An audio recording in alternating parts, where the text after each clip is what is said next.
In the realm of Qingxian, within the Moon City, a fine rain fell beneath a somber sky, while a gentle breeze failed to disperse the iron-like stench of blood lingering in the air. A youth clad in white stood amidst a vast courtyard, surrounded by a haphazard array of corpses, with blood quietly pooling at his feet. With a clatter, the bloodied sword slipped from his grasp, and he raised his hand in disbelief. "Did I do this?" Yi Chang'e stared incredulously at his crimson-stained hands, as a flood of unfamiliar memories surged through his mind, reminding him that this horrific tableau was the result of his actions. Only moments ago, he had been seated in his cramped 30-square-meter apartment, concluding the narrative of his nearly finished novel. Just as he pressed the next button, darkness enveloped him, and he found himself in this strange yet familiar world. He had traversed dimensions, entering the very pages of his own story, a rather mundane tale centered around a female protagonist. The Su family was annihilated by the nefarious holy son of the demon cult, Yi Chang'e, while the 14-year-old Su Weiner fortuitously evaded the massacre by not being at home. Thus began her journey of vengeance, fueled by hatred, as she carved her path to become the foremost sword immortal of the Qingxian realm, ultimately slaying Yi Chang'e himself. Transmigration should have been a fortuitous event. However, the predicament lay in the timing of his arrival, which coincided with the very moment of the female protagonist's family slaughter, and he was indeed the architect of this tragedy, with the weapon still resting at his feet. Calculating the time, the heroine should be appearing soon. Yi Chang'e withdrew his thoughts and turned his gaze toward the entrance. As expected, a petite and charming girl burst through the door, her face radiant with joy, accompanied by a servant. Yet, upon witnessing the scene before her, her beaming smile froze, replaced by terror and helplessness, followed by heart-wrenching cries. "Father, mother, please don't frighten me, brother, uncle, grandfather. Why won't you respond to Weiner?" Amidst the pool of blood, Yi Chang'e listened to Su Weiner's agonizing wails, each sound piercing his heart like a dagger. Memories of the day he penned this narrative flooded back to him. On a day 3 years prior, he had sat at his computer, fingers dancing over the keyboard. As rain pattered against the window, the screen reflected his weary visage. On this day, the Su family is slaughtered by Yi Chang'e, marking a pivotal moment in her fate. He had meticulously detailed Su Weiner's idyllic childhood prior to this tragedy, intending to create a resonance with readers and truly establish her character. In subsequent days, he had relentlessly added tribulations to her fate, propelling her to grow stronger under the weight of vengeance, ultimately ascending to the pinnacle of the Qingxian realm, becoming a legendary figure. He recalled vividly the countless times he had envisioned her, with eyes as clear as water and a smile that brightened the world. Her voice was melodious, like a mountain spring flowing through his heart. Yet now, her cries echoed in his ears, her innocent charm obliterated, leaving only endless pain and despair. "Perhaps I was mistaken," Yi Chang'e murmured softly, awakening to the harsh reality before him. Once, while seated at his desk, he felt heartache for her suffering, believing those hardships were necessary for her growth. Now he comprehended that no suffering was ever truly essential. Resolute, Yi Chang'e swiftly moved to Su Weiner, shielding her from the rain with his presence, gently wiping the tears from her cheeks. "Do not weep, your family would not wish to see you in such sorrow." His voice was tender yet laden with guilt. In a sense, he was both the executor and the mastermind of this tragedy. Instinctively, Su Weiner clutched his garment, raising her reddened eyes, pleading, "Big brother, do you know who killed my family? Who are you and why are you here?"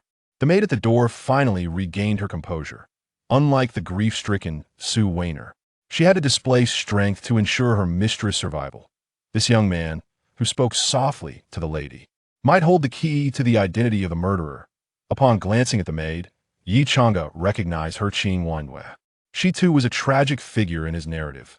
After the massacre, she had accompanied Su Weiner through trials, ultimately seeing Su Weiner chosen by Celestial Master of the Heaven Sword sect, while she was left behind. Qing Wanyue, unwilling to be a burden, chose a life of obscurity. Without Su Weiner, she could have lived an ordinary life, free from suffering. "I seem to have created a tale of misery for every character," Yi Chang'e thought with a bitter smile, his gaze toward Qing Wanyue filled with compassion. He then spoke. I am Yi Chang'e, the perpetrator of the Su family's demise. If the truth brings pain, then lies only exacerbate the torment. It was you who killed my mother. Upon hearing the truth, Su Weiner clutched his clothing tightly, her gaze locked onto Yi Chang'e, her anguish transforming into rage as she prepared to confront him. Behind her, Qing Wanyue held her tightly, knowing that the Su family had perished and that she could not lose her mistress as well. Please, spare us, Qing Wanyue implored, hoping for mercy from the executioner before her. I will kill you, you wicked villain, Su Weiner shouted, determined to fight the evildoer. She is but a child, Qing Wanyue choked, attempting to awaken Yi Chang'e's conscience, though she understood that someone who slaughtered the Su family would hardly show them mercy. Very well. Qing Wanyue's heart sank at the unexpected response. Was this demon truly willing to spare them? Hand over your mistress to me. I shall care for her well. As for you, find a new town to live in. Impossible. The young lady cannot go with you. Qing Wanyue clutched Su Weiner tightly, resolute in not allowing the villain to take her mistress. Seeing her determination, Yi Chang'e sighed, realizing that gentle persuasion would not suffice. His expression shifted from compassion to cold indifference as his right hand shot out like lightning. Qing Wanyue blinked, and in an instant, Su Weiner vanished from her embrace, reappearing in Yi Chang'e's grasp. Let me go, you wicked man. Su Weiner struggled and shouted, but Yi Chang'e's internal energy rendered her immobile, his fingers sealing her voice. Casting a glance at Qing Wanyue, Yi Chang'e remarked, you are powerless to change this. Relinquish your attempts. With that, he stepped forward, disappearing into the night. His final words echoed through the darkness, laden with unmasked menace. Do not let others know that the Su family still has survivors otherwise. Your mistress' life is forfeit. Simultaneously, a pouch of silver fell from the heavens, landing before Qing Wanyue. She picked up the money, her gaze following Yi Chang'e's departing figure, filled with resentment. Then, summoning all her strength, she hurled the coins into the silent night. She would not accept such humiliating money. Her sole aim was to rescue her mistress. Master, madam, young master, I will avenge you, she whispered, her voice soft yet imbued with resolve. Taking a deep breath, she began to gather the bodies of the Su family. Though her heart brimmed with fear and sorrow, she could not falter. Su Weiner had been taken by that monster, and she was the only one who could save her. One day, I shall take your life to rescue the lady. Using your blood to appease the spirit of the family master, Qing Wanyue vowed silently within her heart. In Yi Chang'e's embrace, Su Weiner had ceased her struggles, rendered incapable of resistance. Instead, she fixed him with a gaze brimming with rage. Had her eyes possessed the power to kill, Yi Chang'e was certain he would have perished 100 times over. Alas, he sighed deeply once more. He could not allow Su Weiner to tread the same path as the original narrative to empower her. He had devised countless trials and tribulations. Such a path was far too arduous and exhausting for her. Now that he had arrived in this realm, he resolved to alter the course of events. Chapter 2. Apprenticeship. Yi Chang'e embraced Su Weiner, channeling all his strength into the blood demon steps, transforming into a streak of crimson light as he sped away from the Moon City. In the original narrative, Yi Chang'e left hastily after committing murder, leaving Su Weiner with nothing but a fleeting silhouette, arriving swiftly and departing just as quickly, thus eluding detection. He had lingered too long at the Su residence and had been noticed by the city's formidable masters. He needed to depart immediately. An hour later, Yi Chang'e finally sensed the oppressive gaze upon him had dissipated. A silent sigh of relief escaped him. His first experience in this new world had been perilously thrilling. A small town lay ahead, providing an opportunity for respite. He glanced at Su Weiner in his arms. The poor girl, exhausted from her struggles, had fallen into a deep sleep, her furrowed brow betraying the nightmares that haunted her. Gently wiping away the remnants of her tears, Yi Chang'e approached the inn, entering with Su Weiner still cradled in his arms. He requested a double room and some meals from the attendant. Ascending to the upper floor, he pushed open the door with one hand while still holding Su Weiner. The room was spacious and well lit, furnished with all the necessary amenities and boasting a clean floor. 2 large beds stood on either side of the room. Carefully laying her down on one of the beds, Yi Chang'e's heart ached at the sight of her troubled expression. It was he who had brought about her suffering. I am sorry, he whispered, regretting his actions. Had he known the world he crafted with his pen was real, perhaps he would have chosen differently. Weary, he moved to the other bed and collapsed onto it. Utterly exhausted. The day's events had been more eventful than the entirety of his previous life combined. The soft mattress offered a fleeting comfort, and soon, he drifted into slumber. In his dreams, memories of the innocent lives he had harmed flickered past like a slideshow, and the moral weight of his past began to torment his soul, rendering him nearly breathless. Knock, knock, knock. The sound of someone at the door jolted Yi Chang'e from his nightmare. Though he had not committed those acts himself, in a certain sense, it was he who had driven Yi Chang'e to slay those individuals. He too bore the mark of a sinner. The attendant outside knocked again, disrupting his thoughts. It was time for the meal to be served. Yi Chang'e slowly rose and made his way to the door, accepting the food from the attendant and placing it on the central table. He then approached the resting Su Wan'er, gently shaking her shoulder and softly calling her. It's time to eat. Su Wan'er slowly opened her eyes, instinctively reaching out for her mother's embrace. Yet, her hand grasped only emptiness. She froze momentarily. Then reality crashed down upon her. Her family was gone, and an overwhelming wave of sorrow engulfed her heart. It's time to eat, Yi Chang'e repeated. And as she turned her head, she saw his white figure standing by the bed, quietly observing her. At that moment, Yi Chang'e averted his gaze. Unable to meet her eyes, fearing the hatred reflected within them, which stung his heart with guilt, he took a seat at the table and gently urged, Come, eat. The food will go cold. In silence, Su Wan'er rose, her gaze fixated on Yi Chang'e, eyes ablaze with resentment. She slowly approached the table and sat down, continuing to stare at him, refusing to eat. The intensity of her gaze made Yi Chang'e uneasy, yet he remained silent, picking up his utensils and eating alone. It was not that he wished to remain mute. Rather, he found himself at a loss for words. This silent standoff concluded with Su Wan'er's defeat. She simply could not comprehend the monster before her. He had murdered her family, abducted her from her sister, and now he sat there, indifferent, consuming his meal. What was the meaning of this? Was he seeking to humiliate her? The anger within her could no longer be contained. Bang! Su Wan'er slammed her hand on the table, causing the dishes to rattle. Yi Chang'e was startled, the chopsticks still in his mouth, as he looked at her in bewilderment. Why don't you kill me? Su Wan'er shouted, her voice filled with fury. She longed to die alongside her family. Anything was better than enduring the humiliation inflicted by this demon. Why are you making such a racket at this hour? Came an irate voice from a neighboring room, clearly disturbed by her outburst. Soon, a rustling sound indicated that the occupant was preparing to confront the source of the disturbance. With a subtle wave of his sleeve, a ripple of spiritual power emanated from Yi Chang'e. Thud! A heavy object fell in the adjacent room. Evidently, the irate guest had been soundly asleep. Yi Chang'e's gaze remained calm as he regarded the furious Su Wan'er, uttering a few words. It is nighttime. We must be quieter. The fury that had once engulfed Su Wan'er wavered upon witnessing his serene demeanor. Looking at her now subdued, Yi Chang'e gestured toward the food on the table. Eat. Reluctantly, Su Wan'er complied, her hunger taking precedence. After finishing her meal, she posed the question once more, though her tone had softened. Why don't you kill me? Why should I? Yi Chang'e countered. Then why did you kill my family? Su Wan'er retorted, her anger rekindling. Faced with this query, Yi Chang'e fell silent. He could not reveal the truth, that he had orchestrated this tragedy for the sake of a narrative that would appeal to readers, crafting her family's demise to enhance her tragic backstory, thereby increasing his own literary success.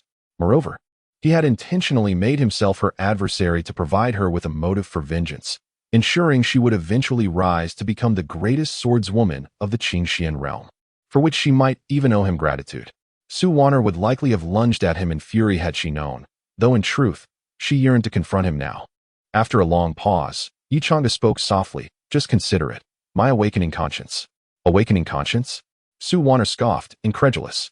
You spared me after slaughtering my family merely due to an awakening conscience? Yi Chang'e recognized her disbelief, yet it mattered not. He would prove his sincerity with time. Rising from his seat, he asked, How much do you hate me? Su Wan'er remained silent, but her eyes conveyed an indelible hatred. Very well. Then, pledge yourself as my disciple, and I shall grant you the strength to eventually kill me. Yi Chang'e's declaration was startling, yet his tone remained calm, as if discussing a trivial matter. You, what did you say? Su Wan'er was momentarily taken aback, Her nemesis wished to take her as a pupil? She could hardly believe it, questioning whether her earlier outburst had caused him to lose his mind. I said, "Become my disciple. Do you not wish to kill me? The opportunity to grow stronger lies before you." Yi Chang'e reiterated, his reasoning clear. As the son of the demon sect, he could not bypass the hurdles that lay ahead. To bring Su Wan'er back to the sect, he must provide her with an identity. Being a disciple would shield her from the tribulations faced by the sect's members. Moreover, having resolved to save her, a master-disciple relationship was an excellent entry point. A teacher is akin to a father, and this was no jest. Su Wan'er scrutinized Yi Chang'e's face, seeking any trace of treachery, yet found none. All she saw was tranquility, fatigue, and remorse. "Why do you wish to take me as your disciple?" she inquired softly, confusion evident in her voice. An awakening conscience, Yi Chang'e chuckled, finding the reason utterly absurd. After a moment of silence, Su Wan'er lifted her head, her voice resolute. "Very well, I shall become your disciple. But remember this. One day, I will kill you. I await that day, provided you can achieve it." Yi Chang'e nodded in acknowledgement. He then approached Su Wan'er, gently placing a hand upon her face. She instinctively recoiled, yet found herself unable to move, rendered powerless as he pressed his hand against her cheek, followed by a surge of excruciating pain radiating from her face. Is this his true intention? He gives me hope, yet plunges me into despair. Su Wan'er, enveloped in desolation, closes her eyes. Finally grasping why this demon has chosen her as his disciple, he delights in manipulating the hearts of others. The anticipated death does not arrive, and as the agony fades, Su Wan'er gradually opens her eyes to behold Yi Chang'e's satisfied gaze. Confusion swells within her. Am I not dead? What does this expression signify? Yi Chang'e gazes contentedly upon his handiwork. Su Wan'er is no longer the same visage, though still remarkably charming. Even the likes of Qing Wanyue would fail to recognize her as the eldest daughter of the Su family. From this day forth, in the eyes of the outside world, you shall be known as Shun Han Yuan. Do not argue with me. You surely do not wish for Sister Yu to meet an untimely end, do you? Yi Chang'e's threat is unmistakable. He must impress upon Su Wan'er the gravity of her situation. If her true identity were to be discovered by the demonic sect, she could be slain on the spot by the sect leader. Indeed, upon hearing his words, Su Wan'er obediently nods. She cannot allow her whims to endanger Sister Yu. Get some rest. Yi Chang'e exhales deeply, utterly exhausted, and makes his way to the bed, collapsing into slumber. Lying on the soft mattress, he swiftly descends into a profound sleep, utterly fatigued by the day's events. As the matters at hand temporarily settle, his taut nerves finally relax, and he sleeps deeply, his breathing steady and prolonged.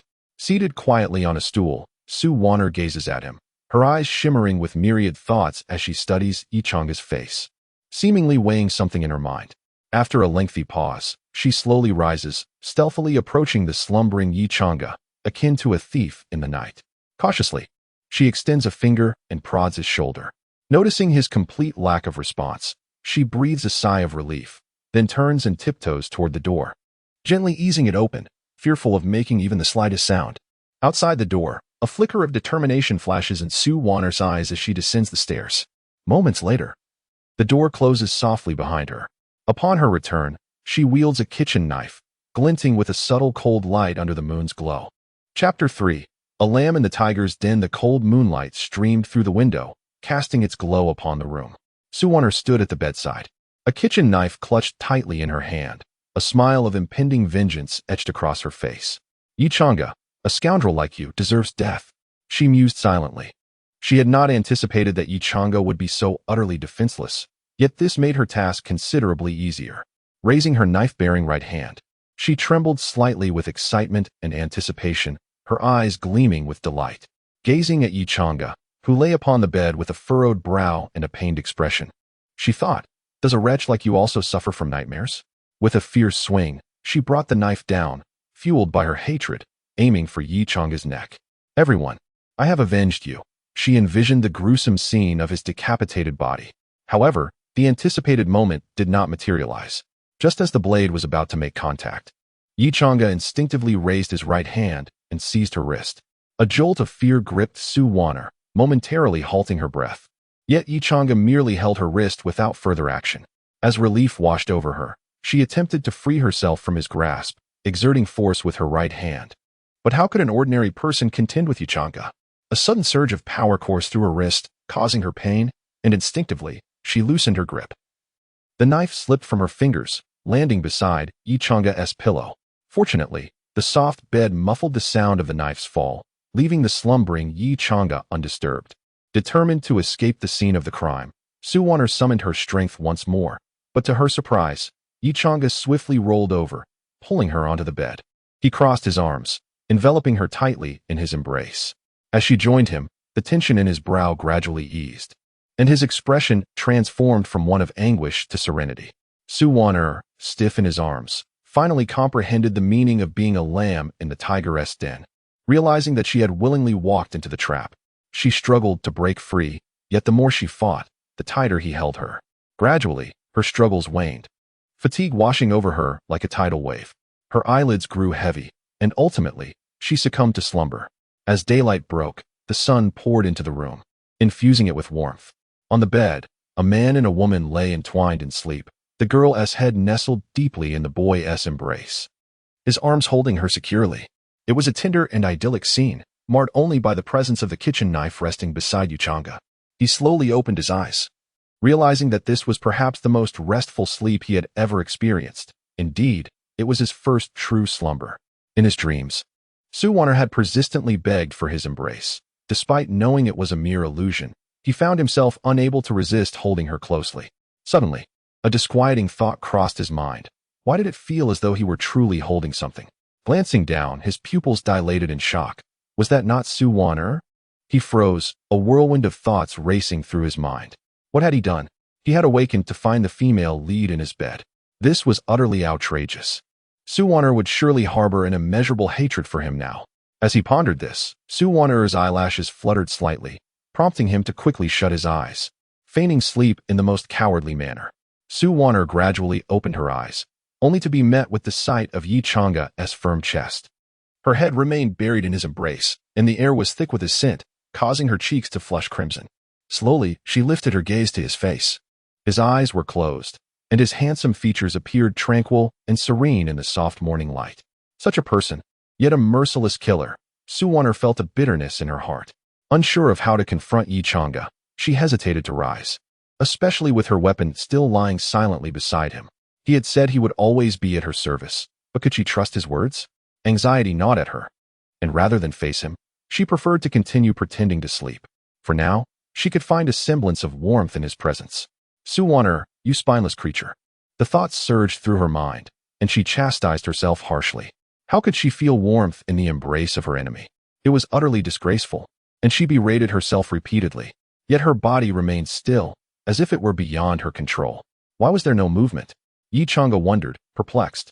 He had braced himself for a scene of Suwon screaming and creating a commotion, but there was only silence. Yet he found a strange comfort in holding her, making it difficult to let go. The two pretenders remained entwined, neither daring to stir until... Knock, knock, knock. Sir, would you like lunch? A waiter's voice shattered the fragile tranquility. Yichanga feigned waking up, sitting up slowly. His gaze fell upon the knife beside him, and he began to piece together the circumstances of Suwon's presence in his bed. In some twisted way, it was a fortunate turn of events. He chuckled softly, shaking his head, and gently nudged the still pretending Suwon awake. Wake up, or you'll miss lunch. Suwon stirred. Her cheeks flushed as she hurriedly rose, avoiding Yichanga's gaze entirely. Picking up the knife from the pillow, he watched her retreating figure with a smile. How amusing. After returning the knife to the kitchen, Yichanga entered the main hall, where the lunchtime crowd was bustling. His eyes scanned the room until they landed on Suwon, who was nervously clutching her clothing, muttering something under her breath. He sat down beside her, tossing a silver coin to summon the waiter for their signature dishes. Observing her struggle with her clothing, a mischievous thought crossed his mind. My dear disciple, do you know why there's a knife by my pillow? How would I know? Perhaps your enemies left it as a warning to cease your wicked ways. Suwon stammered. Oh, so you're suggesting that the thief who placed you on my bed had some ulterior motive? Yichanga teased, unable to suppress a grin. With a loud clap, Suwon finally grasped that he was mocking her. Yichanga, that knife was placed there by me. How did I not succeed in killing this insufferable scoundrel last night? Yichanga found her flustered state endearing, his smile unwavering. Just as he was about to respond, the waiter arrived with their dishes, prompting him to swallow his words. Enjoy your meal, esteemed guests. Yi Chang'e sampled the food, finding it quite delightful. As they dined quietly, a group of young men entered the tavern, their attire suggesting they were disciples of the Zhuangtiangong. Waiter, bring forth your finest food and drink. The leader of the group tossed a bag of silver coins into the air, drawing the attention of the patrons. The waiter quickly accepted the coins with a beaming smile. Gentlemen, your private room awaits upstairs. Not necessary. This is quite lively here, the leader declared, heading straight for the large table in the center of the hall, followed by his companions. Senior brother, have you heard about the massacre in Moon City? Humph. Of course I've heard. If I had been present, that demon would have felt the bite of my blade. Haha. As expected of you, senior brother. The group settled down, engaging in animated discussion about the tragic events in Moon City. Who could have imagined that the very perpetrator of the Su family massacre was seated among them, enjoying a meal? Yi Chang'e harbored no anger. In fact, he found himself somewhat admiring these individuals. Although they had a penchant for boasting, at least they possessed a heart filled with righteous fervor. Su Wan'er, however, kept her head bowed, mechanically picking at her meal, her eyes occasionally sparkling with an enigmatic glint, lost in her own thoughts. In no time, the dishes on the table were cleared by the two of them. Yi Chang'e set down his chopsticks, rose to his feet, and spoke in a calm tone. It is time to be on our way. Su Wan'er suddenly lifted her head, a hint of an awkward smile gracing her face as she spoke in a light, airy voice. I would like to take a moment, if that's all right. Yi Chang'e regarded her for a moment, then nodded, his tone steady. Very well, I shall wait for you outside. Remember, you are to call yourself Shen Han Yuan. With that, he turned and walked towards the door, the Qingxian sword at his waist swaying gently with his movements. Though Su Wan'er was perplexed by his words, she couldn't help but smirk internally at Yi Chang'e's retreating figure. I hope you can maintain that inscrutable demeanor for a while longer.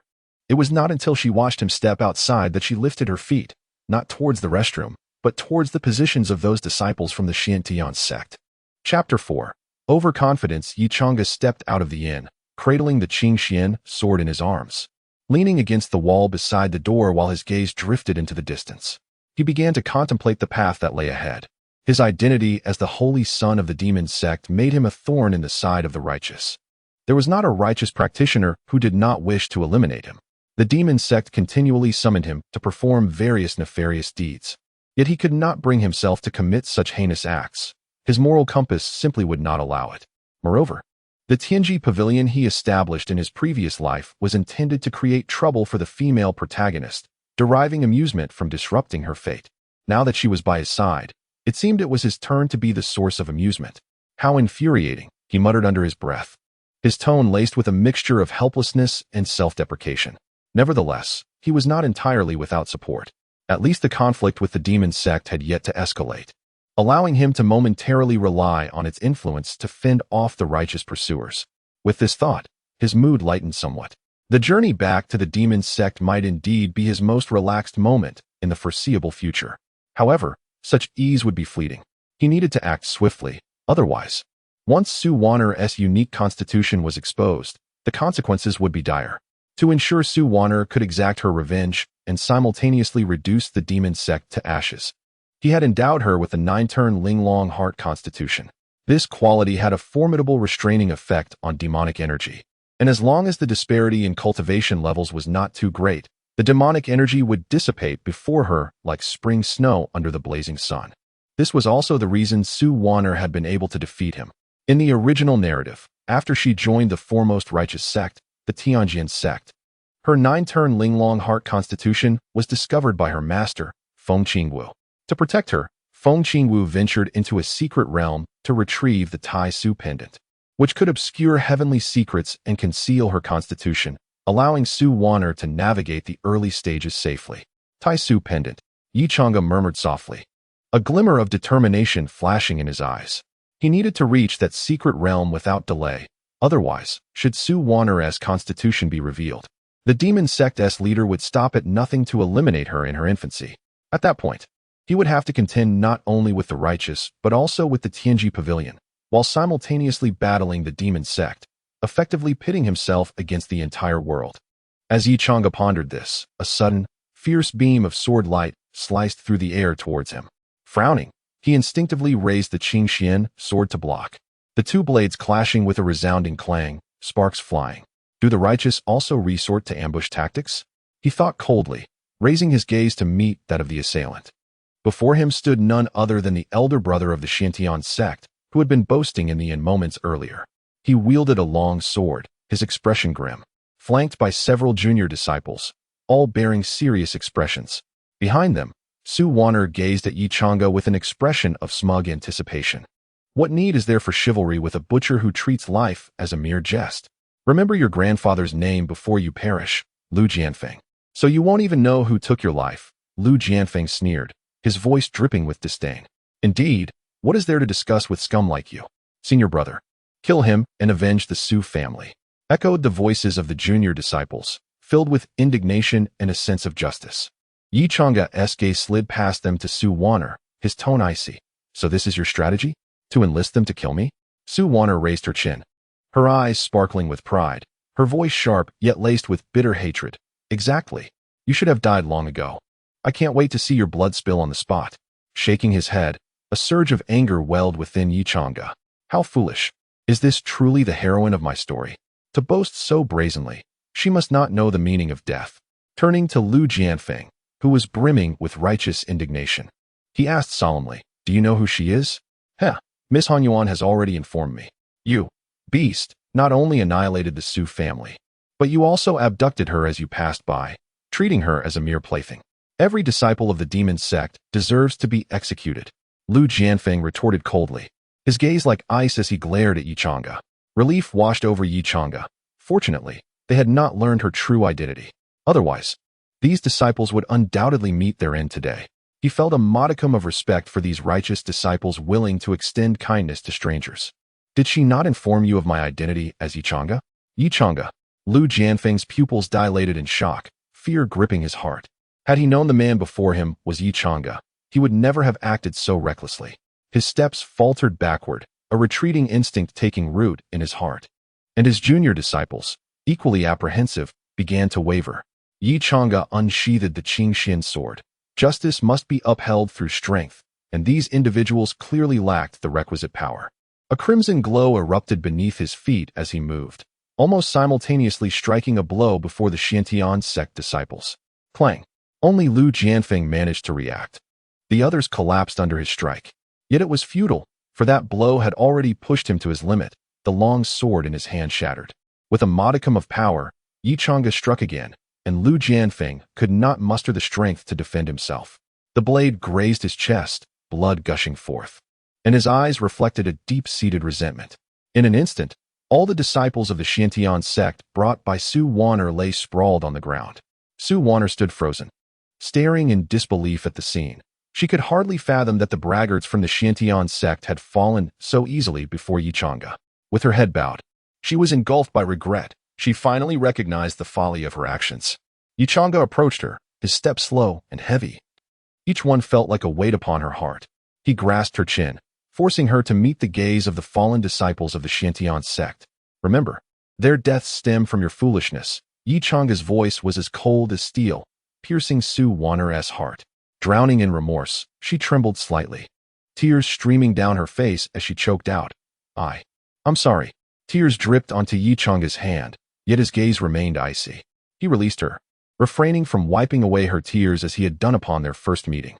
He needed her to understand that her naivety could cost lives. If you wish to kill me, do it yourself. No one else should pay for your hatred. Numbly, Su Wanner nodded, her heart still heavy with regret.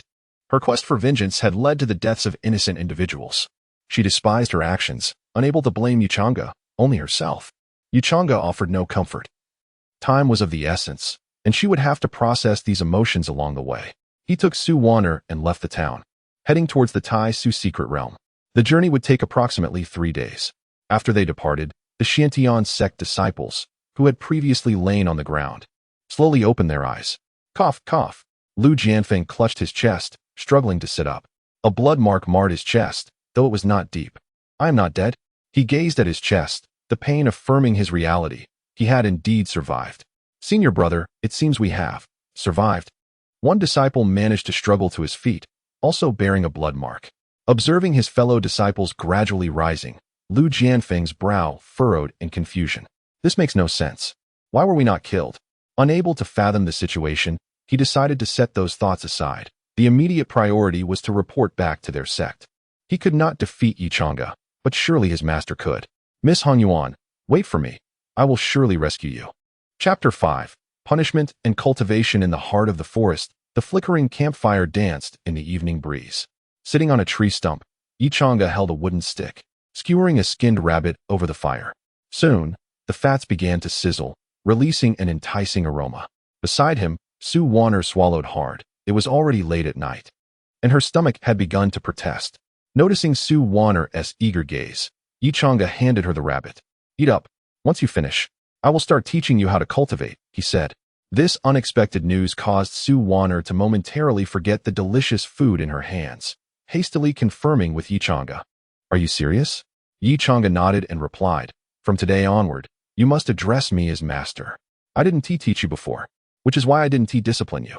From now on, you must learn to respect your teacher. Yes, master. Su Wanner struggled to utter those words, clearly finding it difficult to accept calling Yichanga her master. Very well. As your master, I will guide you properly, Yichanga said, a strange smile crossing his face, as if recalling something. Still immersed in the joy of finally being able to cultivate, Su Wanner did not notice Yichanga's peculiar smile. They quickly finished their dinner, and she looked at Yichanga with eager anticipation. Yichanga smiled and motioned for her to come closer. Confused but compliant, Su Wanner approached, only to have Yichanga pull her down so that she was lying across his lap. What are you doing, Yichanga? She exclaimed, raising her head in anger. In response, a sharp sound echoed as Yichanga's hand struck her backside. Su Wanner froze, her mind going blank as if struck by lightning. It wasn't until the fiery pain surged through her that she snapped back to reality, her cheeks flushing crimson. Yichanga, how dare you? She exclaimed, her voice trembling with indignation, nearly escaping between clenched teeth, flailing her arms in an attempt to break free from Yichanga's grasp. She found her strength utterly insignificant against him. Another crisp slap resounded, and she could not help but cry out, her voice tinged with a mixture of grievance and fury. Tears welled in her eyes, but she stubbornly refused to let them fall. Let me go? You scoundrel! You fiend! On what grounds do you strike me? She shouted, her voice laced with sobs. Humiliated and furious, she longed to leap up and confront Yichanga, but he held her firmly in place. As your master, I have the duty to instruct you, and punishment is an integral part of that instruction, Yichanga chuckled. As a disciple, addressing your master by name warrants punishment. You despicable wretch. Su Wanner gritted her teeth, nearly biting them in half. Her heart was filled with humiliation and anger, vowing that one day, Yichanga would pay for his actions. For now, however, she could only endure and bide her time. Taking a deep breath to suppress her fury, she lifted her gaze. Adopting a pitiful expression and a sweet tone, Master, Wanner understands her mistake. I won't dare to do so again. Please, spare me.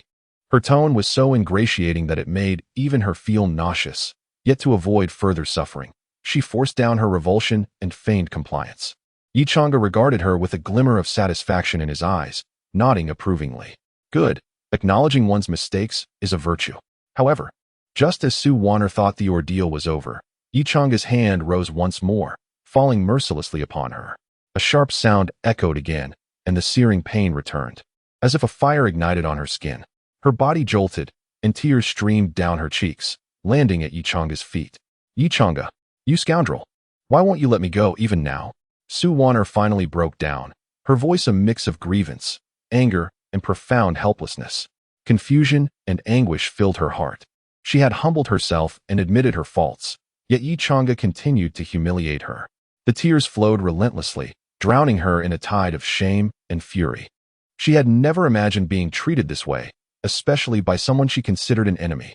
Yichanga observed the weeping Su Wanner, gently lifting her up and wiping her tear-streaked face with his hand. His voice softened as he explained. The earlier strikes were for your disregard of the rules and lack of respect for your teacher. The last was for your reckless actions without understanding the disparity in strength. Su Wanner was taken aback, her tears still glistening on her cheeks, her eyes a mix of confusion and grievance. She had not anticipated Yichanga's sudden gentleness, nor his clear explanation. Her heart, once filled with rage and shame, was now touched by an indescribable emotion. Lowering her head, biting her lip, she murmured almost inaudibly, I just wanted revenge. Yi Chang'e sighed softly, continuing to wipe away her tears with gentle fingers. His tone remained warm, but carried an undeniable seriousness. Revenge is a noble pursuit, but it must be accompanied by sufficient strength. Otherwise, not only will you fail to avenge yourself, but you may also bring harm upon yourself and others. Su Wan'er trembled slightly, memories of the fallen disciples of the Xuantiangong flooding her mind. A wave of guilt surged within her, and fresh tears spilled forth. I don't want to harm them. I just hate you so much. Yi Chang'e looked at her with a hint of pity in his eyes. He gently patted her shoulder, his voice tinged with helplessness. Hating me is permissible, but remember that hatred cannot be resolved through impulse and recklessness. You must grow stronger, learn to endure, and discern the right timing. Otherwise, you will forever remain a pawn at the mercy of others. He then retrieved a manual from his storage ring, along with sword techniques, knife techniques, formation scripts, talisman texts, and poison arts, placing them before Su Wan'er for her to choose. Su Wan'er did not immediately select one, but instead asked Yi Chang'e, "Which path will allow me to kill you the fastest?"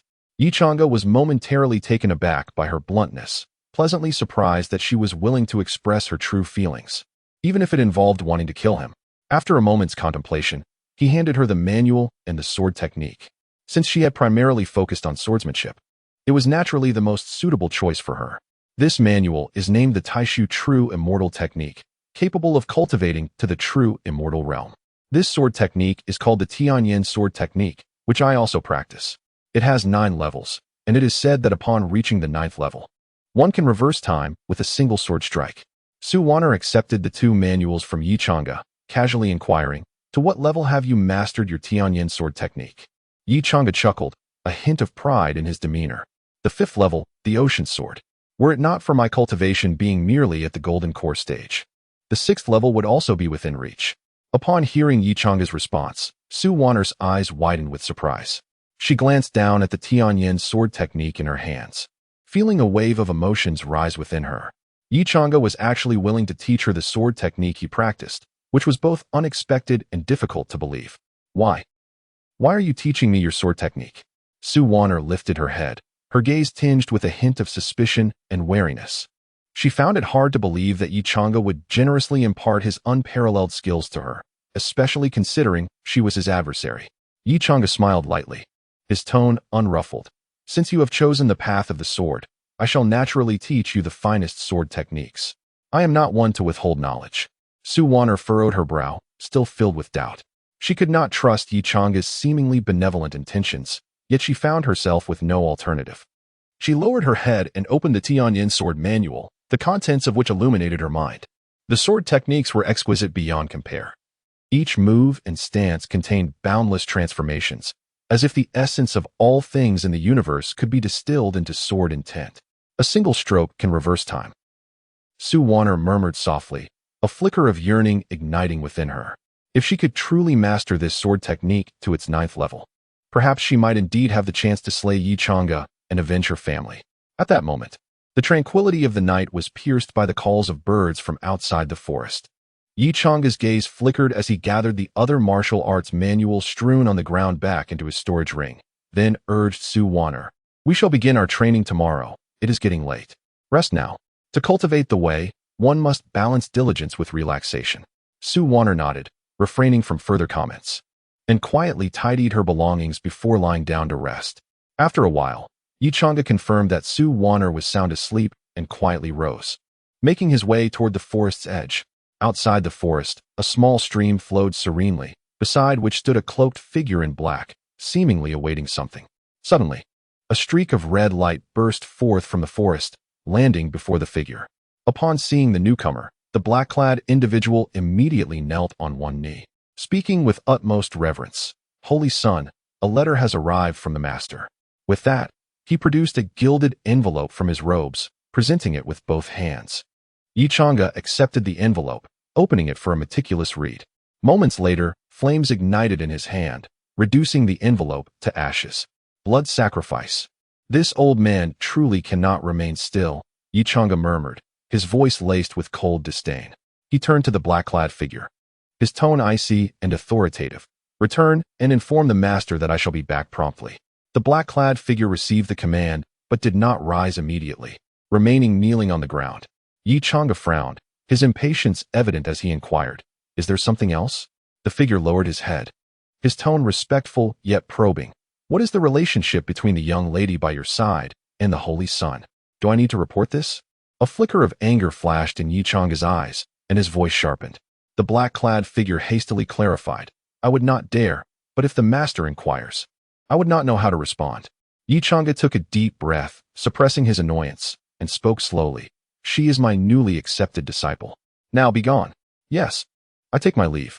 The black-clad figure, somewhat taken aback, dared not utter another word and transformed into a streak of light, swiftly vanishing into the night. Yi Chang'e remained standing, watching the direction from which the figure had departed, a complex expression crossing his face. He raised his gaze to the night sky. The moonlight was cool, casting a faint glow upon his face, revealing a subtle weariness. "Blood sacrifice. It seems time is of the essence," he whispered to himself before turning back toward the forest, his figure gradually fading into the darkness. Chapter 6. Refugees. The next day, Yi Chang'e, weary from a sleepless night, felt a sense of despair as the news of the blood sacrifice by the cult leader tormented his mind. He glanced at Su Wan'er, who was sleeping soundly beside him, and a bitter smile crossed his lips. While she only needed to think about how to kill him, he had to contend with the immense pressure from the cult, the righteous sect, and the Tianji Pavilion. Ignorance, he mused, was indeed a form of bliss. He murmured to himself, rubbing his temples to suppress the chaotic thoughts swirling in his mind. At present, the most pressing matter was to venture into the secret realm, acquire the Taishu pendant, and conceal Su Wan'er's 9-turn Linglong physique. Upon waking, Su Wan'er noticed Yi Chang'e's furrowed brow and fatigued expression, stirring curiosity within her, yet she refrained from asking. His troubles only brought her a sense of secret delight. "Let us go," Yi Chang'e said, his tone devoid of emotion, as they traveled along the main road. Yi Chang'e occasionally offered guidance on Su Wan'er's cultivation queries. "This place is as it should be, and that place is acceptable. Do you understand?" As they proceeded, they spotted a band of robbers assaulting refugees. The leader, a bald man with a scarred face, brandished a cleaver menacingly, cursing at the refugees before him. Yi Chang'e cast a quick glance, his eyes flickering, yet he feigned indifference and continued on his way. As expected, Su Wan'er halted him, with her pitiable eyes wide. She softly implored, "Please help them." She looked at the helpless refugees, reminiscent of her own Su family in the past. Just beginning her journey in cultivation, she had yet to attain any proficiency in chi refinement and was utterly incapable of confronting those robbers. The only person she could turn to was this seemingly cold-hearted disciple of the cult. Yi Chang'e regarded her, a sudden smile breaking across his face, his tone teasing. "Help you? Certainly, but you must agree to one condition." "What condition?" Su Wan'er asked timidly, a sense of unease creeping into her heart. "Sleep with me," Yi Chang'e stated bluntly. Su Wan'er's expression changed dramatically, instinctively clutching her garments tighter, her gaze fixed on him warily. She realized at last, Yi Chang'e did not kill her because he was not merely a murderer, but also a lecher. Yet what about those people? Her inherent kindness and commitment to chastity left her in a quandary. Yi Chang'e, however, harbored none of her convoluted thoughts. He simply wanted to find rest after a sleepless night, reminiscing about the comforting sensation of holding Su Wan'er while sleeping 2 nights prior. He believed such an arrangement would rejuvenate him, enabling him to navigate the treacherous paths ahead.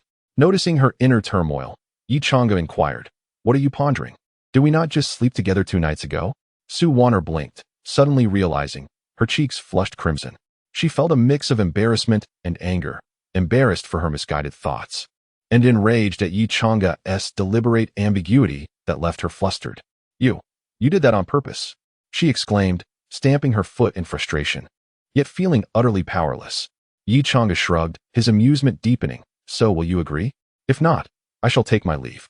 Grinding her teeth, Su Wan'er finally nodded. "Fine. I agree."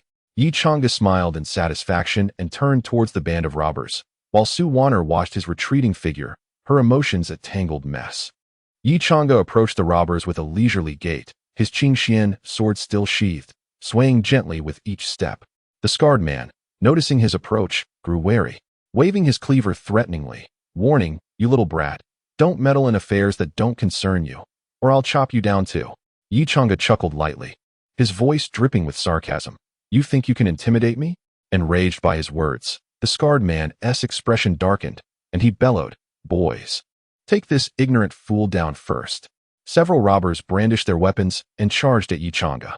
He remained unmoved, his sword still in its sheath, merely extending a finger and lightly tapping the air a few times. Puff, puff, puff. With a series of soft sounds, blood holes appeared on the foreheads of several robbers, who collapsed to the ground without even a cry of agony. The scarred man turned pale, his grip on the cleaver faltering. His legs weakened, and as he bent his knees to plead for mercy, he saw Yichanga's finger lightly point again. Puff.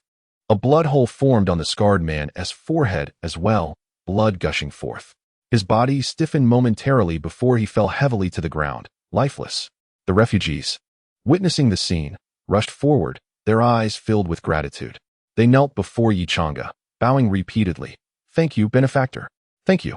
Yet Yichanga paid little mind to their gratitude, instead scrutinizing the group of refugees. Among them were many elderly, weak, women, and children. The adults' faces reflecting relief and gratitude at having survived, while the children's eyes caught him off guard. Those were familiar eyes filled with hatred, reminiscent of Sue Warner's gaze upon their first meeting. He smirked mockingly, pulling Sue Warner closer and addressing the refugees. "If you wish to express your thanks, direct it towards this lady here. Were it not for the valiant red kite, I would not have intervened." Upon hearing this, the refugees turned their gratitude towards Sue Warner, repeatedly expressing thanks. However, the children's eyes fixed on her, their hatred magnified beyond what it had been when they regarded Yichanga. Sue Warner, taken aback by Yichanga's actions, waved her hands. It was but a trivial matter, no need for such gestures. "Hurry and leave this place. Next time, we may not be able to assist you." Naive and inexperienced, she clearly failed to notice the oddity in their demeanor. Yichanga observed her, a hint of disappointment flickering in his eyes. Once the refugees departed, Sue Warner intended to follow Yichanga, still basking in the satisfaction of having done a good deed, her face radiant with a smile. Agreeing to his condition had proven worthwhile, she thought. However, Yichanga did not leave. He abruptly pulled Sue Warner towards the woods flanking the main road. Once hidden among the trees, he gazed at her smile and teased, "Your performance has concluded. Now it is my turn." "What do you mean?" Sue Warner asked, perplexed, looking up at Yichanga. Yichanga smiled mysteriously, pointing towards several corpses on the road. As Sue Warner followed his gaze, she was stunned to see the group of refugees, who should have left, silently returning. The gratitude that once adorned their faces had vanished, replaced by sorrow and hatred. A few children wept over the bodies, while a group of men gathered, whispering in outrage. Sue Warner's eyes widened, disbelief washing over her as she murmured, What are they doing?" She turned to Yichanga, seeking an explanation, only to find him raising his hand to strike a nearby tree where they had concealed themselves. Bang! A resounding crash echoed as the tree splintered apart. Before she could voice her inquiries, Yichanga had already vanished from sight. Chapter 7. Lesson 1. A thunderous sound caused the refugees beside the corpse to turn their heads, and they soon discovered Sue Warner, who had been hiding behind a tree. The sorrow in their eyes vanished, replaced by a chilling intent to kill. "Kill her! Avenge our father!" Several children shouted angrily as they rushed towards Sue Warner, driven by hatred that made them more fervent than the adults behind them. Sue Warner felt a tightening in her chest, her confusion and despair mounting as she faced the situation. She could not comprehend why her intentions to uphold justice had provoked such animosity. Yet, there was no time for reflection. If she did not respond, she would surely perish here. Gritting her teeth, she swiftly drew the short sword that Yichanga had given her. Though she had not formally begun her training, she had learned basic self-defense techniques. Gripping the sword tightly, she forced herself to remain calm, her gaze fixed on the child charging toward her. "Why are you doing this?" Sue Warner's voice trembled, yet it held a hint of defiance. Her heart was filled with contradictions and anguish, unable to understand why her goodwill had led to such a dire outcome. "It's your meddling that got my father killed. Why do you so-called cultivators interfere in our mortal affairs?" The leading child spat, his voice laced with hatred and fury. Though young, his tone was chillingly severe. Before Sue Warner could react, the child produced a dagger from behind and lunged at her without hesitation, his movements skilled and ruthless, far from those of an ordinary child. Sue Warner's heart raced as she swiftly sidestepped, using her short sword to block the attack. The dagger clashed against her sword, producing a sharp metallic sound. Her arm numbed from the impact, and she was stunned. This child truly wished for her death. Before she could catch her breath, more children arrived, joining the assault. Their weapons, though rudimentary, were wielded with surprising coordination and ferocity. Overwhelmed, Su Wanner found herself retreating under the sheer number of attackers. To make matters worse, she hesitated to strike back, fearing she might harm these children. "Stop, please," she pleaded while fending them off, but her voice was drowned out by their furious shouts. Blood began to seep from several wounds on her body, and the pain slowed her movements. Just then, a burly man finally arrived, raising a long knife with a sinister grin aimed at Su Wanner. She tried to evade the blow, but the surrounding children offered her no chance for escape. As she watched the knife descend, a chilling realization washed over her. It was over-resigned. She closed her eyes, awaiting the arrival of death. Yet, the anticipated end did not come. Confused, she opened her eyes to see a white figure standing quietly before her. Su Wanner was momentarily stunned, unable to comprehend the sight before her. Yi Chang'e stood as an indomitable barrier between her and death. With a firm grip, he seized the long knife, applying pressure until it shattered like fragile porcelain, its shards scattering across the ground. Su Wanner opened her mouth, unsure of what to say. A mixture of relief and complex emotions surged within her. She had not expected Yi Chang'e to appear at such a critical moment. The burly man, too, was taken aback, his sinister grin freezing into a mask of terror and panic. He stumbled back, turning to flee. With a flick of his fingers, Yi Chang'e unleashed a crimson light that pierced the man's skull. Then, with another swift motion, he dispatched the remaining assailants before they could arrive. In an instant, aside from the children attacking Su Wanner, the rest lay slain at his feet. The children, witnessing this scene, ceased their attacks, fear replacing the hatred in their eyes. They stared at Yi Chang'e as if he were a monster, their weapons falling from their trembling hands. Yi Chang'e turned to Su Wanner, his tone icy. "You had the chance to kill them. Why did you show mercy?" "They're just children." Su Wanner shook her head, her voice trembling. The thought of harming children was simply too cruel for her. "So soft-hearted, yet you seek revenge against me?" Yi Chang'e replied, his disappointment palpable. He then placed his sword against the throat of the fiercest child among them, and gestured towards Su Wanner, coldly commanding, "Tell her why you wished to kill her." Because she meddled, causing my father to be killed by you." The child's voice quivered with fear. "Your father? The bandit?" Su Wanner's eyes widened in disbelief. "Continue. Tell her," Yi Chang'e insisted, his tone brooking no dissent. "My father was a bandit. We are a group. If a kind passerby tries to help us, we can easily take advantage of their kindness." The child's voice grew fainter. Yet each word struck Su Wanner like a hammer to her heart. Stunned, Su Wanner stood frozen in place, her worldview shattered in that moment, overwhelmed by indescribable emotions. She had never considered that there were those who would exploit the goodwill of others for malevolent purposes. Her kindness had become a tool for others to commit heinous acts. Yi Chang'e sheathed his sword, regarding her coldly. "Now, do you still believe they are innocent children?" Su Wanner lowered her head, gripping the hem of her clothes tightly, her knuckles turning white from the strain. Pain and guilt filled her heart as she whispered, "I was wrong. Good. Now, pick up the sword and kill them."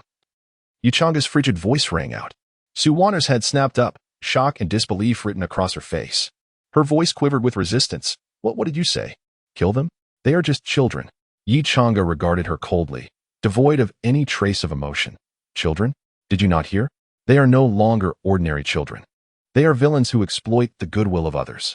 If you spare them today, tomorrow they will use the same methods to harm more innocent lives." Su Wanner shook her head, her voice pleading. "But they are still young. Perhaps they can change. We cannot simply take their lives." Yi Chang'e scoffed, his tone mocking. "Change? Do you believe this world is a fairy tale?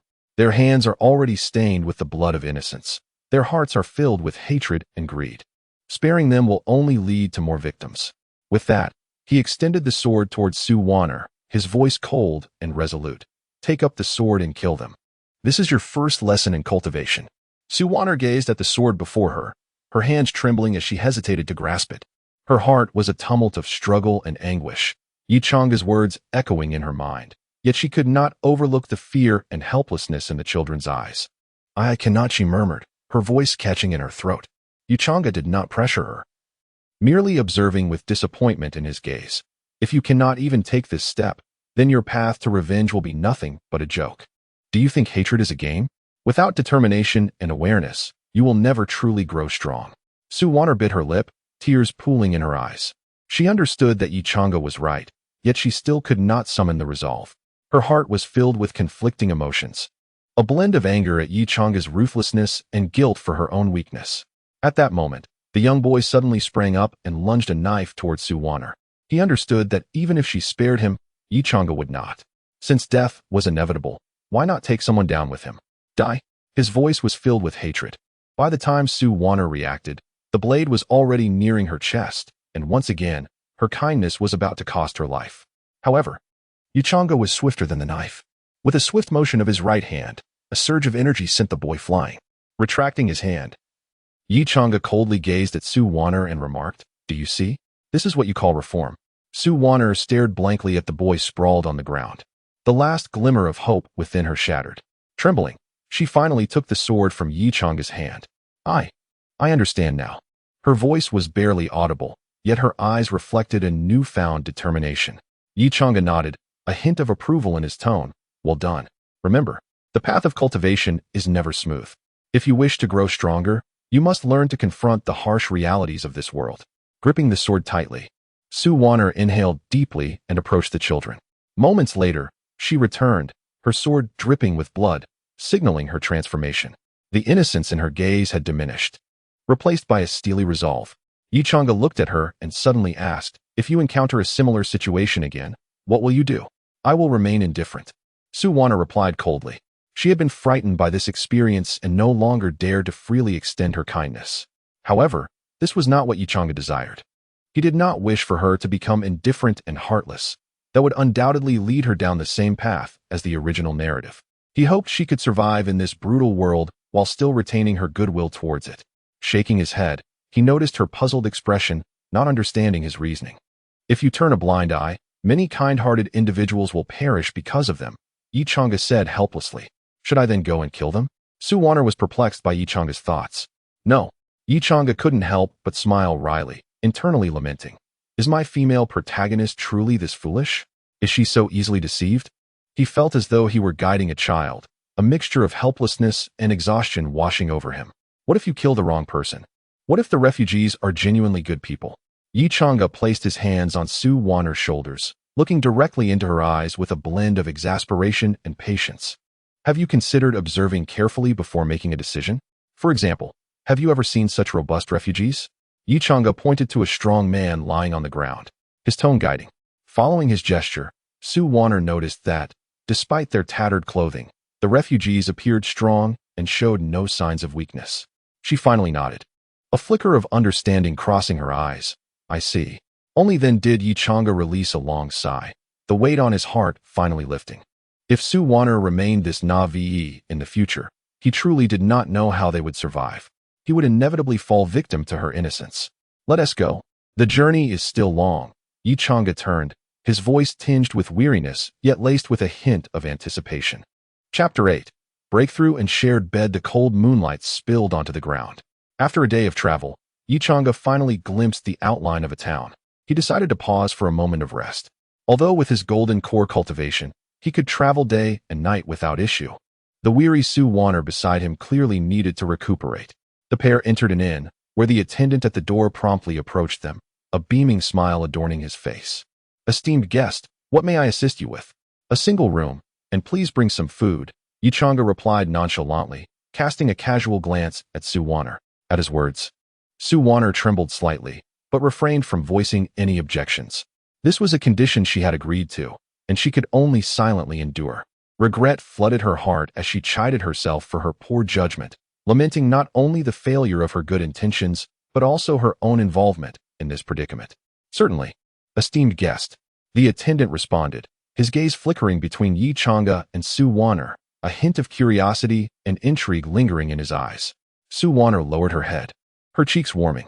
She could sense the attendant's meaningful stare, feeling a mix of embarrassment and anger, yet she could only follow silently behind Yi Chang'e into the inn. Ascending the stairs, they entered the room. Though it was a single occupancy, it did not feel cramped. The room was well equipped, with a table in the center and a single bed at the far end.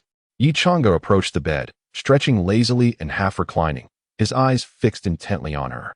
Feeling uncomfortable under his gaze, Su Wanner chose to ignore him, sitting cross-legged on the floor to begin her cultivation of the Tai, Su Jin Xianju. She closed her eyes, her mind sinking into the practice, as the surrounding spiritual energy seemed to respond to an unseen call, gradually converging towards her. Initially, the flow of spiritual energy was slow, akin to a gentle stream, but as Su Wanner entered a deeper state, the pace of convergence quickened. Her body transformed into an insatiable abyss, greedily absorbing the ethereal energy around her. The air began to quiver slightly, and even the fallen leaves on the ground were lifted gently, swirling around her in a slow dance. After a fragrant stick of incense, the gathering of energy reached its peak. A visible vortex of spiritual energy formed around Su Wanner, centered on her dantian. Her breath deepened and elongated, each exhale resonating with the universe. Suddenly, her body shuddered slightly, a faint rumble emanating from her dantian. A warm current surged forth, coursing through her entire being. In that moment, her meridians were fully opened, the spiritual energy flowing within her like an unstoppable river. Su Wanner's aura skyrocketed, and the vortex of energy dissipated.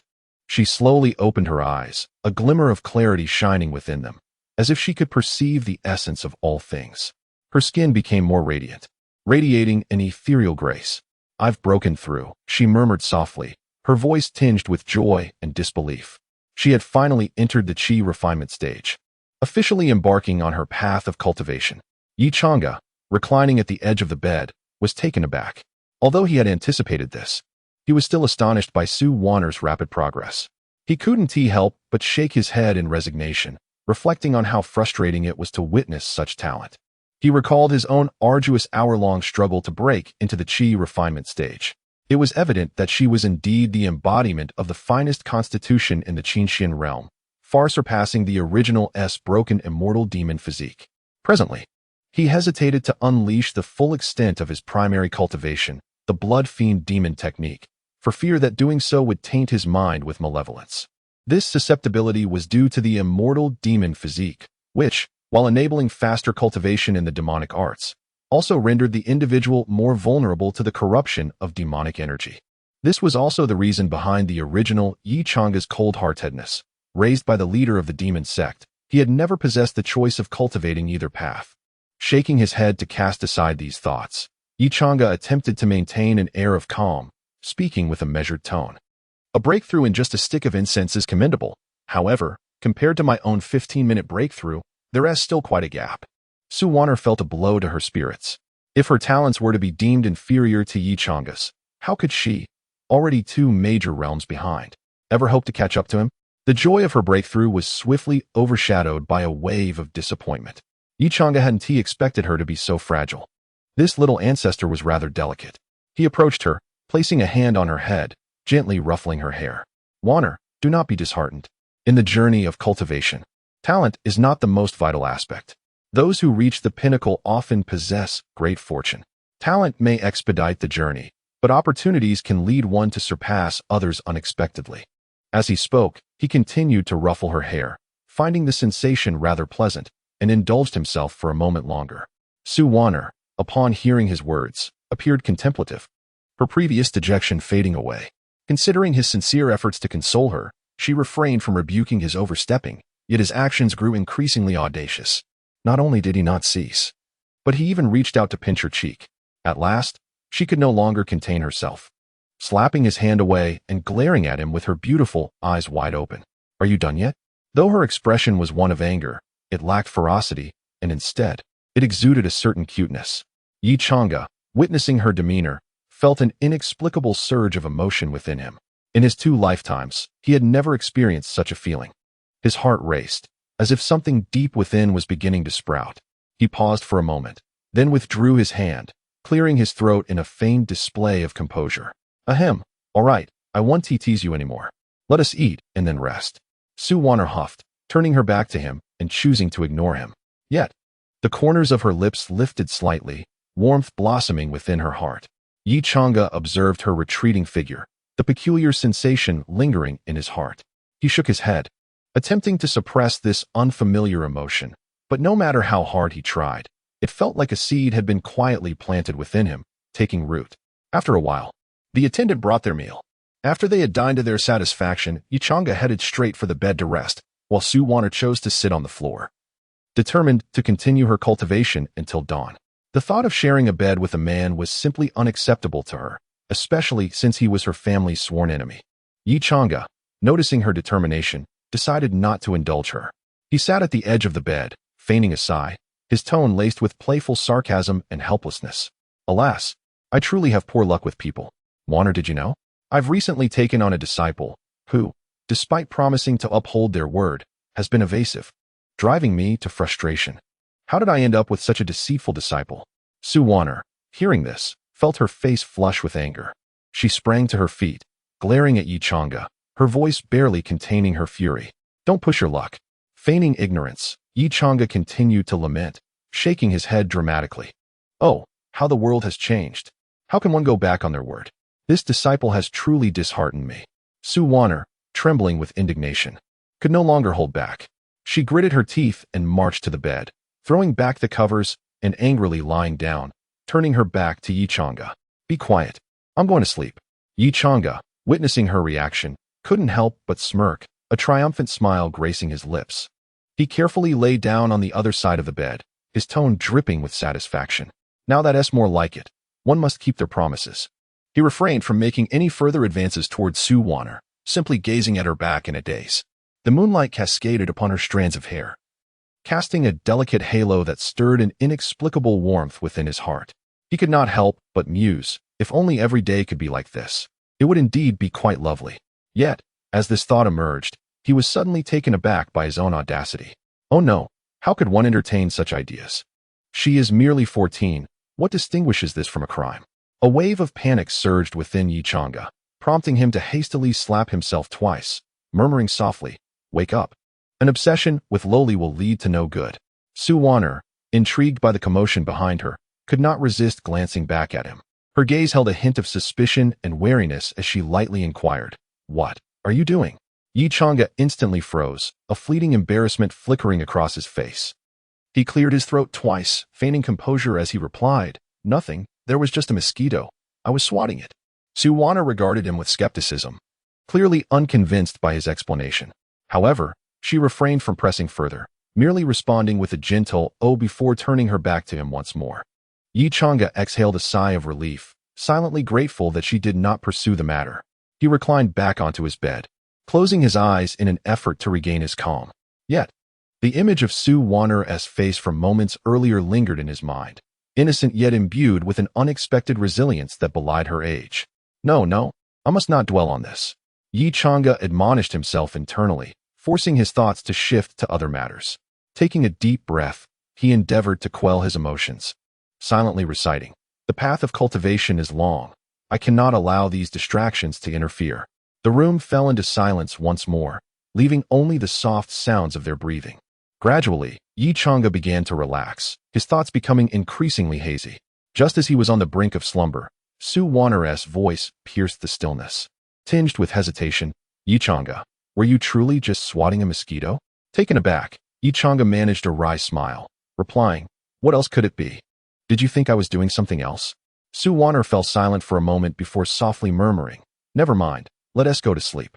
Chapter 9. The secret realm of Taishu. As the morning sun streamed through the window, its gentle rays illuminated the two figures on the bed. The man and woman, who had lain back to back the previous night, now found themselves entwined in a tender embrace.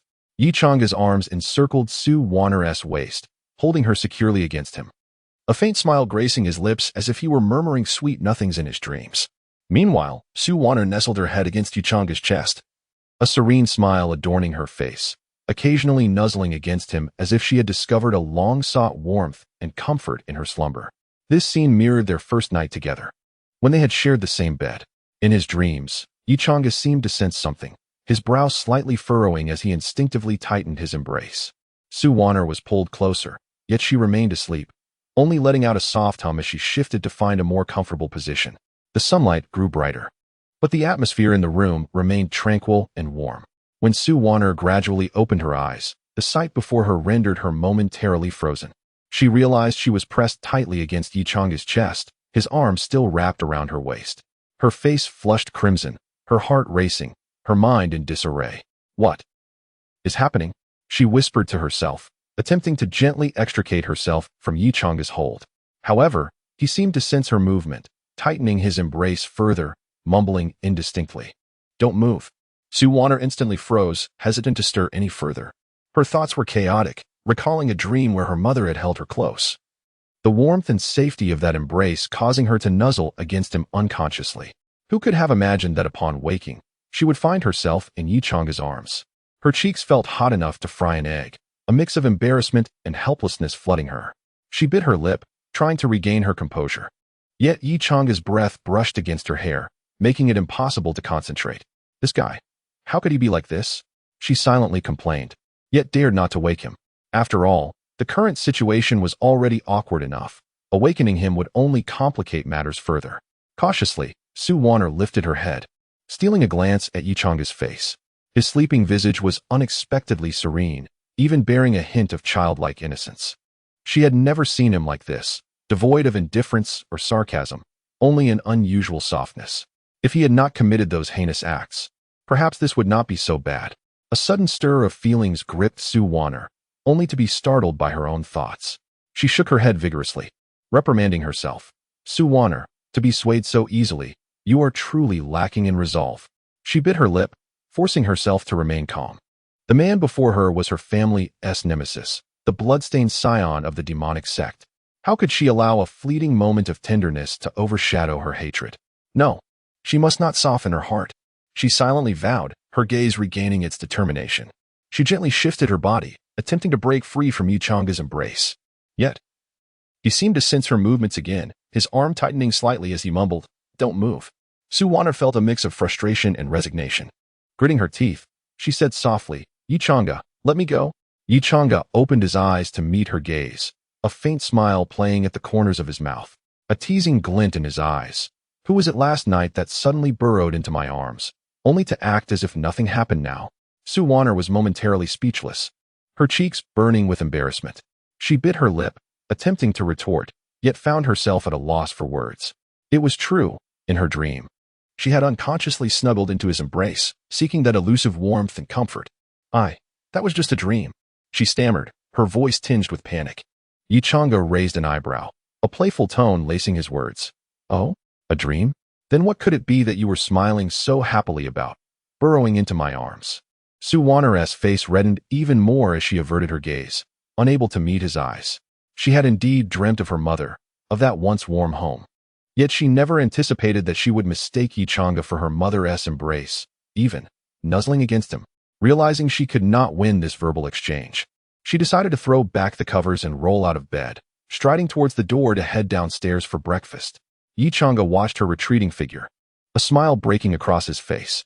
Although Su Wanner was stubborn, it seemed everything was progressing in a positive direction. If it were possible, he too wished to avoid being killed by her. With a lightened heart, Yi Changa rose, straightening his disheveled clothing before stepping out of the room. Downstairs, Su Wanner sat eating a bun, silently reminding herself not to be deceived by his seemingly harmless demeanor. "Su Wanner, do not forget your hatred." As Yi Changa descended, he noticed Su Wanner devouring her bun and casually grabbed one for himself, saying, "Finish up and let us go. We should reach our destination today." Su Wanner nodded, hastening her pace, swiftly finishing the entire basket of buns. She then stood up, following Yi Changa as they left. On the way, Yi Changa curiously asked her, "Aren't you going to ask where I'm taking you? What if I intend to sell you?" Upon hearing this, Su Wanner turned to him, looking at him as if he were foolish. "If you went through all this trouble just to sell me, then I have nothing to say. Besides, do you really think I have the strength to resist if you intended to do something to me?" Yi Changa was momentarily taken aback, forcing a smile as he replied, "The place we are heading is called the secret realm of Taishu, where a treasure known as the Taishu pendant resides, which is quite beneficial for our current predicament." His expression then turned serious, his tone grave and earnest. "The secret realm of Taishu is concealed by ancient formations. It is fraught with danger, and a moment's carelessness could lead to utter ruin. You must stay close to me and not wander off." Su Wanner was taken aback by his sudden seriousness, but nodded firmly, saying, "I understand. I want to allow myself to be in danger before I have the chance to kill you." Yi Changa regarded her, though her reasoning was abstract. It was reassuring that she could comprehend. After several hours of travel, they arrived at a valley. Su Wanner surveyed the surrounding trees and rocky cliffs. trying to discern anything unusual, but despite her efforts, she could find nothing remarkable. She tilted her head, looking at Yichanga with confusion, asking, "Is this valley the secret realm of Taishu? It doesn't look particularly special. If the secret realm were so easily found, it would hardly be left for us to explore," Yichanga thought with mild exasperation. He then concentrated his spiritual energy at his fingertips, inscribing intricate runes in the air. As he moved, the spiritual energy in the atmosphere gradually thickened, as though an invisible force was gathering. Su Wanner held her breath, her eyes fixed on Yichanga's actions. Though she could not comprehend the significance of the runes, she could feel the shift in the surrounding spiritual energy. Gradually, the scenery in the valley began to transform. The once ordinary rocky walls revealed ancient patterns, while the branches of the trees shimmered with a faint light. "This is..." Su Wanner's eyes widened, her heart filled with astonishment. Yichanga continued his movements, calmly explaining, "The entrance to the secret realm of Taishu is concealed by ancient formations, which can only be opened using specific runes. These runes were left by the master of the Tianji Pavilion, known only to a select few." As he completed the final rune, the air in the center of the valley suddenly warped, as if an invisible door was slowly being pushed open. A dazzling beam of light pierced through the void, illuminating the entire valley. "Come, stay close to me," Yichanga remarked, casting a serious glance back at Su Wanner. The two stepped into the radiance, their figures gradually fading away within the valley. As they entered, the light began to dissipate, and the valley returned to its original tranquility, as if nothing had transpired. Shortly after their disappearance, several figures stealthily approached the valley. Chapter 10: Crisis. As the light gradually faded, Su Wanner opened her eyes and instinctively turned to her side, only to discover that Yichanga had vanished without a trace. A wave of anxiety gripped her heart, and the unfamiliar surroundings filled her with an unsettling fear. She gazed around and found herself amidst a sea of flowers. A delicate floral fragrance lingered in the air, while several butterflies danced gracefully around her. In the distance, a clear stream flowed, where faint silhouettes of fish could be seen swimming. The beauty of the scene resembled that of a fairyland, yet it only deepened Su Wanner's unease.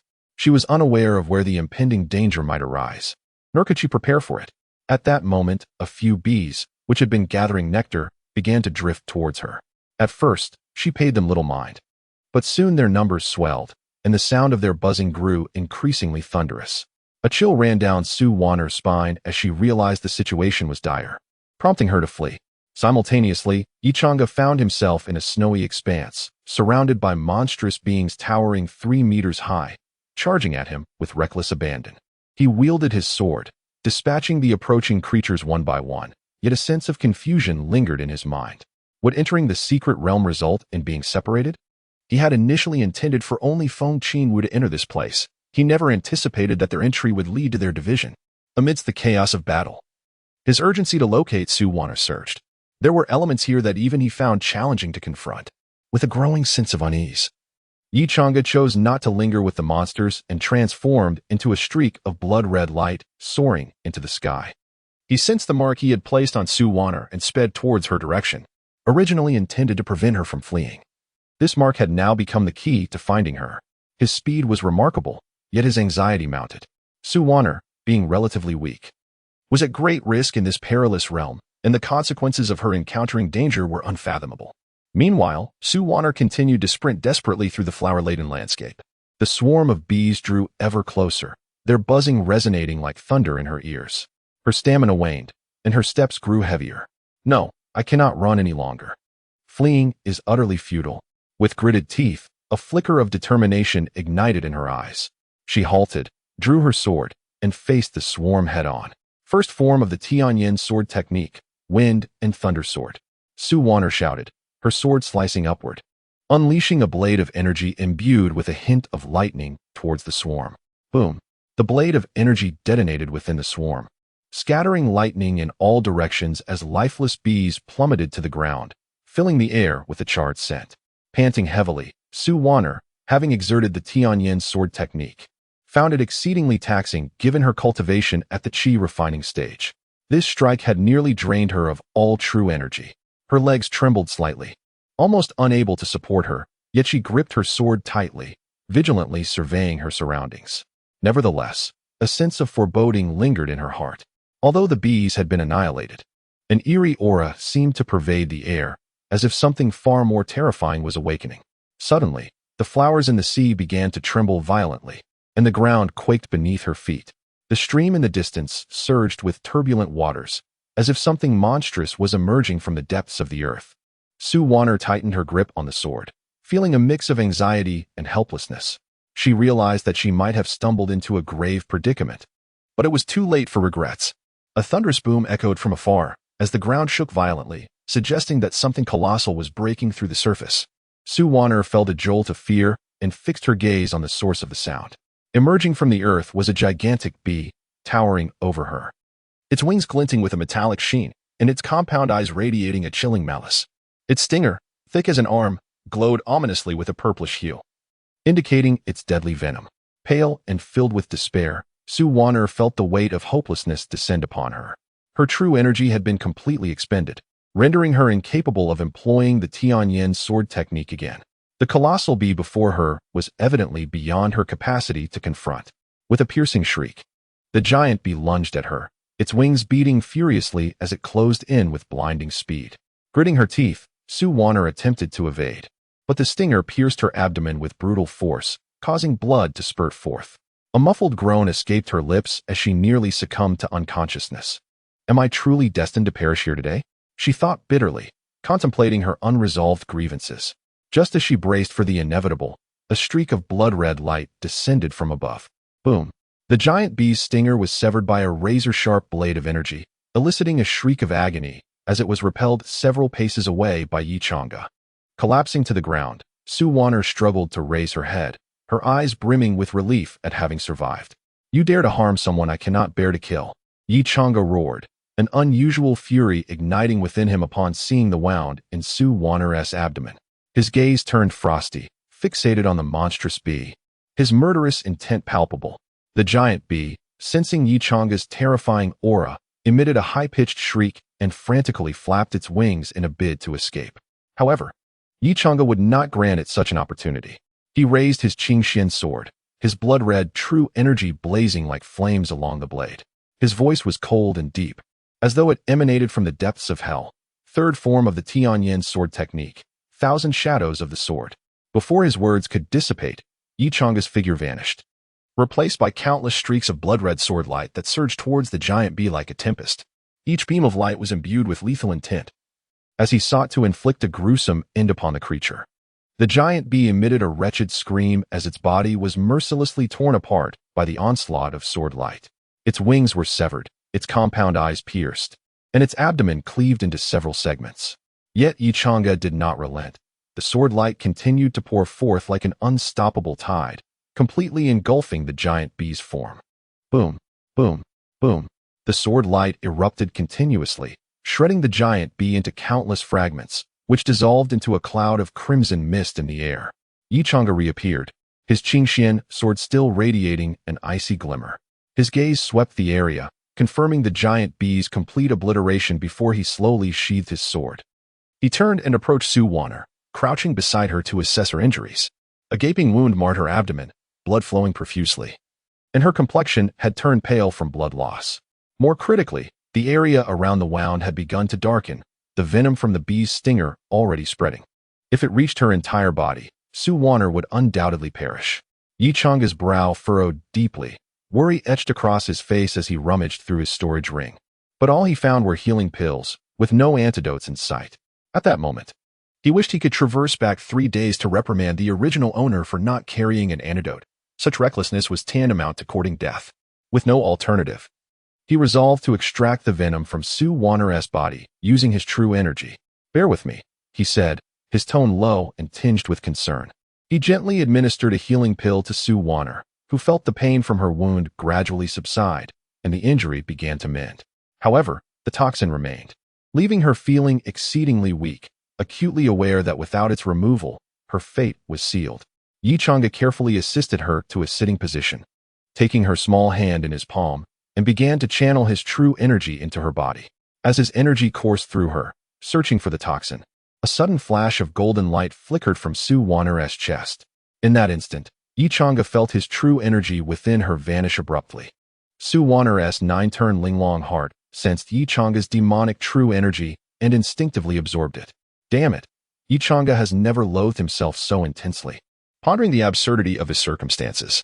Now it is over. True energy can no longer persist within Su Wanner, who, in her current state of low cultivation, is incapable of independently controlling the nine-turn Linglong heart.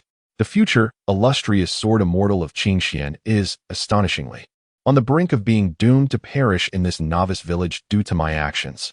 A wave of despair surged through Yichanga's heart. He sat on the ground, gently cradling Su Wanner in his arms, gazing at her pallid face, overwhelmed by an indescribable sorrow. Chapter 11. The method. Yichanga held Su Wanner in his arms. Seated upon the ground, his heart burdened with profound anguish. He loathed his own arrogance, lamented his untimely arrival, and resented the flawed narrative he had crafted in his previous life.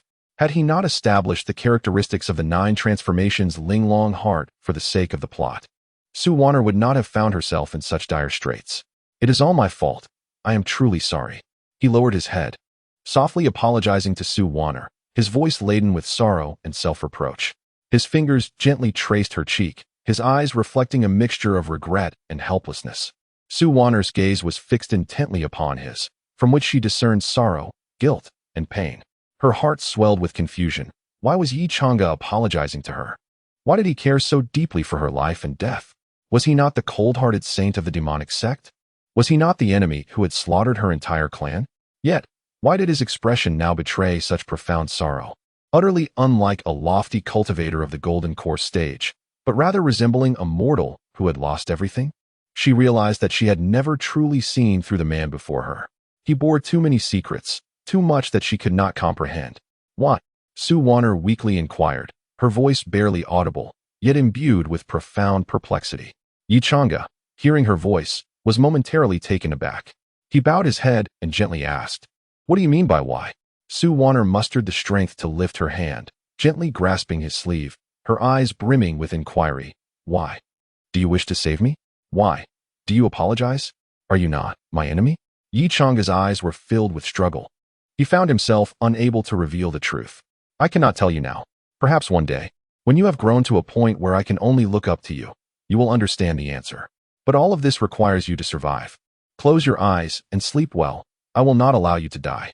His tone was gentle yet resolute. Su Wanner gazed at Yichanga, wishing to ask more. But her strength was fading. Her eyelids fluttered uncontrollably, and she ultimately succumbed to a deep slumber. Yichanga looked down at her pale, sleeping face, gently holding her small hand, his vital energy flowing steadily into her body.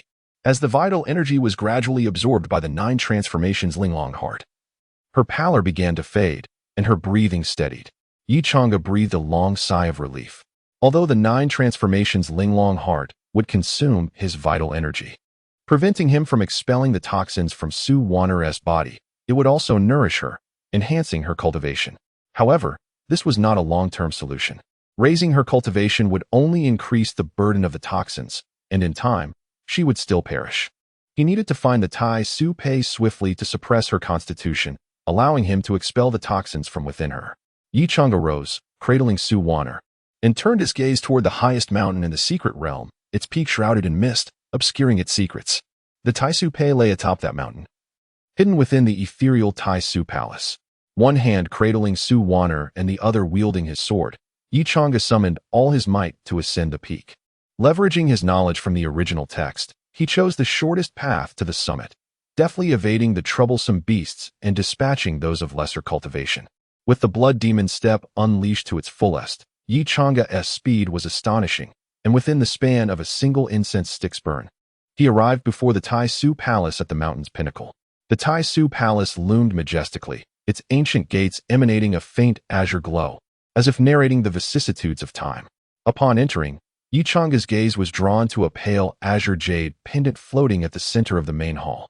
It radiated a gentle light, strikingly visible, yet subtly evading attention, as though it were both a tangible existence and an illusory projection. This paradoxical sensation was the essence of the Tai Su Pei's extraordinary nature. Yichanga did not rush into the main hall.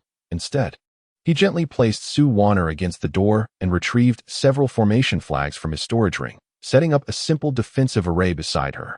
Although he could evade most beasts, the battle before the Tai Su Palace was unavoidable. He looked up at the eaves of the Grand Hall, where a pale azure dragon statue poised its head toward the heavens.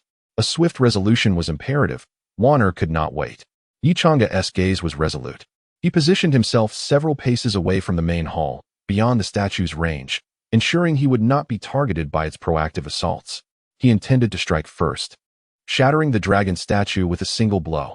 The surrounding spiritual energy gradually converged upon him, flowing into the Qing Xian sword he wielded. The blood-red vital energy coiled around it, resembling a layer of blazing flames. The Qing Xian sword trembled in Yichang's grasp, emitting a melodious hum. As the blood-red vital energy coursed like a living entity, he slowly raised the long sword, aiming it at the dragon statue, and at that moment, the surrounding spiritual energy crystallized. Fourth form of the Tianji sword technique, one sword to part heaven and earth. Yichang shouted, and a brilliant sword light erupted. He did not employ the ocean sword, for against this soulless puppet, the ocean sword's might paled in comparison to the direct effectiveness of the heaven and earth sword. The sword light surged forth like a blood-red rainbow, tearing through the heavens with unmatched authority, aimed directly at the dragon statue's head. The dragon sensed the impending threat of this formidable sword intent. Its bell-like eyes snapped open, and it raised its right claw in an attempt to block the strike.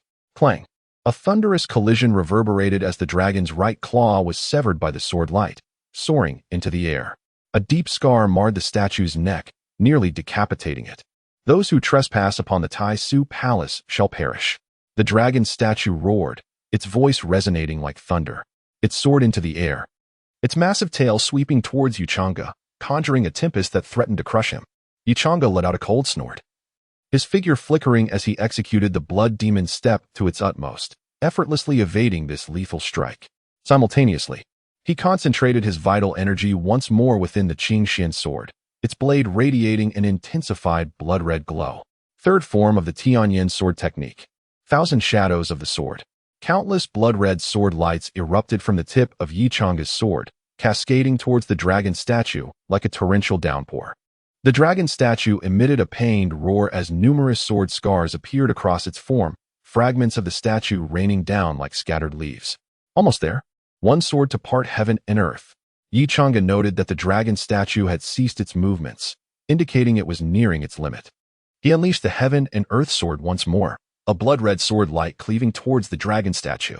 Though it lacked the terrifying momentum of the first strike, it was more than sufficient to deal with the weakened statue. The blood-red sword light flashed like lightning, aiming directly for the dragon statue. It attempted to evade, but its damaged form could no longer support its movements. The sword light pierced through its body, cleaving it in two. The statue let out a chilling wail before crashing to the ground, reduced to a pile of rubble, devoid of any vitality. Yichang did not linger. He swiftly sheathed the Qing Xian sword and advanced towards the main hall. There, the Tai Su Pei floated serenely at the center, emanating a soft azure glow, as if awaiting his arrival. At last, I have found it. A flicker of joy crossed Yichang's eyes, and the tension within him began to ease. With the Tai Su Pei, Su Warner would be saved. He hastened forward, reaching out for the pendant. However, just as his fingers were about to make contact, an ancient hand suddenly emerged from the void, gripping his wrist firmly. Chapter 12.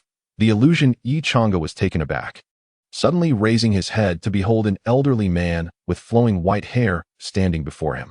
His gaze was gentle yet profound, as if he could see through all things in the world. Rather than being piercing, his eyes emanated a kind of elder-like concern, as if he were observing a lost child. "You are not the one this object awaits," the old man spoke slowly, his tone laced with a hint of regret and counsel.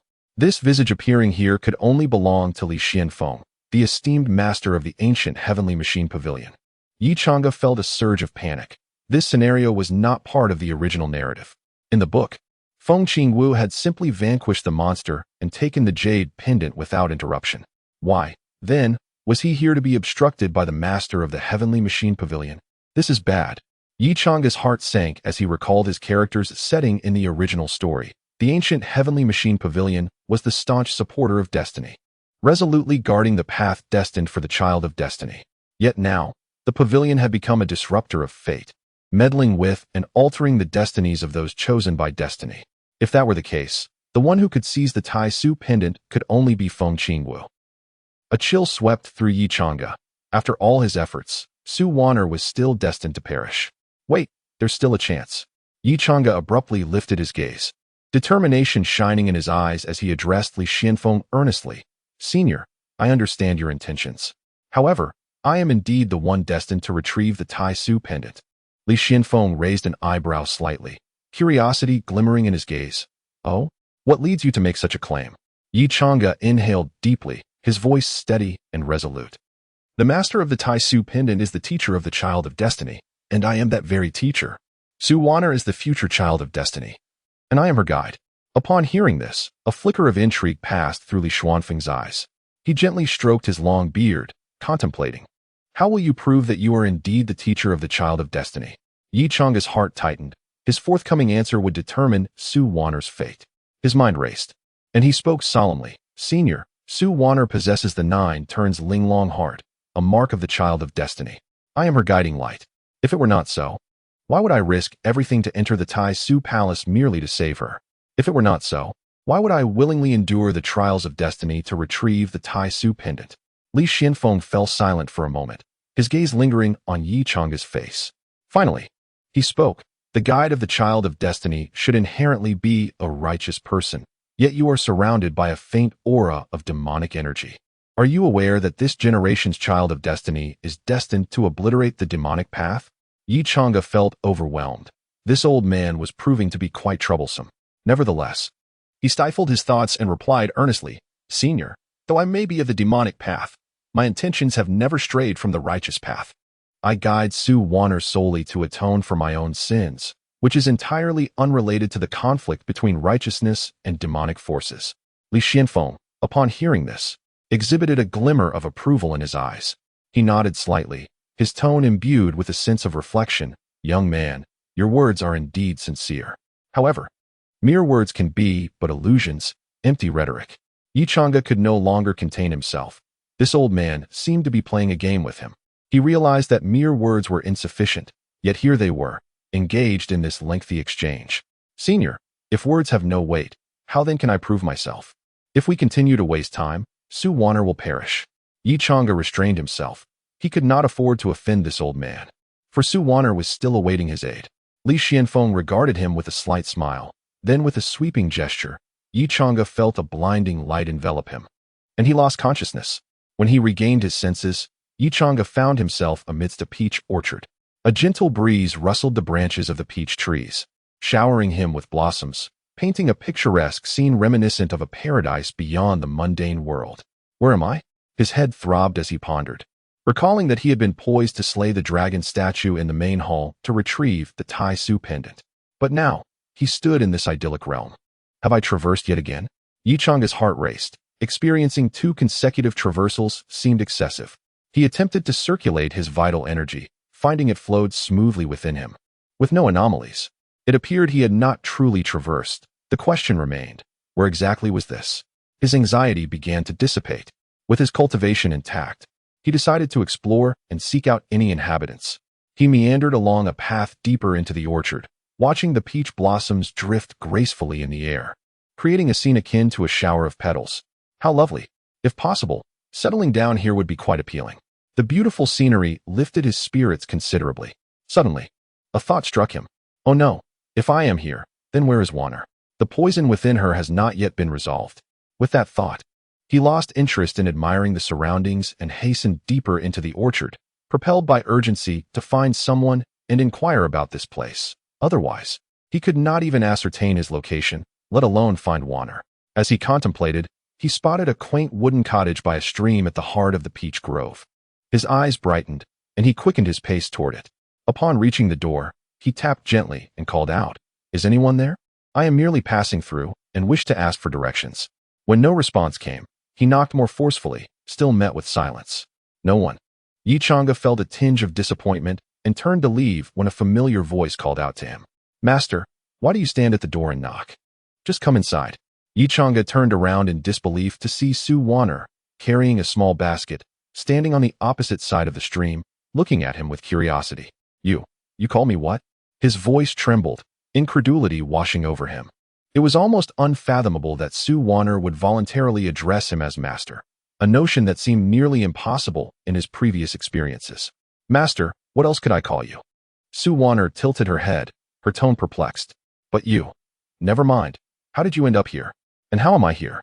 Yi Chang'e was in a state of shock. The severely injured Su Wanner, who had been on the brink of death, now stood alive before him, calling him master. He had never felt so bewildered, not even during his initial traversal. Su Wanner giggled, taking off her shoes and wading barefoot into the stream. Approaching Yi Chang'e with a playful demeanor and poked his forehead.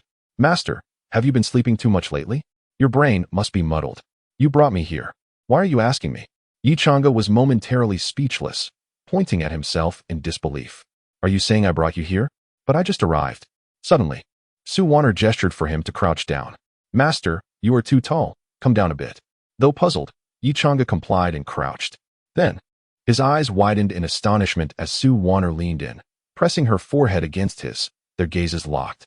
Yi Chang'e was utterly unprepared for such intimacy. His heart raced, and he instinctively took a half-step back. Am I losing my mind? Why is she talking such nonsense?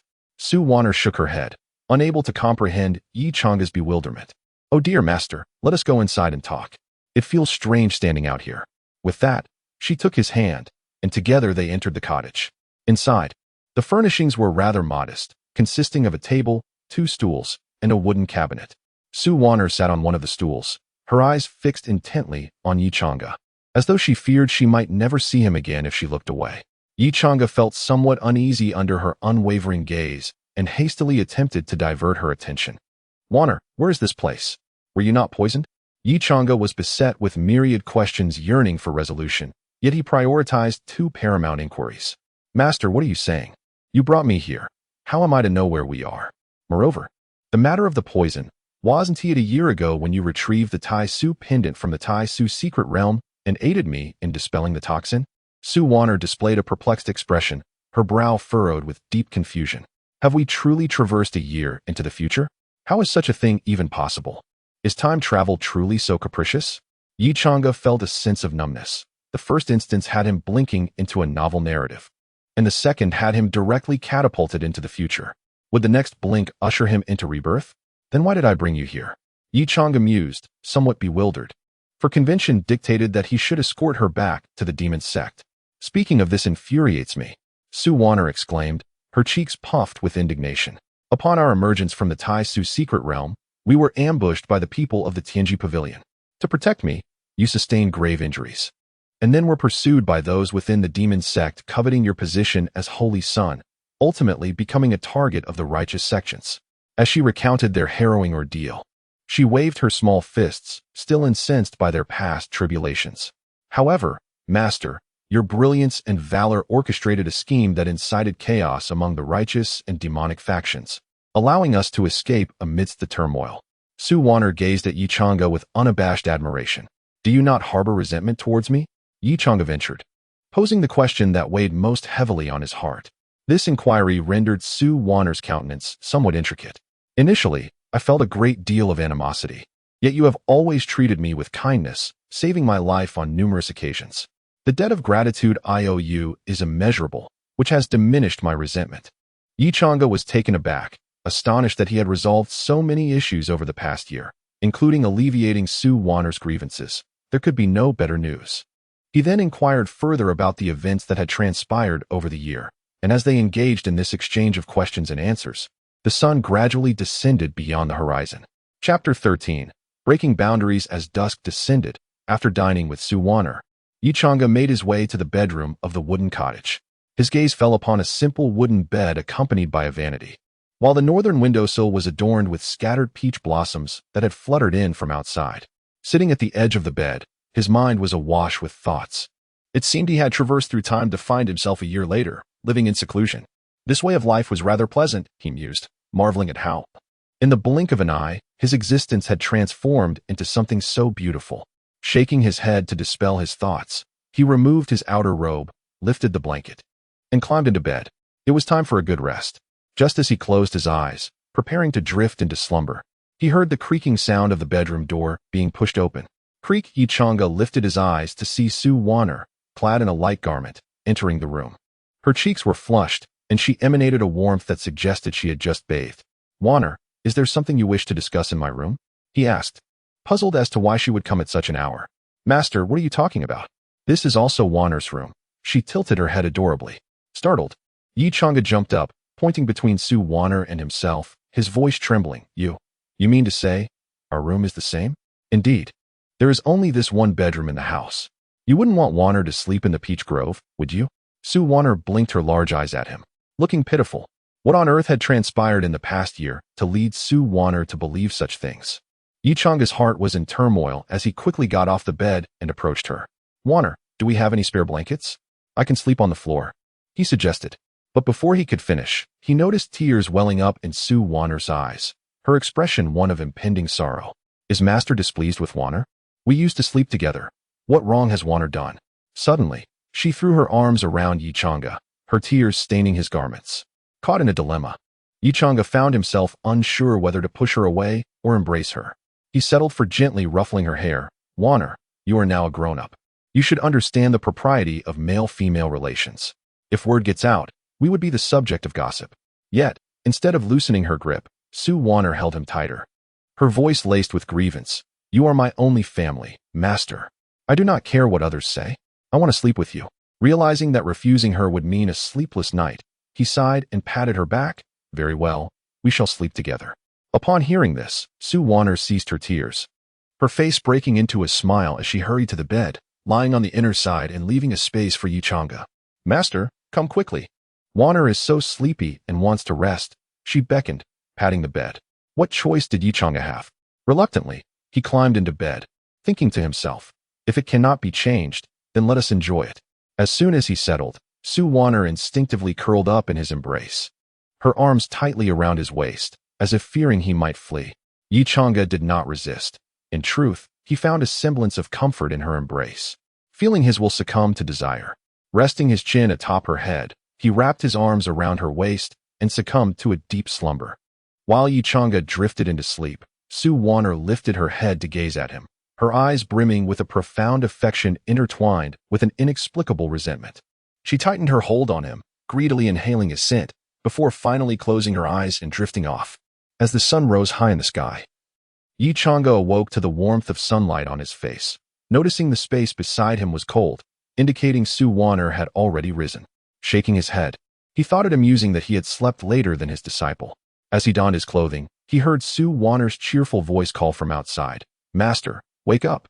It's time for lunch. Stepping outside, he found Su Wanner sitting on a stool, her eyes sparkling as she watched him. The table was set with steaming dishes. Though simple home-cooked fare, it radiated a comforting warmth. A wave of emotion surged within Yi Chang'e, an inexplicable sense of happiness enveloping him. He felt as though he were the happiest person in the world. Pulling out a chair, he sat down, savoring a slice of peppered meat. His taste buds ignited with a flavor reminiscent of dishes from his past life.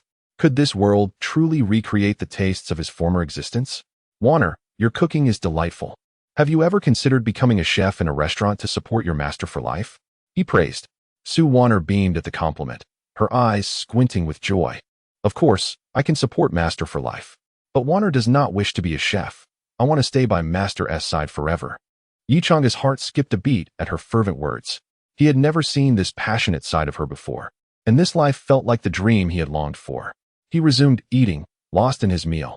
However, as he continued, he sensed something amiss. Su Wanner had yet to touch her chopsticks. He felt his internal energy becoming sluggish, his movements growing heavy. Instinctively glancing at Su Wanner, he found her eyes fixed intently upon him, brimming with unabashed love and resentment. This gaze was foreign to him, a blend of conflicting emotions that sent a shiver down his spine. He set down his chopsticks, stiffly inquiring, Wanner, why do you look at me in such a manner?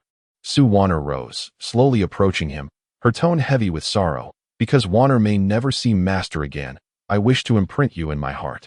Yi Chang'e attempted to rise, yet his body felt increasingly unresponsive, leaving only his hands capable of slight movement. He tried to channel his energy, but it was as if it had vanished into the abyss, utterly inaccessible. Noticing his struggle, Su Wanner revealed a melancholic smile. Useless Master. I have already infused your meal with a spirit-binding powder. You are now weaker than a mere mortal. Yi Chang'e's gaze fell upon Su Wanner, now standing before him. Her eyes brimming with tears, which cascaded down her beautiful face, falling to the ground. So, do you still hate me? He asked, a flicker of understanding crossing his mind. He realized that the grudge of his family's demise could not be so easily absolved. Su Wanner choked back her tears, her voice quivering. I hate you for being so kind to me, for saving me repeatedly, for taking the lives of my family. As she spoke, she suddenly knelt and embraced Yi Chang'e tightly, her tears soaking into his shoulder. Yi Chang'e felt a surge of guilt. Witnessing Su Wanner in such despair pained him deeply. Just as he opened his mouth to speak, a piercing pain shot through his back. He turned to see that Su Wanner had inexplicably acquired a short sword, plunging it from behind into his chest. With tears still streaming down her face, she continued, Master, I am sorry. I cannot forget the hatred, nor can I repay you. In the next life, I will repay you. The sword's tip had emerged from his chest, and as she sought to apply more force, intending to drive the blade through herself as well, she found Yi Chang'e's hand had firmly grasped the sword, preventing her from proceeding. With great effort, Yi Chang'e raised his left hand to gently wipe away the tears at the corner of Su Wanner's eyes, speaking softly, You have done nothing wrong, Wanner. All of this is my sin, and you are innocent. You are the greatest victim of this tragedy. You deserve to live happily. His voice grew increasingly feeble. Until he uttered his final words, he could endure no longer, and darkness enveloped him. When he opened his eyes again, he found himself within the Hall of Infinite Void, tightly clutching the pendant of Infinite Void. Looking around, he realized that Li Xianfeng had long since vanished. Was it all merely an illusion? His gaze was somewhat bewildered, for the warmth of the peach grove was so enchanting that it left him entranced.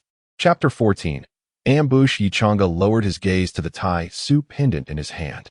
Once radiating a gentle glow, the jade pendant now appeared dull and worn, marred by several faint cracks. With this, Wanner would be saved, Yi Chang'e pondered. He hurriedly exited the main hall, stepping over the shattered stone statues at the entrance, and approached Su Wanner, who lay by the door. Waving his hand, he stowed away the defensive array flag into his storage ring, then knelt down to gently embrace Su Wanner, taking out a red string from the storage ring. He threaded the Tai Su pendant onto it and delicately hung it around Su Wanner's neck. The once dim Tai Su pendant flickered with a soft azure light, while the golden radiance emanating from Su Wanner's chest gradually faded until it vanished completely. Observing this scene, Yi Chang'e felt a wave of relief wash over him as he gently held Su Wanner's small hand, allowing his vital energy to flow continuously into her body. This time, the 9 turns Linglong heart refrained from absorbing his vital energy. Soon, he detected the toxins within Su Wanner's body, urging the vital energy to push the toxins into a corner before launching a sudden surge. Su Wanner coughed up a mouthful of poisonous blood, her complexion improving significantly. Yi Chang'e did not cease the flow of vital energy, continuing to nourish her body. Gradually, Su Wanner's complexion became rosy, and her breath stabilized. She slowly opened her eyes, meeting Yi Chang'e's gaze filled with relief. I'm not dead, she asked softly. In her stupor, she felt as if her body were enveloped in a pure energy, warm and comforting. However, soon after, a chill crept in, only to be completely dispelled once Yi Chang'e's vital energy surged in. How do you feel? Yi Chang'e inquired with concern. Su Wanner silently circulated her vital energy within, and after a moment, she lifted her head, her tone tinged with confusion. I feel great, but I've unexpectedly broken through to the later stage of qi refinement. Yi Chang'e felt reassured and helped her to sit up, explaining. Your 9 turns Linglong heart allows you to convert the demonic vital energy within you for your own use. While you were unconscious, I transmitted quite a bit of vital energy to you. Doesn't that mean your cultivation level will drop? Su Wanner was taken aback, not expecting Yi Chang'e to make such sacrifices for her. Yi Chang'e shook his head, chuckling lightly. The vital energy of the golden core stage is like an ocean, while the qi refinement stage is merely a small pond. The loss in transmission is but a brief rest for me. We have obtained what we came for. It is time to leave, Yi Chang'e stated calmly. The issue was resolved, and it was time to return to the demonic sect. Su Wanner touched the Tai Su pendant at her chest, finally noticing the jade pendant hanging around her neck. Is this the Tai Su pendant? What purpose does it serve? She asked, perplexed. Yi Chang'e turned to her, contemplating for a moment before responding. Your 9 turns Linglong heart has a strong restraining effect against the demonic path, and the Tai Su pendant can suppress your physique to prevent detection by those of the demonic sect. But aren't you one of them? Su Wanner mused internally, yet warmth surged within her heart. Yi Chang'e had risked coming here for her protection, She felt indebted to him, unable to repay the kindness of the holy son of the demonic sect. Why are you so kind to me? Aren't you my enemy? She looked up at Yichanga, repeating the question she needed an answer to.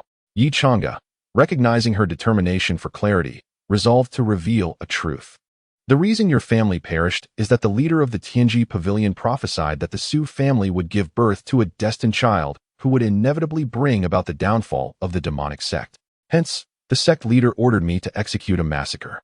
However, after I had slain everyone, I encountered you. Your 9 turns Linglong heart awakened the celestial aspect within my immortal demonic body, making me realize my conscience.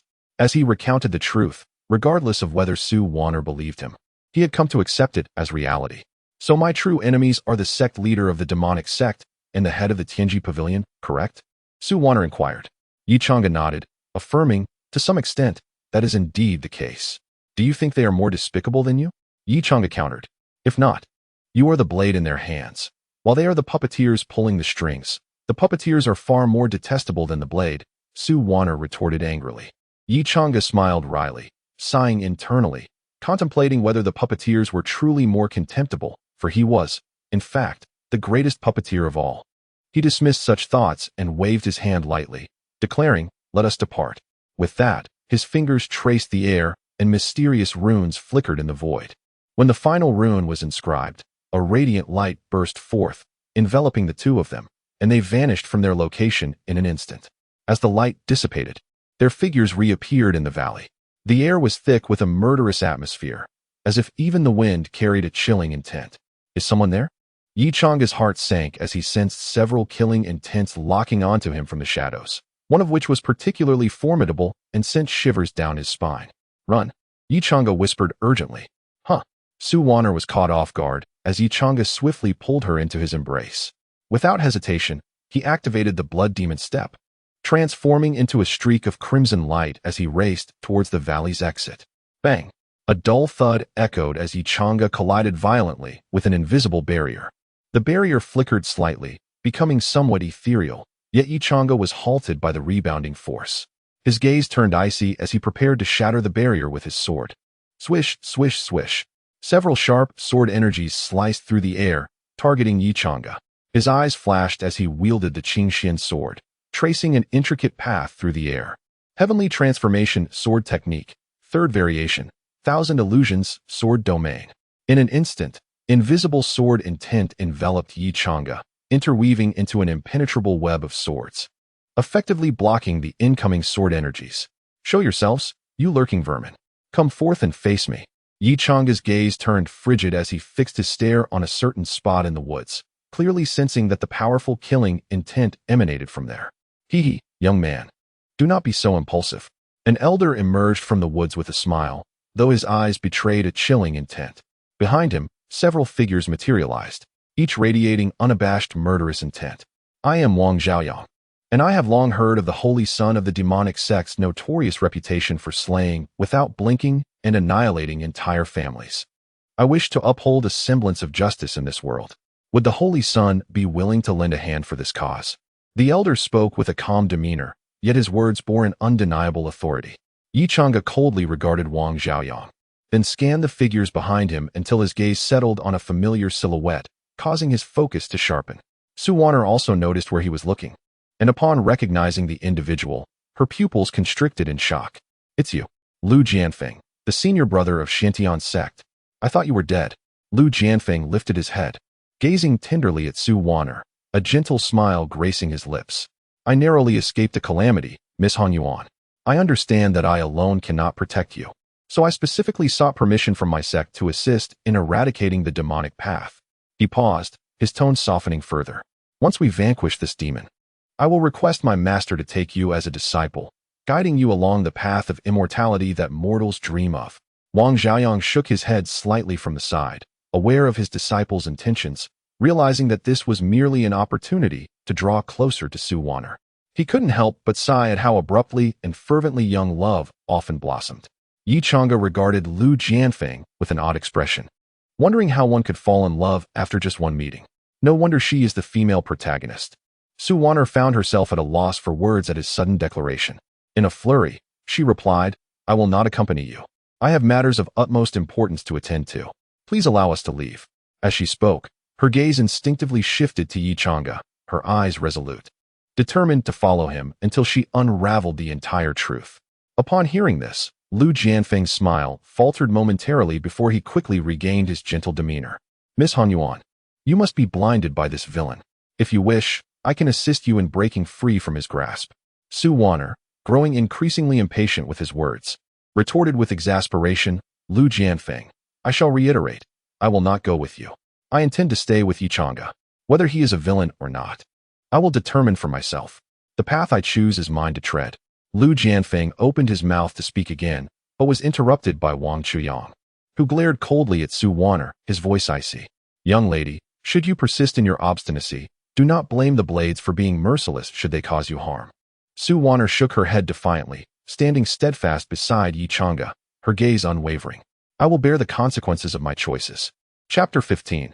The Great War. Yi Chang'e's gaze flickered with surprise. He had not anticipated that Su Wanner would so resolutely align herself with him. Casting a slight glance at her, he spoke with a tone that bore a hint of encouragement. It is commendable that you hold such thoughts, but for now, you need only stand behind me. Understood, Su Wanner nodded, aware that this battle was beyond her capacity to partake in.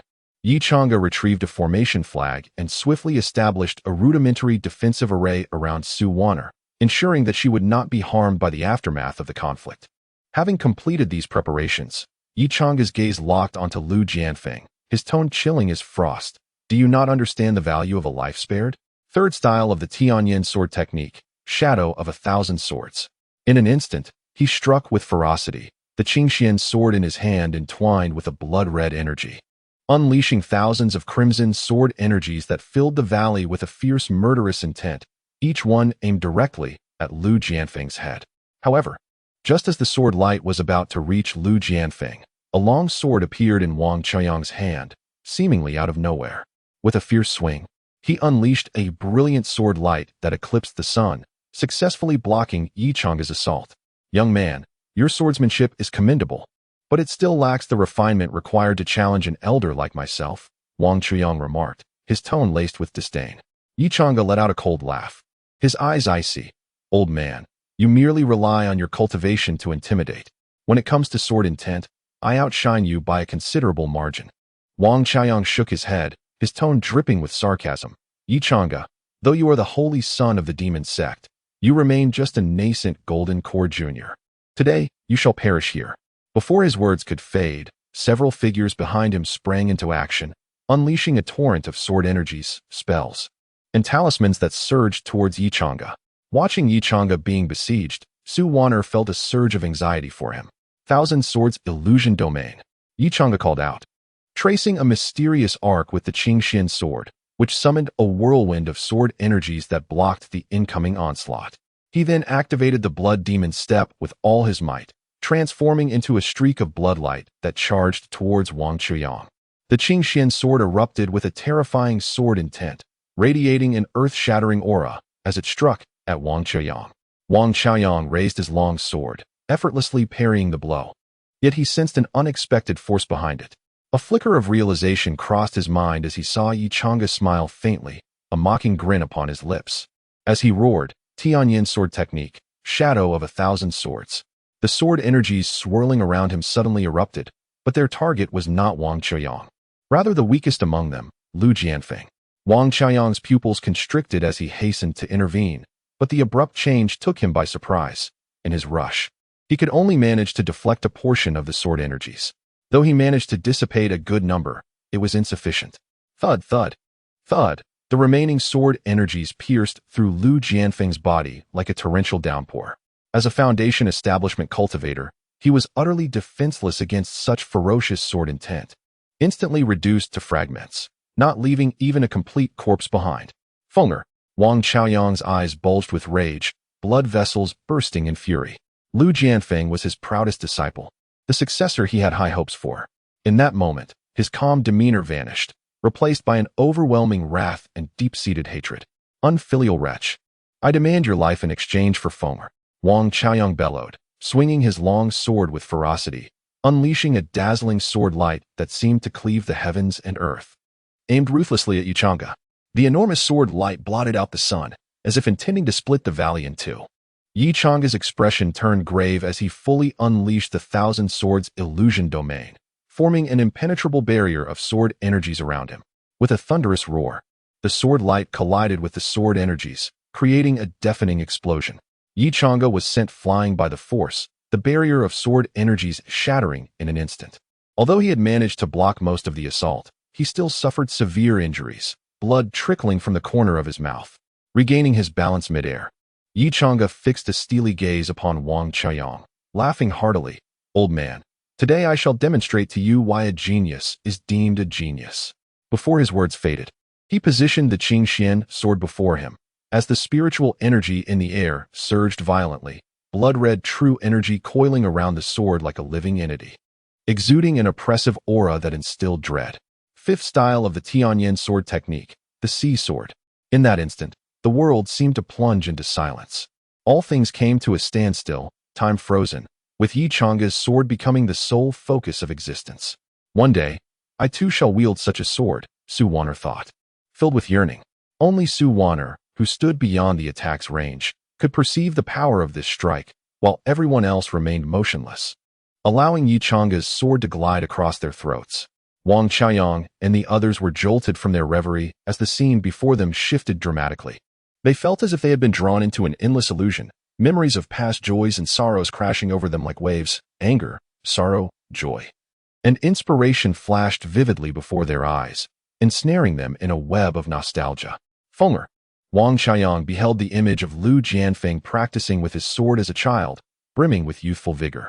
He reached out to pat Lu Jianfeng's head, only to witness the boy being cleaved in two by a sword light, dissolving into nothingness. The others were similarly entranced, lost in the illusion, laughing or crying, unable to extricate themselves. Yet Wang Qianyong, being a nascent soul cultivator, found himself ensnared by the illusion but did not succumb to its depths. With a jolt, he forced himself to awaken. As he regained clarity, the sight before him nearly shattered his sanity. His fellow disciples lay lifeless in pools of blood, their vitality extinguished. Meanwhile, Yi Chang's sword was thrust before him, glowing with an intense red light, emanating an unmatched momentum as it struck down upon him. Panic surged within Wang Qianyong, and he hastily raised his sword to block. Clang! The sound of metal clashing resonated, and Wang Qianyong felt an immense force transfer through the sword, numbing his arm and sending him careening backward. His chest bore a deep crimson gash, blood instantly staining his robes. Yi Chang'e regarded him coldly, a sneer playing on his lips. "Old man, how does this sword feel?" Wang Qianyong lifted his head, fury igniting within his eyes, his voice low and frigid. "Yi Chang'e, you seek death." Yi Chang'e erupted in laughter, his tone dripping with derision. "Old man, you bring a handful of golden core fodder to encircle and kill me. Do you fancy yourself something great?" Wang Qianyong's expression darkened ominously, a glint of resolve flashing in his eyes. "Demon, today I shall slay you, or I, Wang Qianyong, vow never to be human again." With that, he produced a crimson pill from his hand, its surface swirling with fiery patterns, exuding a violent aura. Without hesitation, Wang Qianyong swallowed the pill, and in an instant, a powerful momentum erupted from him, like a tempest bearing down upon Yi Chang'e. "This old man has entered the second phase." Yi Chang'e furrowed his brow tightly. Wang Qianyong's aura surged exponentially, his injuries visibly healing at an alarming rate. His eyes wild with madness as he thundered, "Demon, today you shall witness why the chasm of realms is insurmountable." Before his words could settle, he raised his long sword high, a blinding azure light enveloping the blade, as if even the heavens and earth would be cleaved asunder by this strike. In the next moment, his figure vanished from sight, moving so swiftly that not even an afterimage remained. "Be careful," Su Wan'er cried out in alarm. Yi Chang's pupils constricted in horror. He had failed to perceive how Wang Qianyong had moved. In the blink of an eye, Wang Qianyong materialized before Yi Chang'e, his long sword wielding an unstoppable momentum as it swung down with ferocity. With a resounding roar, the sword energy surged forth with a speed and ferocity that seemed poised to cleave the very valley in twain. Yi Chang'e, caught unawares, instinctively raised his Qingxian sword to parry the blow, yet the force behind the strike far exceeded his expectations. Clang! The deafening sound reverberated through the air, and Yi Chang'e felt an overwhelming power surge through him, leaving his arm numb and his body propelled backward like a kite severed from its string. He crashed violently to the ground, creating a deep crater several dozen feet wide. Coughing, Yi Chang'e expelled a mouthful of blood, mingled with fragments of his own internal organs. The impact had caused his innards to shift uncomfortably. Not far away, Wang Qiaoyang stood observing the utterly disheveled Yi Chang'e, his gaze filled with a chilling madness. Demon, today marks your demise. Chapter 16. The enchantment in the valley. The once picturesque scenery had vanished without a trace. The ground was marred by countless intersecting sword marks, as if it had been ravaged by innumerable blades. Trees lay toppled, their branches and leaves strewn across the earth, while the air was thick with the acrid scent of blood and the lingering energy of battle, a testament to the ferocity and brutality of the conflict. Yi Chang'e wiped the blood from the corner of his mouth, lifting his gaze with a chilling intensity. His garments were tattered by the sword's energy, hanging in shreds upon his form, and numerous wounds oozed crimson. A drugged cur dares to speak so boldly, he scoffed, his tone laced with derision and disdain. In an instant, he vanished, employing the blood demon's step with all his might, transforming into a streak of sanguine light that surged toward Wang Qiaoyang. The Qingxian's sword in his hand swung once more, radiating an overwhelming brilliance. Ocean-S sword. Within the blade's luminescence lay the essence of boundless sorrow and vastness, rendering all else in the cosmos dim in its presence. Yet, Wang Qiaoyang merely stood his ground, a smirk curling at the corners of his lips. Do you truly believe I would fall for the same trick twice? He retorted, his tone dripping with contempt. Before the words had fully escaped his lips, he raised his sword slightly, the tip flicking upward.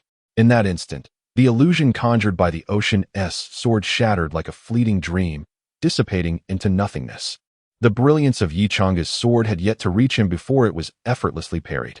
With a resounding clang, Yi Chang'e's assault was entirely neutralized.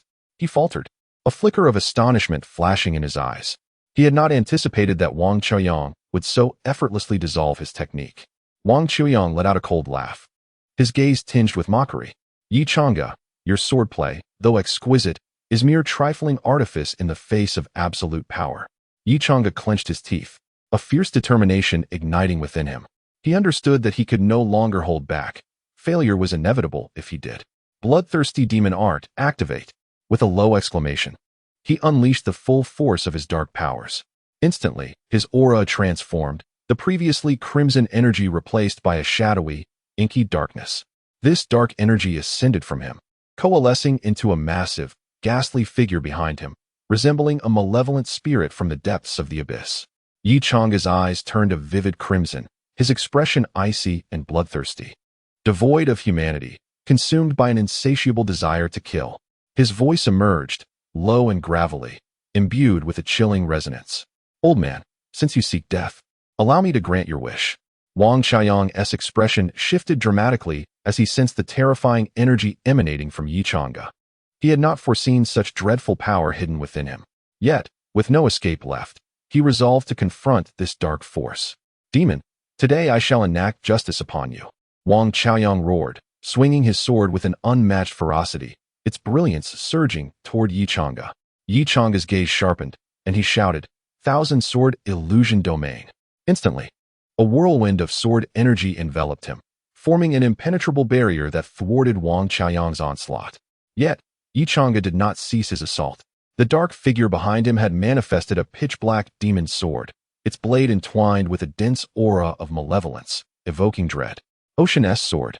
Both Yi Chang'e and the shadow struck simultaneously, their sword lights sweeping forth like a torrential tide. Wang Qiaoyang found himself abruptly transported into a grand estate, surrounded by the sounds of merriment and laughter, a nostalgic echo of his youth. In the blink of an eye, a towering figure of dark energy appeared, wielding the demon sword. As the blade cut through the air, blood sprayed in all directions, and those nearby fell one after another, their screams piercing the air. Soon, the ghastly figure fixed its gaze upon him, the blade poised at his throat. In that critical moment when the blade was about to make contact, a bone-chilling cold jolted him back to reality. Yet, as he regained his senses, Yi Chang'e's sword had already drawn perilously close. Wang Qiaoyang attempted to react, but time was no ally. With a soft thud, he felt his perspective shift, and before him lay a headless corpse clad in familiar robes, clutching his own sword. Is that me? Wang Qiaoyang's consciousness wavered, ultimately succumbing to an eternal darkness. Yi Chang'e, having dispatched Wang Qiaoyang, did not relent. He wielded the Qingxian sword once more, executing the technique of thousand shadows of swords. Instantly, thousands of sword energies rained down like a tempest, obliterating Wang Qiaoyang's remains into nothingness, leaving not a trace behind. Standing amidst the swirling malevolence, Yi Chang'e surveyed his surroundings with his blood-red eyes, as if searching for something. His gaze ultimately settled upon Su Wan'er, who remained hidden behind a defensive formation, a cruel smile forming upon his lips, as though he had discovered an intriguing plaything. What has happened to my master? Su Wan'er pondered, her heart racing at the sight of the dark energy enveloping Yi Chang'e. She had never witnessed such a transformation in him, cold, bloodthirsty, as if he had become an entirely different person. Suddenly, Yi Chang'e vanished, reappearing before Su Wan'er's protective barrier. He raised a hand. Thick strands of dark energy converging at his fingertips, and with a mere touch, the barrier crumbled like fragile glass. Su Wan'er's heart tightened as she watched the malevolent Yi Chang'e, instinctively retreating a few steps, her voice trembling. Master, what is happening? Please. Don't frighten me. Yi Chang'e offered no reply, his approach unyielding, his crimson gaze intensifying as he resembled a bloodthirsty beast fixated on its prey. Overwhelmed, Su Wan'er turned and fled. Yet, before she could make significant distance, Yi Chang'e appeared before her like a specter, tilting his head with a cold, mocking tone. Trying to escape? Before she could respond, he extended a hand, the dark energy coiling around his fingers like iron pincers, seizing her throat and lifting her high into the air. With her feet dangling above the ground, her breath grew shallow, her face reddening from the lack of air. A chilling smile crept across Yi Chang'e's lips, madness swirling in his gaze. Killing you will be quite entertaining. Su Wan'er struggled, desperately attempting to pry his fingers from her throat, but her efforts were in vain. Terror and despair filled her eyes as she gasped. Master, please wake up, it's me Wan'er yet. Yi Chang'e seemed oblivious to her pleas, the dark energy consuming him, rendering him a slave to bloodlust. Impervious to her words, as the suffocating sensation surged within her, she felt her consciousness fading, teetering on the brink of death. In that critical moment, a spark ignited in her mind. Summoning all her strength, she tore the Tai Su pendant from her neck, channeling her remaining energy to hurl it away with force. In an instant, a blinding golden light erupted from her chest, radiating like the sun itself. Where the light reached, the dark energy enveloping Yi Chang'e melted away as if snow under the sun. The crimson hue in Yi Chang'e's eyes receded like a tide. Clarity returning to his mind, he released his grip on Su Wan'er, staggering back as though awakening from a nightmare. Gasping for breath, Su Wan'er collapsed to the ground, her chest heaving as she reveled in the relief of surviving. She looked up at Yi Chang'e, her voice weak, yet laced with concern. Master, are you all right? Yi Chang'e stood still, gazing at his hands, his eyes filled with remorse. He took a deep breath, his tone somewhat somber. Wan'er, I am sorry. Su Wan'er shook her head, refraining from reproaching Yi Chang'e, managing to force a faint smile. It's all right, master. If you hadn't acted as you did, survival would have been exceedingly difficult for us. Yi Chang'e fell into silence for a moment, then swiftly approached the fallen Su Wan'er, gently helping her to her feet. With a flick of his right hand, he summoned back the Tai Su pendant that had been cast aside. He carefully rethreaded it with a red cord, delicately hanging it around Su Wan'er's neck. After retrieving a healing elixir from his storage ring and handing it to Su Wan'er, Yi Chang'e sat down beside her, silently regulating his breath, suppressing the demonic nature of his immortal body. He needed to transition his cultivation method, otherwise, the events of today would inevitably repeat. However, the process of transforming from demonic to righteous cultivation required him to disperse his powers and start anew, which troubled Yi Chang'e. Stripped of his abilities, facing the forthcoming challenges would be arduous. After a while, observing that Su Wan'er had nearly regained her strength, Yi Chang'e rose and led her out of the valley. It was time to return to the demon sect. A sense of melancholy enveloped him. Chapter 17. The Taiwu Imperial City in the realm of Qingxian. 4 great empires reigned supreme: the Taiwu Empire, the Dazhou Empire, the Qiyu Empire, and the Dazhou Empire. Among them, the Taiwu Empire stands as the most powerful, its emperor diligently governing, ensuring the nation's prosperity and the people's tranquility. Even the royal family's cultivation prowess far surpasses that of the princes from other empires. In the bustling streets of Taiwu Imperial City, A figure clad in white strolled leisurely, accompanied by a girl adorned in a pink floral dress. Their presence starkly contrasted with the elegantly dressed crowd around them, drawing numerous curious glances. "Aren't we supposed to be in the demon sect?" Su Wanner tugged at Yi Chang's sleeve, her voice a mere whisper filled with confusion at the scene before her. With a solemn expression, Yi Chang'e quietly elucidated. "The headquarters of the demon sect lies within the imperial city. The members of the royal family, be they the emperor or the princes, are all adherents of the demon sect." Upon hearing this, a flicker of shock crossed Su Wanner's eyes, prompting her to inquire further. "But isn't the royal family at the pinnacle of this nation? Why would they submit to the demon sect?" Yi Chang'e cast a cautious glance around to ensure they were not overheard, then replied in a hushed tone, "It's quite simple. In the Qingxian realm, each individual's innate talent is determined at birth, immutable and unchangeable. Those of the royal lineage, lacking in talent, naturally seek ways to grow stronger to extend their lives and maintain their rule." He paused, his tone growing stern. "The blood sacrifices of the demon sect allow those without talent to forcibly elevate their realms. This temptation is irresistible to the power-hungry royals." Furrowing her brow in anger, Su Wanner exclaimed, "So, they willingly become puppets of the demon sect for the sake of power?" Yi Chang'e nodded, his voice tinged with disdain. "Indeed, power and strength are what they covet most. They would sacrifice anything, even their dignity, to attain it." As the master and disciple conversed quietly on the street, a sudden tumult erupted in the distance. The crowd scattered in panic, cries of alarm echoing around them. A lavishly adorned carriage careened wildly down the street, the horses neighing in distress, and the wheels screeching against the cobblestones. "Commoners, clear the way for this prince." A young man clad in a yellow python robe stood atop the carriage, holding a riding crop, his expression one of arrogant disdain.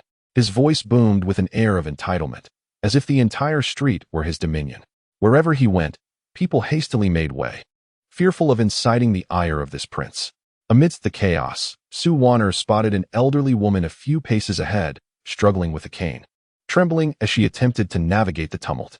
Clearly frightened by the sudden uproar, she sought to evade the chaos, but it was too late. The crowd had already abandoned her, leaving no one to assist.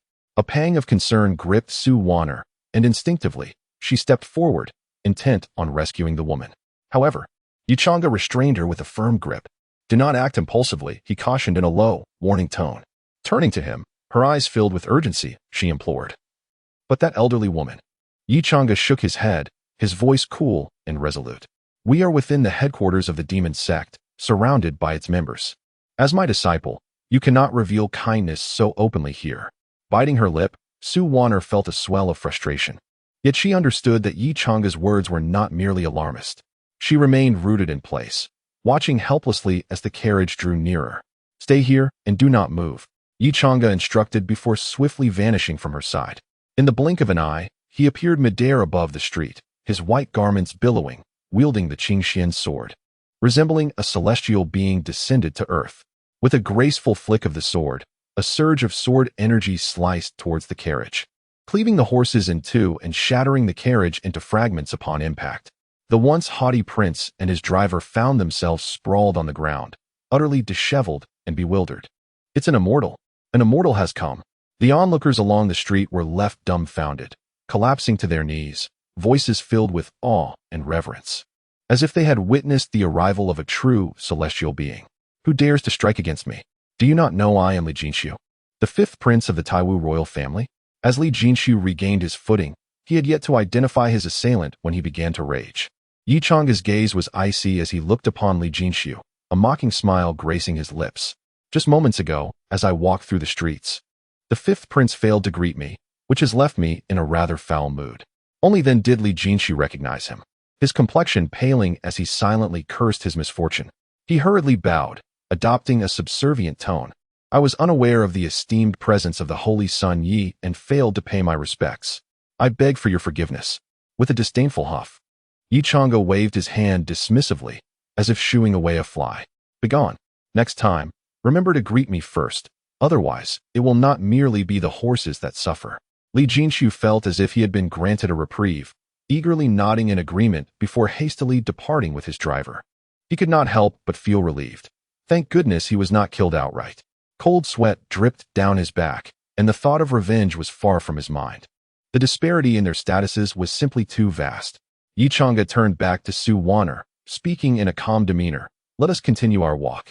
Watching the scene unfold had left Su Wan'er in a state of profound shock, her mind swirling with questions. She gently tugged at Yi Chang'e's sleeve, her curiosity piqued. "If we were to help, why did you stop me? And why was that fifth prince so submissive? He no longer exudes the arrogance he displayed moments ago." Yi Chang'e slightly turned his head towards her, patiently explaining, "This is the headquarters of the demon sect. My identity does not permit me to display undue benevolence." "Did you not hear my reasoning? The fifth prince did not greet me. It was merely a coincidence. As for him, the royal family serves as the demon sect's lapdogs. To the emperor, princes are inconsequential. Should one die, another can easily take their place." Su Wan'er nodded, a newfound understanding forming within her. As she learned more about Yi Chang'e, her resentment gradually began to dissipate. The two continued to stroll through the vibrant streets, as if the earlier commotion had no bearing on their existence. As they walked, a sudden uproar echoed ahead, where a crowd had gathered, seemingly engrossed in some spectacle. Yi Chang'e, generally indifferent to such distractions, cast a glance before continuing on his way. However, Su Wan'er's eyes sparkled with curiosity. She had always been fond of lively scenes in her childhood.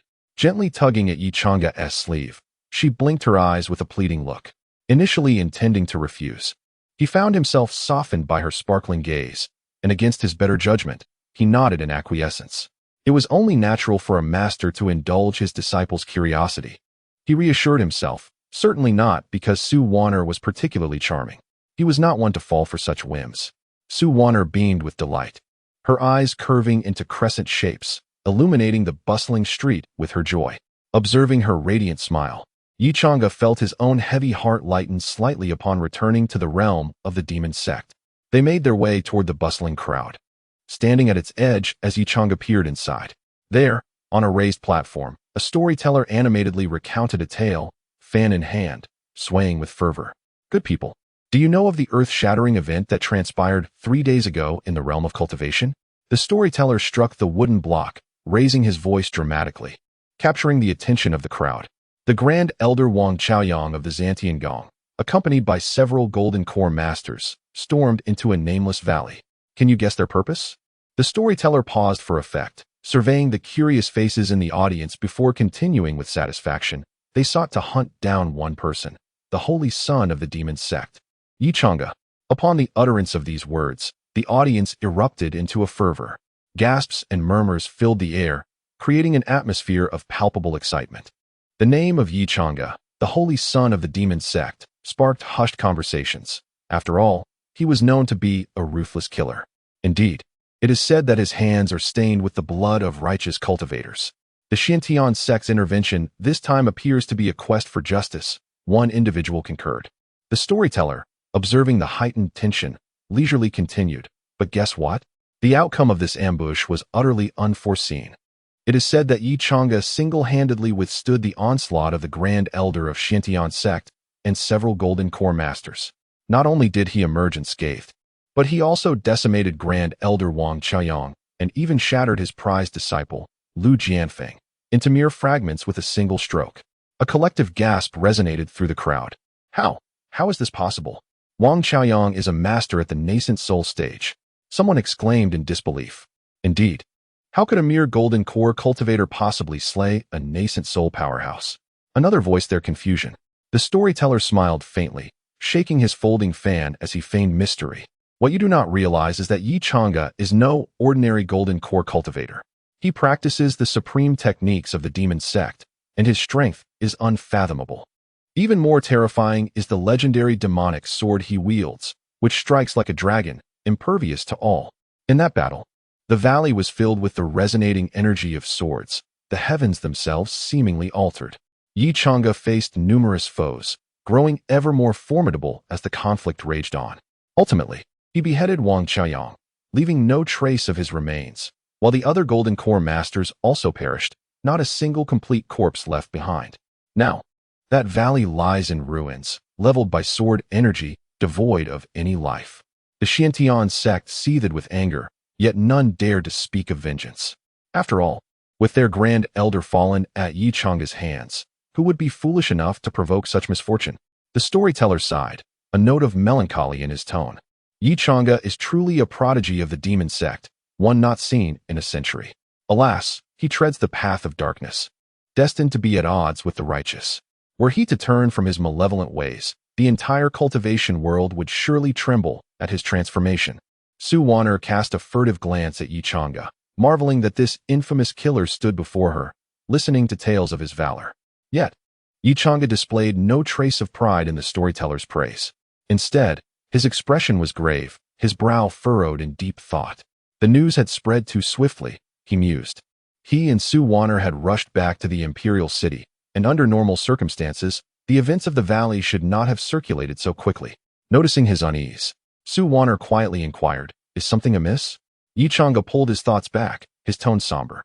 "There are agents of the Tianji Pavilion in the imperial city. You must stay close to me and exercise utmost caution." With that, he led Su Wan'er away from the crowd, heading toward the palace. Chapter 18. Headquarters of the demon cult. Beneath the moonlight, the grand gates of the palace loomed majestically, the resplendent walls shimmering with an air of solemnity in the silvery glow. Yi Chang'e and Su Wan'er approached with measured steps. The guards at the entrance clad in heavy armor, gripping their long halberds with a stern demeanor. As the two drew near, the halberds crossed in front of them, barring their passage. "Halt! This is the royal palace. Unauthorized personnel are not permitted," the captain of the guards commanded coldly, his gaze sweeping over Yi Chang'e and Su Wan'er. Yi Chang'e remained unfazed, retrieving a golden medallion intricately carved with flying dragons from his sleeve. The medallion gleamed with a regal aura, its dragon motifs alive with detail. He extended the medallion towards the captain, his tone calm. "Please verify this." The captain took the medallion, glancing down, his expression shifting dramatically. His fingers trembled slightly, and a flicker of shock crossed his eyes, clearly recognizing the significance of the medallion. This is... His voice quivered, and he quickly gestured for his men to lower their halberds, bowing deeply with utmost respect. "I was unaware of your esteemed presence. I beg your pardon for my ignorance." Yi Chang'e waved his hand dismissively, replying coolly, "No harm done. You are merely fulfilling your duties." He bore no ill will towards the guards, understanding they were simply following orders. With Su Wan'er by his side, he strode into the palace. Inside, the scenery was enchanting. Moonlight poured over the cobblestone path, casting a silvery sheen. The palatial structures on either side were grandiose, adorned with intricate carvings that exuded royal splendor. Su Wan'er followed closely behind Yi Chang'e, her eyes darting about in awe, her heart filled with amazement. Although she had anticipated the palace's opulence, witnessing it firsthand felt ethereal. Their presence drew numerous gazes. Yi Chang'e, clad in white, emanated an air of aloofness, while Su Wan'er, in a pink floral dress, appeared charmingly innocent. The maids and eunuchs passing by exchanged whispers. "Who is that esteemed individual? I have never seen him before," a maid inquired softly. "Hush, do not speak carelessly. That person wields the golden dragon medallion, a figure of great importance. Even the captain of the guards shows him deference. We cannot afford to provoke him," another eunuch cautioned. Yi Chang'e heard their murmurs, but remained indifferent. Beside him, Su Wan'er felt a surge of anxiety, glancing at him occasionally, her heart racing with trepidation. Sensing her unease, Yi Chang'e tenderly grasped her small hand, finding her palm clammy with nervous sweat. Sighing inwardly, he reflected on how just days ago she had lived a carefree life, and now she found herself traversing this treacherous domain, the weight of the situation palpable. "I will do everything in my power to ensure your continued happiness," he vowed silently, the moral compass of his past life gnawing at him. As they proceeded, they arrived at a side hall. The plaque above the entrance bore the characters "Sacred Virtue Hall," crafted with vigorous strokes that conveyed an extraordinary presence. Just as Yi Chang'e was about to step inside, a shadow darted silently from the inky depths of the night. Kneeling before him, "Forgive me, I was unaware of your return, and I have failed to offer a proper welcome. Please, punish me as you see fit." The shadow guard spoke reverently, his voice low and gravelly. Yi Chang'e waved his hand nonchalantly. "No need for that, rise." Upon hearing this, the shadow guard stood, his gaze flitting to Su Wan'er, a hint of curiosity flickering in his eyes. "Might I inquire as to the identity of this lady by your side?" "My newly accepted disciple," Yi Chang'e replied with a calm demeanor, as if discussing a trivial matter. The shadow guard regarded Su Wan'er with renewed interest, pondering. The Holy Sun has taken on a disciple? What could have drawn his attention to her?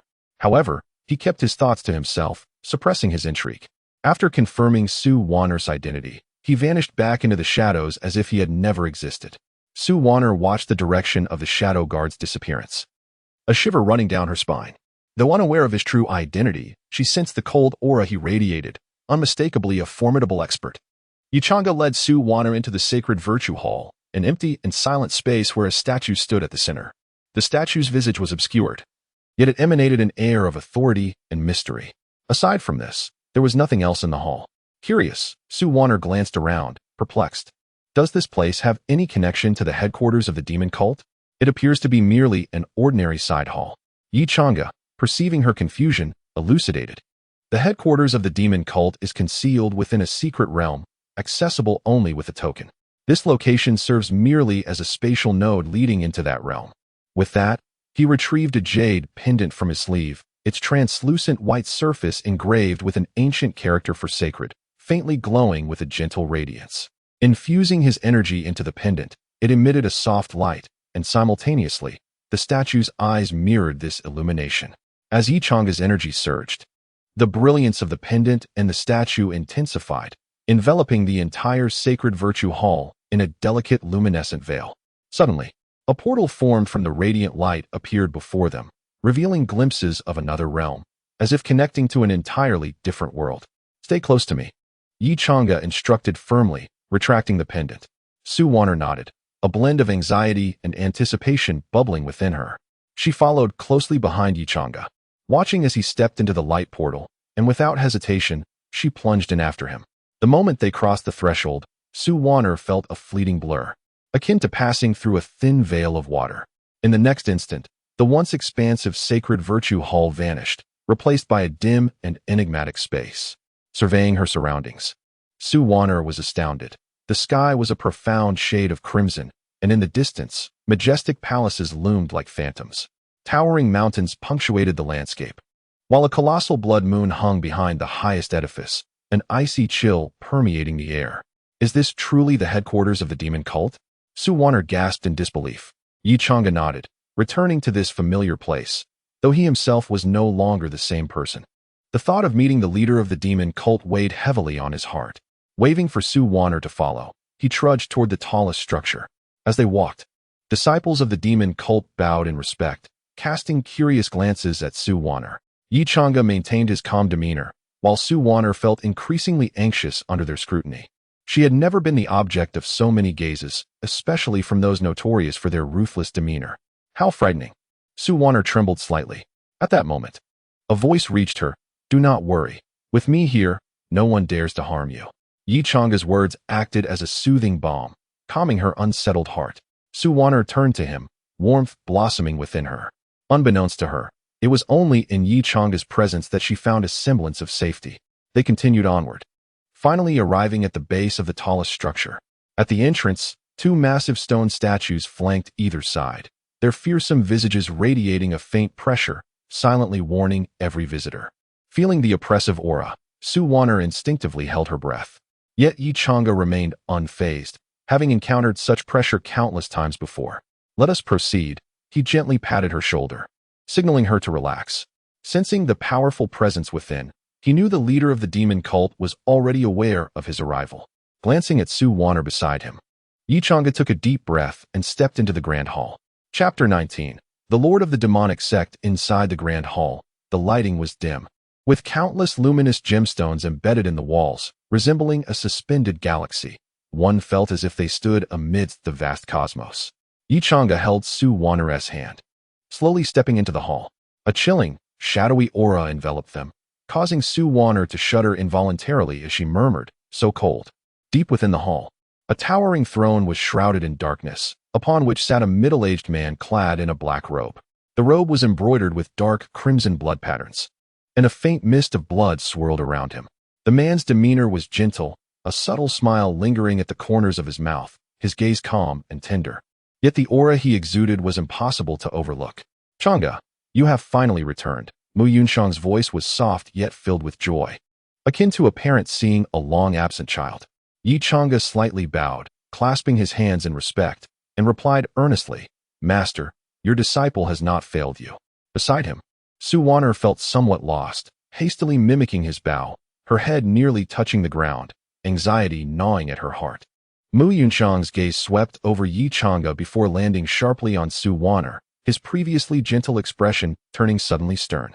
An invisible pressure descended upon Su Wanner, compelling her head to bow even lower. How terrifying! Under this weight, Su Wanner's heart raced uncontrollably. She felt utterly exposed, as if stripped bare of all secrets. Her fingertips turning pale from her grip, and fine beads of cold sweat forming on her forehead. Yi Chang'e, however, maintained a calm demeanor, having already employed a special technique to alter Su Wanner's appearance. This transformation was physical.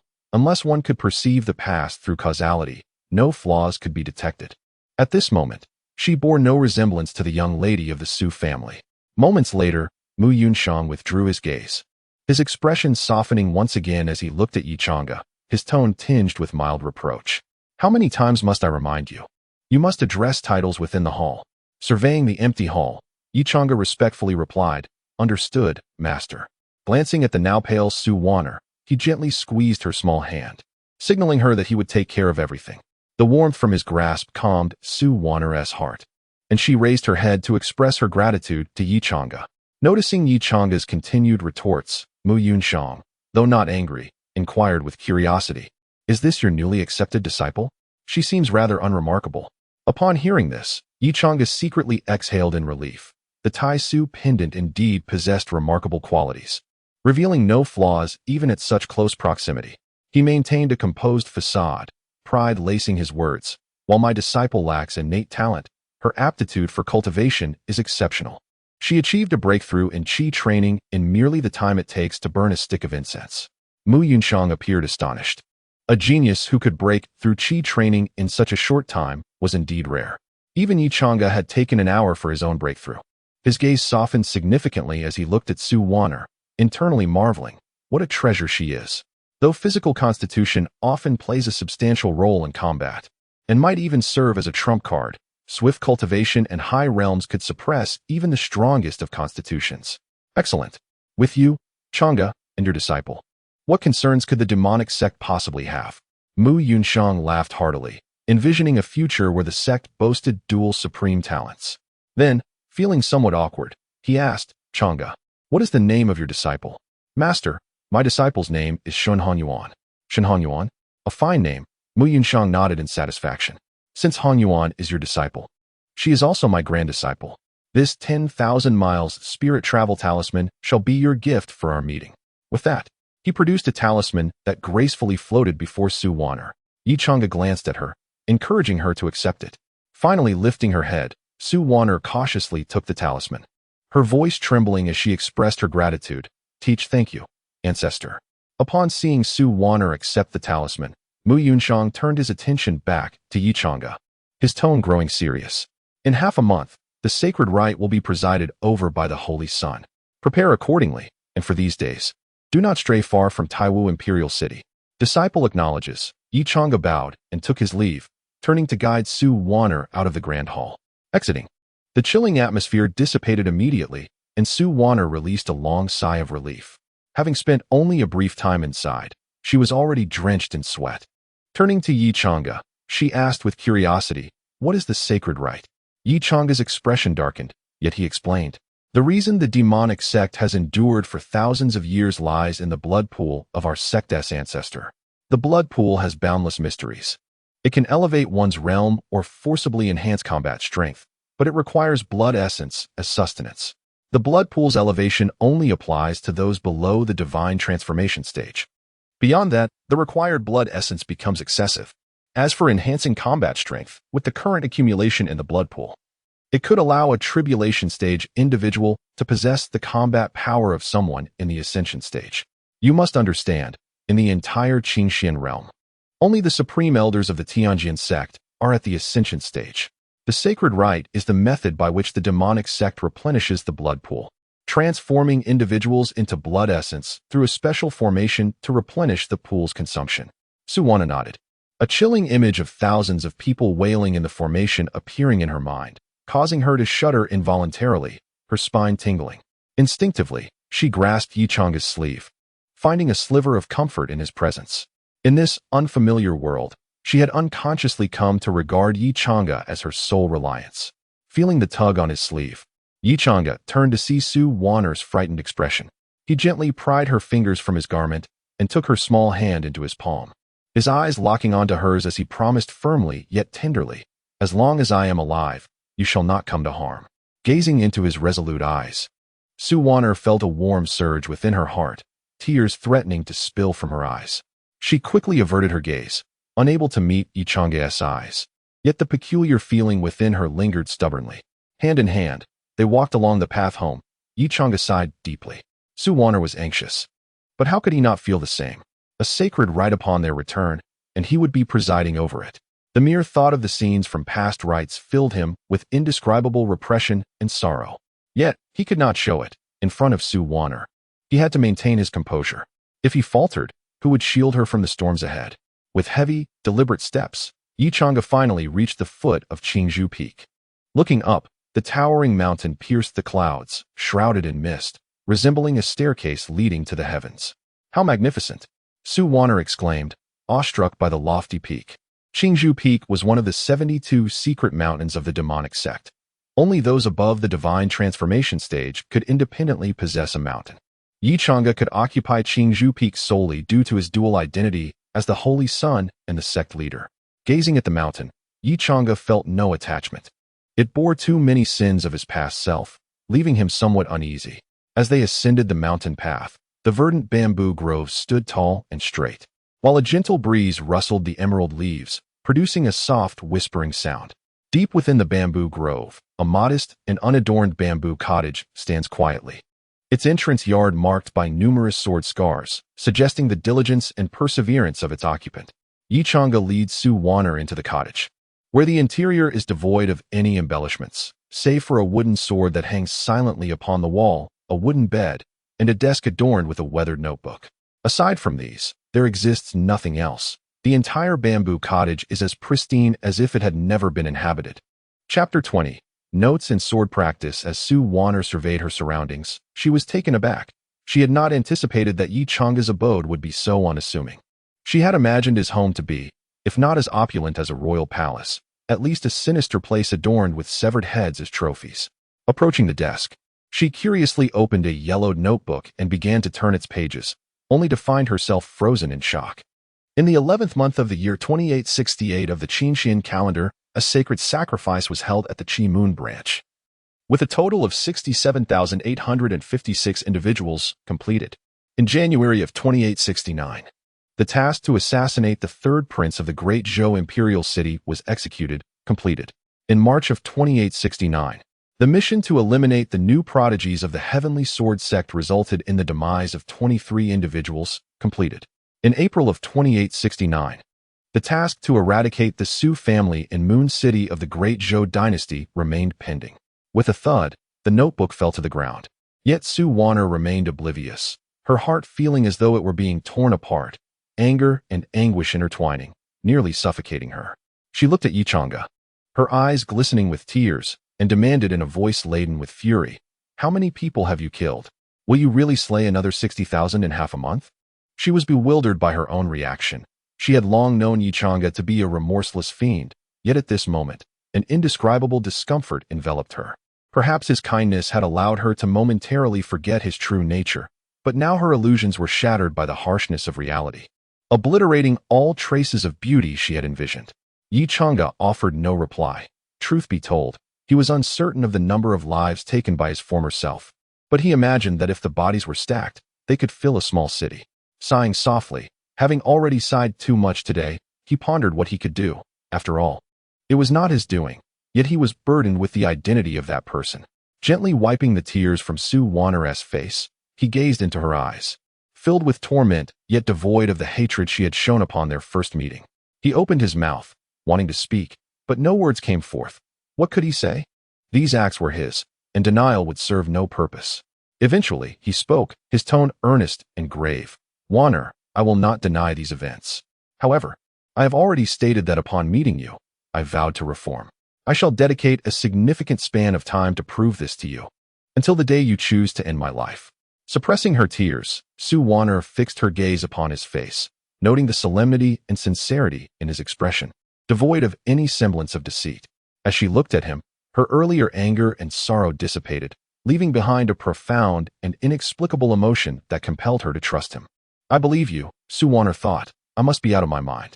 She felt as though she had been ensnared by Yi Chang's enchantments, developing an inexplicable sense of reliance and trust in merely a few days. With a sigh of relief, Yi Chang'e felt he had finally calmed this tempestuous lady. He assisted the tear-streaked Su Wanner to the edge of the bed, allowing her to sit and gradually regain her composure. Turning, he picked up the fallen notebook and, upon seeing the final task still pending, shook his head, resolutely deciding that this task would never be fulfilled. Gently opening the desk drawer, he placed the notebook inside and then approached the wooden sword hanging on the wall. This wooden sword had accompanied him for over a decade. From the day he began his sword practice, enduring through countless seasons by his side. Taking the sword down, Yi Chang'e sat in a chair, concentrating his spiritual energy at his fingertips as he began to carve upon the hilt. After a while, Su Wanner, now somewhat composed, quietly approached him to glimpse what he was engaged in. What are you doing? Su Wanner inquired, puzzled by Yi Chang'e's actions. She watched as his fingers traced the hilt, seemingly inscribing characters that resembled none she recognized. With the final stroke, the wooden hilt bore the character for redemption. Yi Chang'e turned to face Su Wanner, who had stealthily approached him, and smiled as he extended the wooden sword towards her. This sword has been my companion throughout my journey of sword practice. I now entrust it to you. Henceforth, use it to hone your skills, he remarked with a hint of nostalgia. With that, Yi Chang'e rose and exited the bamboo cottage. Su Wanner following him into the courtyard. Perform a set of the heavenly transformation sword technique for me. Let me see how well you have practiced, he instructed, gesturing towards the wooden sword in her hand. Nodding in response, Su Wanner began her demonstration from the first stance, her movements fluid and skilled.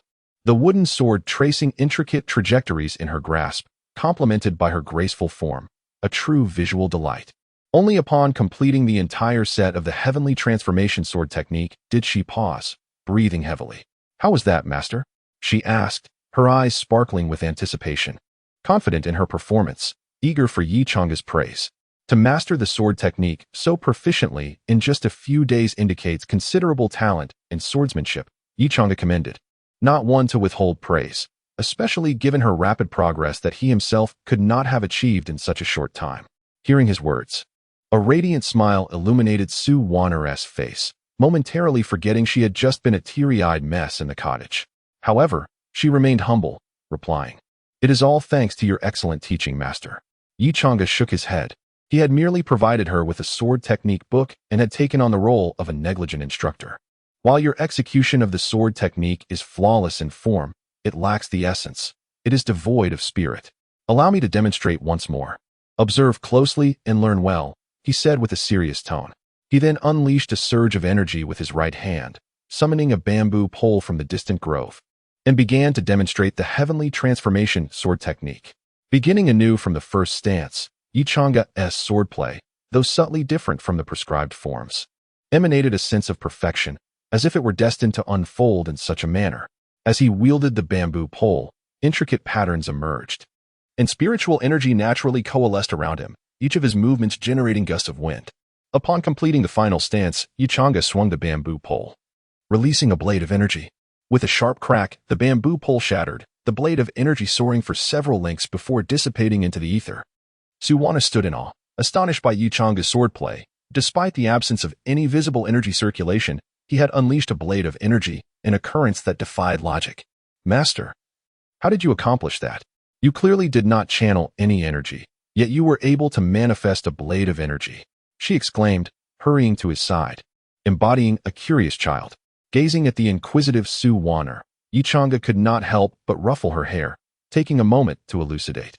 The heavenly transformation sword technique, as its name implies, derives from the principles of the heavens.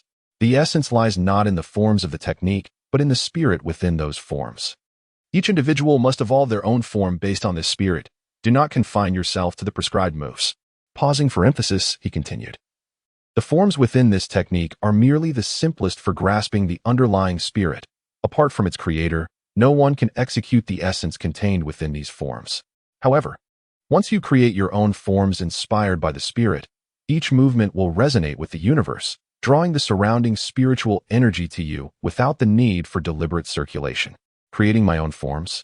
Su Wanner pondered, nodding thoughtfully as she grasped the wooden sword once more and resumed practicing the heavenly transformation sword technique. With each movement, she no longer adhered to the rigid sword techniques, but instead moved with the fluidity of her own heart. A gentle breeze accompanied her actions, and though it lacked the grandeur of Yi Chang's might, it possessed a unique rhythm that belonged solely to her. Observing Su Wanner, who had begun to embody a delicate grace in her every stance, Yi Changa found himself utterly astounded. Is this truly the heroine? Just a single demonstration revealed her extraordinary potential. It was undoubtedly a revelation. Shaking his head, he realized that at this pace, it was merely a matter of time before Su Wanner surpassed him. When that moment arrived, if she chose not to eliminate him, he could finally seek a quiet place to retreat and enjoy a peaceful life. He yearned to escape the anxiety of his current existence, wishing never to endure such trepidation again. What a relief! The clouds of frustration lifted from Yi Changa's heart as he moved a chair from the wooden cabin, settling quietly in the courtyard to witness Su Wanner practice her swordplay. In the tranquil bamboo grove, the scene unfolded like a serene painting. A young boy observing a girl wielding a wooden sword in the courtyard, encapsulating a moment of tranquility. Chapter 21. Sleepless nights. As time flowed gently with Su Wanner's rhythmic sword practice, the sky gradually darkened, although the secret realm was inherently shrouded in shadows.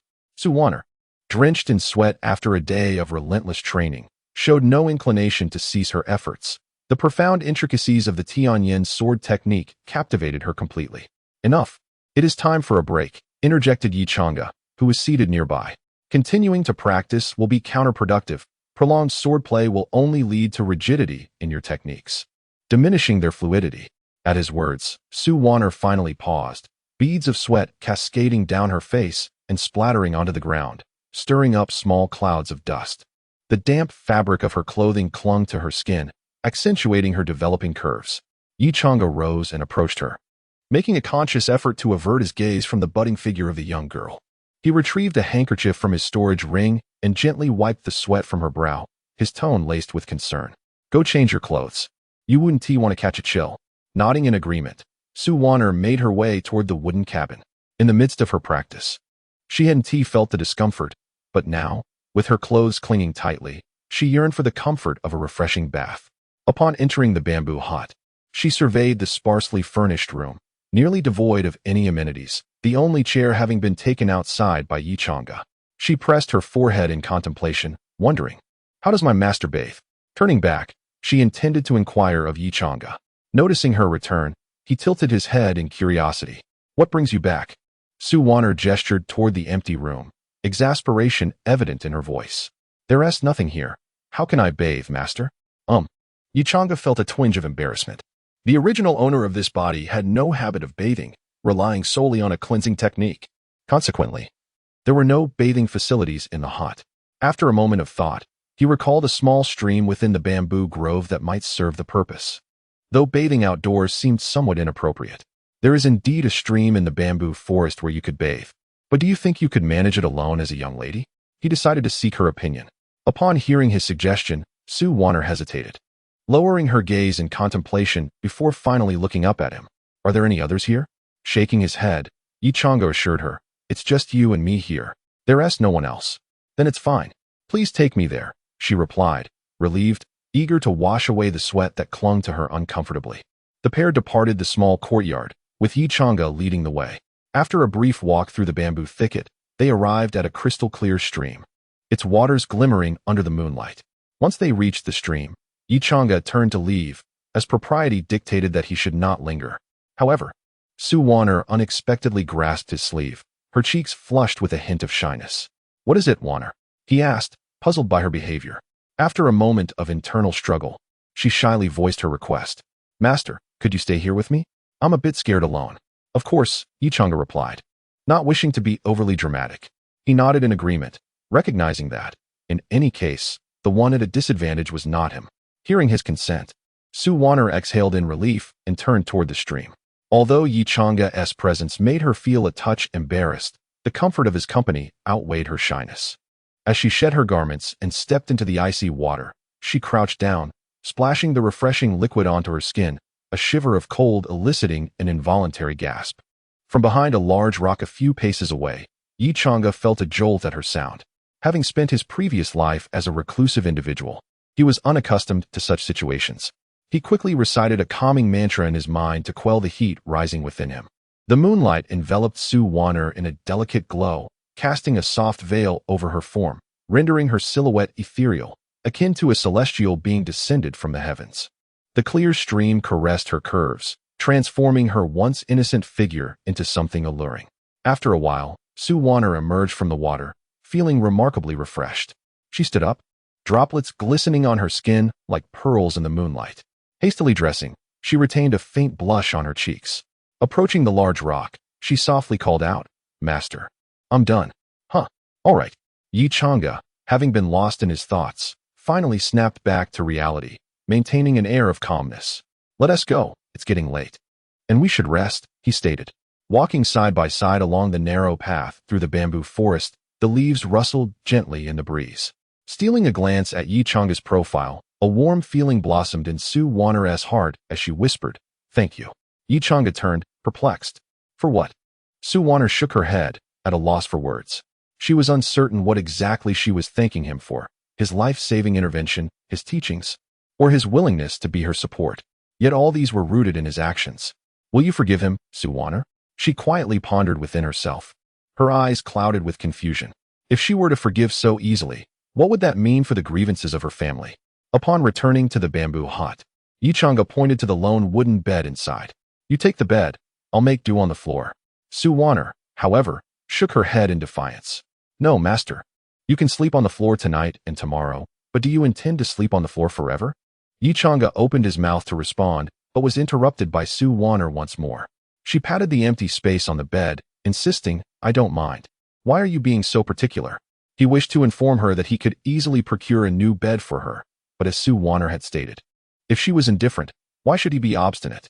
After a moment of silence, Yi Chang'e relented, nodding slightly. "Since you insist, then let us share the bed." He found himself questioning whether he had inadvertently coated himself in ice, as the young girl seemed to exhibit no sense of modesty. A flicker of amusement danced in Su Wan'er's eyes as she shifted to make room for him in the bed. With a resigned shake of his head, Yi Chang'e sat at the edge, shedding his outer garment, and laid down on the side of the bed. The bamboo hut fell into a tranquil silence, yet the uneven breaths of the two occupants revealed their inner turmoil. Su Wan'er lay facing away from Yi Chang'e, her mind replaying the scene by the stream. Her cheeks flushed with the thought, would Master peek? Contemplating Yi Chang'e's composed demeanor, she concluded that he likely had not. Yet the mere possibility of his gaze left her feeling a tinge of disappointment. Am I truly so unremarkable? She mused, her competitive spirit taking an unexpected turn. On the other side, Yi Chang'e rested with his arms crossed over his abdomen, the faint fragrance of the girl beside him wafting through the air, though he found no pleasure in it. His thoughts were occupied with the words of Mu Yunshang. In 2 weeks, the blood sacrifice would commence, and he would preside over it. Perhaps if he were the original, he could have faced it without flinching. But what could he do? With his current strength, he was utterly powerless to prevent the blood ritual. With a sigh resonating within, Yi Chang'e's gaze drifted toward the ceiling, his mind still grappling with the conundrum at hand. If it were within his power, he would certainly not stand idly by as innocent lives perished. Lost in thought, he was suddenly struck by a sensation of heaviness in his chest. As he gently lifted the covers, he discovered that Su Wan'er had stealthily nestled herself upon him at some point. Her delicate arms were tightly wrapped around his waist, her head resting against his chest. Eyes shut in slumber, seemingly haunted by a troubling dream. She murmured softly, "Don't go." He tenderly caressed her silky hair and whispered, "I will not leave." It appeared that Su Wan'er, in her dream state, sensed his words, her expression softening, yet her grip remained steadfast around him. Yi Chang'e's gaze grew profound as he peered into the inky darkness outside the window, his thoughts veiled in mystery. Chapter 22. The Ascension Conference in the Mystical Realm. The blood moon ascended high into the sky, its crimson light filtering through the bamboo house's window, casting a faint halo over the two individuals resting upon the bed.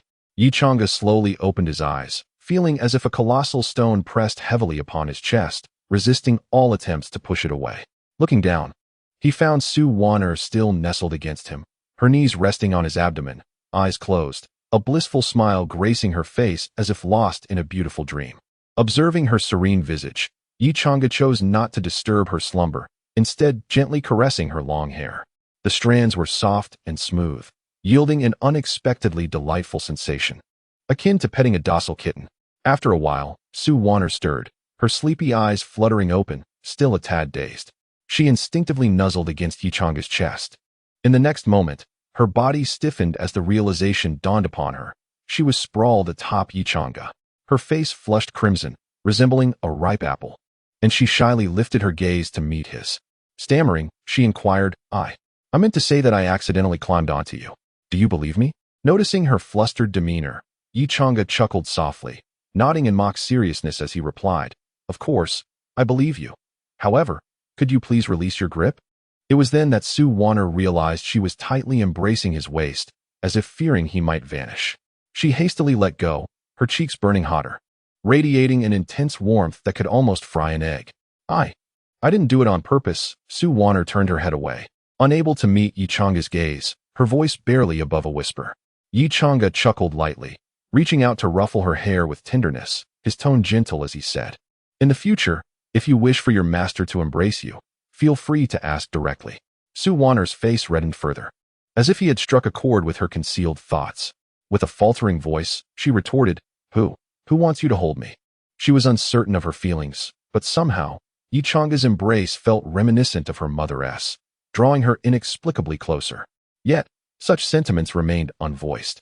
Amused by her stubbornness, Yi Chang'e shook his head in silent laughter, pondering to himself, Who is it that climbed atop me while still half asleep? Rising from the bed, he urged, Get up quickly. Today we shall go to Taiwu Imperial City.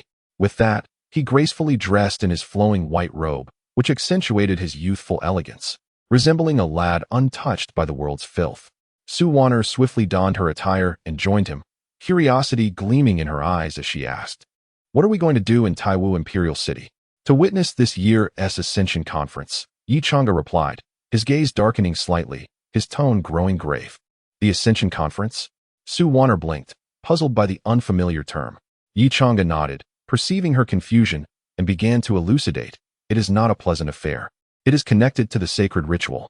Time is of the essence. I shall explain in detail once we arrive at the Imperial City. He then retrieved a jade token from his storage ring, infusing it with his vital energy. A flash of white light enveloped them, and they reappeared in Taiwu Imperial City, albeit not within the sacred virtue hall, but rather in a narrow alley.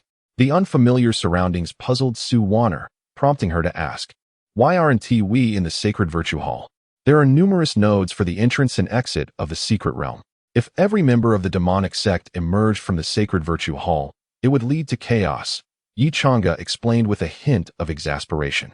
Did this little ancestor truly lack the capacity for independent thought? He resigned himself to allowing her to live carefree under his watch.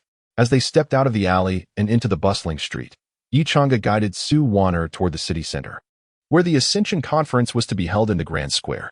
He cast a simple soundproofing spell to envelop them, ensuring their conversation remained private. Then, he began to unveil the truth of the Ascension Conference to Su Wan'er. Do you recall when we first arrived in the Imperial City? I mentioned that the royal family is essentially a puppet of the demonic sect? He inquired. Of course, Su Wan'er replied, nodding with a hint of disdain. She remembered those who had willingly descended into depravity for the sake of power, harboring contempt for such individuals. Yi Chang'e continued, the sacred ritual requires human sacrifices, leading to a collaboration between the royal family and the demonic sect. Every year, the Taiwu Empire holds the Ascension Conference, which fundamentally serves to select those capable of refining greater amounts of blood essence. In the past, the demonic sect had to capture individuals themselves, which carried significant risks and resulted in varying quality. Some yielded scant blood essence, while others could produce tenfold the amount. Thus, the Ascension Conference was born. The royal family proclaims to the world that they will select 100,000 individuals each year to embark on the path of cultivation, regardless of their innate talent. Consequently, the citizens of the Taiwu Empire flocked to the Ascension Conference, unable to resist the allure of immortality. Moreover, the conference is open to all mortals, meaning even a beggar might be chosen. This is why the Taiwu Empire enjoys unparalleled strength and prosperity, as individuals from other empires often succumb to temptation and venture here to seize their chance. Upon hearing this, Su Wanner's brow furrowed, filled with confusion and unease. She could not suppress her inquiry, but those who participate in the Ascension Conference never return home. Wouldn't their families be perplexed? Yi Chang'e nodded, his tone calm. The demonic sect has indeed anticipated this question. Their solution is simple. Occasionally, they send a few disciples to impersonate the selected individuals and allow them to visit their families. These impostors display some celestial abilities, and the royal family promotes their tales widely. Thus, the perception that one can attain immortality through the Ascension Conference becomes firmly ingrained in the minds of the Empire's subjects. A chill coursed through Su Wanner upon hearing this.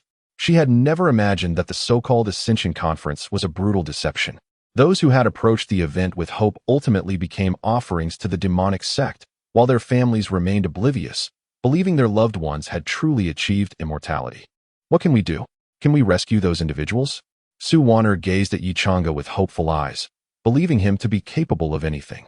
Yet this time, Yi Chang'e's response was disheartening.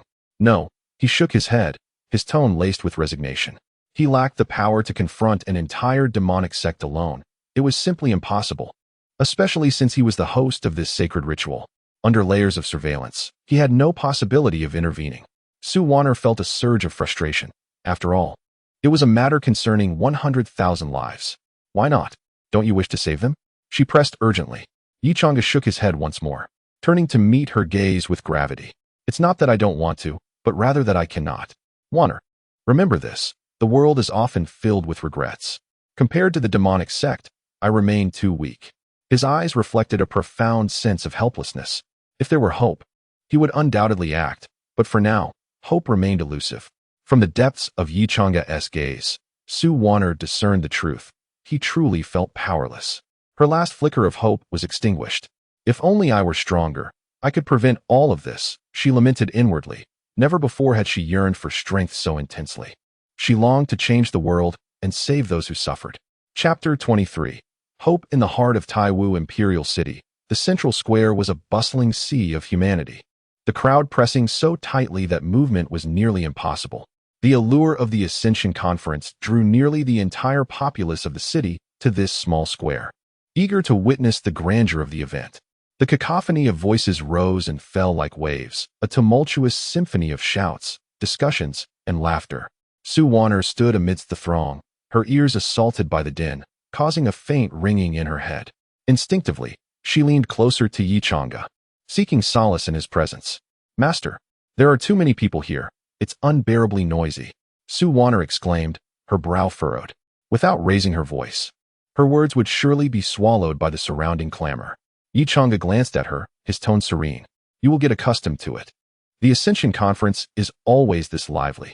Nodding, Su Wanner endeavored to adjust to the chaotic atmosphere.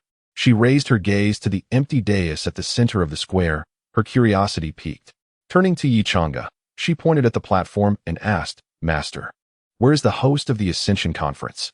Following her gaze, Yi Chang'e replied with a hint of detachment, an immortal must make an entrance befitting their status.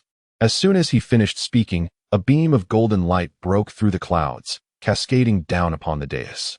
An elderly man, his hair and beard as white as snow, descended gracefully on a cloud, his robes billowing in the breeze, surrounded by a gentle halo of light. His countenance radiated tranquility and wisdom, and his gaze was filled with compassion. The once boisterous square fell into a profound silence, every eye trained upon the old man, as if an invisible pressure compelled them to hold their breath. With a slight smile, his voice, though soft, resonated clearly in the minds of all present. Welcome to this Ascension Conference. Today, I shall select 100,000 fated individuals to embark on the path of cultivation and achieve the ultimate Tao. As his words faded, an uproar erupted in the square. Thunderous cheers filling the air as people waved their arms in excitement, their eyes alight with longing and anticipation. However, Su Wanner surveyed the fervent crowd with a heavy heart, reflecting on the grim reality that the seemingly glorious path to ascension was, in truth, a road leading to death. Yi Chang'e observed the scene with a calm demeanor, though a sense of unease stirred within him. He yearned to voice the truth, but what would that accomplish? It would lead to their demise. along with the demise of countless others. Thus, he remained silent. The old man produced a precious mirror from his sleeve, its surface smooth and gleaming, emanating a soft, ethereal glow. He tossed it gently into the air, where it hovered, reflecting downward upon the crowd. Instantly, the throng fell silent, collectively holding their breath, their gazes fixated upon the mirror. They understood that their fate hung in the balance. The mirror began to rotate slowly, radiating myriad beams of light, each one precisely illuminating individuals within the crowd. Among those touched by the light were a ragged beggar, an innocent child, a scantily clad courtesan, a wealthy young noble, and many ordinary folk. The Ascension Conference extended equal opportunity to all. Those illuminated by the light wore expressions of ecstatic joy, as if they could already envision their radiant futures. In stark contrast, the unchosen bore faces of despair, some unable to restrain their tears, mourning what they perceived as their singular chance at greatness slipping away. Su Wanner could no longer bear to watch, fearing she might inadvertently reveal the harsh truth. She tugged at Yichang's sleeve, her voice tinged with desperation. "Master, let us leave. I cannot bear to see this any longer." Yichang nodded, the absurdity of the spectacle becoming increasingly unbearable for him as well. He turned and led her away from the square. Just as they were about to exit, a mocking voice called out to them. Did Yixingzi not know? To depart midway from the Ascension Conference is a great disrespect to the immortals. Yichanga turned to face the source of the voice, spotting a young man clad in a black robe, sword slung across his back, smirking at him with a crooked grin. This familiar face belonged to Yi Qi, the second antagonist of the original narrative, who coveted Yichanga's title of Shinzi and had fallen in love at first sight with the female protagonist, devising numerous schemes to win her favor. Ultimately, he met a tragic end, his cultivation stripped away and his body dismembered by the heroine. Yichanga fixed a frosty glare upon Yi Qi. Should this man dare to lay a hand on Su Wanner, he would not hesitate to add another death to the list of tragedies that unfolded outside the Ascension Conference. "This matter does not concern you, Yi Qi," Yichanga replied, his tone as cold as ice, imbued with undeniable authority. Unfazed, Yi Qi merely chuckled. "Yixingzi, you need not take offense. I am merely offering a friendly reminder. Besides, who is this enchanting young lady by your side? Care to introduce her?" His gaze roamed over Su Wanner with unabashed scrutiny, an undeniable allure emanating from her that captivated him from their first encounter. Feeling uncomfortable under his gaze, Su Wanner instinctively hid behind Yichanga. Stepping forward, Yichanga blocked Yi Qi's view entirely, his eyes glinting with frost.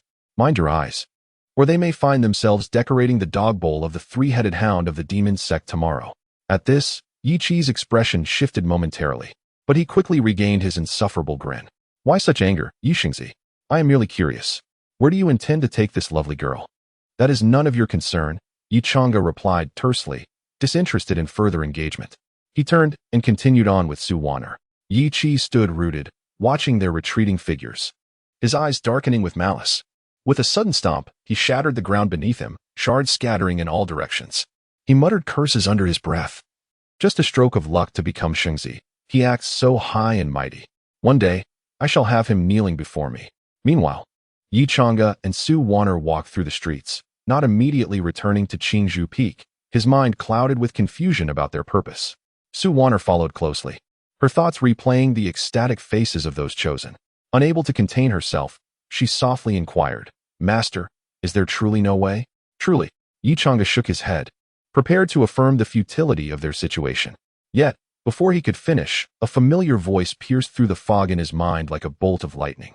His eyes brightened as a bold idea sparked within. "I believe there may still be a way," he murmured, his tone barely concealing his excitement. Su Wanner tilted her head, puzzled. "What way?"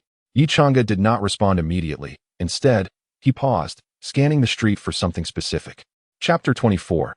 The Storyteller. A storyteller stood upon a high platform, eloquently recounting tales of wonder and intrigue. His voice resonated powerfully, captivating the imagination as if drawing listeners into the very world he described. Yet, beneath the platform, there was not a soul in sight.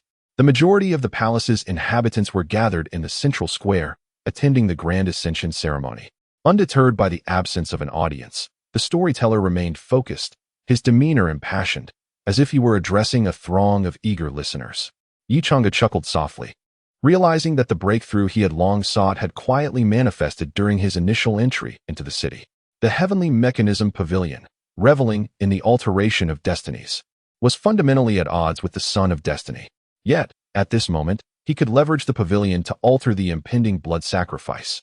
He held no fear that the pavilion would recognize Su Wanner. The Tai Su pendant would obscure her fate. For now, her destiny was that of an ordinary individual among the masses. With a puzzled Su Wanner trailing behind him, Yi Chang'e approached the storyteller, his gaze fixed intently upon him. As he drew nearer, he sensed a distinct separation between the platform and the outside world, as if it existed within a realm of its own. "Good sir, why do you stand here alone to tell your tales?" Yi Chang'e inquired, looking up at the storyteller. Upon hearing Yi Chang'e's voice, the storyteller paused his narration, glancing down at Yi Chang'e with a slight smile. "Stories require a narrator. The number of listeners is inconsequential to me.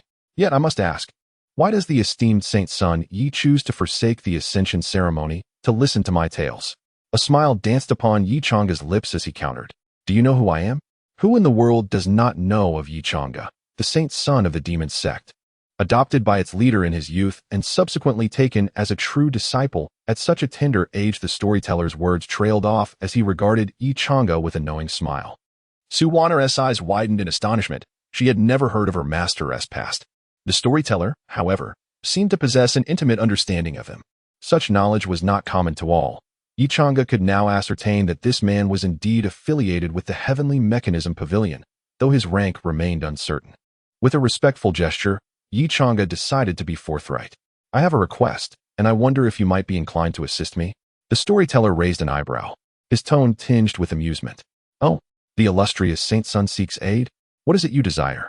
"I wish to aid those involved in the ascension ceremony and humbly request your assistance," Yi Chang'e replied earnestly, his expression grave. The storyteller chuckled lightly, his gaze assessing. "I did not expect the Saint Sun to wish to save a group of mortals. But why should I assist you? I can help you rescue Jiang Yifei," Yi Chang'e stated confidently, knowing they would likely not refuse this proposal. The rescue of their young pavilion master was likely the reason for their presence in Taiwu Imperial City. The storyteller erupted into laughter, his voice laced with mockery. "The very person you captured must now be saved by your own hands. How amusingly intricate the threads of fate have become." Yi Chang'e felt a twinge of embarrassment. In his previous life, he had orchestrated Jiang Yifei's capture to provide the demon sect with a motive to annihilate the Su family.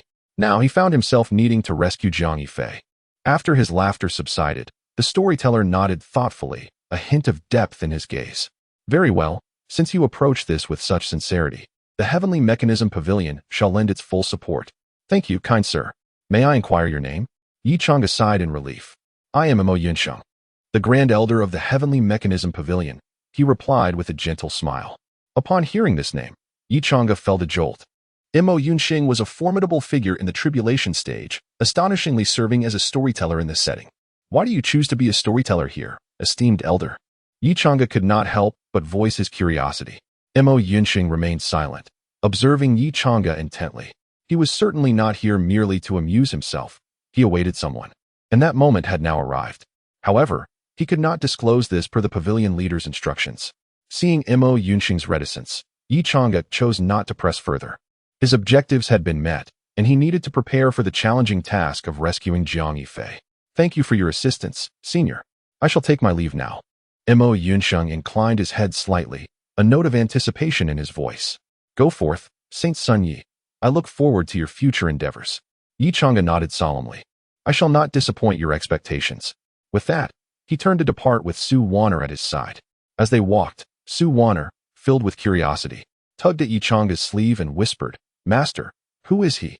Can he truly help us? And who is Jiang Yifei, and why must we save him? If we are to save someone, why not the 10,000 people?" Observing her innocent inquisitiveness, Yi Chang'e sighed, feeling a hint of exasperation as he began to explain. Mo Yunsheng is the Grand Elder of the Heavenly Mechanism Pavilion, a being of tribulation stage. Do you think he can assist us? Su Wanner's eyes widened in disbelief. That storyteller? He looks just like an ordinary person. Do not judge by appearances, Wanner. Many ancient beings cloak themselves in unremarkable forms, only to reveal their true identities in critical moments.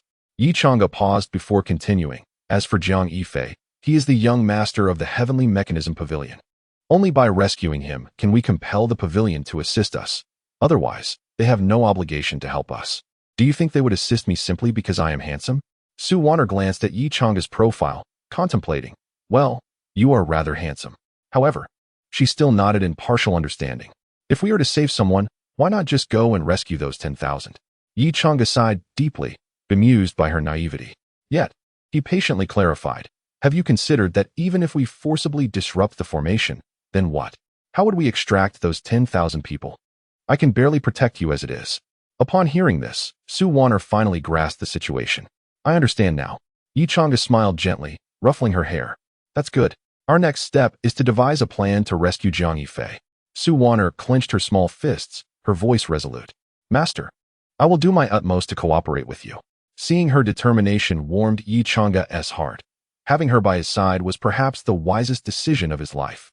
The two continued forward, traversing the empty streets towards Qingzhou Peak, the setting sun casting a soft golden glow upon them. Behind them, Mo Yunsheng remained on the platform, narrating tales to an audience that existed only in his imagination. Chapter 25. Nightmare. As the day waned, the crimson moon descended upon the ethereal realm of Qingzhou Peak, casting a dim red glow across the night sky. Yi Chang'e returned to the bamboo cottage with Su Wanner, and after a brief cleansing, he settled into bed.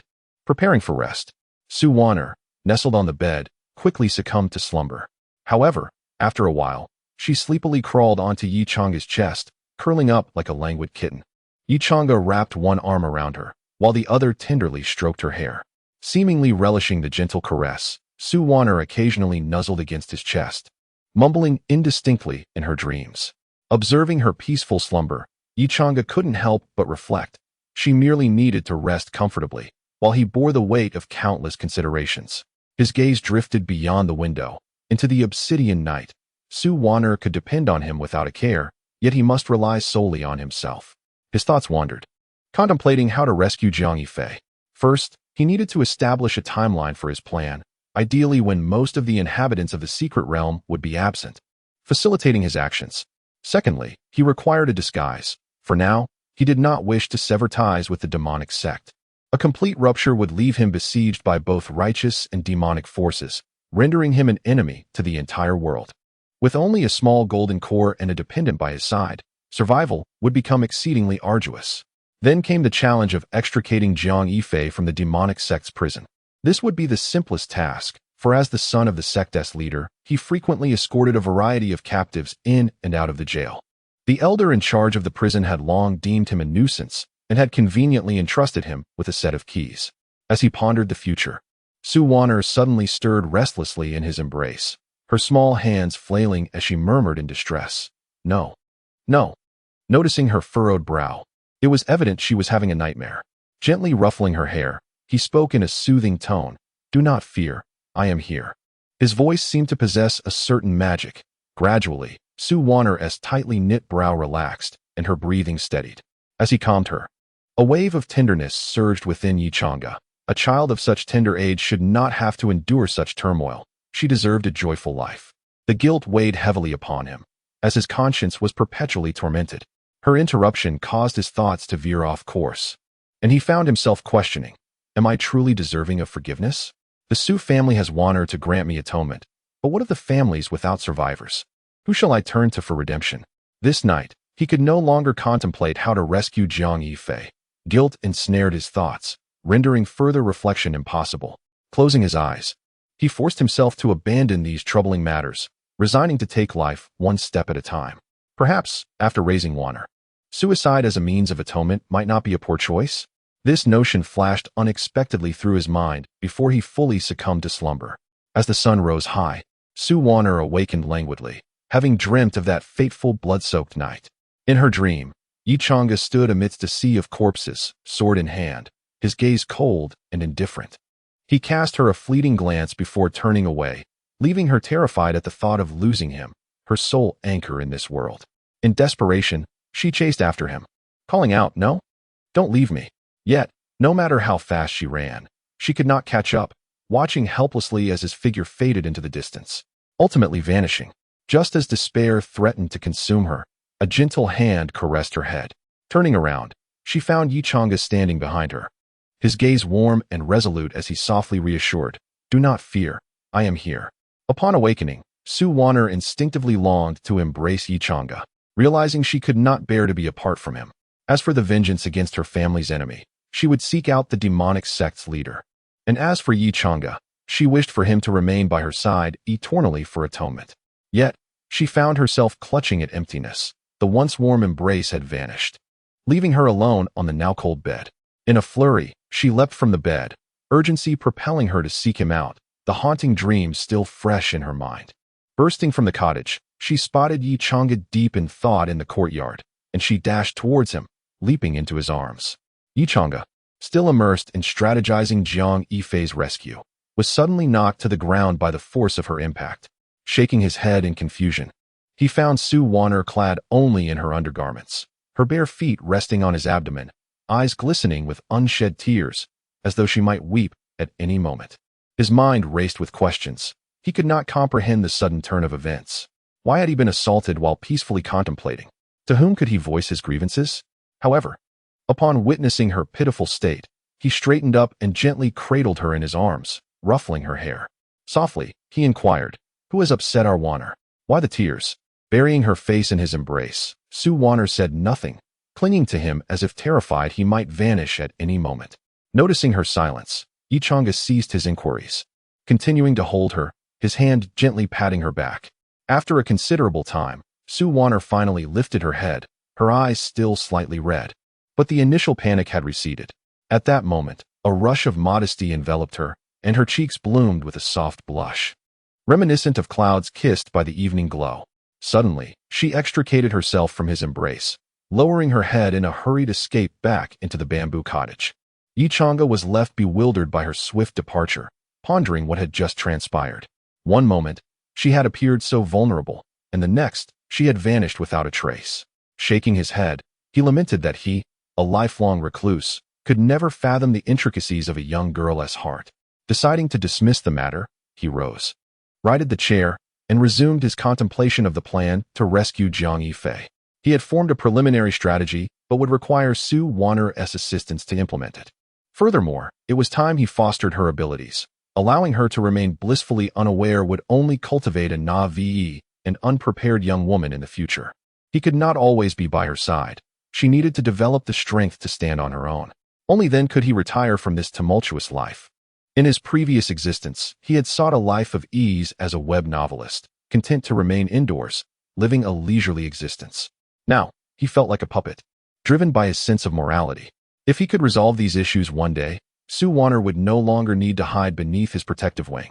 He longed for a sanctuary akin to the idyllic peach blossom spring, where time might eventually dull the sting of his guilt.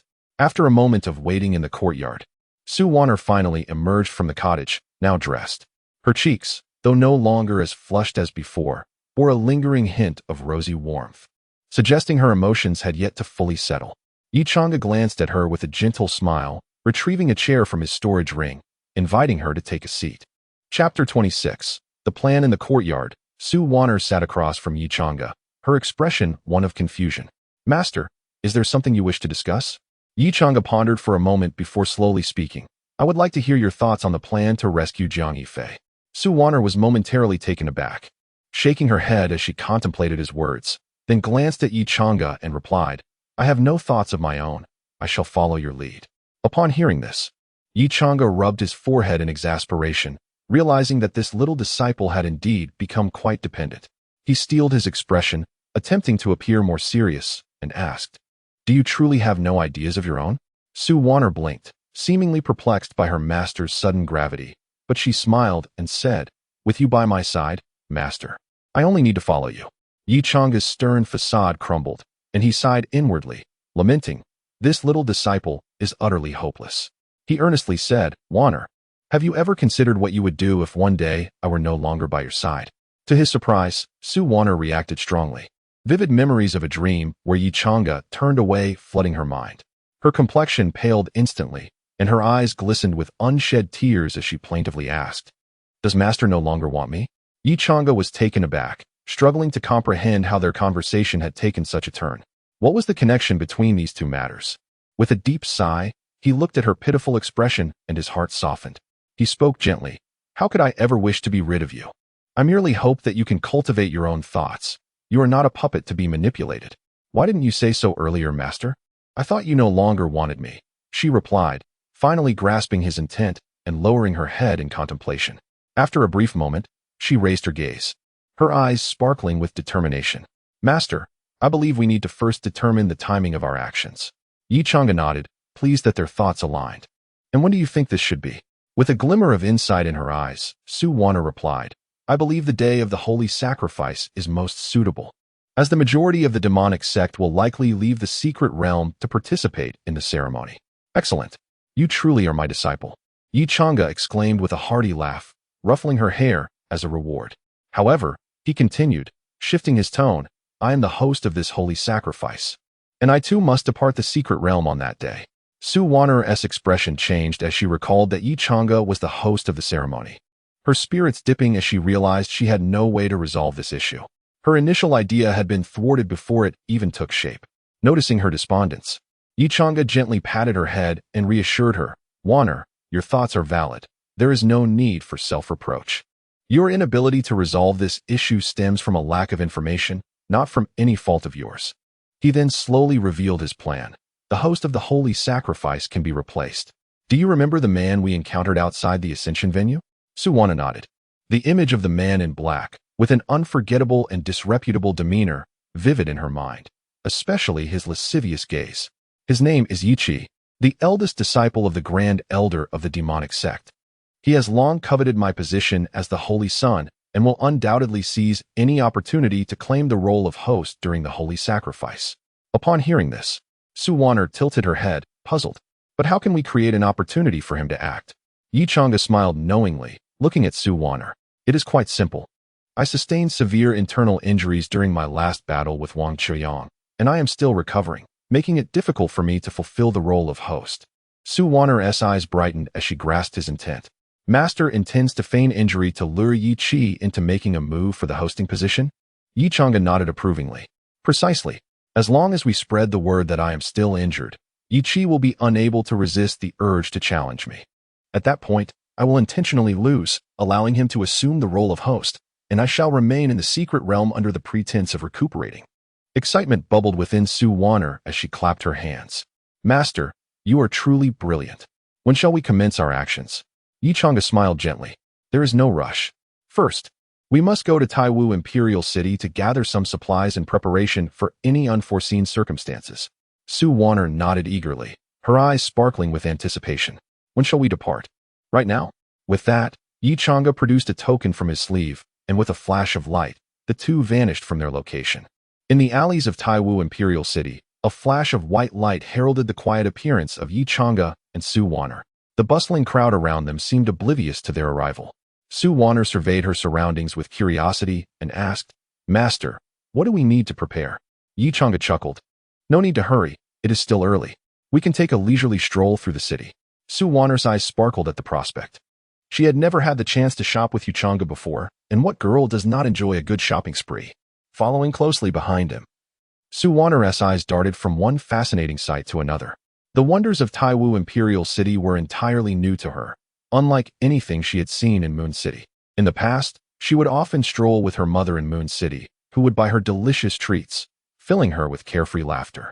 But now, her mother was no longer with her. The thought of her mother cast a shadow over her heart. And as she gazed at Yi Chang'e's back, the man who had slain her mother, she felt a profound contradiction. She should despise him.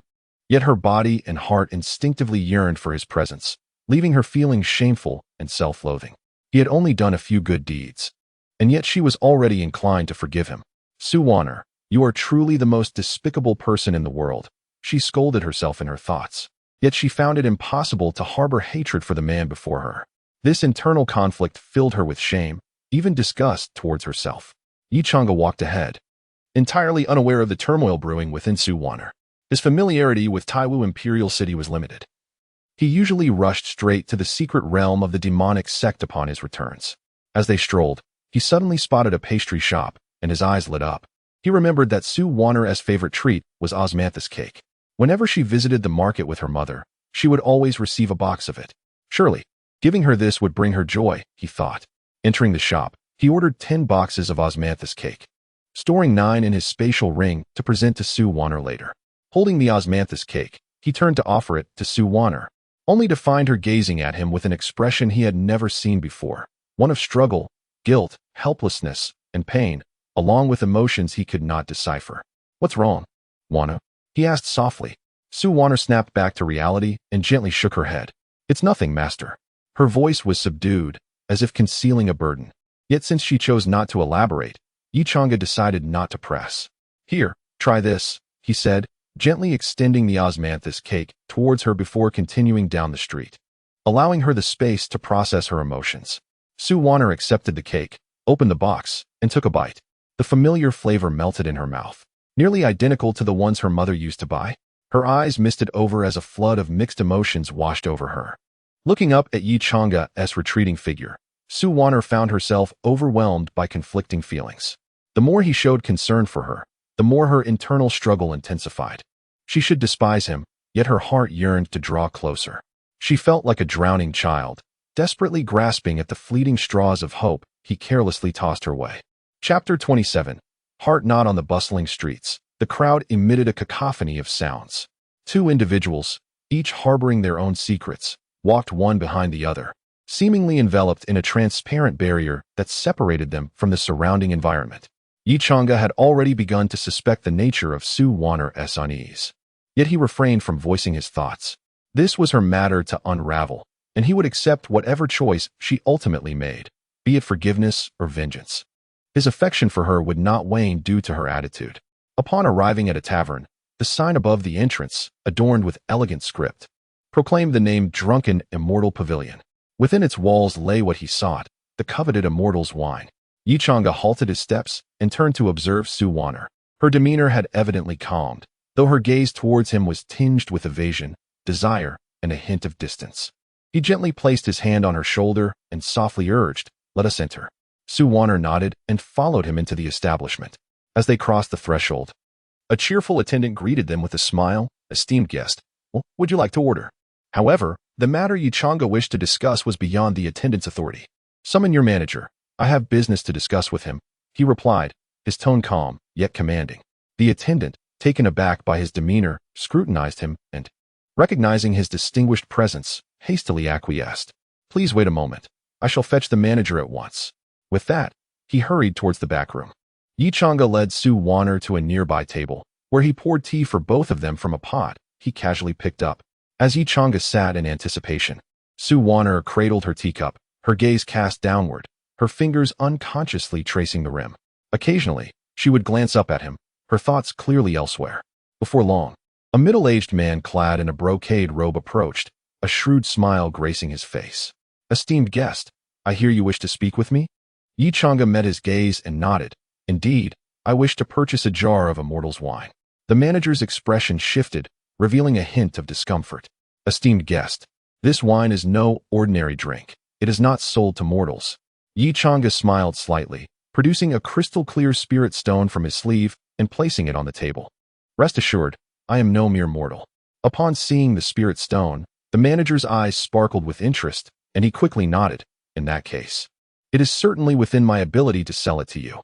Please wait a moment. I shall retrieve it." With that, he turned and swiftly departed. Su Wanner, lifting her head, inquired with curiosity, "Master, what is immortal's wine?" Yichanga chuckled softly, explaining, "It is a special celestial brew, regardless of one's cultivation level. Consuming even 3 sips will render one utterly intoxicated." Su Wanner nodded, seemingly understanding, though she refrained from asking further about his intentions for the wine, her mind drifting away from their original plans. Before long, the manager returned, carefully cradling an exquisite wine jar, which he placed on the table. "Esteemed guest, here is the immortal's wine you requested." Yichanga opened the jar, inhaling its fragrant aroma before nodding in satisfaction. "Indeed, it is fine wine." He then concealed the jar and produced a bulging pouch of spirit stones, laying it upon the table. The manager received the stones with a beaming smile. "Esteemed guest, you are most generous. Should you require anything in the future, do not hesitate to seek me out." Yichanga offered no further words, rising to Su Wanner. "Let us return now." She stood and followed him out of the tavern. The clamor of the street persisted, yet their minds were no longer occupied with the surrounding noise. Su Wan'er trailed behind Yichanga, stealing glances at him and hesitating to speak. Their silence endured until they reached Qingzhou Peak, where she remained mute, observing her indecisiveness. Yichanga felt a pang of concern. Had she still not come to terms with her feelings? If this continued, it could lead to complications. Moreover, the forthcoming plan required her assistance. Her current state of disarray was untenable. Entering the bamboo cottage, Yichanga gestured towards a chair at the table, indicating for her to sit. Su Wan'er, confused yet compliant, lowered her gaze as she took her seat. Yichanga settled across from her, his eyes fixed upon her. The atmosphere in the cottage grew tense, filled only with the sound of the wind rustling outside. Feeling uncomfortable under his gaze, Su Wan'er lowered her head further. Yet she would occasionally glance up at him. Yichanga, exasperated by her timid demeanor, finally exclaimed, "Lift your head and meet my gaze." Startled by his sudden command, she briefly looked up before hastily averting her eyes. "Am I truly that fearsome? Lift your head and look into my eyes." His voice carried an undeniable authority as he channeled his energy, compelling her to meet his gaze. Su Wan'er instinctively sought to evade him, but her body betrayed her, forcing her to confront his eyes, deep, gentle, and seemingly capable of piercing through her every facade, rendering her vulnerable yet irresistibly drawn to him. In that moment, time seemed to stand still as she gazed into his eyes. Memories of his nurturing guidance and her mother's tender words flooded her mind. The unspoken turmoil and inner conflict erupted like a dam bursting, and she could no longer suppress the well of grievances within her. Tears streamed down her cheeks like pearls from a broken string, her shoulders trembling as her voice choked with emotion, leading to an uncontrollable outburst of sobs that seemed to release all her pent-up frustrations. Witnessing her distress, Yichanga felt a pang of sorrow in his heart. He rushed to her side, enveloping her in his arms and gently soothing her back, allowing her to weep freely without interruption. "Master, I feel so lost," Su Wan'er cried, her words punctuated by her sobs, laden with unending sorrow. "I should hate you, but I cannot. I feel guilty towards my family. I don't know what to do. I must be the most wretched person in the world. I despise myself." Hearing her lament, Yichanga's heart ached. He had erred. He should not have left her to confront these emotions alone. She was but a 14-year-old child, bearing burdens far too heavy for her. He tightened his embrace around her, lowering his head to comfort her softly. "Wan'er, you are simply too kind. You should not harbor hatred for yourself. You have done no wrong." Su Wan'er raised her tear-streaked face to meet his gaze, her voice trembling. "But, Master, what should I do? I should hate you yet. I find myself wanting to rely on you. Am I truly useless?" Yichanga gently wiped her tears away, his tone soothing and tender. "Wan'er, hatred will only bring you pain. The mistakes of your master are mine to bear. I shall spend my life seeking atonement. You need not force yourself. You should live joyfully and freely. Your family wishes for your happiness, not for you to become a puppet of resentment." Upon hearing his words, Su Wan'er's tears flowed anew, though this time they were not of despair, but of release. Gradually, her sobs subsided, and her emotions began to settle. Nestled in Yichanga's embrace, she felt the warmth enveloping her, a newfound sense of solace. She whispered, "Master, must I truly let go?" gently ruffling her hair. Yichanga replied softly, "It is not about letting go, but rather continuing forward with these feelings. I will remain by your side until you find your way through." Listening to his reassurances, Su Wan'er felt her inner turmoil dissipate, and she nodded resolutely. "Master, I understand now. I will live joyfully." Yichanga let out a sigh of relief, his tone becoming more relaxed. "Very well, it is time for us to execute the plan to rescue Jiang Yifei. I require your assistance, Wan'er. Are you willing to help me?" Wiping away the tears from the corners of her eyes, Su Wan'er smiled brightly. "Of course, I am more than willing to assist my master." As he observed the renewed sparkle in Su Wan'er's eyes, Yichanga felt a sense of reassurance wash over him. Yet, an undercurrent of unease lingered within him, stemming from his most profound secret. Su Wan'er was able to let go because she was aware of the truth. The mastermind was the leader of the demon sect. However, if she were to discover that the true puppet master was, in fact, him, would she still be able to release her burdens? Yichanga did not know. He dared not contemplate it. He harbored a vague premonition that when that day arrived, something truly dreadful would ensue. Chapter 28. The beginning. After calming the agitated Su Wan'er, Yichanga finally felt ready to implement his plan. He gently patted her shoulder and said with sincerity, Warner, I have a daunting task for you.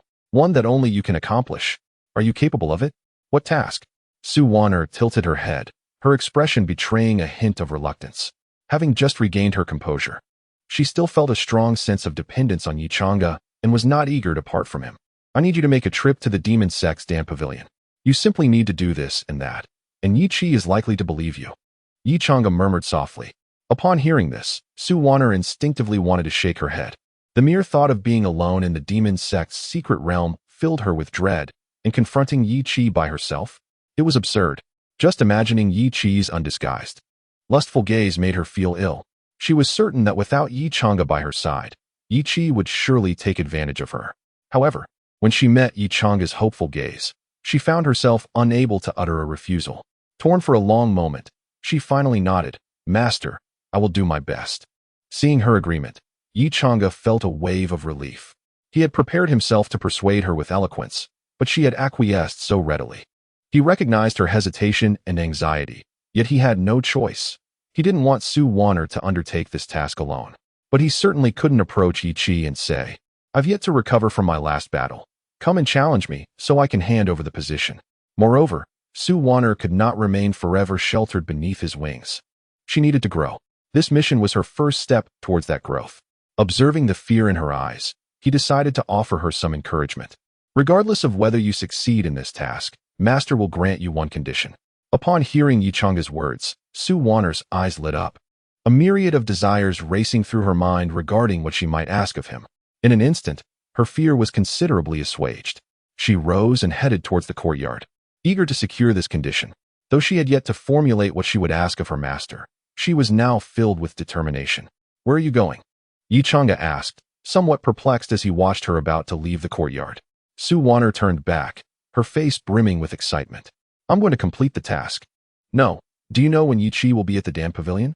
You can't just leave, Yi Chang'e replied, struggling to comprehend her impulsiveness. He called out urgently, come back. If you go to the Dan Pavilion now, will you even encounter Yi Chi? Or do you plan to sleep there and wait?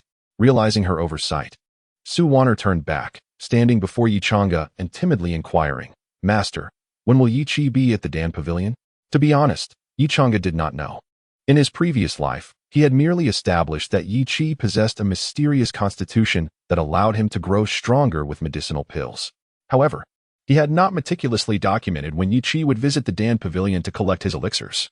Yet, the memories of his former self informed him that over the years, he had seen Yi Chi at the Dan Pavilion predominantly on the 15th day of each month, which was just 3 days away. Returning from his reverie, Yi Chang'e replied, 3 days from now.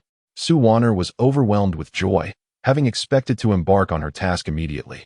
The prospect of remaining by Yi Chang'e's side for another 3 days, coupled with the promise of a condition, felt like a double blessing. Her eyes sparkled with delight. Yi Chang'e was momentarily taken aback by her foolishly joyful demeanor, unable to comprehend her sudden exuberance. Coming back to himself, Sue Warner asked, Master, what shall we do in the meantime?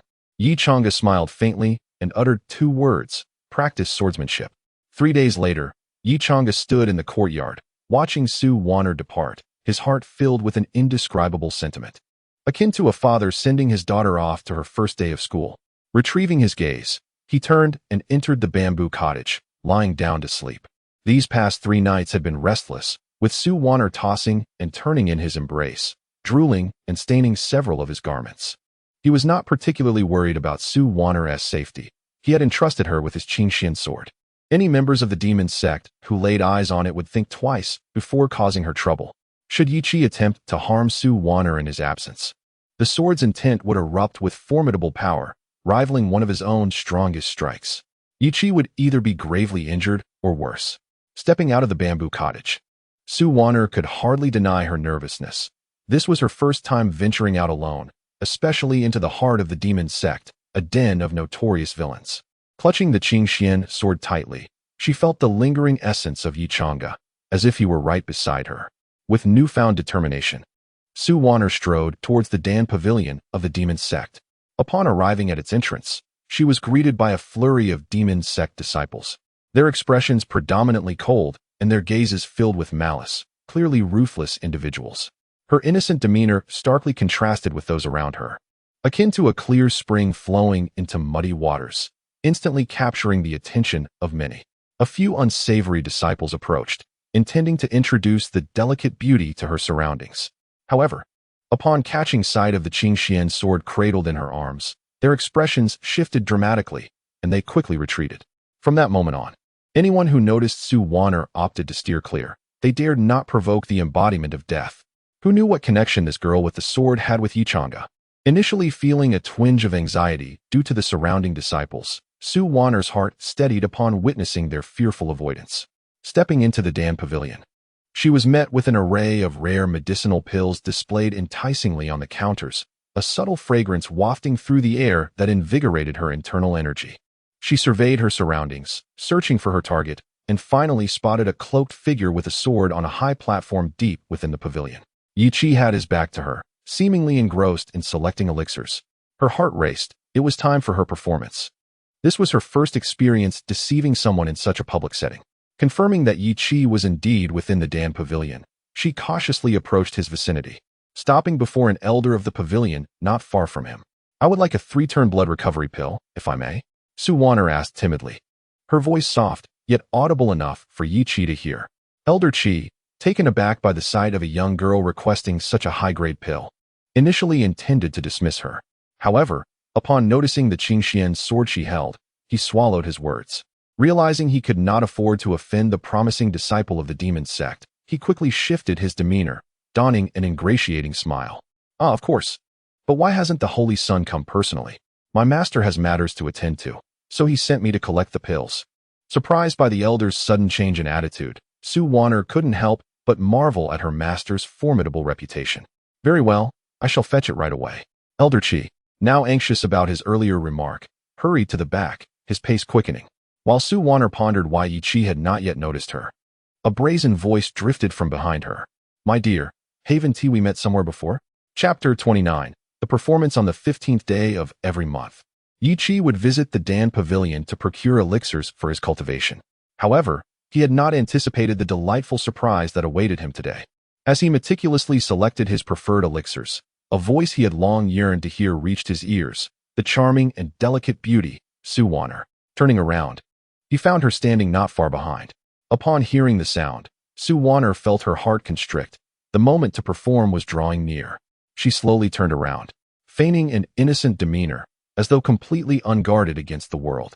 Yi Qi stood behind her, wearing a flirtatious smile, his eyes betraying an unrestrained desire.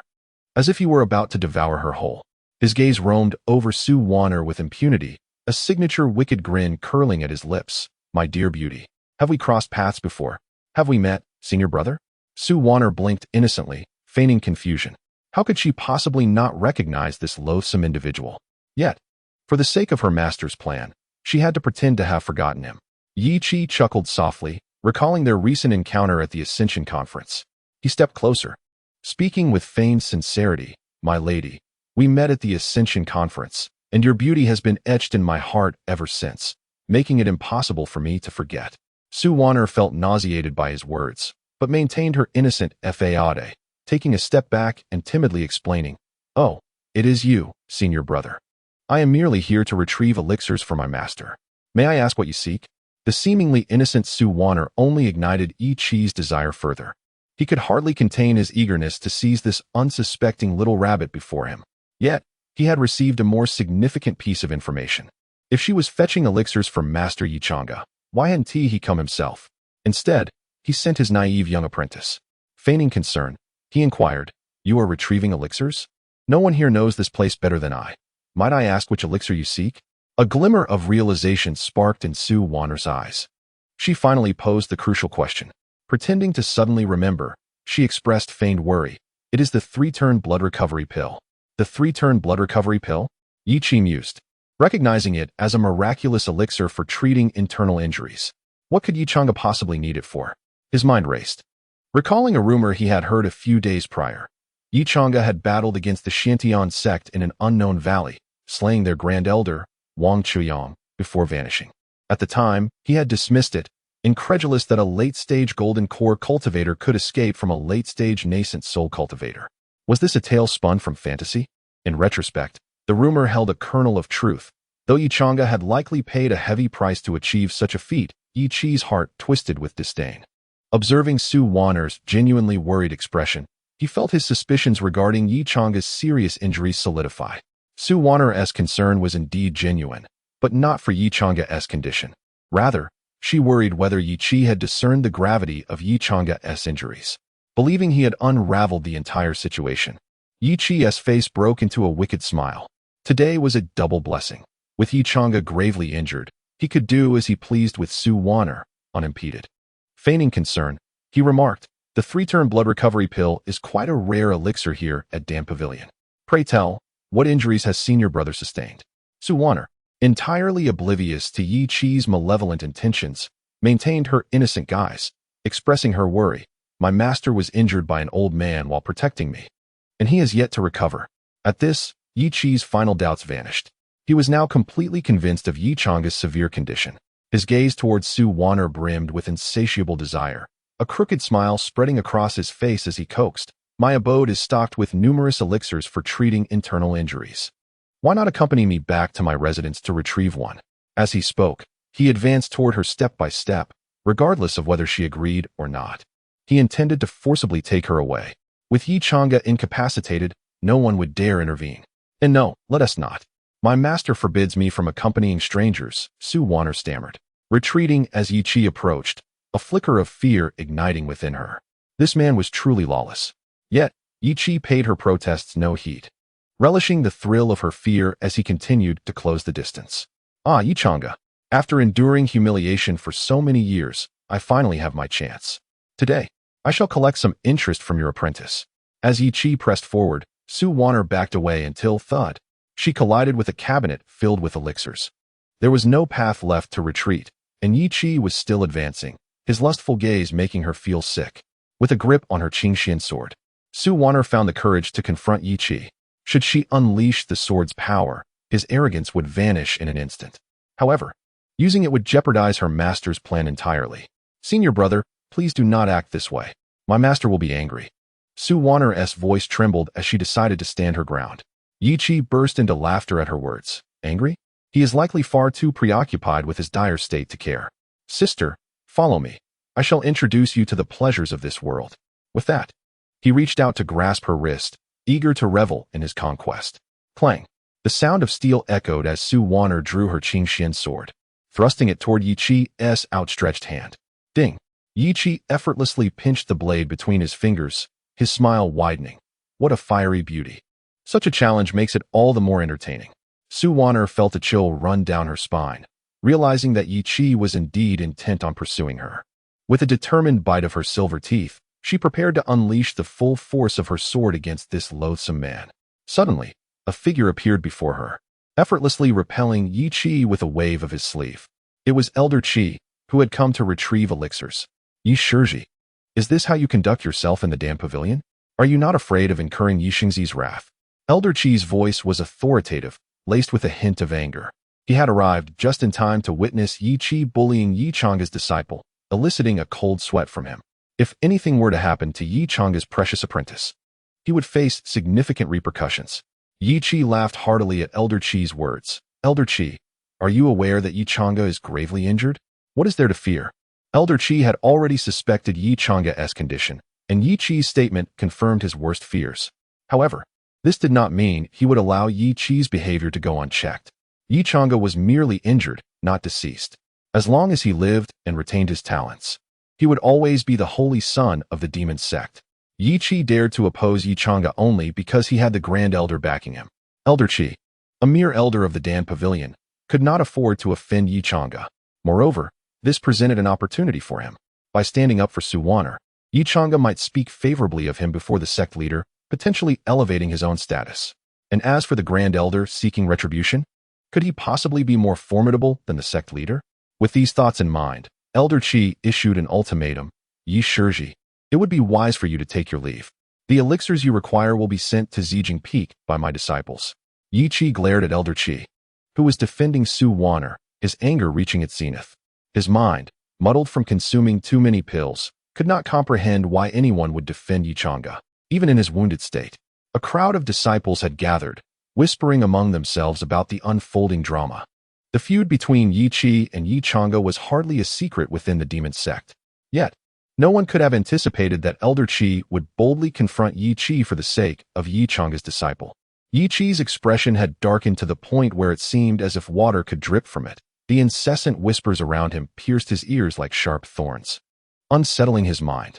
However, he knew he could not overpower the old man before him, so he merely glared at Elder Qi with malice, gritting his teeth as he spat out a harsh retort. "You old fool. You are quite something." His gaze then shifted to Su Wan'er, whose face bore a hint of panic, and he sneered coldly. "Today, you are fortunate. I shall see if Yi Chang'e can truly protect you." With that, he flicked his sleeve and strode away, his demeanor betraying a hint of disarray. The disciples of the demonic sect parted ways for him, watching as he departed. Chapter 30. The Challenge Master. I have returned. Lying on his bed, Yi Chang'e groggily opened his eyes. He had barely fallen asleep when he was rudely awakened by Su Wan'er's boisterous voice outside the courtyard. "Couldn't T1 get a moment's peace?" Bang! As he sat up, Su Wan'er kicked open the door of the bamboo hut, sending a cloud of dust cascading from the roof. Before he could utter a word, she swiftly crossed to his bedside, grabbing his shoulders and shaking him vigorously, causing the bamboo bed to creak ominously. Excitedly, she began recounting her experiences at the Dan Pavilion. "Master, I have completed my mission. Do you have any idea how formidable you are? Those disciples of the demonic sect were terrified of your sword and kept their distance from me. That Elder Qi, upon learning I am your disciple, suddenly changed his demeanor and treated me exceptionally well, even standing up for me. And that Yi Qi, how despicable he is. He attempted to forcibly take me back.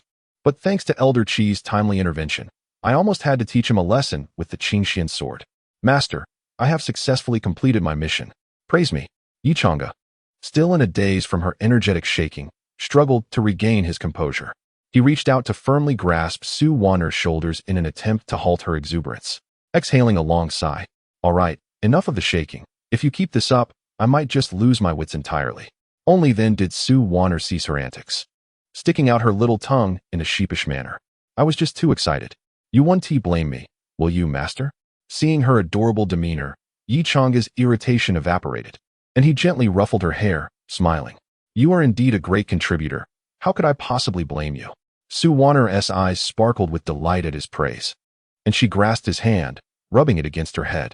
She couldn't help but marvel at how warm his hand felt. She often rubbed her own head with her small hands, but it felt entirely different when he did it. Yi Chang'e chuckled at her antics, but was eager to know the details of the mission. "Wan'er, could you please elaborate on your task for me?" "Of course, master." Su Wan'er beamed with joy, feeling quite accomplished for completing her task with such ease. Standing by the bed, she animatedly recounted her experiences at the Dan Pavilion, occasionally gesturing with her hands, and even mimicking the moment she drew her sword to confront Yi Qi with the Qingxian sword. "Master, you wouldn't believe how close I came to losing my temper and teaching that Yi Qi a lesson. If Elder Qi hadn't come to my aid in time, the mission would have failed," she recalled, still feeling a twinge of fear at the memory. Watching the exuberant Su Wan'er, Yi Chang'e felt a wave of emotion wash over him, a profound sense of happiness filling his heart. Finally, after finishing her tale, Su Wan'er gazed at him expectantly. He was generous with his praise, smiling as he said, "I never imagined Wan'er would be so impressive. I had my worries, but it seems they were unfounded. Our Wan'er is already capable of handling things on her own." To his surprise, Su Wan'er turned her head with a humph. "You claim to worry about me, yet you look like you just woke up. Clearly, you don't care about me at all." Yi Chang'e was taken aback by her observation, scratching his head in a feeble defense. "How could that be? I was so worried about you that I nearly lost consciousness." Su Wan'er was not easily swayed. With a mischievous glint in her eyes, she feigned a wounded expression. "I don't care. Master, you've made me very sad, and I must punish you." "What? Punish me?" Yi Chang'e was left dumbfounded. Was he dreaming? His disciple was threatening to punish her master. What a complete reversal of roles. However, seeing her pitiful demeanor softened his heart. He sighed, feeling somewhat resigned. "And how do you intend to punish your master?" "Hee, I want a hug." Without waiting for his consent, Su Wan'er dove into his arms, reminiscent of a kitten that had just discovered a cozy box. As he gently embraced her, Yi Chang'e felt a mix of bemusement and relief. It was merely a hug he needed to give. This was a sign that Su Wan'er harbored no ill feelings towards him. Her joy lifted his spirits. Nestled quietly in his embrace, Su Wanner ceased her earlier antics, closing her eyes to relish the warmth he provided. The stillness made one wonder if she possessed a dual personality. Yi Chang'e held her silently, appreciating the tranquility. Her calmness was fortuitous, as he needed to contemplate his next course of action. Yi Chi would likely not suspect the news of his severe injuries. After all, who would believe someone would deliberately spread word of their own grievous injuries to lure others into vying for the position of the Holy Sun? Such a notion would be dismissed outright. What remained was to wait. Wait for Yi Chi to come calling for a challenge. Given Yi Chi's perspective, the longer the wait, the more Yi Chang'e would recover, and thus he would surely be eager to confront him. He had no concerns about Yi Chi uncovering any flaws. The disparity in their strengths was too vast. Even if Yi Chi realized he was being underestimated, it was likely he would gladly accept the opportunity. For the allure of the Holy Sun's position was far too great, verging on obsession. However, what if the leader, Yi Chang'e, Yi Chi has come to seek your guidance on the ways of the Holy Sun? As he pondered, a familiar voice from outside interrupted his thoughts. Su Wanner, nestled in his embrace, opened her eyes and pulled away, concern etched on her face. She understood that the stakes of this act were considerably higher for Yi Chang'e. Yi Chang'e rose, tousling her hair reassuringly, and donned the Qingxian sword at his waist before striding out of the bamboo hut. Su Wanner mirrored his movements, but remained inside, leaning against the doorframe, watching his retreating figure. Outside, the blood-red moon hung high, casting a dark crimson glow and illuminating several figures. Yi Chi, clad in a black robe, accompanied by several elders in their ceremonial garb. One elder, exuding an ethereal aura, seemed as if he might ascend to immortality at any moment. Upon exiting the courtyard, Yi Chang'e's gaze swept across the gathered figures, ultimately resting on the most ethereal presence among them, Knight Xianyin, the Grand Elder of the demonic sect. His heart steadied. Yi Chi had indeed arrived with great urgency, accompanied by the Grand Elder, likely seeking to defeat him before the leader received word of the situation, thereby seizing the position of the Holy Sun. The other elders were clearly part of the Grand Elder's faction, here to apply pressure. Should he falter, the position of the Holy Sun would be transferred on the spot. This was precisely in line with his plans. Everything was proceeding smoothly. All that remained was to perform this act flawlessly. Chapter 31. A narrow defeat for many years. Yi Shengzi has held his position, and it is time to afford others a chance. Yi Chi's voice remains as acerbic as ever, tinged with a sense of petty triumph. A wicked smile curls at the corners of his mouth, and the greed in his gaze is unmistakable. He has awaited this day for far too long. Yi Chang'e stands in the courtyard, the Qingxian sword at his waist swaying gently in the breeze. The dark crimson moonlight reflects off his pristine white robe, adding an air of chill to his ethereal demeanor. His expression is composed, and the glance he casts at Yi Chi carries a hint of disdain. With a tone laced with mockery, he remarks, "Perhaps others may have their opportunities, but you, I fear, shall never find yours in this lifetime." A dog on drugs dares to bark at me? Once again, Yi Chi's demeanor twists with rage at the condescension laced in Yi Chang'e's words, his fist clenching tightly, knuckles whitening from the force. 3 years prior, during the Holy Sun competition, a similar phrase had shattered all his efforts. Countless nights, he has awakened from dreams haunted by that very utterance. For 3 years, he has trained day and night, yearning to surpass this arrogant figure before him. Today, he seeks to reclaim his honor. With a sudden draw of his black sword, a shroud of black mist envelopes him, and he stomps down forcefully, vanishing in an instant. "Be careful," Su Wanner exclaims from the door, startled by the sudden onset of conflict. In the next moment, Yi Chi appears above Yi Chang'e like a wraith, gripping the sword hilt with both hands, the veins on his arms bulging from exertion. The black sword emanates a layer of inky mist, brimming with lethal intent. As he swings down with all his might, Yi Chang'e's gaze sharpens. He did not anticipate Yi Chi's urgency, foregoing the customary banter before engaging. A resounding clash rings out. The Qingxian sword, having appeared in Yi Chang'e's hand unbeknownst to him, glides upward, meeting Yi Chi's black sword with an unyielding force. An invisible shockwave radiates from their blades, causing the bamboo grove outside to sway, leaves cascading to the ground. Yi Chi's eyes flicker. Although his initial strike fails, the pressure on his arm confirms Yi Chang'e's vulnerability. Otherwise, given their disparity, he would have been sent flying. Elation spreads across his face as he laughs triumphantly. "After years of cultivation, Yi Shengzi, it seems you have regressed." Su Wanner pounds her fist against the bamboo door, aware that her master is merely feigning weakness, yet she cannot help but feel indignant at Yi Qi's arrogance. Yi Chang'e remains unruffled, responding coolly, "Your barking has become quite adept over the years, junior brother."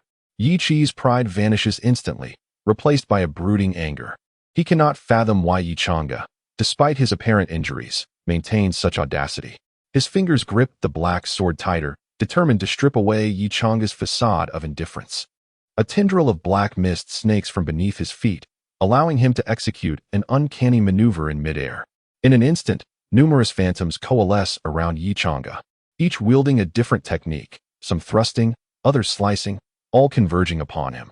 Yi Chang'e maneuvers the Qingxian sword along an intricate trajectory, unleashing waves of sword energy within the courtyard. The drifting bamboo leaves are summoned, swirling around him, each imbued with his sword intent, slicing toward Yi Qi. With a thunderous crash, the bamboo leaves collide with Yi Qi's phantoms, exploding upon impact, causing them to dissipate. Unbeknownst to him, a shadow has silently coalesced behind Yi Chang'e. Like an assassin shrouded in the night, the black sword descends toward Yi Chang'e's back, but he senses the impending danger, deftly evading with a nimble turn. However, a tear is made in his robe by the black sword, and Yi Chang'e's expression darkens, as if regretting his momentary lapse in vigilance. Yi Qi revels in his adversary's faltering demeanor, relishing the thought of defeating him while he still bears that lofty air. With a fervent cry, Yi Qi tightens his grip on the black sword and lunges at Yi Chang'e once more. The two engage in a protracted struggle. Although Yi Chang'e deliberately holds back, he cannot afford to appear too weak. He awaits the opportune moment. Finally, Yi Qi, growing impatient from his inability to best Yi Chang'e, retrieves a blood-red pill from his sleeve. The pill is enveloped in a faint crimson mist, releasing a nauseating odor. His hand trembles slightly as he realizes this was meant to be his life-saving trump card, granting him a forced breakthrough to the nascent soul stage for 3 hours at the cost of losing a minor realm once the effect wears off. Yet, this is the only opportunity to defeat Yi Chang'e, and he can no longer afford to hesitate. He raises the pill to his mouth, and his aura surges dramatically, a formidable pressure bearing down upon Yi Chang'e. Standing resolutely, Yi Chang'e's Qingxian sword emits a soft azure glow, tracing an enigmatic path in the air. Songhai Jian. In that fleeting moment, the drifting bamboo leaves freeze mid-air, and Yi Qi stands transfixed, his blood energy immobilized. Only Yi Chang'e, wielding the Qingxian sword, advances slowly toward him.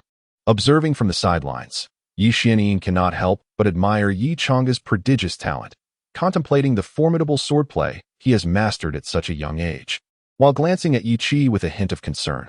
Before Yi Qi, the scene shifts, transporting him back to the day of the Holy Sun competition. The cries of demon sect disciples ringing in his ears, and before him stands the white-clad Yi Chang'e. The sight of this figure, which had cast him from grace, ignites a torrent of fury within Yi Qi.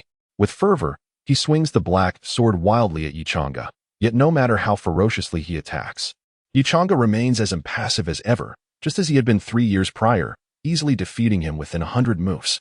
The Qingxian sword carves deep gashes into his flesh, revealing bone, and blood continually seeps from his wounds, staining his black robe a dark crimson. With a clang, Yi Qi can no longer withstand Yi Chang'e's onslaught. The black sword is struck from his grasp, clattering to the ground. This time, Yi Chang'e does not relent. The Qingxian sword aims for his throat, and Yi Qi finds himself unable to evade the strike. However, in an unexpected turn of events, Yi Chang'e suddenly coughs up blood, and the illusion shatters.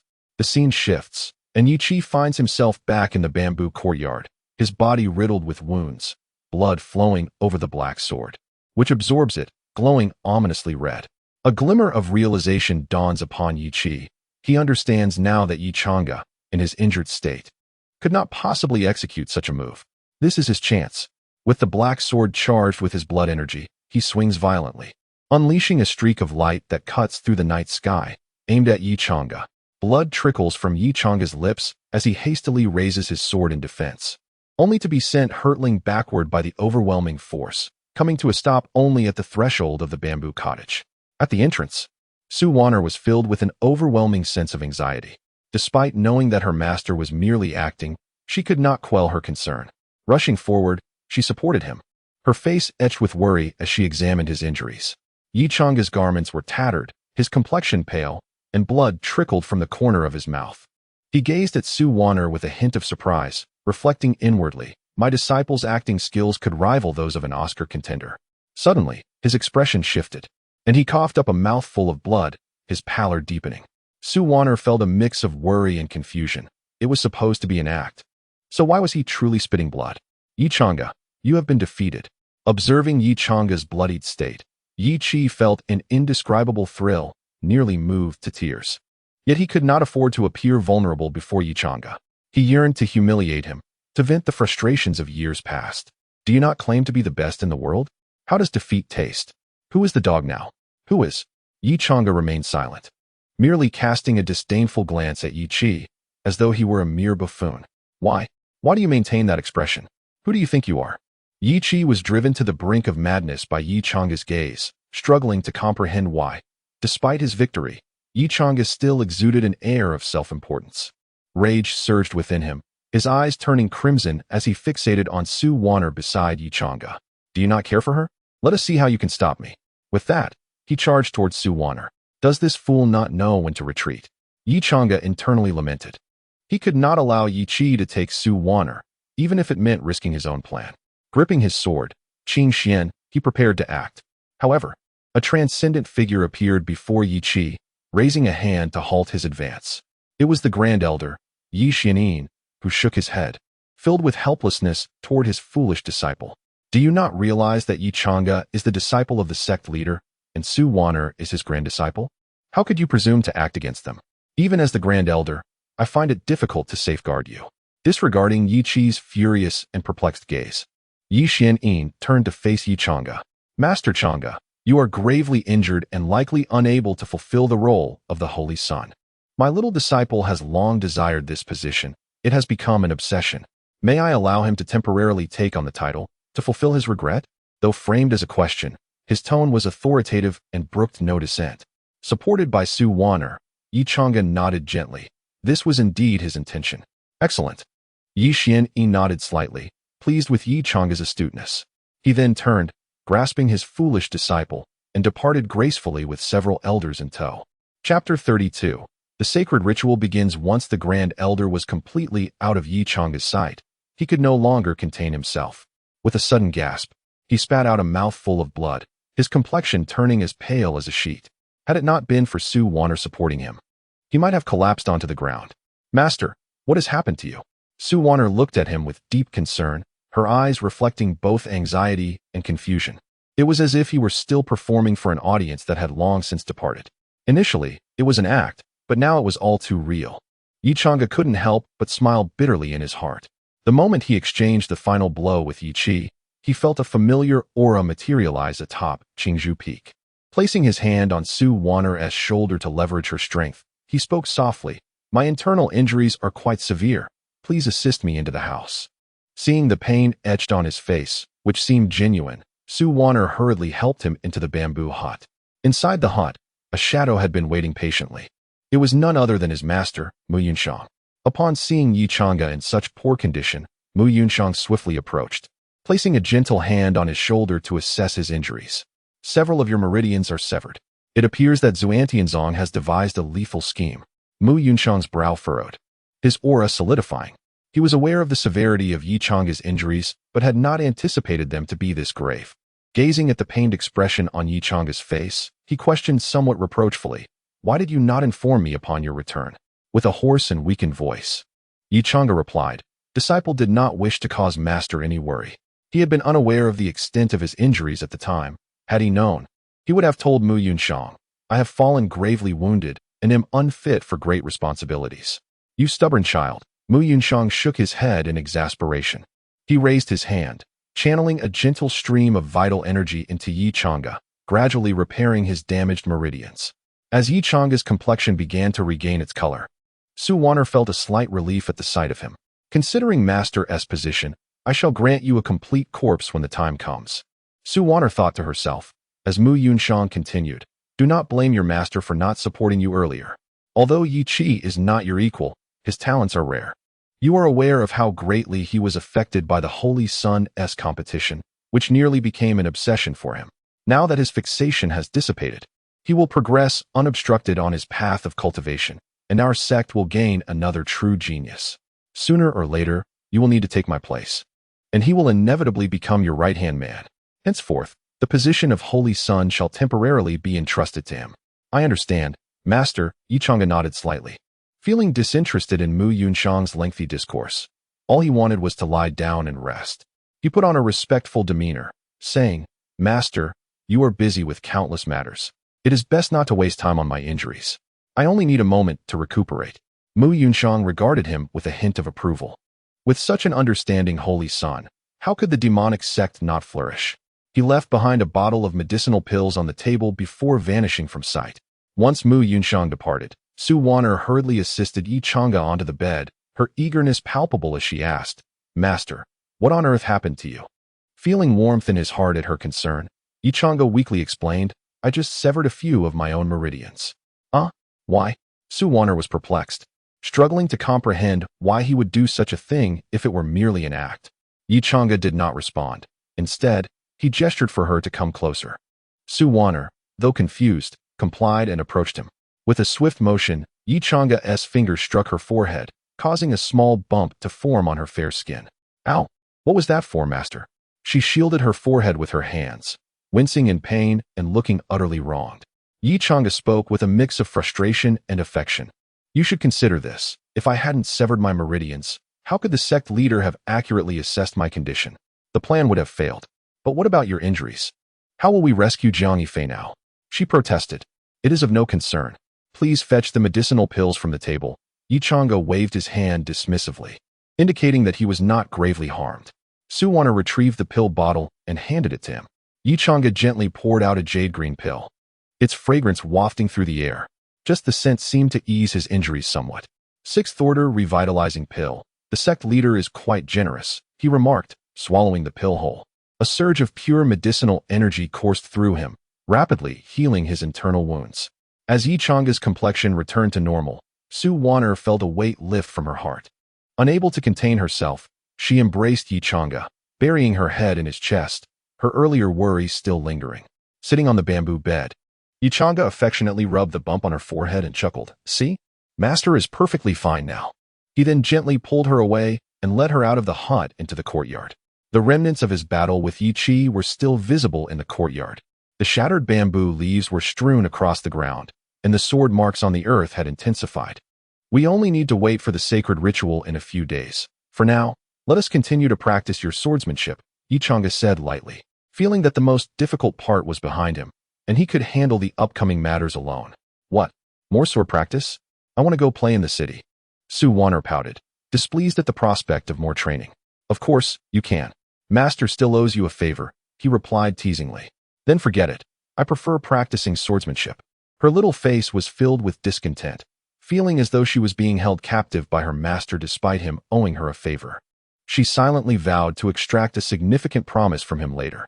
For now, she could only endure the arduous training alongside her master.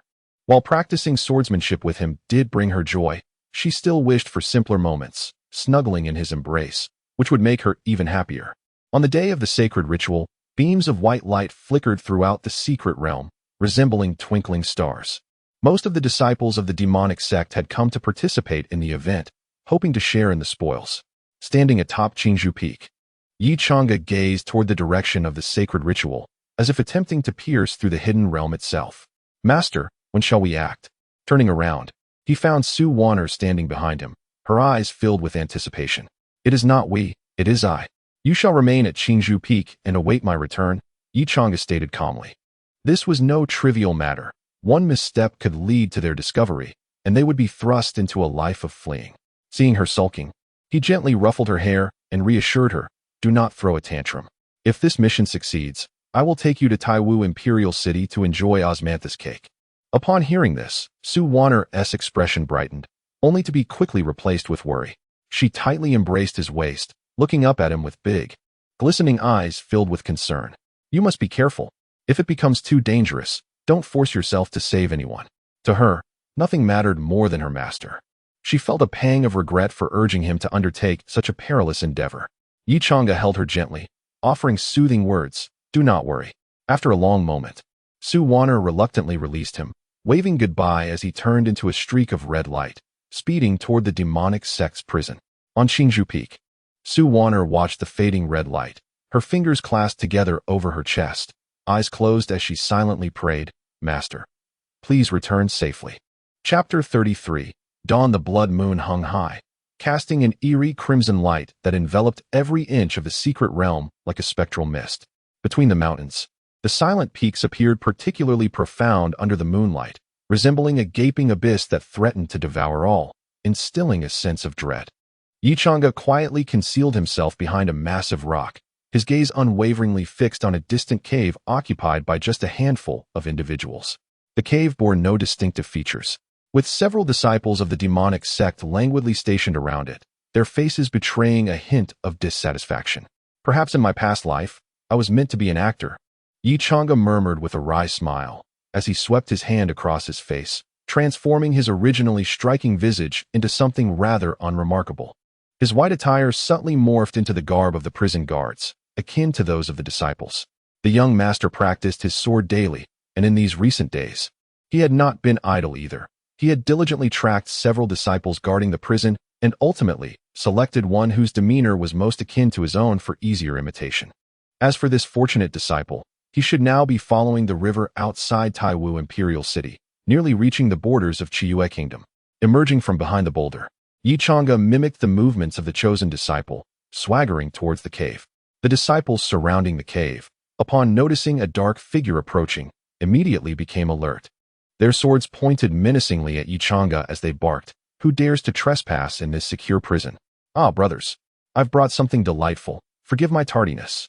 Yichanga quickly clasped his hands in apology, his tone laced with a touch of ingratiation. One disciple recognized him and chuckled, "Chen Ergu, I thought you had sneaked off to participate in the sacred festival. I was about to report you to Elder Lu to have you dragged back." Feigning alarm, Yichanga waved his hands repeatedly. "Haha, Brother Xia, you jest. How could I dare abandon my post? I merely wished to bring something good for my brothers. You wouldn't dare? Hurry over here." Brother Xia snorted, gesturing for Chen Ergu to return to his position. Yichanga nodded and bowed, hastening to the cave entrance while surveying the other disciples, his mind already concocting a plan. One disciple quietly approached him, nudging him with his shoulder and whispering, "Ergu, you mentioned bringing something good for everyone. What is it? Show us. I know everyone has been feeling a bit down, so I specifically brought a divine elixir to ease our spirits." Yichanga replied with a feigned air of mystery, producing a jar of wine from his robes. The disciple's eyes lit up, fixated on the jar as he burst into laughter. "You truly know the way." The laughter attracted the attention of the others, their gazes turning towards the duo. Yichanga, having no intention of hiding, raised the jar high and proclaimed, "Brothers, why should those idle disciples get to partake in the sacred festival while we must toil away guarding this desolate prison? Today, I specially acquired a jar of immortal drunkenness from the drunken immortal tower. Let us indulge and enjoy." Upon hearing this, the other disciples were equally intrigued. Immortal drunkenness was no trifling matter, costing 100 spirit stones for a jar. They would have to save their allowances for 3 months to afford even one. However, Brother Xia furrowed his brow. He naturally shared their dissatisfaction at being excluded from the sacred festival, but as the leader of the group, he would bear the brunt of any consequences should drinking lead to negligence. Yichanga noticed Brother Xia's hesitation and loudly suggested, "Immortal drunkenness is no ordinary wine. It would be insufficient for just us. Why not invite a few more brothers inside to drink together? It would be best to call Elder Lu. His grievances are no less than ours. If anything goes awry, he would be accountable, wouldn't he? Besides, for so many years, who has dared to cause trouble in this secret realm?" Indeed, for so many years, no one had been known to cause a ruckus in the secret realm. What harm could come from enjoying a bit of wine? With Yichanga's words, the disciples enthusiastically agreed, and Brother Xia could only nod in reluctant acceptance. Surrounded by the crowd, Yichanga was ushered into the cave. 100 miles outside Taiwu Imperial City, in an uninhabited expanse, 100,000 souls awaited their fates.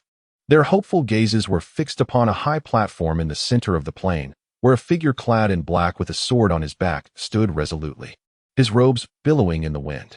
Soon, they would tread upon the path to immortality, transforming their very existence to embrace a life they had never dared to dream of before. Yi Qi stood atop the platform, surveying the multitude below with an air of superiority. Concealed within the surrounding void were disciples of the demonic sect, eager to partake in the unfolding events. He lifted his chin, his heart swelling with ambition. Once, he too had been among those lurking in the shadows, envious of the one who now basked in the adoration of the masses, receiving the greatest gifts from the blood pool. But now, everything had changed. From this day forth, he would forever trample Yi Chang'e beneath his feet, firmly seizing the title of Holy Son for himself. All of this was made possible by the assistance of the throng below. Unlike Yi Chang'e, he would not be aloof, distributing the gifts bestowed by the blood pool to the surrounding disciples of the demonic sect. He intended to seize this opportunity during the sacred festival to break through to the nascent soul stage and secure his position as Holy Son. The sacred festival begins. A cold, authoritative voice resonated from the heavens, proclaiming the fate of those below. In Yi Qi's hand appeared a jade tablet, emanating a faint red glow. As he infused it with his vital energy, the bloodlight intensified. Simultaneously, the sky darkened, thick clouds obscuring the light, while streams of bloodlight surged upwards, intertwining to form a circular barrier that ensnared the 100,000 souls within, resembling a colossal blood-colored cage. People finally realized that this did not resemble a journey to immortality. Rather, it appeared to be a horrific sacrifice. A young man, drawn by curiosity, reached out to touch the blood curtain, but upon contact, the bloodlight coiled around him like a venomous snake, voraciously devouring his flesh until only his bones remained. In an instant, his flesh was consumed, transformed into a wisp of red light that slowly drifted towards the jade tablet above, where it was absorbed. The surrounding crowd, witnessing the skeletal remains on the ground, was struck with terror, their screams echoing in the air, and a palpable fear spread among them. The timid collapsed to the ground, while the bolder ones hung their heads in despair permeating the atmosphere. The cries of tens of thousands could not penetrate the towering blood-red cage. The weeping of the people held no sway over Yi Qi atop the platform. He intended to use their lives to forge his future. A small girl tugged at her mother's sleeve, her eyes brimming with unending fear, her voice trembling. "Mommy, I'm scared." The girl's mother trembled uncontrollably, despair consuming her heart. She too was terrified and did not know what to do. All she could do was hold her child tightly, offering her the last vestiges of warmth. She looked up at the pitch-black sky, tears streaming down her face, silently praying, "If there are true immortals, I beseech you, save us." Her prayer seemed to resonate with the heavens, as the heavy clouds were torn apart by a beam of golden light. A middle-aged man, holding a folding fan, approached with a serene smile etched upon his face. He walked slowly from the horizon, and within a few steps, he stood before the blood-colored barrier. Then, he extended a hand. Chapter 34, The Transaction Drink. Another round. The guards, like brutes, have abandoned their posts to partake in the sacred festival, leaving us to endure this wretched vigil in the prison. Truly, they are beasts. In the break room of the prison, the air was thick with the aroma of alcohol. As a dozen guard disciples lay sprawled on the floor, thoroughly intoxicated, babbling incoherently. Some were half-naked, draped across benches, others gnawed at candle holders, muttering something about a little red. There were even a few who, in their drunken stupor, began to relieve themselves in the corner. Suddenly, Brother Xie lunged at Yi Chang'e, venting his frustrations, spittle flying into Ye's ear. "Ergu, come. Let me toast to you. You have no idea how burdened I am. They think I'm an official, overseeing you lot, but what is my salary? A mere 10 spirit stones more than the rest of you. I'm inundated with trivial matters. Even having to keep track of who suffers from a bad stomach in here." Yes, I know," Yi Chang'e scoffed, pushing away the drunken Brother Xie, wiping his ear. He surveyed the room, realizing all the guard disciples were inebriated beyond recognition. This immortal drunk truly had its charm. Just half a jar had sent them all sprawling.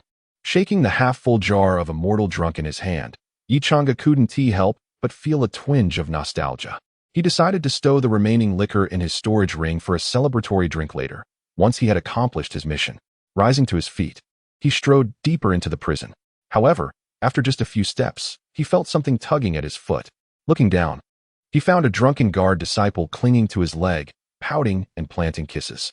"Get off me," Yi exclaimed, kicking the disciple under the table, only for him to start kissing the table leg instead. Cursing his misfortune, Yi quickened his pace, following the route etched in his memory. He swiftly arrived at the cell where Zhang Yifei was imprisoned. The path had been clear, as familiar as his own home. Within Zhang Yifei's cell, 2 chains hung from the ceiling, piercing through his shoulder blades, hoisting him aloft. His complexion was ashen, his body emaciated, and the dried blood caked on his tattered clothing gave the impression of a piece of meat left to dry in the wind. In the original story, Zhang Yifei was to be accidentally rescued by Su Wan 3 years later during a covert mission into the demonic sect. As the young master of the Heavenly Machine Pavilion, he repaid her kindness with malice, repeatedly sabotaging her destiny to become the chosen one. Su Wan, despite facing dire straits due to his actions, persevered through her hatred for Yi Chang'e. After numerous failures, Zhang Yifei ultimately succumbed to Su Wan's tenacity and resolved to assist her in fulfilling her destined path. This culminated in a dramatic scene with the Heavenly Machine Pavilion, leading to his father's abdication, thus ceasing their pursuit of Su Wan. Yi Chang'e gazed at the pitiful figure before him, feeling a pang of sympathy. Had it not been for the forced narrative, Zhang Yifei's prowess would have made him impossible to capture. Each pivotal character had been endowed with unique talents. Yi Chang'e possessed the immortal demon body, Yi Qi the mysterious pill body, and Su Wan the 9 turns Linglong heart. Zhang Yifei's extraordinary gift was the most powerful, future sight, allowing him to glimpse 3 seconds into the future. Suspended in midair, Zhang Yifei scrutinized the unremarkable man before him. He vaguely recognized this figure, yet the aura emanating from him was restrained yet tinged with latent brilliance, a stark contrast to his memories. "Who are you?" Zhang Yifei croaked, his voice raspy as if a dry rag had been stuffed down his throat. "The one who will save you." Yi Chang'e wiped his face, revealing his true appearance for a fleeting moment before reverting to his inconspicuous guise. Zhang Yifei's pupils dilated sharply. Then he threw back his head and laughed maniacally, his dry throat erupting in coughs that only amplified his madness. "How amusing. Cough, it's truly amusing. You choose this moment to rescue me. Cough, and it's you. Ha ha. Such amusement." Yi Chang'e regarded the deranged man with confusion. He had not intended for Zhang Yifei to be portrayed as mad. However, whether he was insane or not was of little concern to him. His mission was to escort him out and fulfill his promise to the Heavenly Machine Pavilion. The Qing Xian sword materialized in his hand, slicing through the chains binding Zhang Yifei. Though the chains were mere mundane objects, the Qing Xian sword, named for its ethereal quality, was far from ordinary. With a sound akin to cutting through tofu, the chains broke apart effortlessly. Yi Chang'e lowered Zhang Yifei to the ground and administered a healing pill, unwilling to carry him out. As they awaited the effects of the medicine, Zhang Yifei inquired, "Why save me? I've made a deal with the Heavenly Machine Pavilion. By rescuing you, they will assist me in liberating 100,000 souls from the sacred festival." Yi Chang'e confessed, a hint of trepidation gnawing at him. What if the Heavenly Machine Pavilion proved untrustworthy? Yet, he had no choice but to place his faith in them. "You intend to save 100,000? And seek the aid of the Heavenly Machine Pavilion?" "Ha ha." Zhang Yifei erupted into laughter once more, pointing at Yi Chang'e as if he were a curious oddity. The sound was grating and tore at Yi Chang'e's ears, prompting him to bellow, "Silence. Just follow me." Zhang Yifei ceased his laughter, seemingly subdued by Yi Chang'e's command, obediently trailing behind him. "It's him, the storyteller from the Su family in the north of the city." Among the crowd, someone recognized the middle-aged man, and all eyes turned to the figure illuminated by golden light. Who would have thought that a true immortal was among them, even narrating tales for their entertainment? The storyteller extended a hand and lightly gestured forward. Bang! The blood-red barrier imprisoning the masses shattered like glass, dispersing into flecks of crimson light. "Immortal! Thank you, immortal!" Some, overwhelmed with joy, fell to their knees, expressing heartfelt gratitude for this miraculous event. Others followed suit, kneeling and chanting praises to the immortal. "Who are you?" Yi Qi ground his teeth, his face contorted with rage. The first sacred festival of his life had been so easily disrupted, unforgivable. The storyteller remained silent, yet others would answer for him. "Mo Yinsheng, are you declaring war against my demonic sect?" The figure of Yi Xianin emerged in the air, his gaze fixed intensely upon Mo Yinsheng. Yi Qi's failure at the sacred festival was a profound humiliation for him. Mo Yinsheng chuckled lightly, appearing completely at ease, as he fanned himself with a folding fan, appearing less a provocateur and more a leisurely traveler. "I am merely fulfilling a request. I have safeguarded these people. However, I will not let your demonic sect suffer losses. We can strike a deal. What kind of deal? Yi Xuannin's brow gradually relaxed. If the price was sufficient, a single sacred festival could be sacrificed. After all, the Taiwu Empire was never short of people. Chapter 35. Achievement. As the two passed through the lounge, a pungent odor assaulted their senses, a noxious blend of alcohol and the acrid stench of vomit mingled with a strong metallic scent of blood, almost inducing nausea. Something was amiss. Yichanga furrowed his brows. While the smell of alcohol and vomit was expected, the source of the bloodiness was unclear. He motioned for Jiang Yifei to stay back, his gaze warily probing into the lounge. Inside, several disciples, previously sprawled drunkenly on the floor, lay silent, blood seeping from their necks and pooling slowly towards the entrance. An elderly man clad in black stood atop a table, his expression cold and disdainful, as if repulsed by the filth surrounding him. Lu Changlao? That old wretch arrived rather swiftly. A sense of foreboding washed over him. He seized Jiang Yifei's arm, a surge of crimson light erupting from beneath his feet. There was no time to ponder the risk of exposure. Lu Changlao was a formidable opponent. A half step into the transformation stage, and he could not hope to contend with him. Lu Changlao had already noticed the two furtive figures lurking outside the lounge, and his mood was foul. The sacred ritual could not proceed, and his subordinates were neglecting their duties. Most aggravating was the fact that this group had indulged in drinking without summoning him, oblivious to his own penchant for alcohol. Had Yichanga been privy to Lu's grievances, he would have protested vehemently, for his intention had been to intoxicate Lu, but after a fruitless search, he had assumed the elder was temporarily absent from the prison, prompting his decision for a swift resolution. Just as he had rescued his target, he had stumbled upon Lu. Release. Move. Jiang Yifei's urgent voice echoed in Yichanga's mind. Instinctively obeying, Yi loosened his grip on Jiang's hand, and they darted in opposite directions. Boom. A fierce, unparalleled sword light illuminated the dim confines of the prison, slicing through the air between them and blasting a gaping, bottomless hole in the wall. Seizing Jiang Yifei's hand once more, Yichanga dared not hold back. The crimson light surged powerfully beneath his feet, and he was certain he had never propelled the blood demon's steps with such fervor in his lifetime. The two maneuvered swiftly within the confines of the prison, and thanks to Jiang Yifei's foresight, they managed to inch closer to the exit, albeit somewhat clumsily. The blood-red moonlight trickled through the opening, revealing the ominous blood moon outside. A glimmer of hope for their escape lay just ahead. Cackling. Do these little mice truly believe escaping this demonic prison is so simple? Lu Changlao's chilling voice resonated behind them, akin to the whisper of death. He had toyed with them long enough. It was time to ensnare them. Constrain.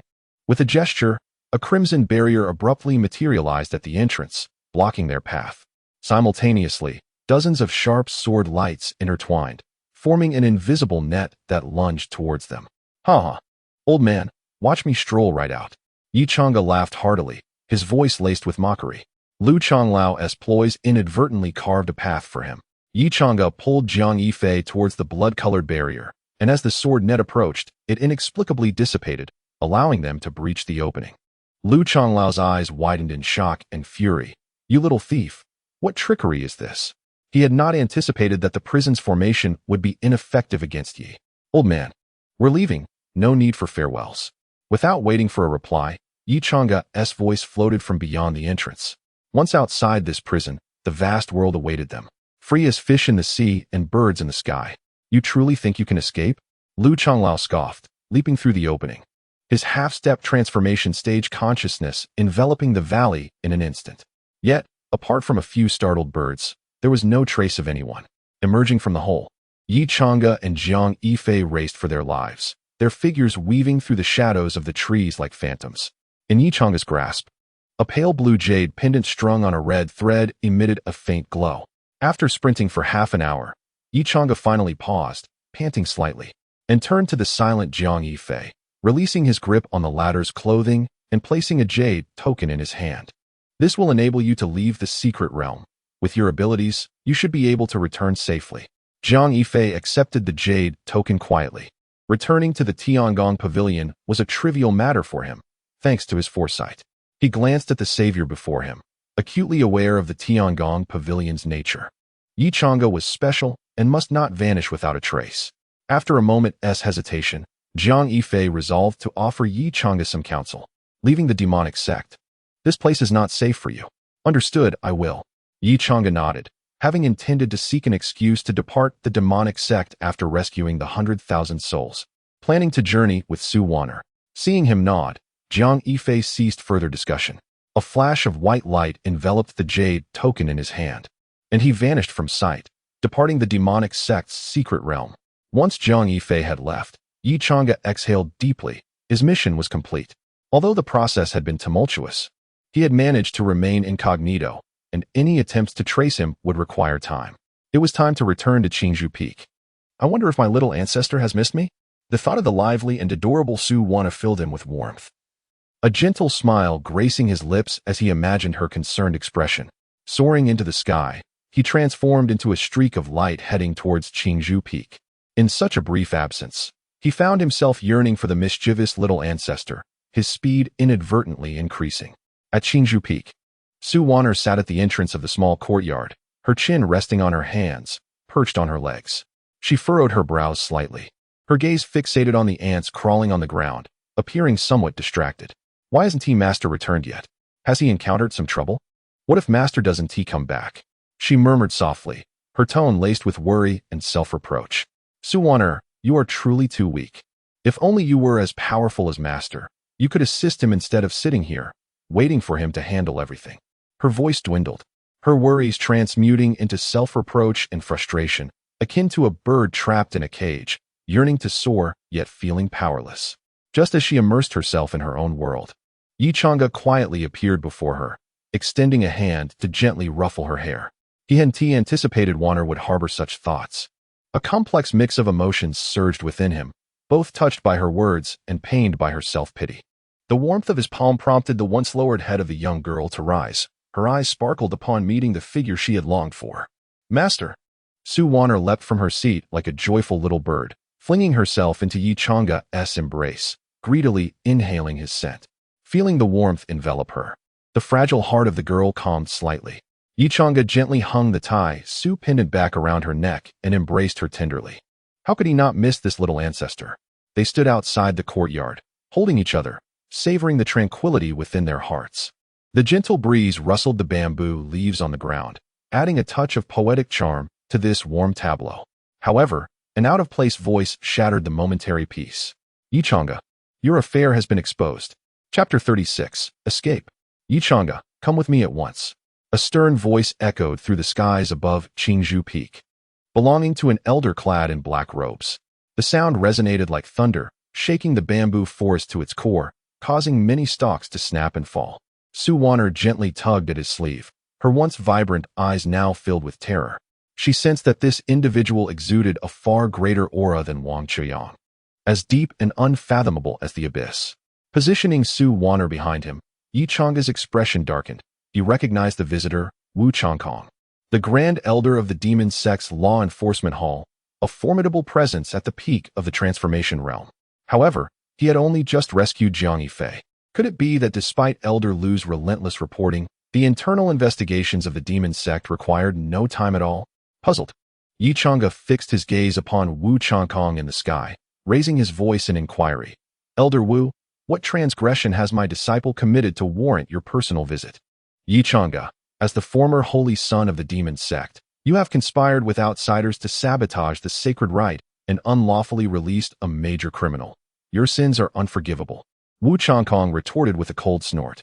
A jolt of fear coursed through Yi Chang'e upon hearing the accusation of sabotaging the sacred rite. He had not even appeared at the venue. How could they know? A flicker of realization struck him. Those mischief makers from the Heavenly Machine Pavilion had exploited the situation, saving Jiang Yifei while framing him. Cursing inwardly, he looked up at Wu Changkong and bowed respectfully. Elder Wu, there must be some misunderstanding. I am willing to accompany you to the Law Enforcement Hall to clarify this matter. Seeing Yi Chang'e's earnest demeanor, Wu Changkong, who had intended to forcefully take him, hesitated. He had always been skeptical of the words from those lunatics at the Heavenly Machine Pavilion. Could the holy son he had raised truly be a traitor? Who would dare believe such a thing? However, in the instant Wu Changkong retracted his hand, a flash of white light erupted from Yi Chang'e's palm, and he vanished with Su Wan'er. In a narrow alley of Taiwu Imperial City, the pair materialized, still grappling with the sudden turn of events. Before Su Wan'er could react, Yichanga pulled her into his embrace and unleashed the blood demon step, transforming into a streak of light racing towards the outskirts of the city. If he were to be taken to the law enforcement hall, he would face dire consequences, and Su Wanner would suffer alongside him. If they did not flee now, when would they? Yet, a familiar silhouette appeared in the sky beyond the city, Wu Changkong, standing with his hands clasped behind his back, his expression indifferent, as if he had been waiting for them for quite some time. Observing Yichanga desperately fleeing while cradling Su Wanner, Wu Changkong shook his head, a look of regret on his face. The rising star of the demon sect was, indeed, a traitor. With a pointed finger, a tremendous pressure enveloped Yichanga, halting him mid-flight. He felt an overwhelming force descend upon him, as if a mountain was pressing down, rendering him immobile in the frozen air. Master, I feel so unwell. Su Wanner's fragile voice emerged from his embrace. Under the immense pressure, she felt as if her very insides were being crushed by an invisible hand, nearly suffocating her. In the next moment, Wu Changkong materialized before Yichanga, reaching out with his right hand. This farce must come to an end. The chasm between the golden core and transformation realms became glaringly apparent, as Yichanga found himself utterly powerless to resist, watching helplessly as Wu Changkong's hand approached him. He could not be taken away. Even if brought back to the law enforcement hall, his years of merit and talent might afford him a sliver of hope. But Su Wanner was different. Without his protection, her unique constitution could be discovered, and the demon sect would surely not spare her.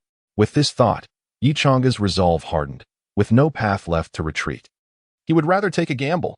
A baby's wail pierced the heavens, and the once clear sky rapidly turned overcast, thick clouds swirling with flashes of lightning and resounding thunderclaps.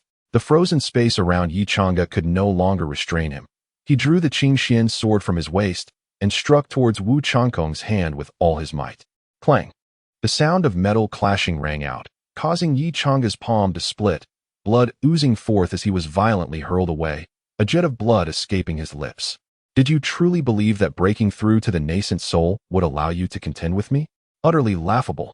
Wu Changkong scoffed, his voice dripping with disdain. Yichanga's nascent soul aura surged forth, shattering Wu Changkong's oppressive force. Su Wanner, cradled in his arms, felt the pressure diminish significantly, allowing her breath to ease. She looked up, worry etched across her face. Master, are you all right? Yichanga cast a glance at the frightened figure of Su Wanner, curled up like a frightened bird. Despite her own fear, she was still concerned for his safety, warming his heart with a gentle current. It's nothing. Wanner, have you not always wished to assist your master? Today, you can lend me your strength. Yes. How can I help you, master? Su Wanner gazed at him, her eyes filled with determination. Even if it meant facing Wu Changkong's fist, she would dare to do it. Very simply, hold on to me and do not let go. With that, Yichanga yanked the Taishu pendant from around Su Wanner's neck, storing it in his storage ring, then activated the blood demon technique with all his might. Dark energy swirled around him, rising upwards to form a fearsome, demonic silhouette behind him, a chilling bloodthirst radiating from it. His eyes gradually became shrouded in crimson. However, at that moment, golden light erupted from Su Wanner's chest, restoring clarity to Yichanga's vision, and the demonic shadow behind him was bathed in a layer of golden radiance, rendering it unexpectedly serene and sacred. It was indeed effective. Yichanga felt a surge of joy. With this, Su Wanner's chances of survival had increased significantly. Yichanga, the time is nearly upon us. Wu Changkong's cold voice resounded. Suddenly, he appeared before Yichanga, striking with his fist. Come at me. Yichanga roared, swinging the Qingxian sword to meet Wu Changkong's punch. At the same time, the storm of lightning above had reached its climax, a bolt as thick as a barrel descending from the sky, bearing down upon Yichanga with divine wrath. Boom! The two forces collided, sending Yichanga flying once more, his grip on the sword faltering, trembling slightly. The white fabric of his clothing was shredded by the lightning, leaving tattered pieces hanging from his form, which was marred by cracks, blood flowing freely from within. The demonic shadow behind him began to waver. Su Wanner looked on with concern at the pale-faced Yichanga, her hands feeling the warmth of his blood. Shielded by him, she had suffered no impact, yet her heart ached with despair at her own helplessness. With no time to comfort the young girl in his arms, Yichanga's mind raced. With his current strength, defeating Wu Changkong was simply impossible. After the lightning storm, he would face the trial of his inner demons. He needed a swift resolution. Wu Changlong. Dare you settle this with a single blow? Yi Chang'e called out to Wu Changkong, urgency driving his words.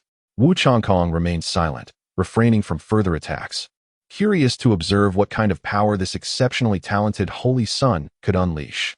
Seeing Wu Changkong's inaction, Yi Chang'e stood resolutely, channeling his true energy into the Qingxian sword, which began to tremble slightly, emitting a clear ringing sound.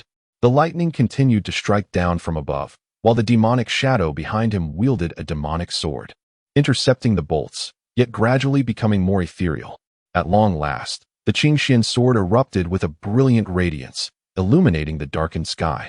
The sixth form of the heavenly transformation sword technique, the horizon, is within reach. Chapter 37. The Trial of the Heart's Demon Beneath a Bleak Sky. A resplendent sword light illuminated the world. The brilliance of this sword moved Wu Changkong, who squinted slightly and murmured to himself, "This sword bears a hint of laws, particularly the rare law of space." It is known that the power of laws signifies a high level of cultivation, representing the first threshold to transcendence. Even he had barely grasped the slightest essence of the laws of power. Yet, this young nascent soul had already brushed against the threshold of the law of space. A flicker of dread crossed his eyes. Such a prodigy could not be utilized by the demonic sect and must be eliminated at all costs. The sword light surged forward with an unstoppable force, but as it neared him, it suddenly dispersed into myriad fine beams, enveloping him like an immense net. Wu Changkong was momentarily puzzled by Yi Chang'e's intentions, but he raised his fist and struck at the surrounding sword light. The sword net did not attack him. Instead, it followed the movement of his fist. Wu Changkong felt as if his punch was akin to a cow sinking into the sea, achieving nothing. Since the sword net posed no threat to him, Wu Changkong's figure flickered as he attempted to appear before Yi Chang'e. However, despite seeming to draw closer, he could never reach him, as if standing mere inches apart, yet separated by an unfathomable distance. Witnessing this scene, Yi Chang'e finally felt a weight lift from his heart. If this maneuver could not thwart Wu Changkong, he would have no choice but to surrender. The azure sword in his hand erupted with brilliance once more. He pivoted the blade and struck fiercely in the direction opposite Wu Changkong. A distance of 1,000 miles becomes but an inch. The dark red sword light sliced through the fabric of space, and Yi Chang'e alongside Su Wan'er vanished from their original location, suddenly appearing at the horizon. Without a moment's pause, Yi Chang'e swung the azure sword repeatedly, unleashing streams of sword light. A distance of 1,000 miles becomes but an inch. A distance of 1,000 miles becomes but an inch. He had to seize this hard-won opportunity to escape Wu Changkong's grasp as swiftly as possible.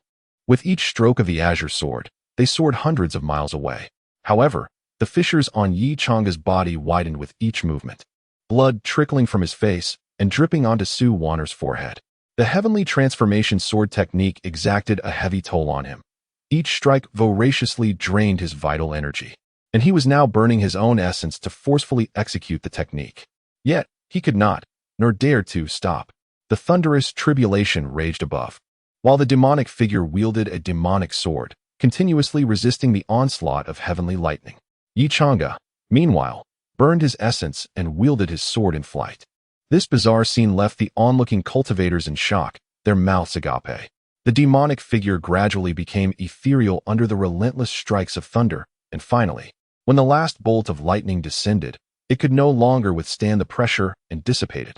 Amidst the clouds high above, a lightning dragon coalesced and dove toward Yi Chang'e, bearing the weight of celestial might aimed directly at his back.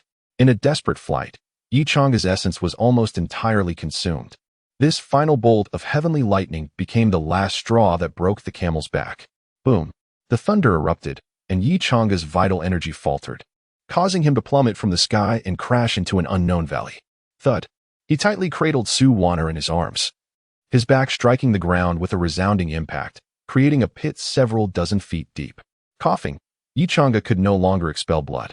His body was riddled with cracks, the reckless depletion of his essence rendering him akin to a lifeless husk, an ugly, shattered clay idol. Fortunately, Wu Changkong did not pursue him. The thunderous tribulation had concluded, and he had successfully fled the demonic sect, while Su Wan'er was temporarily safe from harm. Master, Su Wan'er knelt beside Yi Chang'e, her eyes brimming with tears. Tentatively, she extended a hand, longing to caress his face, yet hesitated, fearing that the cracks on his visage might cause him pain. "Do not cry, Wanner. Have you not aided your master?" Yi Chang'e managed a strained smile, softly comforting the sorrowful girl. Summoning the last remnants of his strength, he shakily lifted his hand and gently placed his storage ring on Su Wanner's finger. "Wanner, all that I have is here. If I do not awaken, you will not, master. You will not." Su Wanner's voice trembled, tears cascading down her cheeks like pearls strung loose. He wished to lift his hand to wipe away her tears, but time was fleeting. His eyes fluttered shut, consciousness descending into a realm of darkness. The trial of the heart's demon had arrived.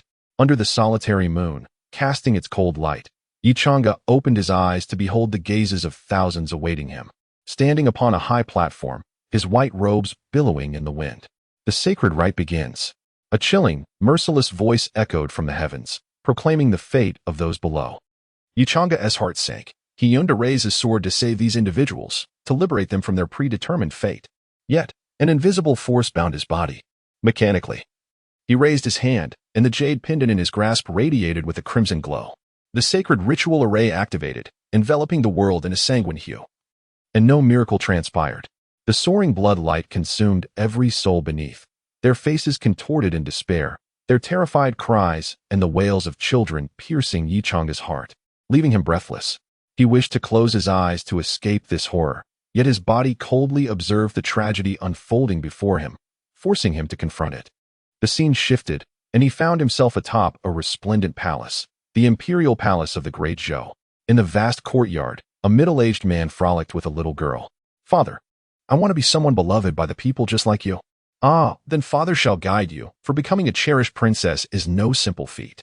The middle-aged man gently ruffled the girl's hair, a warm smile illuminating his face, proud of his daughter's understanding.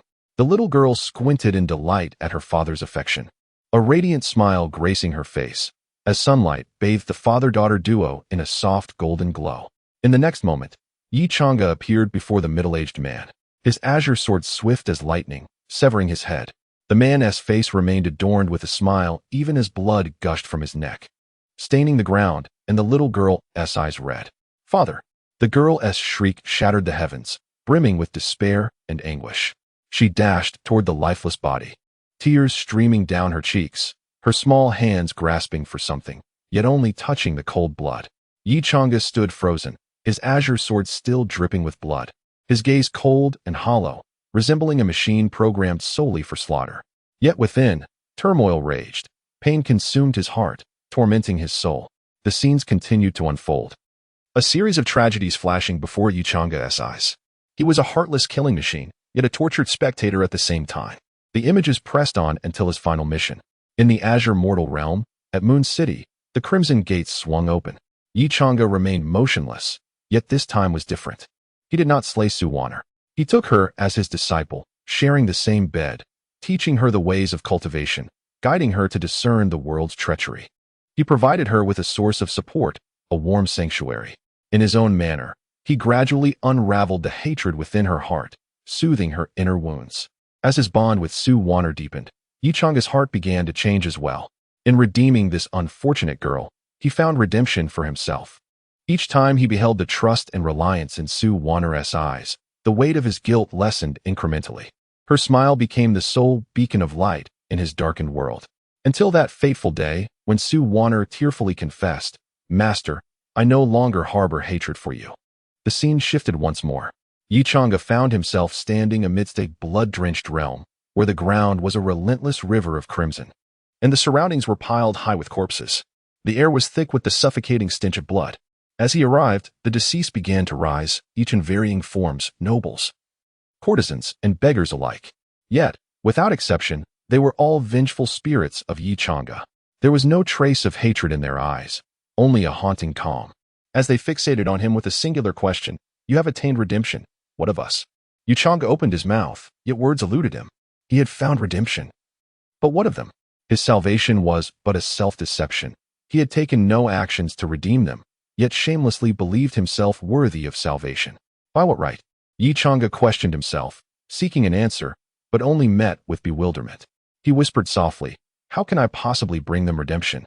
The blood beneath his feet had risen to his chest, and he remained oblivious, lost in his own world. His consciousness began to blur. as if to be wholly consumed by this sanguine abyss. Suddenly, a golden light burst forth, like the dawn dispersing the surrounding darkness. A stunning figure descended like an angel, extending a hand to firmly grasp Yi Chang's arm, leading him away from this haunting space. Chapter 38. 2 years later in the imperial city of the Great Zhou. Year 5738 of the Qing Xian calendar. Sunny, it has been 2 whole years since I escaped from the demon sect, and time has indeed flown by swiftly. Today, I shall summarize these past 2 years. Recalling those days, I believed I would surely perish while crossing the heart demon tribulation, even entrusting my storage ring to the little ancestor and arranging for my aftermath. To my astonishment, a golden light flashed from her chest, forcefully pulling me back from the brink of the heart demon tribulation. I never anticipated that the little ancestor's 9 revolutions Linglong heart possessed such miraculous efficacy.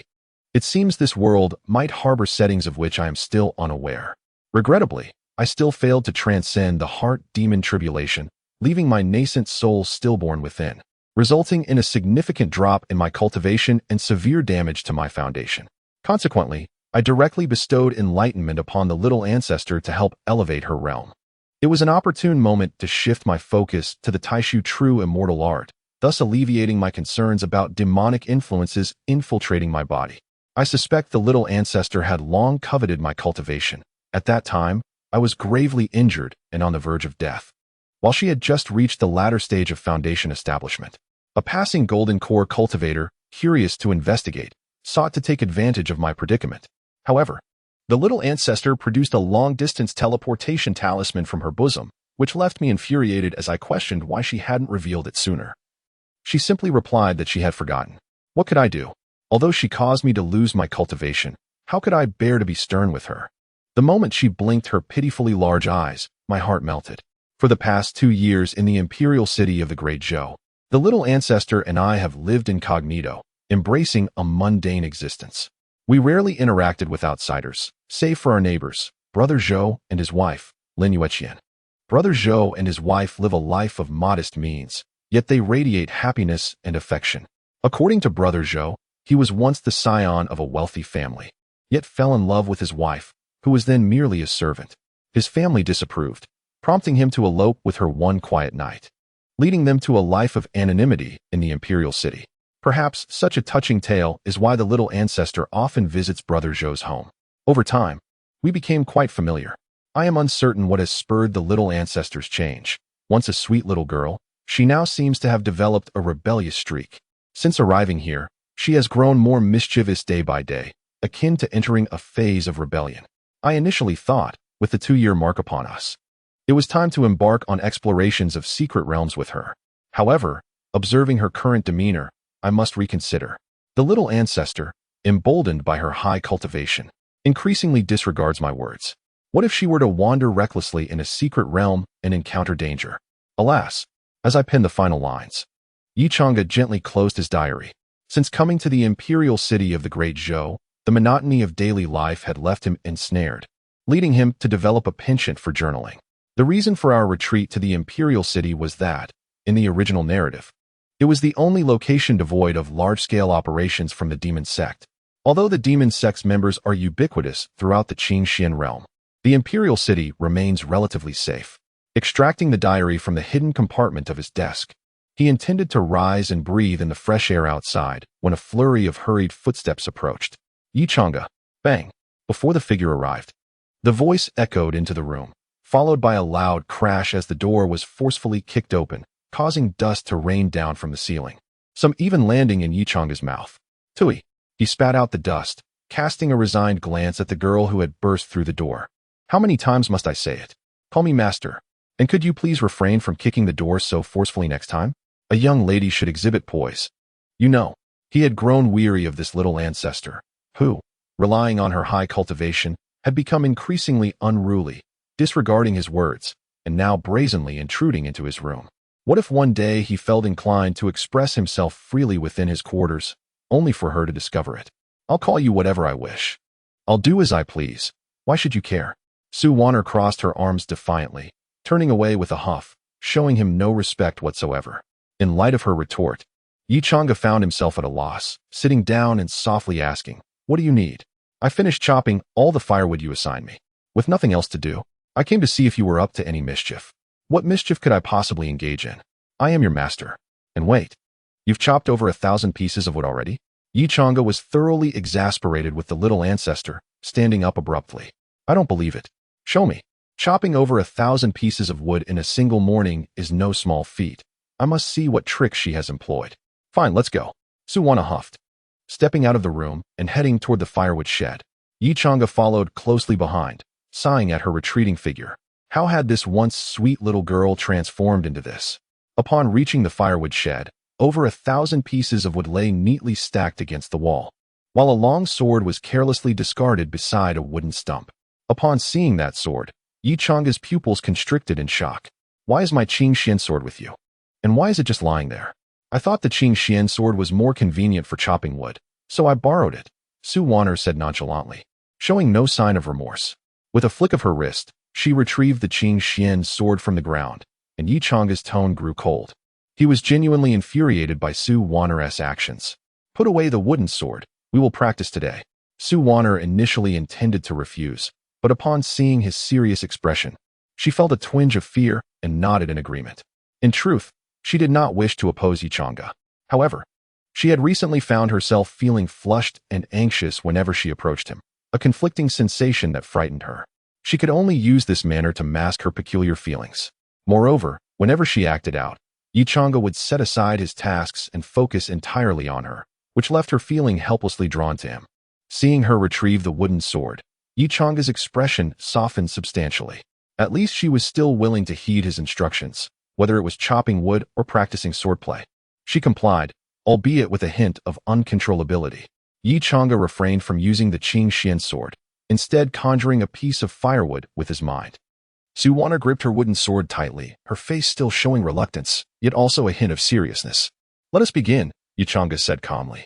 With a pout, Su Wana leaped gracefully, her wooden sword tracing an arc through the air as she lunged toward his shoulder. Her movements were swift and fluid, showcasing the fruits of her 2 years of training.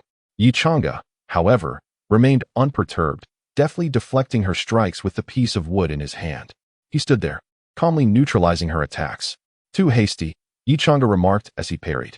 The Tian sword technique emphasizes the sword moving with the heart, with your current mindset. How can you hope to cultivate it to the 4th level?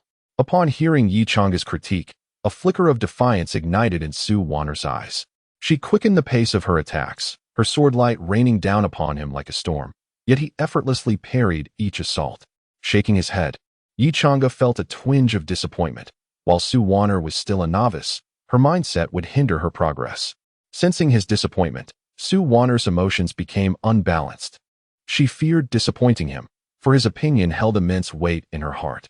In that moment, her desire for victory clouded her judgment, causing her wooden sword to resonate with genuine energy. Bang! Yi Chang'e's piece of wood shattered under the force of her strike, catching him off guard and sending him crashing to the ground. Chapter 39. Where did it go wrong? Outside the shed, Yi Chang'e lay on the ground, his chest rising and falling gently, a trickle of fresh blood escaping the corner of his mouth. He looked up at Su Wana, his eyes filled with indescribable disappointment. Su Wana stood rooted to the spot, the wooden sword in her hand trembling slightly, her complexion pale. She was not afraid of her master's reprimand. But when she saw the disappointment in Yi Chang'e's eyes, it felt as though her heart was being pierced by a knife. Master, I'm sorry. As she gazed into Yi Chang'e's disappointed eyes, countless thoughts flashed through her mind, each dragging her deeper into an abyss. Have I disappointed my master? Will he cast me aside? This thought surged suddenly in her mind, overwhelming her like a tide, and tears brimmed in her eyes. Rather than let my master dismiss me, I would rather leave on my own. Su Wana bit her lip, dropping the wooden sword from her grasp, wiping away the tears with one hand, and stumbling towards the door like an injured fawn. She yearned to escape this place. Yi Chang'e's gaze filled her with profound dread. She did not know how to face him. Wana, where are you going? The thoughts of the young girl were inscrutable to Yi Chang'e. It was he who lay wounded on the ground, yet it was Su Wana who was crying. However, seeing her in distress, he disregarded his injuries and swiftly got to his feet, chasing after her. It was far too dangerous for the little ancestor to venture out alone. Su Wana paid no heed, quickening her pace, desperate to flee from those heart-rending eyes, her mind in a chaotic state that rendered her incapable of thought. Oh dear. Miss Han Yuan, what has happened to you? In just a few steps, she burst through the door, colliding with someone, a cry of pain and concern echoing from the entrance. As if she had bumped into someone. Zhou Dage, who had been knocked into, rubbed his shoulder, the pain contorting his face. Watching Su Wanner's retreating figure, he frowned in worry and confusion. He turned to the still pursuing Yi Chang'e and concernedly asked, "What happened? Did you provoke your little ancestor again?" The wound on his chest still throbbed faintly, and Yi Chang'e's complexion was somewhat pale. He had no time to explain too much to Zhou Dage and was about to dash out. Zhou Dage, however, grasped him firmly, advising, "Brother Yi, going after her now will only make matters worse. But what if she is in danger alone?" Held back by Zhou Dage, Yi Chang'e began to contemplate. It seemed to make sense, yet he could not shake the unease of leaving Su Wanner alone outside. Haha, your little ancestor has always run away to find your sister-in-law. Don't worry, let her calm down by herself. Zhou Dage patted Yi Chang'e's shoulder, reminiscing about his own days of love with Lin Yueqian, which had begun with avoidance but gradually led to self-realization. It seemed, however, that Yi Chang'e was not quite enlightened yet. He glanced at the anxious Yi Chang'e, who was still staring worriedly at the street corner, and shook his head. Young people's matters should be left for them to understand.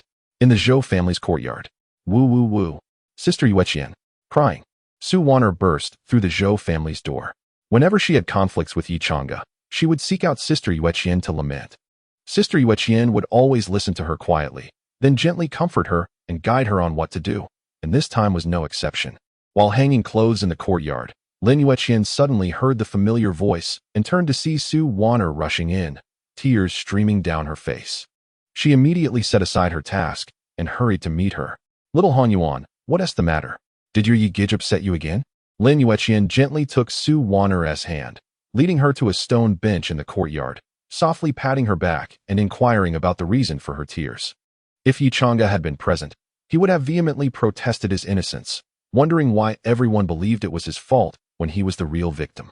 Seated on the stone bench, Su Wanner sobbed softly, her words coming out in fits and starts. "Sister Yueqian, I have disappointed Yi Gij again. He must not want me anymore." Upon hearing this, Lin Yueqian sighed softly, comforting her gently. "Silly girl. Your Yi Gij cares for you so much. How could he ever want to cast you aside?" But his eyes, they were so disappointed. I am so afraid he will abandon me." Su Wanner lifted her head, her large eyes brimming with tears, her face a picture of helplessness and fear. Gently wiping away her tears, Lin Yueqian continued to soothe her. "Silly girl, disappointment does not equate to indifference. It stems from deep concern. Yi Gij may have overlooked your age and held expectations too high for you. This is not your fault, it is his. Is that true? It's not my fault. But I don't care about fault. I just want Yi Gij." Su Wanner's voice choked. Her eyes filled with grievance and dependence. Seeing her pitiful state, Lin Yueqian felt a surge of tenderness, lightly patting the back of her hand, speaking softly, "Little Han Yuan, we have all witnessed how much Yi Gij cherishes you over these past 2 years. He would never abandon you. If you don't believe me, just wait. Your Yi Gij should be arriving soon." Before she could finish, the Zhou family's door swung open once more, and Yi Chang'e stepped inside. His gaze immediately fell upon Su Wanner, who was sitting on the stone bench, tears streaming down her cheeks. Having waited anxiously outside for quite some time, without seeing Su Wanner emerge, he could no longer heed Zhou Dage's obstruction and forced his way in. Seeing her in such a pitiful state caused his heart to ache.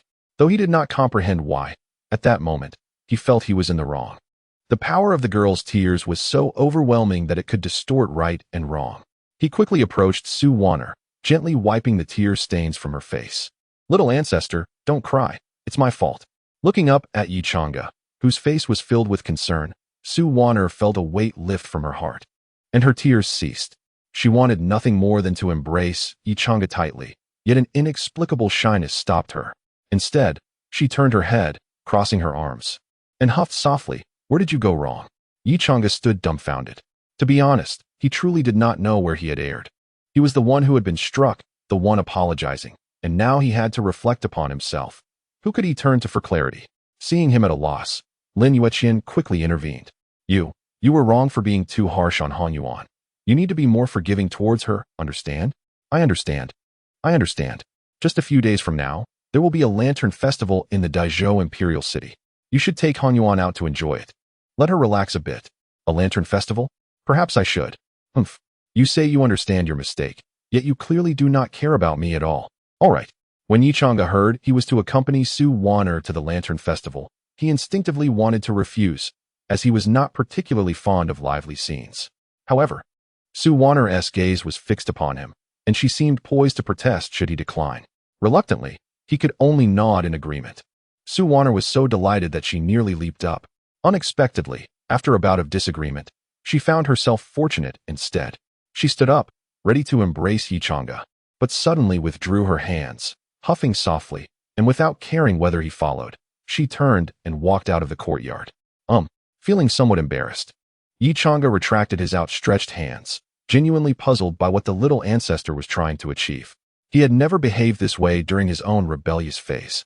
Lin Wuqian watched this scene, nearly bursting into laughter, and softly reassured Yichanga, "Brother Yi, Han Yuan is still young. She will mature a lot as she grows up." Yichanga nodded. Since he could not comprehend the situation, he could only leave it for the future to resolve.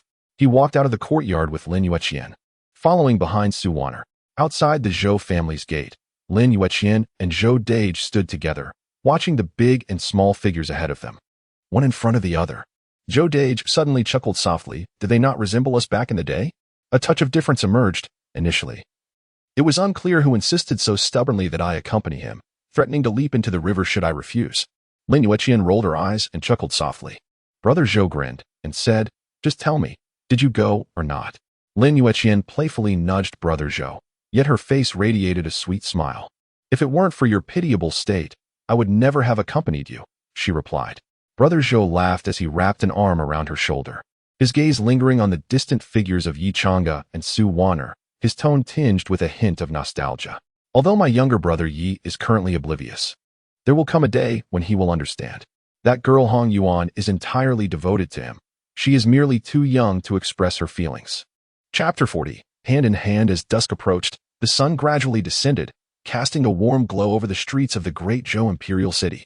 People adorned in a myriad of garments meandered through the thoroughfares, their laughter, a delightful symphony, drifting through the alleyways, reaching Yichanga's ears. Standing outside his home, he had waited for a full hour. The Lantern Festival had commenced an hour prior. Inside, Su Waner was still preening herself, leaving Yichanga perplexed as to the necessity of such preparations. Dressed in his signature white attire, he stood outside, his boredom palpable. "Let us set off." A melodious voice resonated from within the house. Yichanga turned, momentarily captivated by the sight before him. Su Waner emerged, clad in a delicate lavender gown embroidered with intricate silver patterns that shimmered softly in the evening light. Her long hair was elegantly styled into a refined updo, with a few wispy strands framing her already enchanting face. Mischief danced in her eyes, and her lips curved into a gentle smile, reminiscent of a budding flower, both vibrant and lively. Noticing Yichanga's momentary stupor, Su Waner flashed a triumphant smile. "What do you think? Am I not beautiful?" That smile flowed into Yichanga's heart like a spring tide, melting away his previous impatience, as he silently mused that perhaps the wait was worthwhile. However, he feigned indifference, responding coolly, "It's just average. I'm far more handsome." With a pout, Su Waner shot him an incredulous glance. "Your eyes are practically glued to me, yet you insist on being aloof." Embarrassed by her teasing, Yichanga's cheeks flushed as he turned away, unable to meet her gaze. Clearing his throat to mask his discomfort, he feigned composure. "Let us hurry. After the festival, it's straight home to sleep." With that, he strode down the street briskly, as if fleeing from something. "Wait!" Su Waner called after him, compelling him to halt and turn. She approached him leisurely, tilting her chin upwards before extending her hand towards him. "What is this for?" Yichanga asked, bewildered by her sudden gesture, tilting his head in curiosity. With a playful blink, Su Waner, a hint of shyness in her eyes, casually remarked, "Master, don't you know? When attending the Lantern Festival, a gentleman ought to hold a lady's hand. It signifies, well, it denotes grace." "What?" Yichanga was taken aback. He had never heard of such a custom. He quickly declined her request, noting that Su Waner was already 16, no longer a child, and such actions seemed inappropriate. "Absolutely not." Su Waner raised an eyebrow, a playful glint in her eyes. "What's wrong with holding hands between master and disciple? Does master harbor other feelings for me?" Upon uttering those words, her cheeks flushed with embarrassment at her boldness. But deep inside, she yearned to hold Yi Chang's hand during the festival. Of course not. Yi Chang'e stammered, momentarily at a loss for words, his heart racing. Observing his fluster, Su Wanner's lips curled into a triumphant smile. Then it settled. We are open-hearted, so what is the harm in holding hands? With no valid reason left to refuse, Yi Chang'e gently took her hand in his. Her small hand felt delicate and warm, sending an unfamiliar sensation racing to his heart, igniting an unexpected emotion within him. Suppressing these feelings, he led Su Wanner slowly into the bustling crowd. Su Wanner followed closely, glancing down at their intertwined hands, secretly reveling in the moment. She murmured, I'm not really wanting to hold hands. I'm just worried that if there are too many people, you might get lost. And I would have to find you.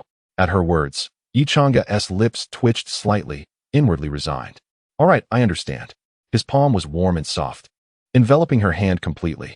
Su Wanner gazed at his towering figure, a sweet sensation enveloping her entire being. The girl did not comprehend the significance of her feelings.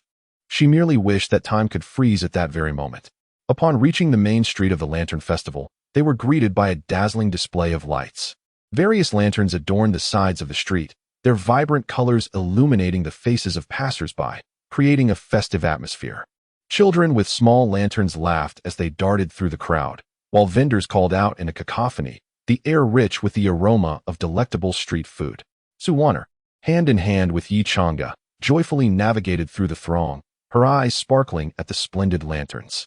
Wow, master, look at that lantern. It's so adorable, she exclaimed, pointing excitedly at a particular lantern.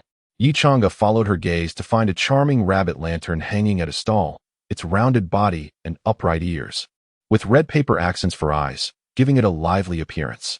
He nodded gently, responding, if you like it, why not buy it? Really? Su Wanner's eyes lit up with joy, her smile blooming like a flower, brightening the festival even more. Unable to contain a smile, Yi Chang'e replied indulgently, of course it's true. Today, you are the star. I would pluck the very stars from the sky for you. As soon as the words left his mouth, Su Wanner's smile grew even brighter, her eyes brimming with delight and gratitude. She playfully shook their joined hands, teasing, when did master become so eloquent? Yi Chang'e's face turned crimson at her remark, internally berating himself for such an uncharacteristically sentimental comment. He feigned nonchalance. Hurry and buy it before someone else snatches it away. Holding onto Yi Chang'e's hand, Su Wanner hurried to the stall, scrutinizing the rabbit lantern with an expression of pure admiration. Excuse me, how much for this rabbit lantern? She inquired. Ah, young lady, you have a keen eye? You've chosen the finest lantern here. However, this lantern is not for sale. To acquire it, you must solve a riddle, the vendor replied with a grin, pointing toward a nearby lantern adorned with a small piece of paper. Leaning closer, Su Wanner read the riddle. Split a word, and two hearts connect, tasting sweetness and bitterness alike. The most beautiful thing in the world is this word, unchanging in our hearts. After pondering for a long while, Su Wanner remained stumped and turned her pleading gaze towards Yi Chang'e for assistance. He ruffled her hair playfully, teasing, I told you to read more. Now do you see the wisdom in that? Glancing at the riddle, Yi Chang'e smiled faintly. Vendor, the answer is love, is it not? Indeed, young sir is astute. The answer is indeed love, the vendor replied cheerfully, handing the rabbit lantern to Su Wanner. Then, he raised his voice in blessing, congratulations on solving the riddle. Wishing you both a long and harmonious companionship. Wait, we're not what you think. Yi Chang'e exclaimed, startled by the vendor's misunderstanding, hastily waving his hands to clarify. They were merely a pure master-disciple relationship, after all. The vendor squinted, scrutinizing the pair before his gaze settled on their tightly clasped hands, chuckling. Ah, I see. See what? I don't even understand. Realizing the futility of reasoning with the vendor, Yi Chang'e quickly tugged Su Wanner's hand, leading her away from the stall. He feared that lingering would only muddy their reputation further. Seeing Yi Chang'e anxiously explaining to the boss, Su Wanner lowered her brows, her lips pouting in an expression of inexplicable disappointment. Suddenly, she was struck by a realization. Su Wanner, what are you thinking? They are, after all, master and disciple. Chapter 41. The Lantern Festival in the grand capital of the Great Zhou. Amidst the festivities of the Lantern Festival, two figures, one clad in purple and the other in white, navigated through the throngs of people. After distancing themselves from the stalls, Yi Chang'e slowed his pace and, lowering his head with a hint of fluster, explained, "Warner, do not take the vendor's words to heart. He speaks thus to every customer." As she toyed with the rabbit-shaped lantern in her hands, Sue Warner suddenly felt that the lantern had lost its charm. She mumbled, I know, master." Her voice tinged with unmasked disappointment. Upon hearing this, Yichang's heart tightened, yet he was at a loss for words of comfort. He merely tightened his grip on her hand and gently suggested, "There are still many delightful things ahead. Let us go explore." Following Yichang's lead down the bustling street, Sue Warner's thoughts were far removed from the lanterns around her. Her mind replayed the moment of misunderstanding with the vendor, and a lingering sense of loss enveloped her heart. This feeling, like a gentle stream, flowed from her hand into Yichanga, causing him distress. He yearned to uplift the spirits of his little disciple. His eyes scanned the vibrant sights of the festival, searching for something to bring her joy, when suddenly, a glimmer of hope struck him. He led Sue Warner to a small stall. "Vendor, I would like a portion of osmanthus cake," he called out. "Certainly." The vendor swiftly prepared the cake and handed it to him. Presenting the delicacy to Sue Warner, Yichanga's eyes sparkled with anticipation. "Warner, do taste it. I recall that you adore osmanthus cake." Sue Warner lifted her gaze to the cake, her favorite treat, yet it now held no allure for her. She took a small piece and placed it in her mouth. The sweet flavor blossomed on her palate, yet it failed to soothe her inner sorrow. The vendor observed the two for a while before speaking up. "Young master, shouldn't you comfort your little friend? She appears to be in need of more than just an osmanthus cake."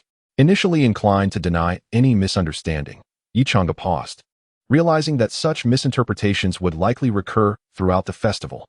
Rather than explaining each time, it was better to let things unfold naturally. After all, their relationship as master and disciple was pure and innocent, and the truth would eventually prevail.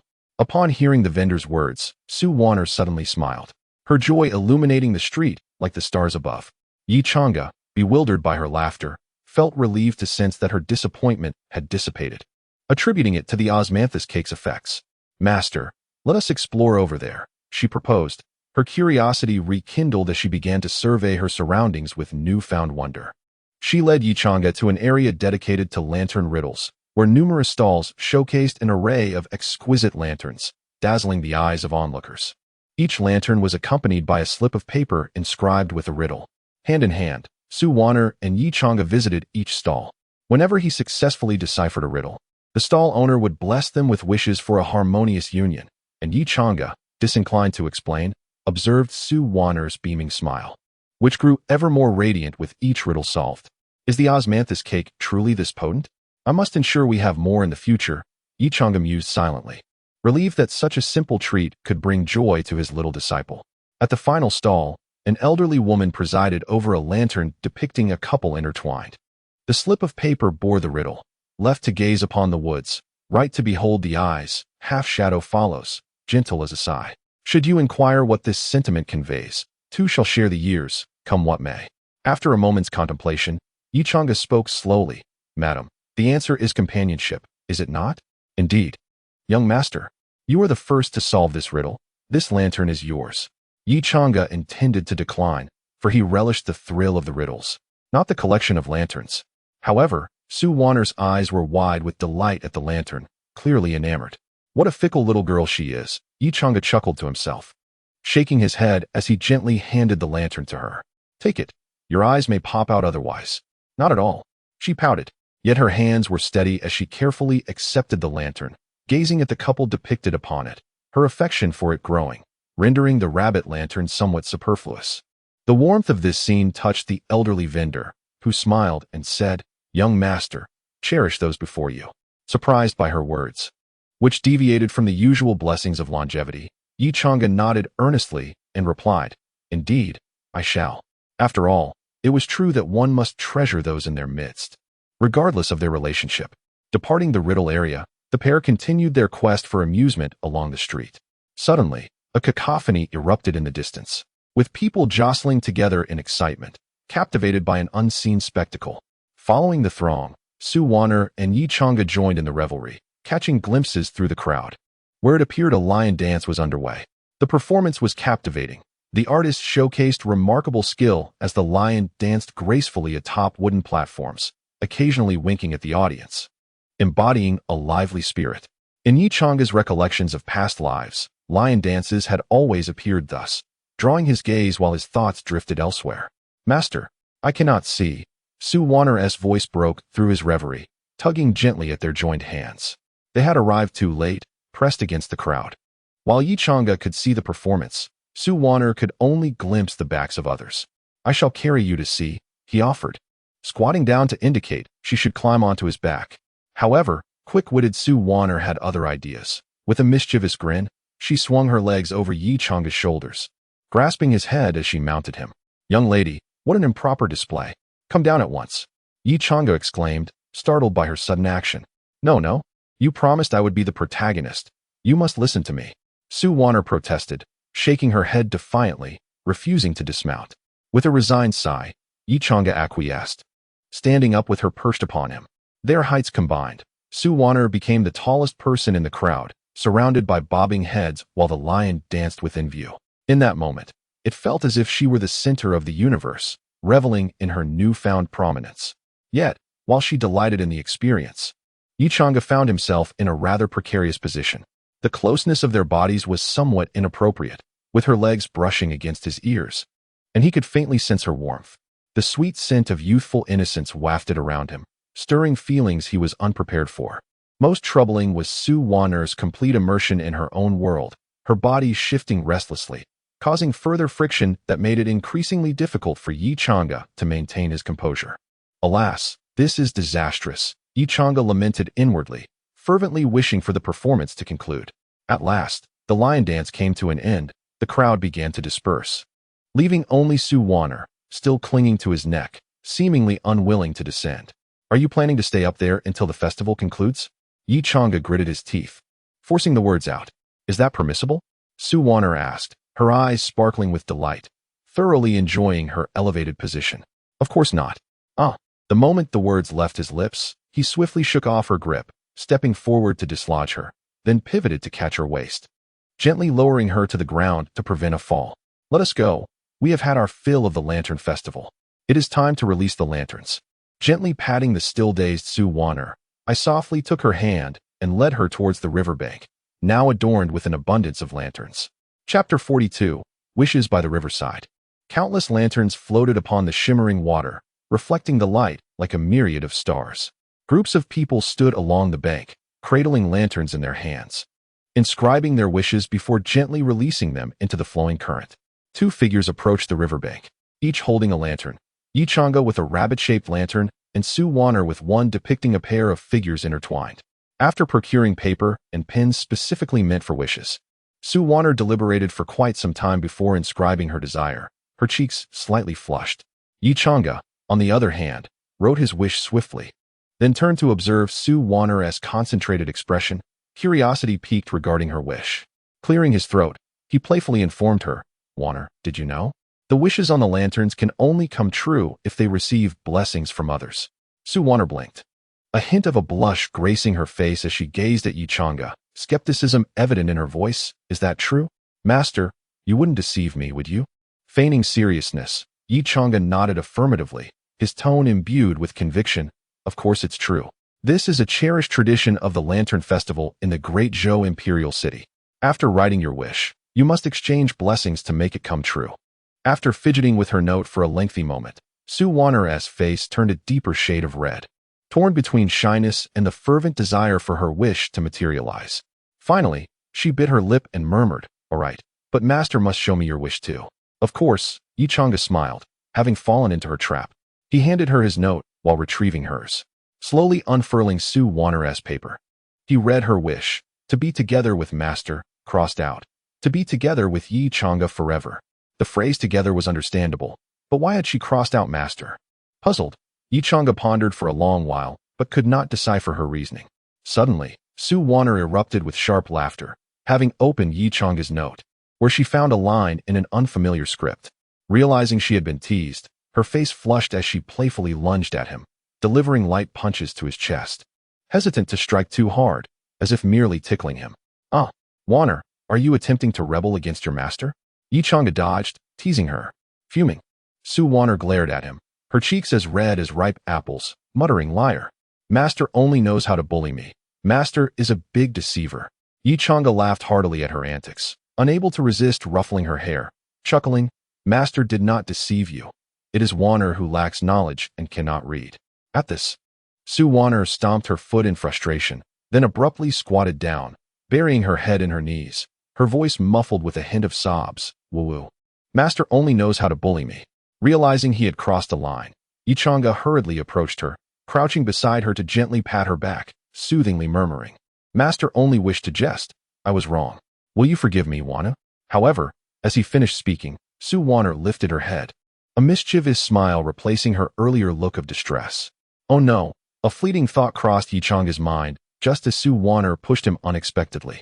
Caught off guard, he fell back onto the ground, and she swiftly climbed atop him, pinning him down.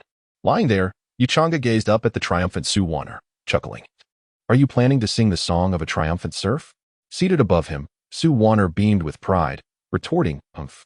This young lady is well-read and knows the art of deception. You have lost and must face punishment. Very well, how shall you punish your master? Yi Chang'e inquired in jest. I want. As she looked down at him, a sudden surge of emotion enveloped Su Wanner. In an impulsive moment, she gently wrapped her arms around Yi Chang'e's neck, pressing her face against his, their chests touching intimately. Her heavy breaths brushed against his ear, a subtle fragrance enveloping his senses. The closeness made Yi Chang'e's heart race uncontrollably, and he sensed that Su Wanner shared the same frantic rhythm, their hearts resonating in unison. Onlookers at the riverbank observed this peculiar scene, their expressions a mix of amusement and intrigue, while Yi Chang'e's senses dulled, leaving only the sound of their heartbeats echoing in his mind. Time slipped by, perhaps an eternity or merely a fleeting moment, until Yi Chang'e jolted back to reality, abruptly pushing Su Wanner away and standing up. Pure and innocent, pure and innocent, pure and innocent, he repeated to himself, striving to suppress the overwhelming emotions from moments prior. Slowly, he turned to Su Wanner. Wanner, it is time to release the lanterns. All right, Master, she nodded, her voice steady, yet her rosy cheeks betrayed her inner turmoil. In silence, they gently placed their lanterns into the water. The two lanterns drifted away, merging with others as they gradually vanished from sight. Yi Chang'e gazed at the distant lights, his heart a tumult of emotions, anxiety creeping in as he recalled the recent encounter. Did he truly remain pure? He questioned himself silently. Unable to find an answer, he resolved to leave the matter for his future self to contemplate. Let us go, Wanner, it is time to return, he said softly, his tone laced with evasion. Su Wanner lowered her head, her fingers nervously twisting her garment's hem, the blush on her cheeks still lingering. She too was unsure of her earlier actions, feeling her heart race, as if something was quietly sprouting within her, yet she could not articulate what it was. Master, she replied softly, her voice barely audible. The two walked side by side along the street, the atmosphere tinged with an unspoken tension. Yi Chang'e quickened his pace to maintain some distance, eager to shorten their journey home. Su Wanner kept her gaze downward, occasionally stealing glances at his profile, her cheeks warm. Lost in her thoughts, as they walked, Yi Chang'e suddenly noticed a crowd surging behind him, prompting his curiosity. He stopped a passerby, inquiring, Excuse me, where is everyone rushing to? Do you not know? This year's Lantern Festival features the Moonlight Princess performing on stage. If you arrive late, you shall miss it, came the reply. At the mention of a performance, Su Wanner's eyes sparkled with excitement as she tugged at Yi Chang'e's hand, bouncing with enthusiasm. Master, let us watch the performance before we leave, shall we? Very well, I shall follow your wishes, Yi Chang'e agreed, equally intrigued, for royal performances were a rare spectacle. Following the throng, they arrived at an opulent platform adorned with exquisite lanterns and a red carpet, highlighting the performer's noble status. The crowd below eagerly awaited to glimpse the Moonlight Princess's grace. Yi Chang'e and Su Wanner squeezed through the mass of people, managing to secure a spot with a decent view. Su Wanner stood on her tiptoes, eyes gleaming with anticipation as she gazed up at the stage. Pulling on Yi Chang'e's sleeve, she asked curiously, Master, what kind of dance do you think the Moonlight Princess will perform? Is she beautiful? All princesses must be lovely, right? As she spoke, a flicker of doubt crossed her mind. What if Master fell for the Moonlight Princess and left her behind? Yi Chang'e chuckled softly, expressing uncertainty. I am not quite sure, but I presume the royal dance will be exquisite. As for beauty, surely no one surpasses our beloved Wanner. This was no mere boast. The female lead must indeed be the most enchanting of all. Upon hearing Yichanga's words, Su Wanner felt her cheeks flush, a smile gracing her lips, and a sweet sensation blossomed within her heart. Just then, a melodious tune filled the air, and a figure clad in white gracefully ascended the stage, akin to a celestial being from the moon descending upon the mortal realm. As Yichanga's gaze fell upon the figure on the stage, her pupils dilated in astonishment, standing transfixed, murmuring softly, "Is it her?" Chapter 43. Princess Yuehua gracefully ascended the platform, her face adorned with a warm smile reminiscent of the gentle winter sun, illuminating the hearts of all below. Her gaze remained fixed on the audience, soft and amiable, equally distributed among each person, effortlessly evoking affection within them. Princess Yuehua. It is indeed Princess Yuehua. With her arrival, the cheers of the crowd surged like a tidal wave. People rose on their toes, waving their hands, their faces aglow with joy and excitement. Upon reaching the center of the stage, Princess Yuehua raised her hand slightly, and the crowd fell into a hushed silence, their eyes riveted upon her, eagerly listening to her words. Thank you all for traveling such vast distances to be here. It is my honor to present a dance for you. Her voice flowed like a clear spring, resonating in the hearts of the audience, devoid of any distant aloofness, only exuding a natural warmth and approachability. The crowd listened intently, their eyes filled with admiration and love. "Mom, that big sister's voice is so comforting," a little girl exclaimed, pointing at Princess Yuehua, her eyes sparkling with innocence. The girl's mother gently patted her head, responding softly, "Yes, Princess Yuehua is indeed the jewel of our great Zhou, standing alongside each of us." A young man nearby sighed, "Indeed. Princess Yuehua visits orphanages every month to bring comfort to the homeless children. Whenever disaster strikes Great Zhou, she is always the first to respond. How could such a princess not be loved?" Su Wanner stood among the crowd, absorbing the praises of Princess Yuehua from those around her. She cast a glance at Yichanga, only to find his gaze fixated on the princess, his eyes reflecting emotions she could not comprehend, a gaze that felt hauntingly familiar. Unable to contain her curiosity, Su Wanner whispered, "Master, have you met Princess Yuehua? She seems so beloved." "I have. She has accomplished much," Yichanga replied, still focused on the figure on stage, his tone tinged with an indescribable melancholy. His words were enigmatic, concealing stories without revealing any details. As they exchanged their questions and answers, the performance commenced. Su Wanner was captivated by the unfolding spectacle, her attention drawn to the dance. Princess Yuehua moved with the grace of a swallow, her elegance interwoven with a carefree spirit. Her flowing sleeves resembled clouds at dusk, each gesture imbued with vitality. Accompanied by the melodious strains of the zither, every step seemed to resonate within the hearts of the audience. The crowd was spellbound by her dance, their eyes glued to the stage, fearful of missing a single moment. Su Wanner, too, was deeply entranced. Each of Princess Yuehua's movements seemed to narrate a story, and her heart was swept away in the ebb and flow of these tales. However, when she turned once more to glance at Yichanga, she discovered him still lost in reverie, his gaze entirely absorbed by the figure on stage, starkly different from the audience around him. They were entranced by the dance. Yet Yichanga's focus remained solely on that singular person, as if her mere presence had ensnared him completely. Watching him gaze at the stage with such longing, a pang of bitterness surged within Su Wanner. She could not fathom why, but the sight of Yichanga's enraptured expression made her wish to tear Princess Yuehua apart. It was she who stood beside him, yet in that moment, she felt like an outsider. Her chest felt constricted, making each breath a struggle. With a heavy heart, Su Wanner tugged at Yichanga's sleeve, her voice trembling, "Master, let us return." Yichanga remained unresponsive, seemingly deaf to her words, his gaze still transfixed on the stage, as if all his thoughts had taken flight to some unknown realm. Su Wanner felt a sharp pang in her heart, the bitterness within her expanding. She bit her lip, unable to suppress her voice any longer. "Master." At last, her voice broke through the fog of his reverie, and he turned to her, puzzled. "What is it?" Most of his attention still lingered on the stage, oblivious to the unusual tension radiating from Su Wanner. "Master, what is your relationship with Princess Yuehua?" She stammered, her heart aching. The possibility that Yichanga might have once been with the princess threatened to shatter her composure. In response, Yichanga's expression remained wistful, a bitter smile gracing his lips. "There is no relationship."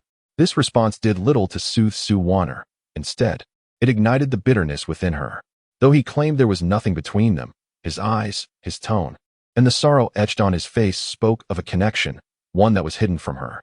This concealment shattered her heart, and unable to contain herself, she retorted, "No relationship? Then what do you call that look in your eyes?" Her voice brimmed with unrestrained fury, akin to a wife confronting her husband's infidelity. With a deep sigh, Yi Chang'e regarded the irate Su Wan'er, bewildered by her sudden accusation. Some matters belonged solely to him, and he had no desire to involve her in them. Gently, he caressed her head and spoke softly, "Wan'er, some things do not concern you. Do not dwell on them." Yet, seeing Su Wan'er's relentless determination to pry deeper, he relented. "If you wish to know, let me tell you a story, but it will be in the form of a riddle." Su Wan'er nodded, her heart still heavy. Yet she recognized this as Yi Chang'e's greatest concession. Pressing further might only fracture their relationship. With her affirmation, Yi Chang'e glanced once more at Princess Yuehua and recited, "Looking left is debt, looking right is past, regret concealed within, fire held fast. If one could turn back, why linger in delay? When the past is dissolved, then comes the way. Answer, redemption." Thereafter, he fell silent, his gaze returning to the high platform, his lips still tinged with a hint of bitterness. Su Wan'er pondered over the riddle, waves of turmoil surging within her. This was no mere riddle, it was a love poem. If one could turn back, why linger in delay? Did Master and Princess Yuehua once share a bond? When the past is dissolved, then comes the way. Does Master still yearn for her? Turning her gaze to the dancing Princess Yuehua, she found her enchanting movements now repugnant. Given the chance, she would not hesitate to sever the princess into pieces.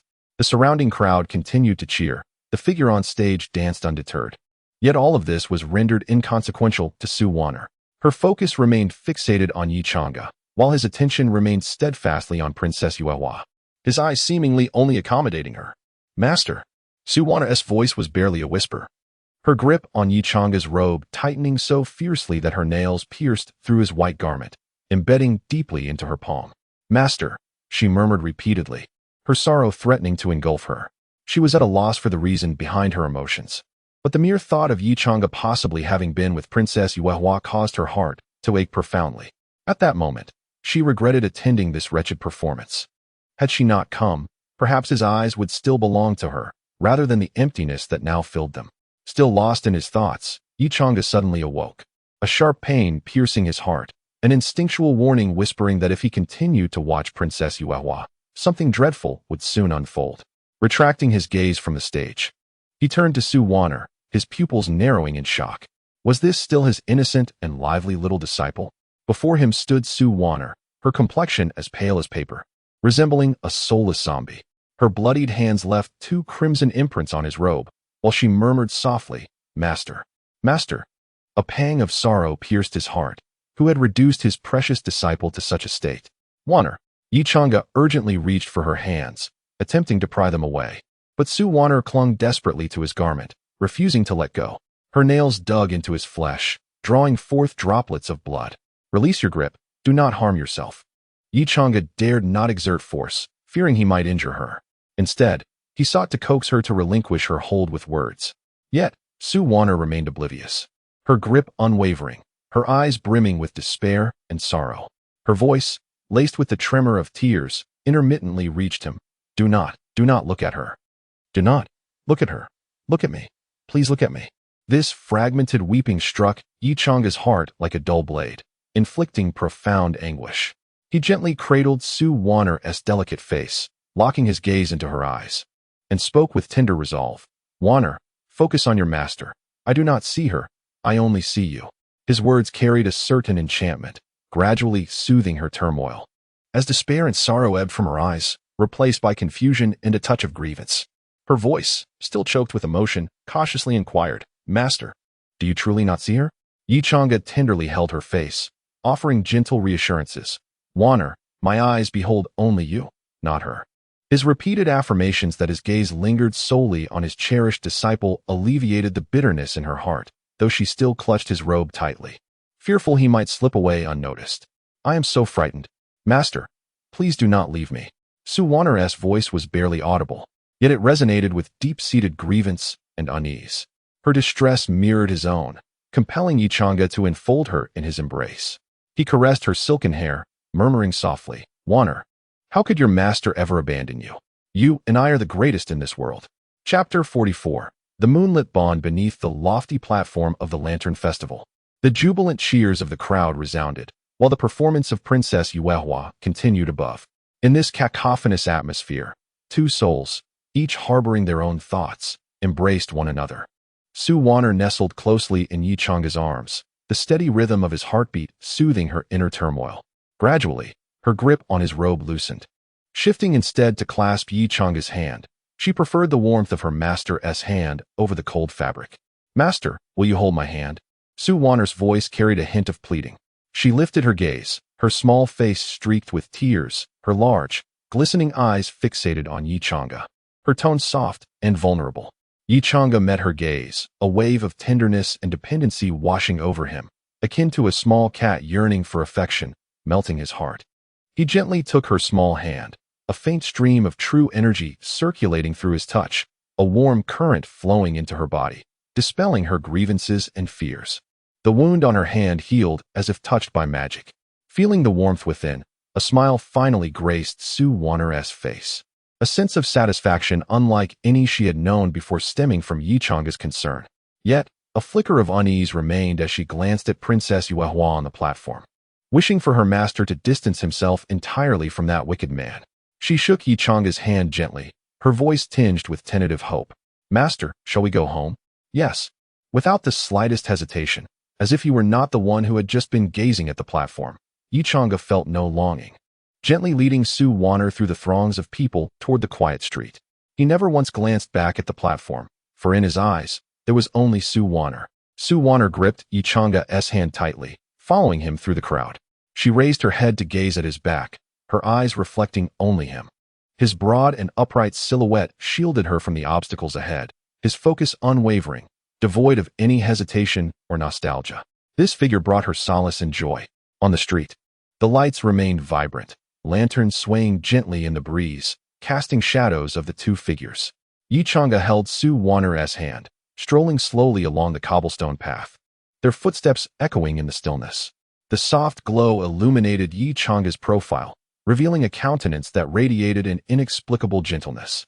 His lips curving into a smile as if reserving all his tenderness for the maiden by his side. Su Wanner lowered her head, stealing glances at his profile.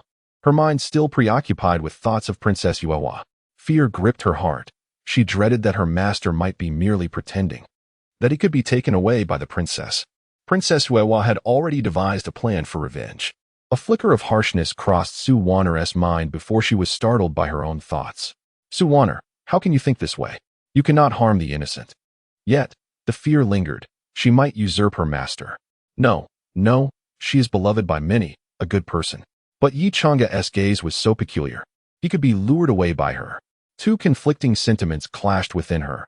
One urged her to maintain her rationality, while the other fueled her jealousy and anxiety, leaving her thoughts in disarray, causing her steps to falter. Noticing the disturbance behind him, Yi Chang'a turned to her, his eyes filled with concern. What's wrong, Wanna? Su Wanner lifted her gaze to meet his eyes clear and focused, reflecting her image as if she were the only being in the universe. The inner turmoil ceased, as both conflicting thoughts surrendered to the depths of his gaze. Master, you will never leave me, right? I, Yi Chang'a, swear to the heavens. Unless one day I die. Yi Chang'a raised a hand to take the oath. Stop. Don't speak such ominous words. Master won't die. Su Wanner hurriedly covered his mouth, preventing him from continuing.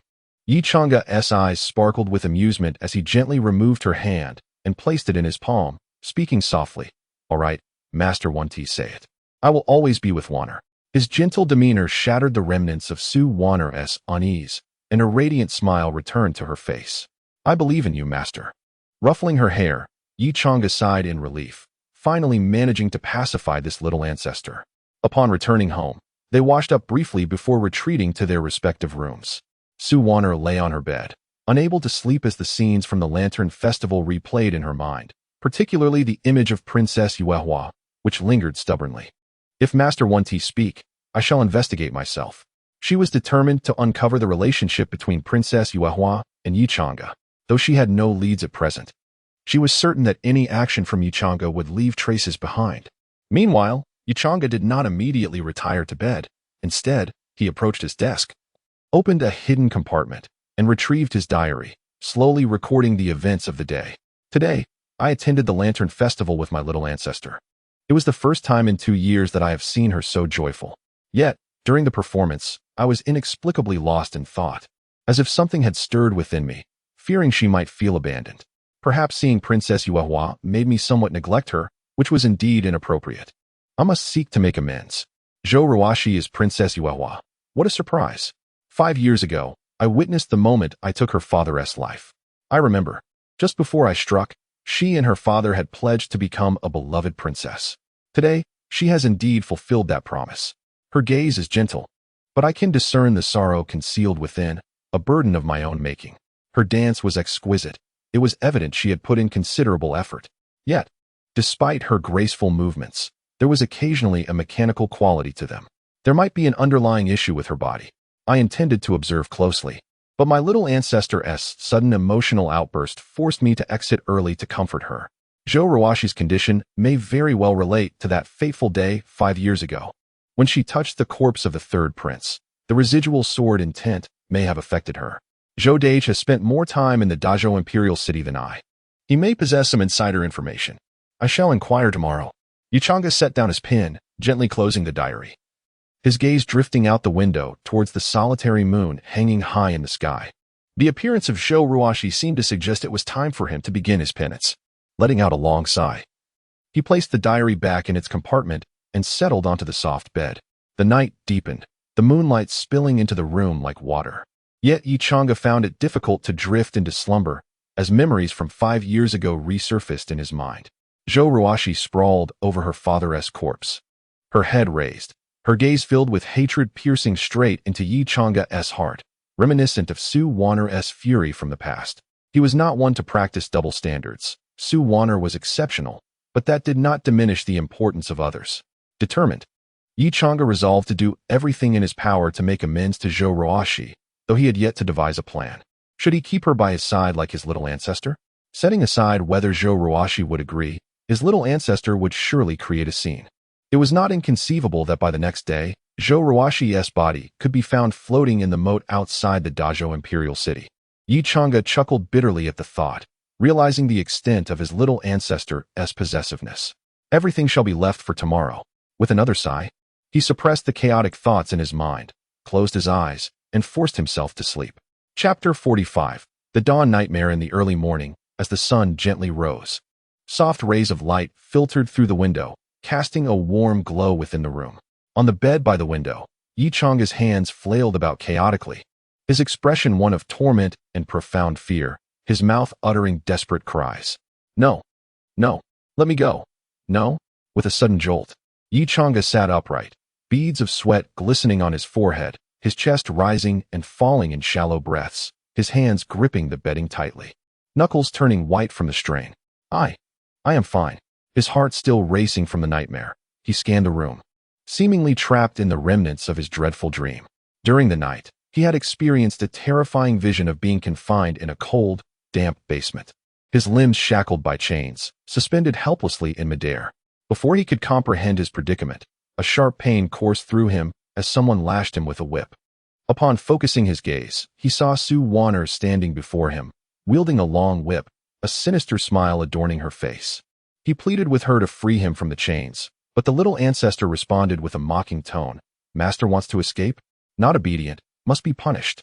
With a resounding crack, the whip struck his body, leaving a long, angry mark. No matter what he said, her only retort was, not obedient, must be punished. And then another lash would follow. He was mercilessly tormented for what felt like an eternity until the nightmare finally shattered, awakening him from his slumber. Unable to resist, he touched his body, the sensation reassuring him that the nightmare had indeed ended. The sunlight streaming through the window brought a hint of warmth, yet it failed to dispel the chill that lingered in his heart. Why? What does this signify? The haunting image of Su Wanner's eerie smile surfaced in his mind, causing him to shudder involuntarily. It was too terrifying. That innocent little face bore such a bizarre grin as she relentlessly struck him, and he could even discern a hint of enjoyment in her voice. Yichanga. Bang. Just as he was lost in thought, the door was kicked open by Su Wanner, who seemed to have returned to her rebellious phase. as if the previous day's lantern festival had never happened. Confronted by this somewhat petulant little ancestor, Yi Chang'e felt a tightening in his chest. The boundaries between dream and reality blurred, prompting him to instinctively shift back, his gaze towards Su Wan'er laced with trepidation. Her reaction to his fear was one of displeasure as she placed her hands on her hips and approached him slowly, her large eyes unblinking. What is this reaction? Am I that frightening? Gulp. Yi Chang'e swallowed hard, tempted to agree, but in order to maintain the dignity of a master, he forced himself to adopt a stern expression. Who taught you to enter without knocking? Where are your manners? Address me as master. Humph. I shall call you whatever I like. Yi Chang'e, Yi Chang'e, Yi Chang'e. In response to his reprimand, Su Wan'er displayed no remorse, a playful huff escaping her lips as she unabashedly called his name. Her audacity jolted Yi Chang'e from the lingering effects of his nightmare. What was I thinking? How could my adorable disciple possibly strike me with a whip? Having regained his composure, Yi Chang'e dismissed her rudeness and curiously inquired, "What brings you to me so early in the morning? Is it wrong to seek you out if there's nothing else?" Su Wan'er's face flushed slightly as she stammered. "I simply wanted to see if you were up to any mischief." "Well, now that I see you haven't committed any wrongdoing, I am relieved. Off you go." With that, she hurriedly turned and exited the room, inhaling the fresh air outside with deep breaths. She would never confess to her master that she merely wished to be the first person he saw that morning. Such an admission would be too embarrassing, though she had already lost much face at the Lantern Festival yesterday. But that was a special circumstance, quite different. Watching Su Wan'er's hasty retreat, Yi Chang'e found himself puzzled. What was with this little ancestor's erratic behavior? Shaking his head with a smile, he realized that her antics had helped him emerge from the shadow of his nightmare. He rose, donned his attire, and stepped out of the door. Outside, Su Wan'er had already vanished, leaving him uncertain of her whereabouts. He had no intention of searching for her. He needed to speak with Brother Zhou to inquire about Zhou Ruoxi's situation. To assist someone, one must first understand the circumstances they face. Arriving at the small courtyard of the Zhou family, Yi Chang'e knocked on the door and called out, "Is Brother Zhou home?" Footsteps echoed from within, and soon the door opened to reveal Brother Zhou, his face alight with a smile. "Ah, young Yi, what brings you here so early in the morning?" Yi Chang'e smiled back, feeling somewhat apologetic for the early disturbance. "I apologize for intruding. I have a few matters I would like to consult you about." Brother Zhou waved his hand dismissively, chuckling heartily. "Not at all. It brings me joy to have you seek me out. Come in and sit."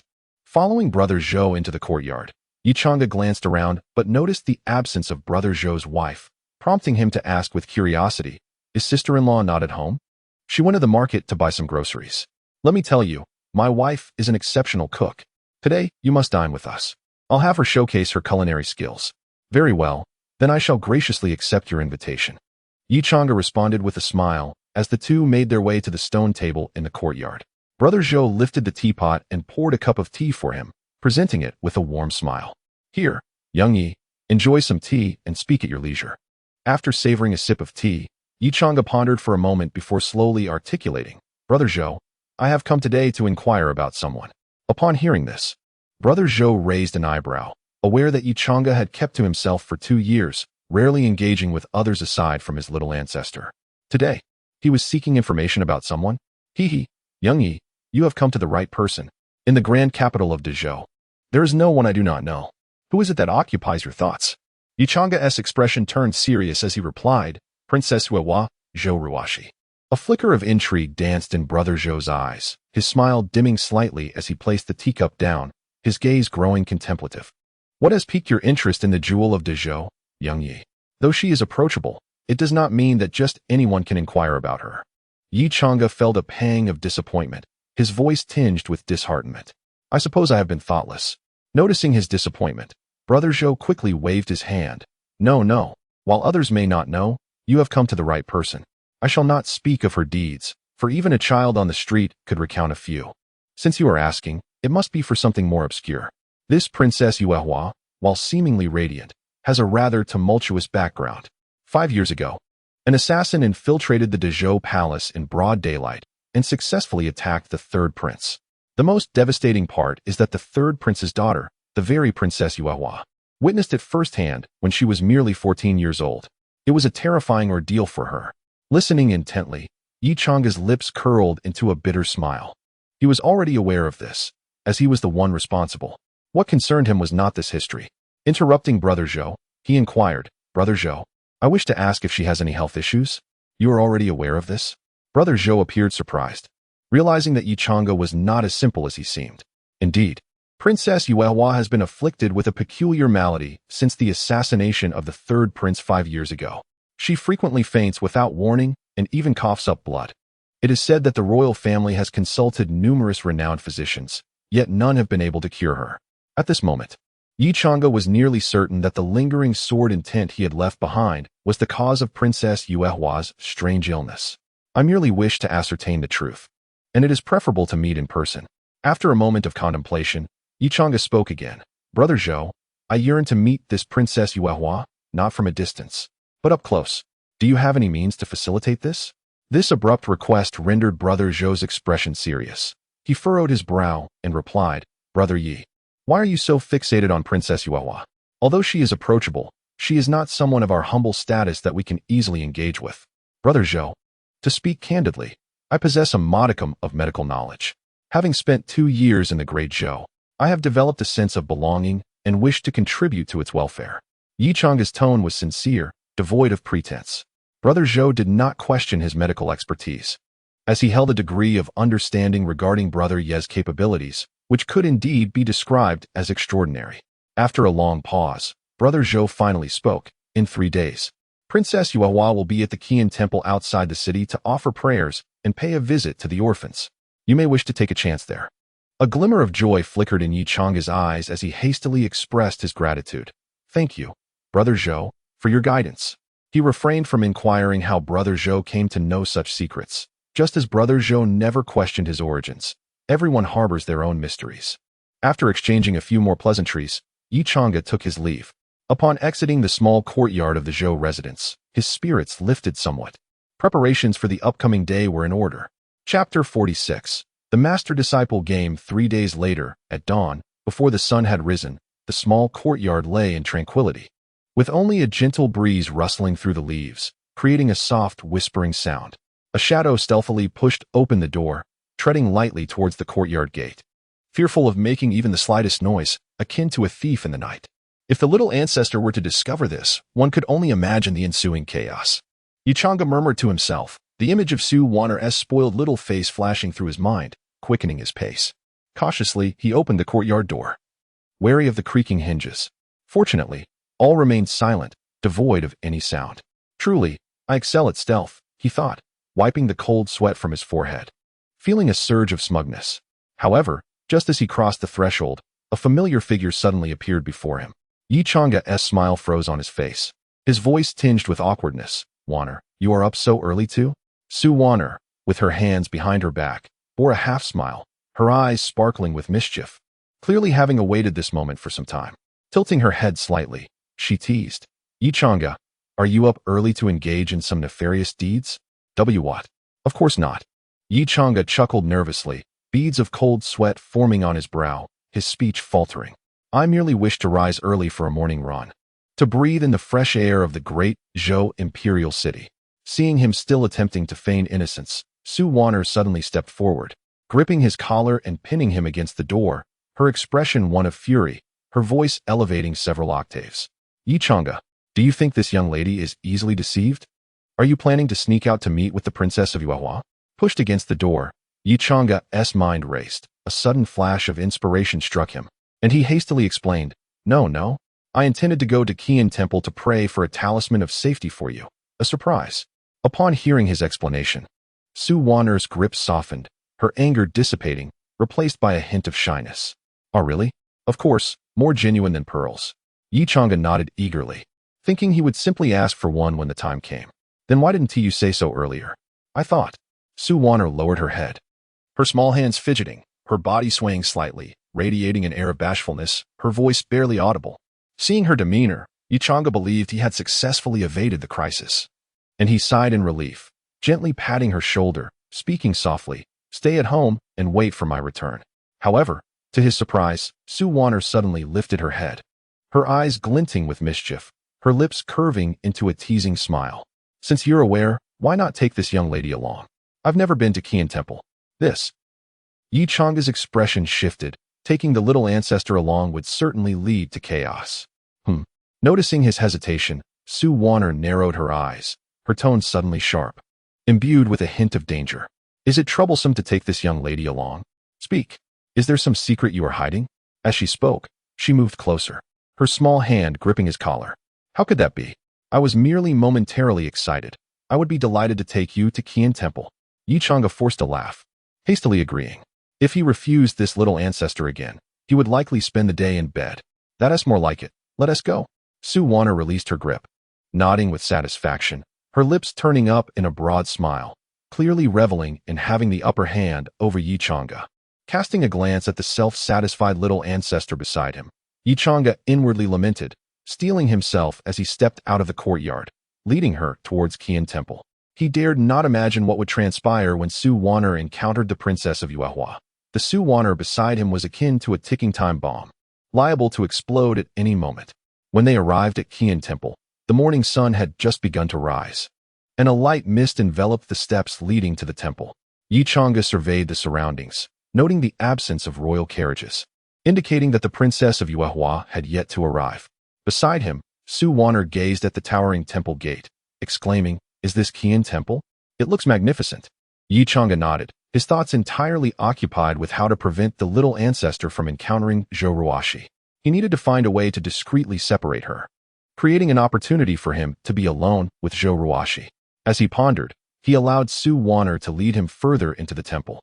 Su Warner, brimming with excitement, was wide-eyed, taking in everything around her with great curiosity. Her gaze flitted over the devout worshippers, the solemn Buddhist statues, and even a languid cat lounging in a corner of the temple, causing her to pause and admire. Upon reaching the main hall, a tall, slender monk approached them. Noticing their unfamiliar faces, "You two seem new here. Is this your first visit to Qian Temple?" "Indeed, I have heard that the talismans here are quite effective, and I've come to seek one," Yi Chang'e replied with a smile. Since the princess of Yuehua had not yet arrived, he might as well accompany the little ancestor to procure the talisman. The monk clasped his hands together in greeting, bowing slightly. "Your intentions are commendable. The talismans here are indeed potent. Please, follow me." The two followed the monk into the hall. Inside, numerous worshippers were already present, although the crowd was sizable. It was not noisy, as people prayed respectfully, their heartfelt reverence lending the temple an air of solemnity. Zhou Ruoxi had arrived. Yi Chang'e's expression shifted as he sensed a group approaching the temple, many of whom emanated faint fluctuations of spiritual energy, clearly royal guards. The situation was changing rapidly, and he contemplated his next move. Suddenly, he spotted a monk passing by, and an idea sparked in his mind. He leaned towards Su Warner and whispered, "Warner, I need to take care of something briefly. I will return shortly." Su Warner eyed him skeptically, but ultimately gestured for him to hurry back. Once separated from Su Warner, Yi Chang'e exited the main hall, scanning the area until his gaze landed on an older, kindly-faced monk. He strode over, cupping his hands in respect, and spoke with deference. "Master, may I have a word?" After a brief wait in the hall with the monk, Su Warner watched as Yi Chang'e approached an elderly monk. The tall monk greeted the elder with respect. "Disciple Guanjing greets Master Qingfang." Master Qingfang waved his hand dismissively, signaling him not to be overly formal, then addressed Yi Chang'e. "Guanjing, take this female devotee to seek a talisman of safety. I see that this male devotee has a special connection with me, so I shall take him to obtain a talisman of romantic destiny." At this proclamation, both Su Warner and Yi Chang'e were taken aback. He had intended to be led away to seek a talisman discreetly, but how had it transformed into a romantic destiny talisman? "Master, do you harbor such thoughts about me?" Yi Chang'e internally scolded himself for his unworthiness, realizing the impropriety of such a bond between master and disciple, while he berated himself for his shamelessness. Su Warner's lips involuntarily curved upward, her eyes sparkling with excitement. Yi Chang'e felt a wave of despair wash over him. He had intended to escape, but had instead been ensnared by this old monk's mischief, who had arranged for him to pursue a talisman of romantic destiny. He quickly waved his hands, attempting to explain, "Master, I." Before he could finish, Master Qingfang interrupted with a smile, "There is no need for further words. I see in your features that the threads of romance are stirring. This talisman is perfectly suited for you. Minus. How does this old monk manage to meddle so? Who taught you to so recklessly pair lovers?" Yi Chang'e fumed inwardly. He and the little ancestor were merely master and disciple. Such a forbidden romance could not be trifled with. Was he not digging a pit for himself? However, Su Wanner stammered as she ignited with fervor, her voice trembling, and her large eyes shimmering with a hint of anticipation. Since that is the case, you may go? Yi Chang'e looked at Su Wanner in astonishment, somewhat at a loss for words. Is this truly appropriate? This is a marriage talisman. After all, what is with that glimmer of expectation in your gaze? He felt as though he had leaped from one pit into another, the bottom of which was strewn with the sparkling eyes of his little ancestor. Master Qingfang observed the two with a knowing smile, exuding an air of control. Yi Chang'e could only nod and reluctantly acquiesce. Very well, then. Chapter 47. Physician Xiaoya outside the main hall. Yi Chang'e meandered through the temple, quietly releasing his spiritual awareness in search of Zhou Ruoxi's presence. Before long, he detected her aura emanating from the orphanage behind the temple. He found her. A flicker of excitement coursed through Yi Chang'e, prompting him to quicken his pace towards the orphanage. Along the way, the smiling visage of Master Qingfang resurfaced in his mind, inciting a wave of inner resentment. How could he ask me to seek a marriage talisman? Such a scoundrel. Does he not realize we are master and disciple? Does he not know of our pure intentions?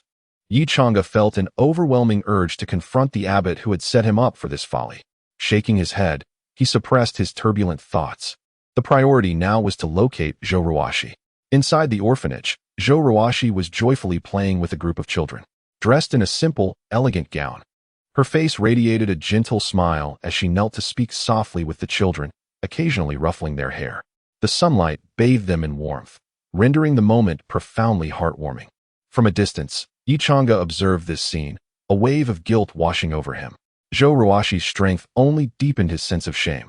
He sensed the royal guards lurking in the shadows around the orphanage, safeguarding Zhou Ruoxi within. However, he was not intimidated by their presence. Years ago, he had traversed the imperial palace of the great Zhou as if it were an unguarded realm, and now it was no different. After all, a dynasty is ultimately but a mortal establishment. Otherwise, the path of cultivation would not be monopolized by the realm of practitioners. Yet, he could not simply stride over and extend his hand to Zhou Ruoxi, proclaiming, "Allow me to take your pulse." Such an act would undoubtedly be misconstrued as perverse. His gaze lingered on the children beside Zhou Ruoxi for a long while, and a brilliant idea began to take shape in his mind. Oh, that child is wearing oversized clothing. Zhou Ruoxi's attention was drawn to an unfamiliar child whose attire was comically large, clearly cut for an adult. On his small frame, it appeared rather absurd.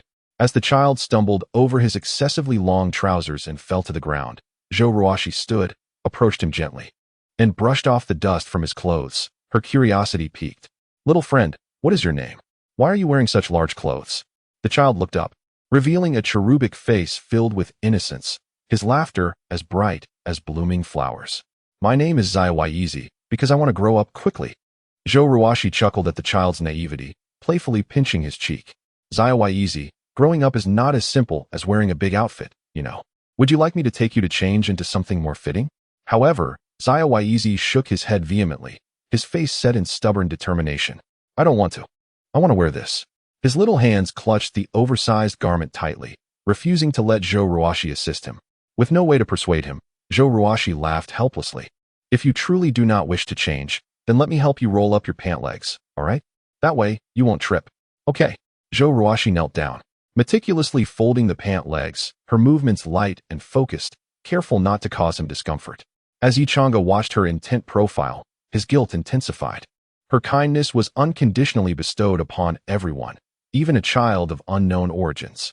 Once the pant legs were neatly rolled, Zhou Ruoxi stood and patted Zaiwaizi's shoulder, softly saying, "There you go, now you won't fall while walking."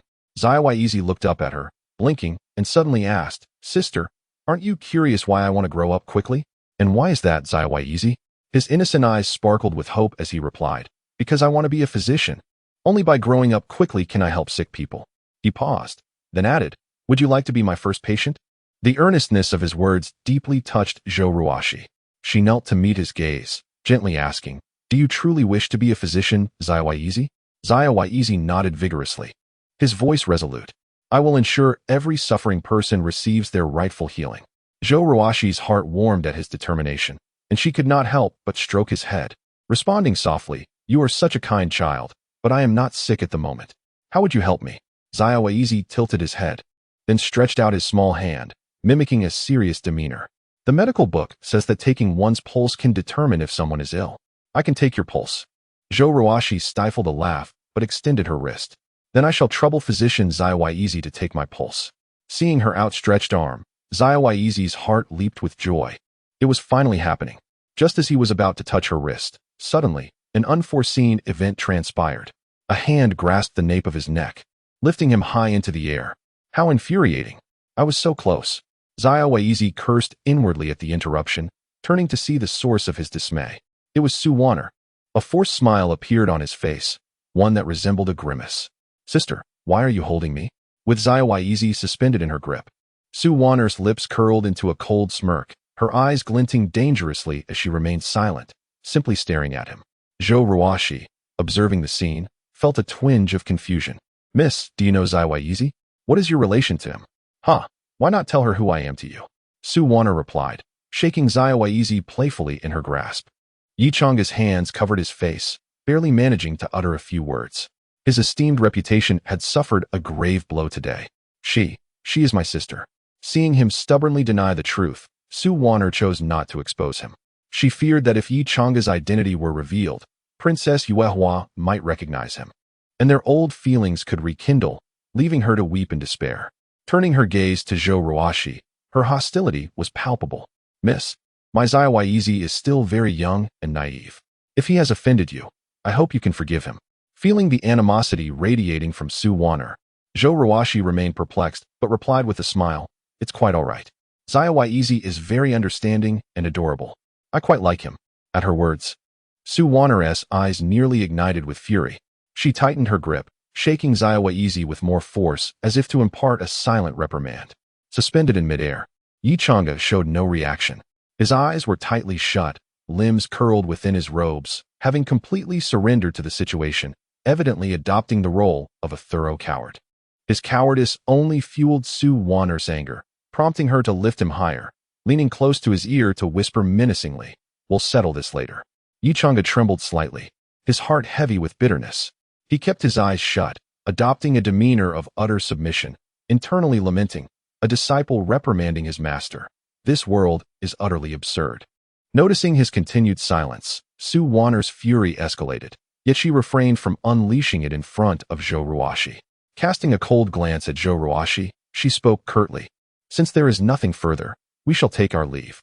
Though the dynamic between the siblings was peculiar, it was ultimately their private affair, and Zhou Ruoxi felt it inappropriate to intervene. She could only smile and nod, travel safely. With Xiaoizi in tow, Su Wanner turned and swiftly departed, her pace quickening as she feared she might lose control in the presence of that woman. Yichang, held in her grasp, felt akin to a captured creature, subject to her whims. The two individuals hurriedly made their way to a secluded corner, where Su Wanner gently set Yichang down. As he felt the ground beneath him, Yichang slowly opened his eyes. What greeted him was Su Wanner, arms crossed, looking down upon him with a frosty gaze. Her eyes were ablaze with barely contained fury, as if on the verge of erupting and reducing him to ashes. Before she could unleash her wrath, Yichang swiftly interjected, Wanner, allow me to explain. Chapter 48. 3 sentences, then sleep. You mean to say that you fortuitously encountered disciples of the demonic cult plotting an insidious scheme within the temple, only to be discovered and forcibly made to consume poison? Upon awakening, you found yourself transformed into a child, inexplicably situated in an orphanage. Then, by mere chance, you met Princess Wewa and engaged in a playful game of physicians. Is that correct? Indeed, that is precisely the case. Yichang nodded incessantly, his face adorned with an ingratiating smile, attempting to sway her with his earnest gaze. Su Wanner crossed her arms, observing Yichang, who treated her as if she were a mere child of 3, realizing that a person rendered speechless can indeed find amusement in absurdity. Do you think I am still a 3-year-old child? That you can simply utter a few words and have me bewildered? With that, she stepped forward, grasping Yichang under his arms, lifting him high, her eyes blazing with fury as she demanded, What is your relationship with that Princess Wewa? Suspended in the air, Yichang felt beads of cold sweat form, stray strands of hair clinging to his forehead, his gaze evasive, unable to meet Su Wanner's eyes. which shimmered with a mix of anger and grievance. Suddenly, her words sparked inspiration within him, and an ingenious idea flashed through his mind. Yes, why should I explain? I can simply charm my way out of this. 3 sentences, and I can have this woman utterly disoriented. With newfound determination, Yi Chang'e seized the moment. He abruptly extended his small hands, a beseeching look gleaming in his eyes, his voice soft and sticky, even to his own distaste, yet he had no other recourse. Could you please set little Yi down? He blinked his eyes, his tone laced with a hint of childish coquetry. He was now fully immersed in the role of little Yi. Su Wan'er was momentarily taken aback, gazing at the innocent visage of little Yi, her anger slightly abated. After a moment's hesitation, she gently lowered him but remained vigilant. Speak, let us see what new tricks you have to offer. Once on the ground, little Yi did not respond immediately. Instead, he dashed towards Su Wan'er, wrapping his small arms around her leg, tilting his face upward, his eyes brimming with glistening tears. Gazing at her with a pitiful expression, little Yi knows he was wrong. Will you forgive him, dear sister? Little Yi promises never to seek out Princess Yuehua again. Please, dear sister, forgive him. To think that I, as his master, must resort to such antics to earn my disciples' forgiveness, surely. There can be nothing more absurd in this world.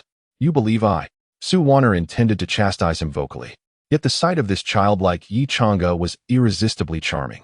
His tender face bore a striking resemblance to his older self, with plump cheeks, slightly puffed, and large, glistening eyes fixed upon her without blinking. This adorable scene dissipated much of her ire, and although she wished to express her frustration, she found herself reluctant to scold him. Seeing her demeanor, Yi Chang'e realized he had secured a significant advantage and prepared to unveil his masterstroke, quietly channeling a hint of his true energy. A destiny talisman fell with a soft thud to the ground.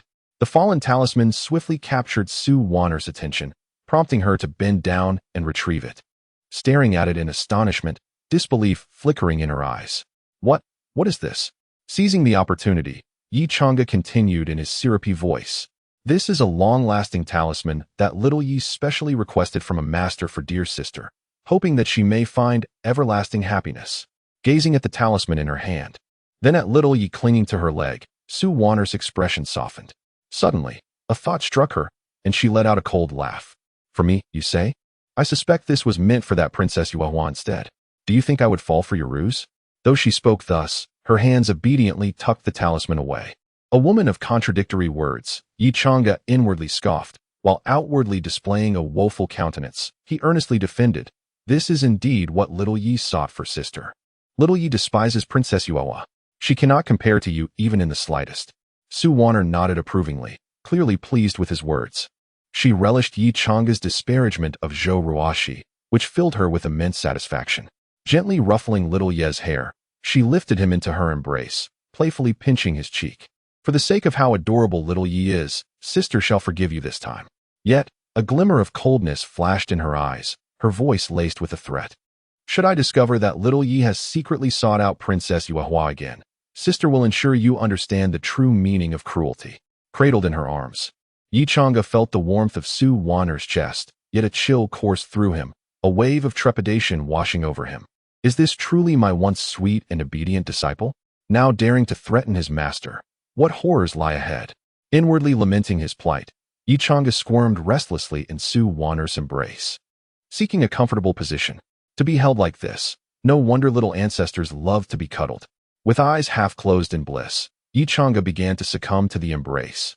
Inhaling the enchanting fragrance that emanated from Su Wan'er, his spirit unwittingly relaxing. Oh no, Yi Chang'e, do not let desire shatter your resolve. Yet, despite his internal admonitions, he turned over, facing Su Wan'er's chest, greedily inhaling her scent, and then, a serene smile adorned his face as he drifted into slumber. Gazing down at the sleeping little Yi in her arms, Su Wan'er felt a smile tug at her lips. Indeed, the master still favors me most. With the weight of her anxieties lifted, Su Wan'er gently cradled Yi Chang'e and began to walk toward home. Her steps were slow and measured, each one short. Unsure whether it was little Yi reluctant to leave her embrace or she who was loath to part with him.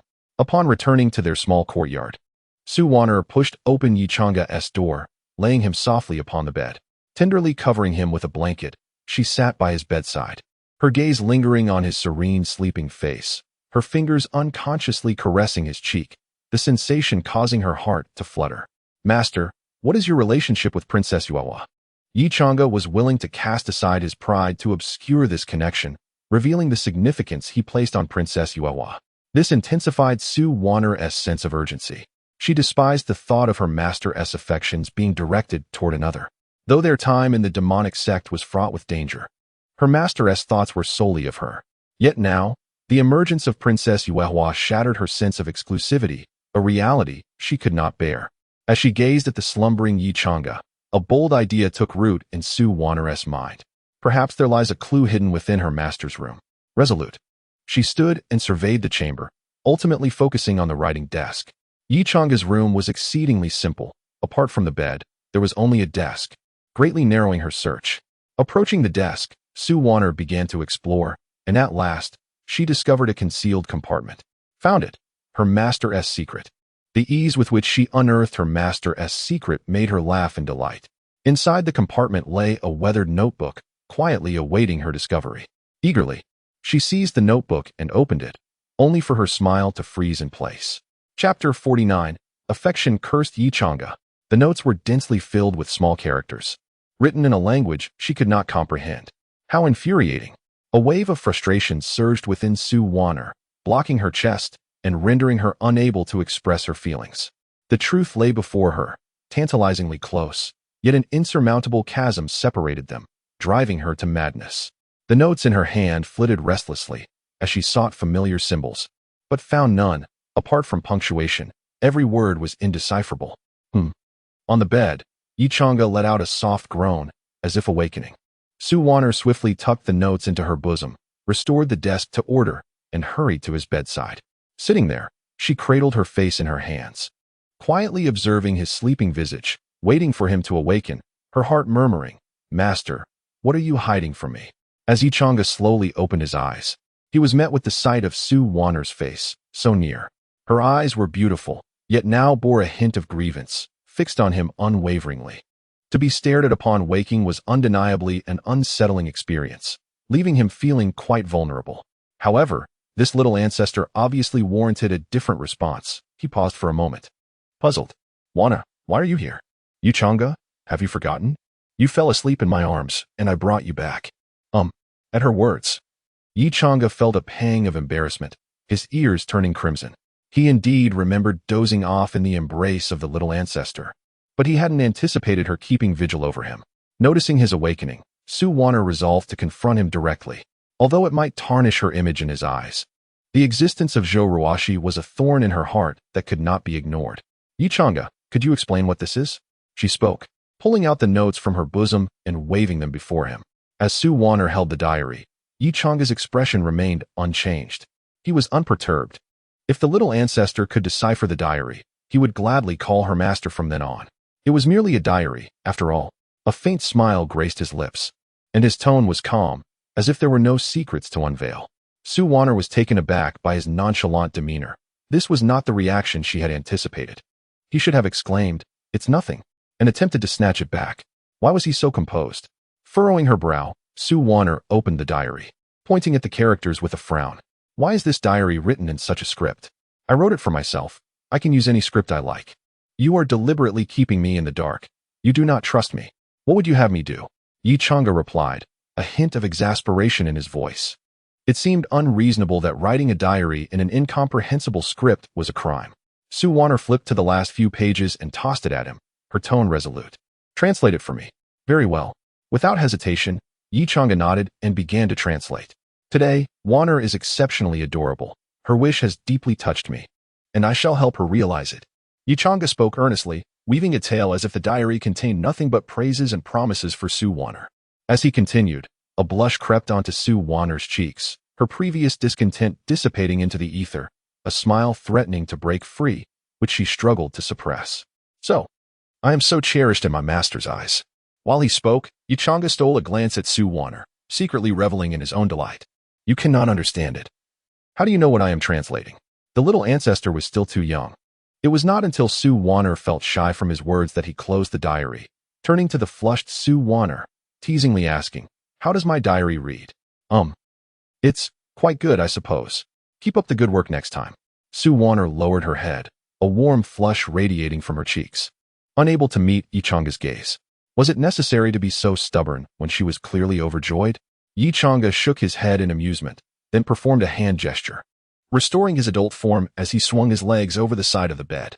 Gazing out the window, he noticed the sun was beginning to set, only half of its visage remaining visible. He patted Sue Warner's shoulder, speaking in a light-hearted tone. Let us go visit Brother Zhou for a meal. Huh? Why? I have not tasted sister-in-law's cooking in quite some time. I miss it. Yi Chang'a smiled casually. The actual reason was far from that. His plan to approach Zhou Ruoxi had been thwarted by the little ancestor, and he now sought to inquire whether Brother Zhou had alternative solutions. As they arrived at Zhou's small courtyard, the aroma of food wafted through the air, indicating their timing was impeccable. Knocking on the door, Yi Chang'a called out, Brother Zhou, sister-in-law, we have come to share a meal. Before long, the courtyard door swung open, revealing Brother Zhou's smiling and surprised countenance. Little Brother Yi and Little Han Yuan have arrived at the perfect time. Yuezhen prepared extra dishes today. Come in quickly. Following Brother Zhou into the courtyard, they approached the dining table, the delectable scents causing Sue Warner to salivate uncontrollably, unable to help but exclaim, Sister-in-law's cooking looks so appetizing. Brother Zhou chuckled in response. If you enjoy it, feel free to come visit often. Yuezhen often thinks of Little Han Yuan. Really? I will come often. Sue Warner nodded earnestly. Having engaged in a battle of wits with Yi Chang'a these past few days, it had been a while since she had a heart-to-heart with Sister Yuezhen. At the table, Lin Yuezhen gently served Sue Warner, softly inquiring, how has Little Han Yuan been these past few days? You seem burdened with worries. Sue Warner glanced at Yi Chang'a, hesitating before lowering her head and murmuring, it's nothing, just some matters I cannot comprehend. Seeing her troubled expression, Lin Yuezhen gently patted her hand, whispering, after we finish eating, shall we have a detailed talk, okay? Sue Warner nodded. She sought confirmation from Sister Yuezhen, who always provided her with the best guidance. After the meal, as she followed Lin Yuezhen into the inner room, Yi Chang'a turned to Brother Zhou to discuss serious matters. Brother Zhou, do you know where Princess Yuehua might appear next? Surprised, Brother Zhou replied, Little Brother Yi, did Princess Yuehua not go to Xian Temple today? She did, but my companion. Yi Chang'a gestured toward Sue Warner in the inner room, a bittersweet smile gracing his lips. Brother Zhou paused, then suddenly understood, chuckling, I see. Little Han Yuan is quite protective. However, speaking of which, Little Brother Yi, what has piqued your interest in Princess Yuehua? Yi Chang'a quickly waved his hands. There is nothing of the sort. I merely felt compassion for her affliction. After a prolonged silence, Brother Zhou suddenly asked, Little Brother Yi, how confident are you in curing Princess Yuehua's ailment? 100%. Yi Chang'a replied confidently, even if the affliction was not influenced by sword intent. With his understanding of this world, he knew where to find any rare herbs or treasures. Healing her would be a breeze. Indeed, Little Brother Yi possesses great abilities. Since you wish to meet Princess Yuehua, perhaps you should wander around the royal city these days. You might uncover the information you seek. Brother Zhou smiled mysteriously, his expression imbued with a hint of depth. There may be news in the royal city? Understood. Thank you, Brother Zhou. Yi Chang'a nodded appreciatively. Meanwhile, in the inner room, Sue Warner sat at the edge of the bed, her head bowed, her small hands fidgeting nervously with the hem of her garment. A faint blush adorned her delicate face, and confusion flickered in her eyes as her voice barely rose above a whisper. Sister Yueqian, I seem to be feeling a bit off lately. With gentle hands, Lin Yueqian grasped her restless fingers and leaned closer, softly inquiring, what troubles you, Sister Han Yuan? Sue Warner's gaze wavered, as if she were wrestling internally with whether to voice her thoughts. After a moment's hesitation, she stammered, it's just, I really want to be near Brother Yi, but when I get close, I feel the urge to run away, and then I want to approach him again, but I want to flee. Pausing, her voice dwindled further, tinged with a hint of grievance and unease. Moreover, I cannot stand when others are around him. The moment someone is by his side, I can't help but wish to drive them all away. Seeing them infuriates me. Sister Yueqian, have I lost my mind? Upon hearing this, Lin Yueqian couldn't help but chuckle softly, her eyes reflecting understanding and affection. She gently patted the back of Sue Warner's hand and remarked, oh dear, this isn't a matter of losing your mind. It simply means you have developed feelings for your brother Yi. Feelings for him? Sue Warner sprang up from the bed, her eyes wide with shock, her face flushed with heat. and her small hands flailed in disarray as she paced the room. How could I like him? I mustn't like him. I. In her desperation, Su Wanner felt tears welling up. How could she harbor feelings for her master? This was wrong, a forbidden love. Seeing her flustered state, Lin Yueqin quickly stood and pulled her back onto the bed. A playful smile gracing her lips. Sister Han Yuan, it is entirely normal to have feelings for someone. Spending every day with Brother Yi, it is only natural to develop affection for him. There is nothing improper about it. But Su Wanner was oblivious to her words, her senses dulled, her mind a void, echoing only one thought. I like my master, I like my master, I like. Yi Chang'e. Chapter 50. The return of an old friend outside the Zhou family's courtyard. Yi Chang'e stood at the entrance, gazing at Su Wanner, who was a few steps away. A slight frown creased his brow as he pondered her peculiar behavior. What could be the matter with this little ancestor? After emerging from the inner room, she seemed strangely reserved. The once bold Su Wanner, who had strutted confidently before arriving at the Zhou family courtyard, now kept her head lowered, deliberately maintaining a distance from him. Her small hands nervously fiddled with her garment, and her eyes would dart toward him only to quickly look away. A faint blush painting her cheeks. As the crimson hue began to fade, she could not resist peeking at him once more, only to lower her gaze again. Her face rapidly suffused with color. Yi Chang'e was utterly perplexed by her odd demeanor and cautiously stepped closer, but as he did, Su Wanner retreated further, leaving him utterly bewildered. Is this little ancestor trying to distance herself from me? With a mind full of questions, he decided to retreat a couple of steps. Indeed. Upon seeing this, Su Wanner hurriedly moved closer again. Yi Chang'e's confusion deepened. He yearned to clarify the situation, yet she persistently kept her distance. A thought flickered in his mind, and a sly smile crept onto his lips. Ah, so you enjoy playing games? Suddenly, he stepped back quickly, and Su Wanner, noticing, rushed toward him. In that fleeting moment, Yi Chang'e subtly channeled his energy, his form flashing forward with astonishing swiftness. Su Wanner, caught off guard, barely registered the change before he seized her wrist. Just as he was about to revel in his triumph, Su Wanner gasped, as if burned, and forcefully pushed him away, covering her face as she dashed back home with remarkable speed. What on earth is happening? From embraces to this frantic reaction over a mere touch? Rubbing his head in confusion, Yi Chang'e could not fathom her behavior. However, this was fortuitous, for her current state would not hinder him from visiting Zhou Ruoxi. Following Su Wanner's retreating figure, Yi Chang'e made his way home, ready for a much-needed rest. Bang! Su Wanner rushed back to her room, slamming the door behind her. She pressed her flushed face against it, peering through the crack to confirm that Yi Chang'e had not followed, then collapsed onto the floor in relief. Her heart raced like a drum, her complexion rosy as a ripe peach. She lifted the hand he had grasped, staring at it in a daze, as if his warmth lingered on her wrist. With her other hand resting on her chest, she felt her heartbeat and recalled Lin Yueqin's words. Su Wanner, you truly have feelings for him. Two people in mutual affection, but what about my master? Memories of the Lantern Festival flooded her mind, Yi Chang'e's fervent denial of the vendor's misunderstanding and his infatuated gaze upon Princess Yuehua. A pang of bitterness welled within her. Would my master ever harbor feelings for me? Covering her face with her hands, Su Wanner muttered softly to herself, overwhelmed with fear that her master did not cherish her, that his affections lay with another. Just as she felt lost and helpless, something slipped gently from her grasp. Looking down, her heart skipped a beat. It was a love talisman. This was a long-lasting charm that little Yezi had specially sought from a master for her sister, wishing for her eternal happiness. Picking it up delicately, Su Wanner's heartbeat quickened, and she intentionally overlooked how Yi Chang'e referred to the love talisman as a long-lasting charm. Carefully pressing the talisman against her chest, the small piece of paper ignited a profound resolve within her. You promised eternal happiness. In the imperial city of Dazhou, Yi Chang'e wandered aimlessly through the streets. These past few days, the little ancestor had been avoiding him, which had lightened his burden considerably. His eyes roamed the surroundings, filled with puzzlement. Brother Zhou mentioned that there would be news in the imperial city, yet after several days of exploration, he had found nothing. Just as impatience began to brew within him, a commotion emerged from the distance, piquing his curiosity. Approaching the source of the noise, he found a crowd gathered around a bulletin board, chattering excitedly. Yi Chang'e squeezed through the throng and discovered a notice affixed to the board. The Dazhou imperial family is seeking physicians to attend to Princess Yuehua's mysterious ailment.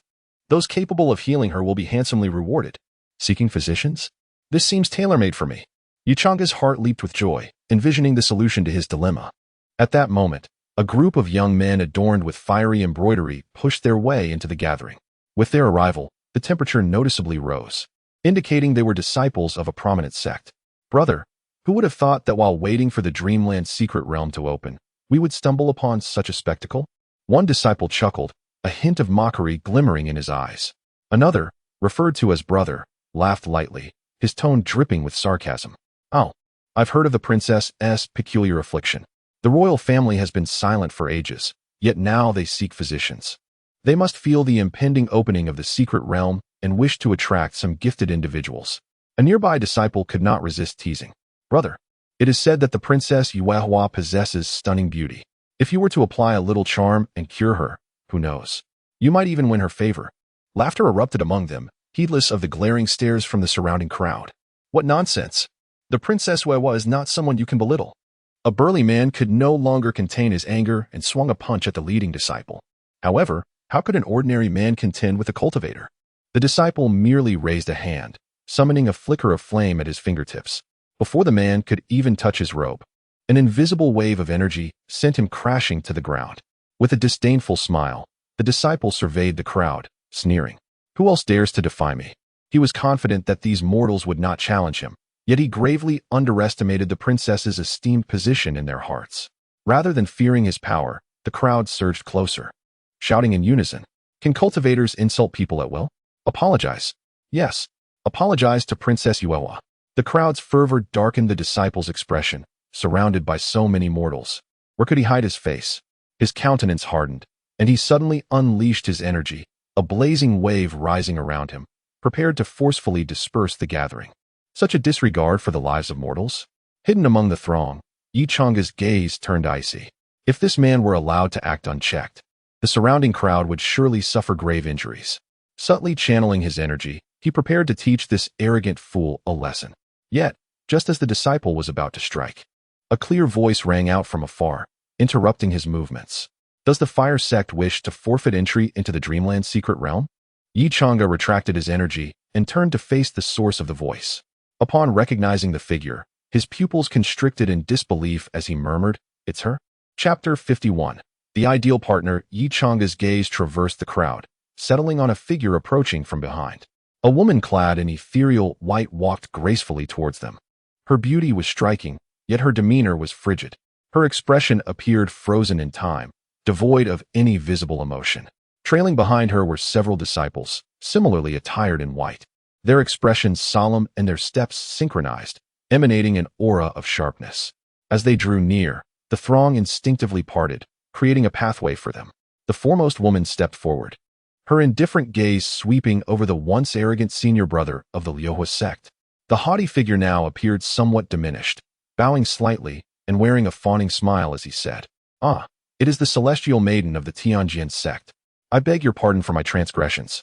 The white-clad woman offered no response, her eyes not even glancing in his direction, instead focusing on the burly man who had fallen to the ground. With a gentle wave of her hand, she released a soothing surge of spiritual energy, alleviating the man's pain. He paused, momentarily stunned, before hastily rising to express his gratitude. "Thank you for your rescue, celestial maiden." The woman inclined her head slightly, then turned her attention back to the senior brother of the Yuehua sect, her voice calm, yet imbued with undeniable authority. "Apologize. What?" The senior brother stammered, incredulous at the notion of a cultivator apologizing to a mere mortal. Such a demand felt profoundly humiliating. Yet, upon meeting the icy gaze of the woman before him, he realized he had no choice. "I am sorry."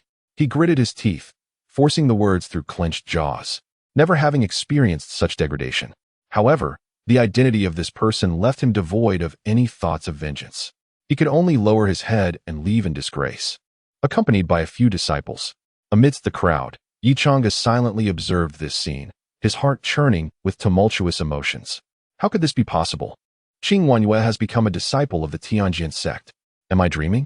This is utterly inconceivable. The talentless Qing Wanyue is now a disciple of the Tianji sect, and judging by her position, she is even a leader. Fortunately, I am currently disguised. Otherwise, Being recognized would spell trouble. As Yichang's mind raced, he cautiously withdrew from the crowd, quietly departing. Behind him, Xing Wanyue gently reached out to remove a notice from the wall. How can this be? It defies logic. Retreating into a narrow alley, Yichang was still in disbelief, far beyond his expectations. He was aware that the Tianjin sect would participate in the Dream Marsh secret realm, but he never anticipated that it would be led by Qing Wanyue. What would the little ancestor think if she knew? The image of Su Wanner, with her adorable face, flitted through his mind, and he dared not dwell further on it. This small imperial city of the Great Zhou has gathered 3 women whose fates are so intricately intertwined with his own. He made his way home, his thoughts still in disarray. It was only upon reaching his doorstep that he managed to suppress the chaos within. As he immersed himself in contemplation, Su Wanner's soft voice called to him from the doorway.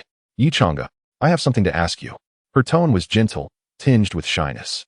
Yichang lifted his gaze, and upon seeing Su Wanner, the tumult in his heart dissipated. As long as the little ancestor was happy, nothing else mattered.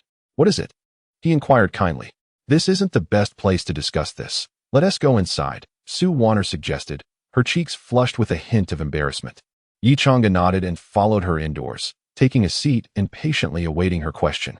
Sitting across from him, Su Wanner lowered her head, hesitating for what felt like an eternity before finally summoning the courage to ask, I was wondering, have you ever thought about finding me a master wife?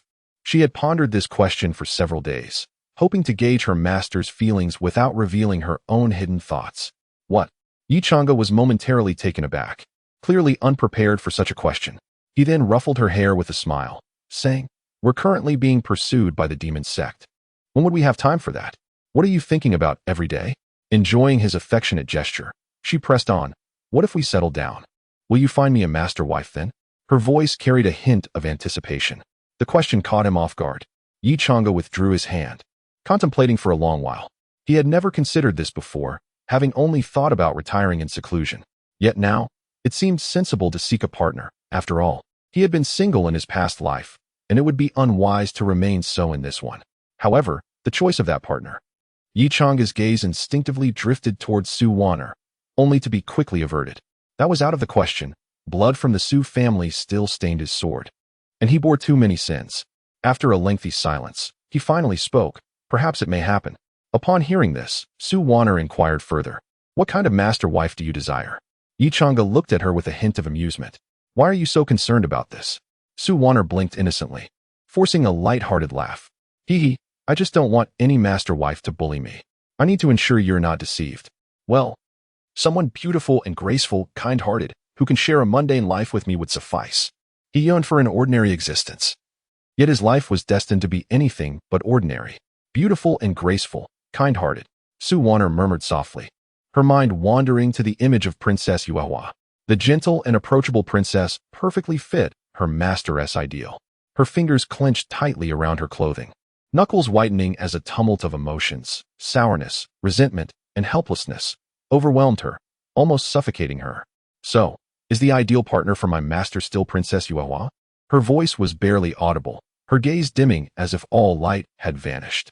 Foolish Su Wanner would never realize that she too embodied such qualities. Her 2 years of seclusion with Yichang was nothing short of an ordinary life. Noticing her prolonged silence, Yichang assumed she had merely asked out of curiosity and cheerfully patted her shoulder. All right, stop overthinking. You should get some rest. With that, he turned to re-enter his room, leaving Su Wanner alone in her chair, motionless for a long time. Eventually, she stood up, turned, and walked toward the Zhou family courtyard. I won't give up so easily. Sister Yueqian must have a way. Arriving at the Zhou family courtyard, Su Wanner gently knocked on the door.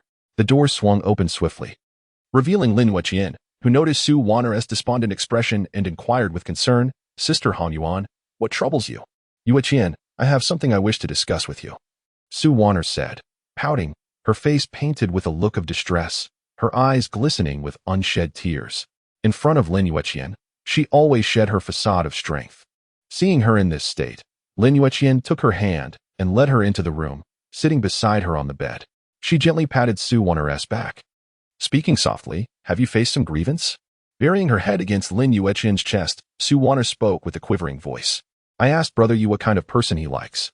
He said he likes someone beautiful and graceful, kind-hearted, who can live an ordinary life. He must be fond of that Princess Yuehua. What should I do, Yueqian?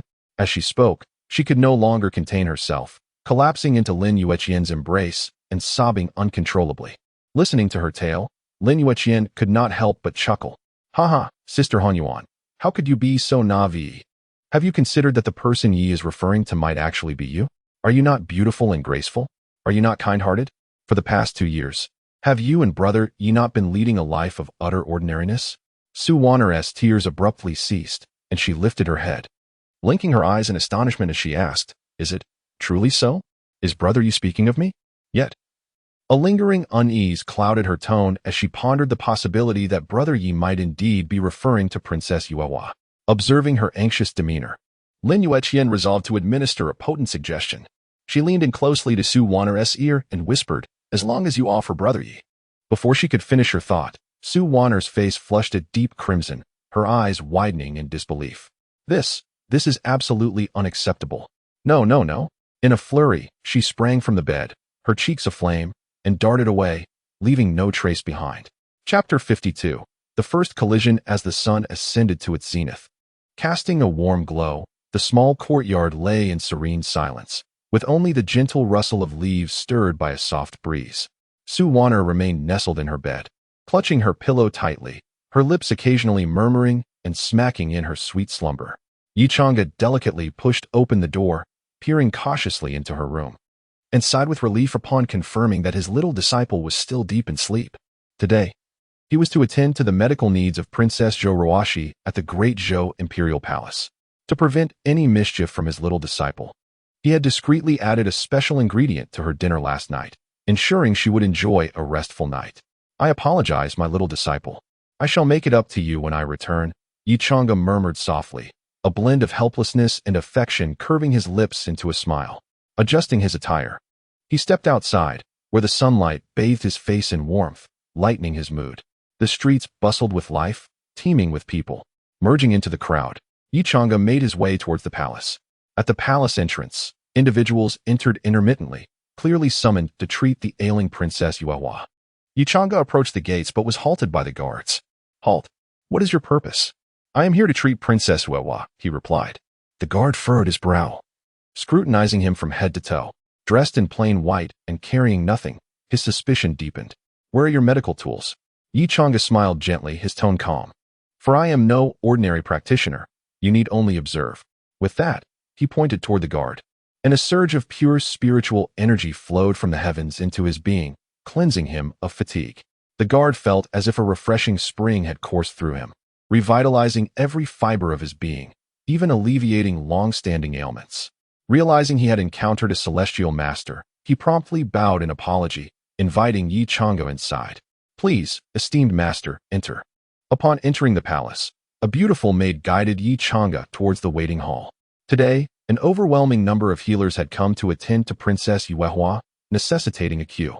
The waiting hall was already crowded, hosting a variety of practitioners, from Miaojiang shamans to peculiar figures from the western regions, alongside numerous renowned physicians from within Great Zhou.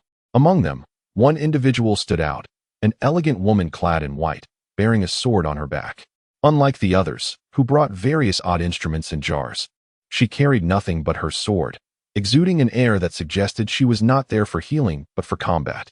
Upon spotting her, Yi Chang'e's gaze sharpened, his heart racing. What brings her here? He thought, bewildered. This is truly unexpected.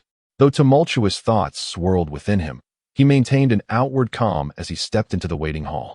With his arrival, he became the second standout figure, yet he was even more peculiar. While she bore a sword, he was completely unarmed, appearing as though he had come for a leisurely outing rather than a medical endeavor.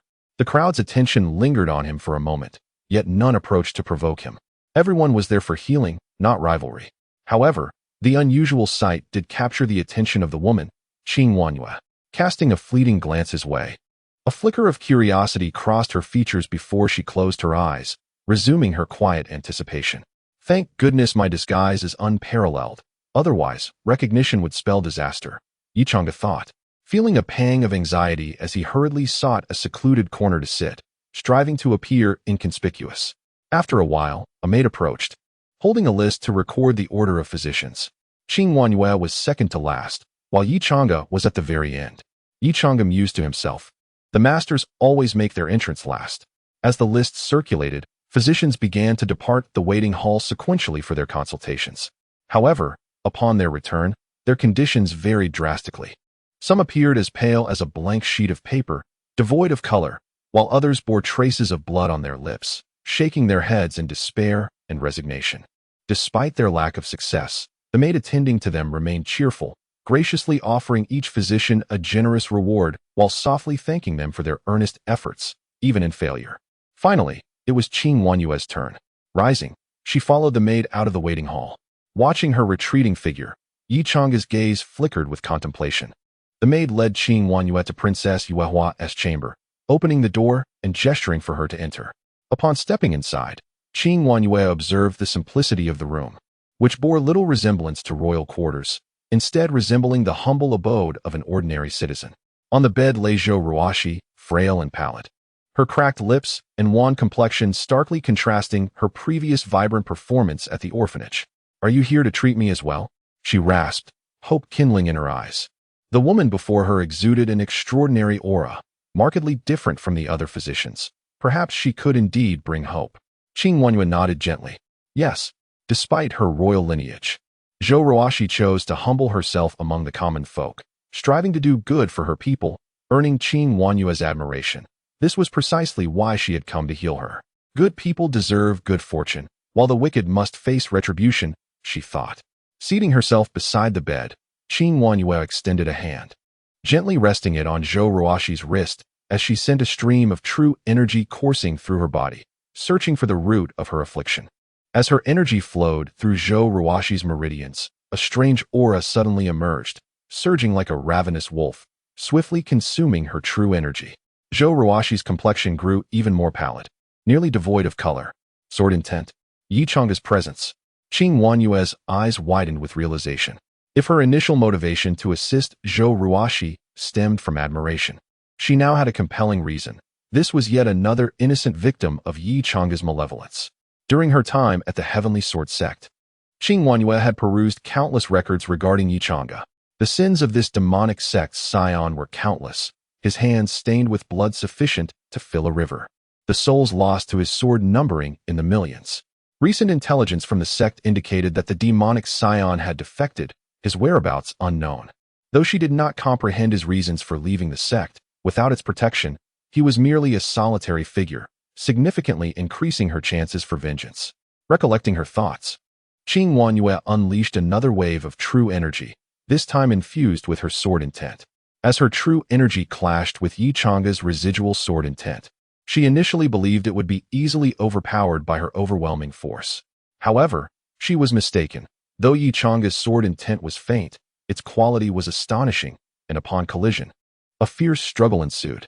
Yi Chang'e's minimal sword intent, while scarce, remained steadfast against the onslaught of her substantial true energy, subtly absorbing her sword intent and growing stronger. Qing Wanyue's expression darkened as she intensified her true energy, attempting to prevail through sheer quantity. Yet, she overlooked the fact that Zhou Ruoxi was still merely a mortal. The clash of two sword intents within Zhou Ruoxi's body caused her immense suffering, as if her very being were on the verge of being torn apart. Her hands tightly gripped the blanket, her knuckles whitening from the strain. She attempted to endure the pain through sheer will, but the agony coursing through her body far exceeded her expectations, causing her to cry out in torment before losing consciousness. Qing Wanyue immediately retracted her vital energy. Yet Zhou Ruoxi's condition did not improve. The residual sword intent was minimal, perhaps causing her distress, but not fatal. However, after absorbing Qing Wanyue's sword intent, it had burgeoned to an uncontrollable magnitude, rampaging through Zhou Ruoxi's meridians and wreaking havoc on her body. How infuriating! A wave of despair surged within Qing Wanyue. Her good intentions had inadvertently led to calamity. Observing Zhou Ruoxi in such excruciating pain, she hesitated for a moment before extending her hand, resolved to seize a sliver of hope. Yet, another hand moved faster, gently resting on Zhou Ruoxi's wrist. A soothing voice followed, calm yet reassuring. "Let me take over." Chapter 53. A mere death. Qing Wanyue suddenly lifted her head and found a man in white standing by her bedside. The very peculiar individual she had encountered earlier in the waiting hall. "Who are you?" she inquired coldly. Though this was their first meeting, an inexplicable sense of hostility arose within her towards this man. Just a passing physician, Yichanga replied with a faint smile, his tone nonchalant. He then disregarded her, focusing intently on the sword intent within Zhou Ruoxi's body. Indeed, a flicker of understanding crossed his eyes. It was the residual sword intent he had left 5 years prior. Sensing his presence, the sword intent within Zhou Ruoxi seemed to return home, like a wayward child. Yichanga did not withdraw his hand, but instead channeled a stream of pure vital energy to mend the internal injuries of Zhou Ruoxi. Gradually, as the vital energy flowed in, her pallid complexion began to regain color, and her breathing steadied. Zhou Ruoxi slowly opened her eyes and gazed at Yichanga by her bedside, momentarily taken aback. She did not recognize this man, yet his eyes were filled with guilt, and her intuition hinted that he felt remorse towards her. This left her puzzled, prompting her to ask, "Who are you?" "A physician here to treat the princess." Yichanga replied with a slight smile, though the guilt in his eyes was undeniable. Witnessing Zhou Ruoxi fainting in pain had pierced his heart, and the moral burden from his past life began to weigh heavily upon him. Zhou Ruoxi shook her head, clarifying that was not the question she sought to answer. She wanted to know the identity of the man who saved her yet appeared so regretful. "I meant your name," she insisted. Yichanga slightly turned his head, avoiding her gaze, his fingers trailing from her wrist, his voice trembling. "I am called Yichanshen." "Yichanshen?" Zhou Ruoxi murmured, repeating the name in her mind. Failing to recall any impression of this individual, which only deepened her curiosity about his background. "Did you come to save me with some ulterior motive?" she asked softly, her eyes probing. "A moment of kindness, with no ulterior motives," Yichanga replied in a low voice, a hint of unnoticeable bitterness lacing his tone. "To seek nothing is the greatest demand. It seems that young Master Yi seeks quite a lot," Zhou Ruoxi observed. Her unwavering gaze fixed upon him, as if she sought to peel away the layers of his facade. Her eyes were clear and resolute, seemingly capable of penetrating all pretenses and reaching the core of one's heart. Yichanga felt a sense of discomfort under her scrutiny, subtly shifting to avoid her gaze. An eerie silence enveloped the room, with neither of the three speaking. Zhou Ruoxi and Qing Wanyue's gazes converged upon Yichanga, while he fixated on the floor's crevice. After a prolonged pause, Yichanga finally spoke. "I do have a request. I wish to ask a question on behalf of a friend of mine." "What question?" Zhou Ruoxi inquired. "This friend of mine once committed grievous acts of murder, yet one day, he experienced a change of heart, sparing a little girl and nurturing her with care, teaching her to rise above hatred. He has also saved countless lives, attempting to atone for his sins. Does the princess believe he can truly atone for his transgressions?" Upon finishing, Yichanga felt a piercing cold gaze directed at him. Turning, he found Qing Wanyue regarding him with an expression brimming with murderous intent. Zhou Ruoxi lowered her head, pondering for a long while before slowly lifting it again to pose a question. "Your friend seems to have never faced punishment. How then can he atone? 10,000 lives saved, and that little girl has let go of her hatred. Yet it appears he has never contemplated those who perished by his hand. What about them?" Suddenly, vivid memories of his own inner demons flooded Yichanga's mind, those souls standing before him, calmly questioning, "What about us?" His body froze in place, his gaze still fixated on the floor, lost in thought. Zhou Ruoxi did not relent and continued, "Young Master Yi, while your friend may have guided a little girl or saved thousands, what of the innocent lives he extinguished? How can their suffering be alleviated?" After a pause, she continued, "Perhaps your friend could seek out the families of the victims to make amends. They might forgive him. But what can he do for those who have perished? They have been stripped of even the right to forgive." Her gentle voice struck deeply within Yichanga's heart. He raised his head to meet her gaze, filled with bitterness. Yet he feigned calmness as he asked, "What does the princess believe he should do to atone?" Zhou Ruoxi shook her head, her eyes reflecting confusion.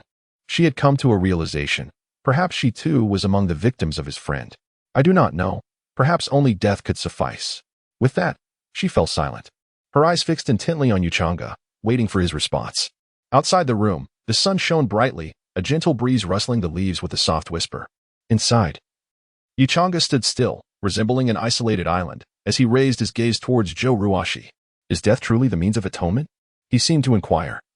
Both of her and himself. After a moment of silence, Zhou Ruoxi replied, her voice soft yet resolute. "Death may not necessarily atone for sins, but it can provide a semblance of fairness for those who have departed. After a long while, Yichanga nodded, as if arriving at a firm decision, and bowed in gratitude towards Zhou Ruoshi. Thank you, Princess, for your guidance. I shall convey your words to my friend. He turned to leave, yet a chilling light surged toward him from behind. Clang! Yichanga pivoted, deftly pinching the blade between two fingers, the wind from the sword's descent ruffling his robe. With an air of resignation, he regarded Qing Wanyue. Miss, what is the meaning of this? Qing Wanyue, sword in hand, glared at him with barely concealed malice, her presence causing the temperature around them to plummet. Is that friend of yours named Yichanga? Or are you Yichanga yourself? Moving the sword that pointed at him aside, Yichanga sighed softly. Yichanga is dead. What? Qing Wanyue stared at him in disbelief, searching for any hint of deceit on his face, but found none. Yichanga's expression was serene. He spoke the truth. He had killed Yichanga. If Yichanga is dead, then what of the young lady? Qing Wanyue hastily inquired. Have you seen a little girl? Where is she? Yichanga shook his head. I have seen her. But as for her whereabouts, I am afraid I do not know. You don't know? You must know. Where is she? Please tell me. I apologize for my earlier actions. Her tone carried a hint of desperation as she bowed slightly to Yichanga, the earlier aggression dissipating. Gazing upon her woeful and pleading visage, Yichanga's mind was abruptly transported back to the fateful night of the massacre. On that very day, she too had implored him with equal desperation not to take Su Wanner away. He opened his mouth, yearning to inform her that Su Wanner resided within the imperial city of the Great Zhou, yet an invisible force restrained him, his own selfishness. He regretted that after killing Yichanga, she would depart. She had her own path to tread, and he held no authority to interfere. A flicker of disappointment passed through Qing Wanyue's eyes, yet she soon regained her resolve. She had searched for her miss for 2 years, and would continue to do so. I understand now. I was previously remiss, and I ask for your forgiveness. It is of no consequence. Your eagerness to save is commendable, and I shall not hold it against you. I shall take my leave, replied Yichanga, turning to exit the room. Yet, Qing Wanyue's urgent voice called out once more. Wait, if you happen to encounter her again, could you possibly inform me of her whereabouts? Yichanga continued his stride, merely waving his right hand in a nonchalant gesture as he replied, I will. As he walked along the sunlit stone path of the palace, a few withered leaves fell behind him, only to be lifted by a gentle breeze and carried away. Outside the palace, a faintly pink figure awaited him.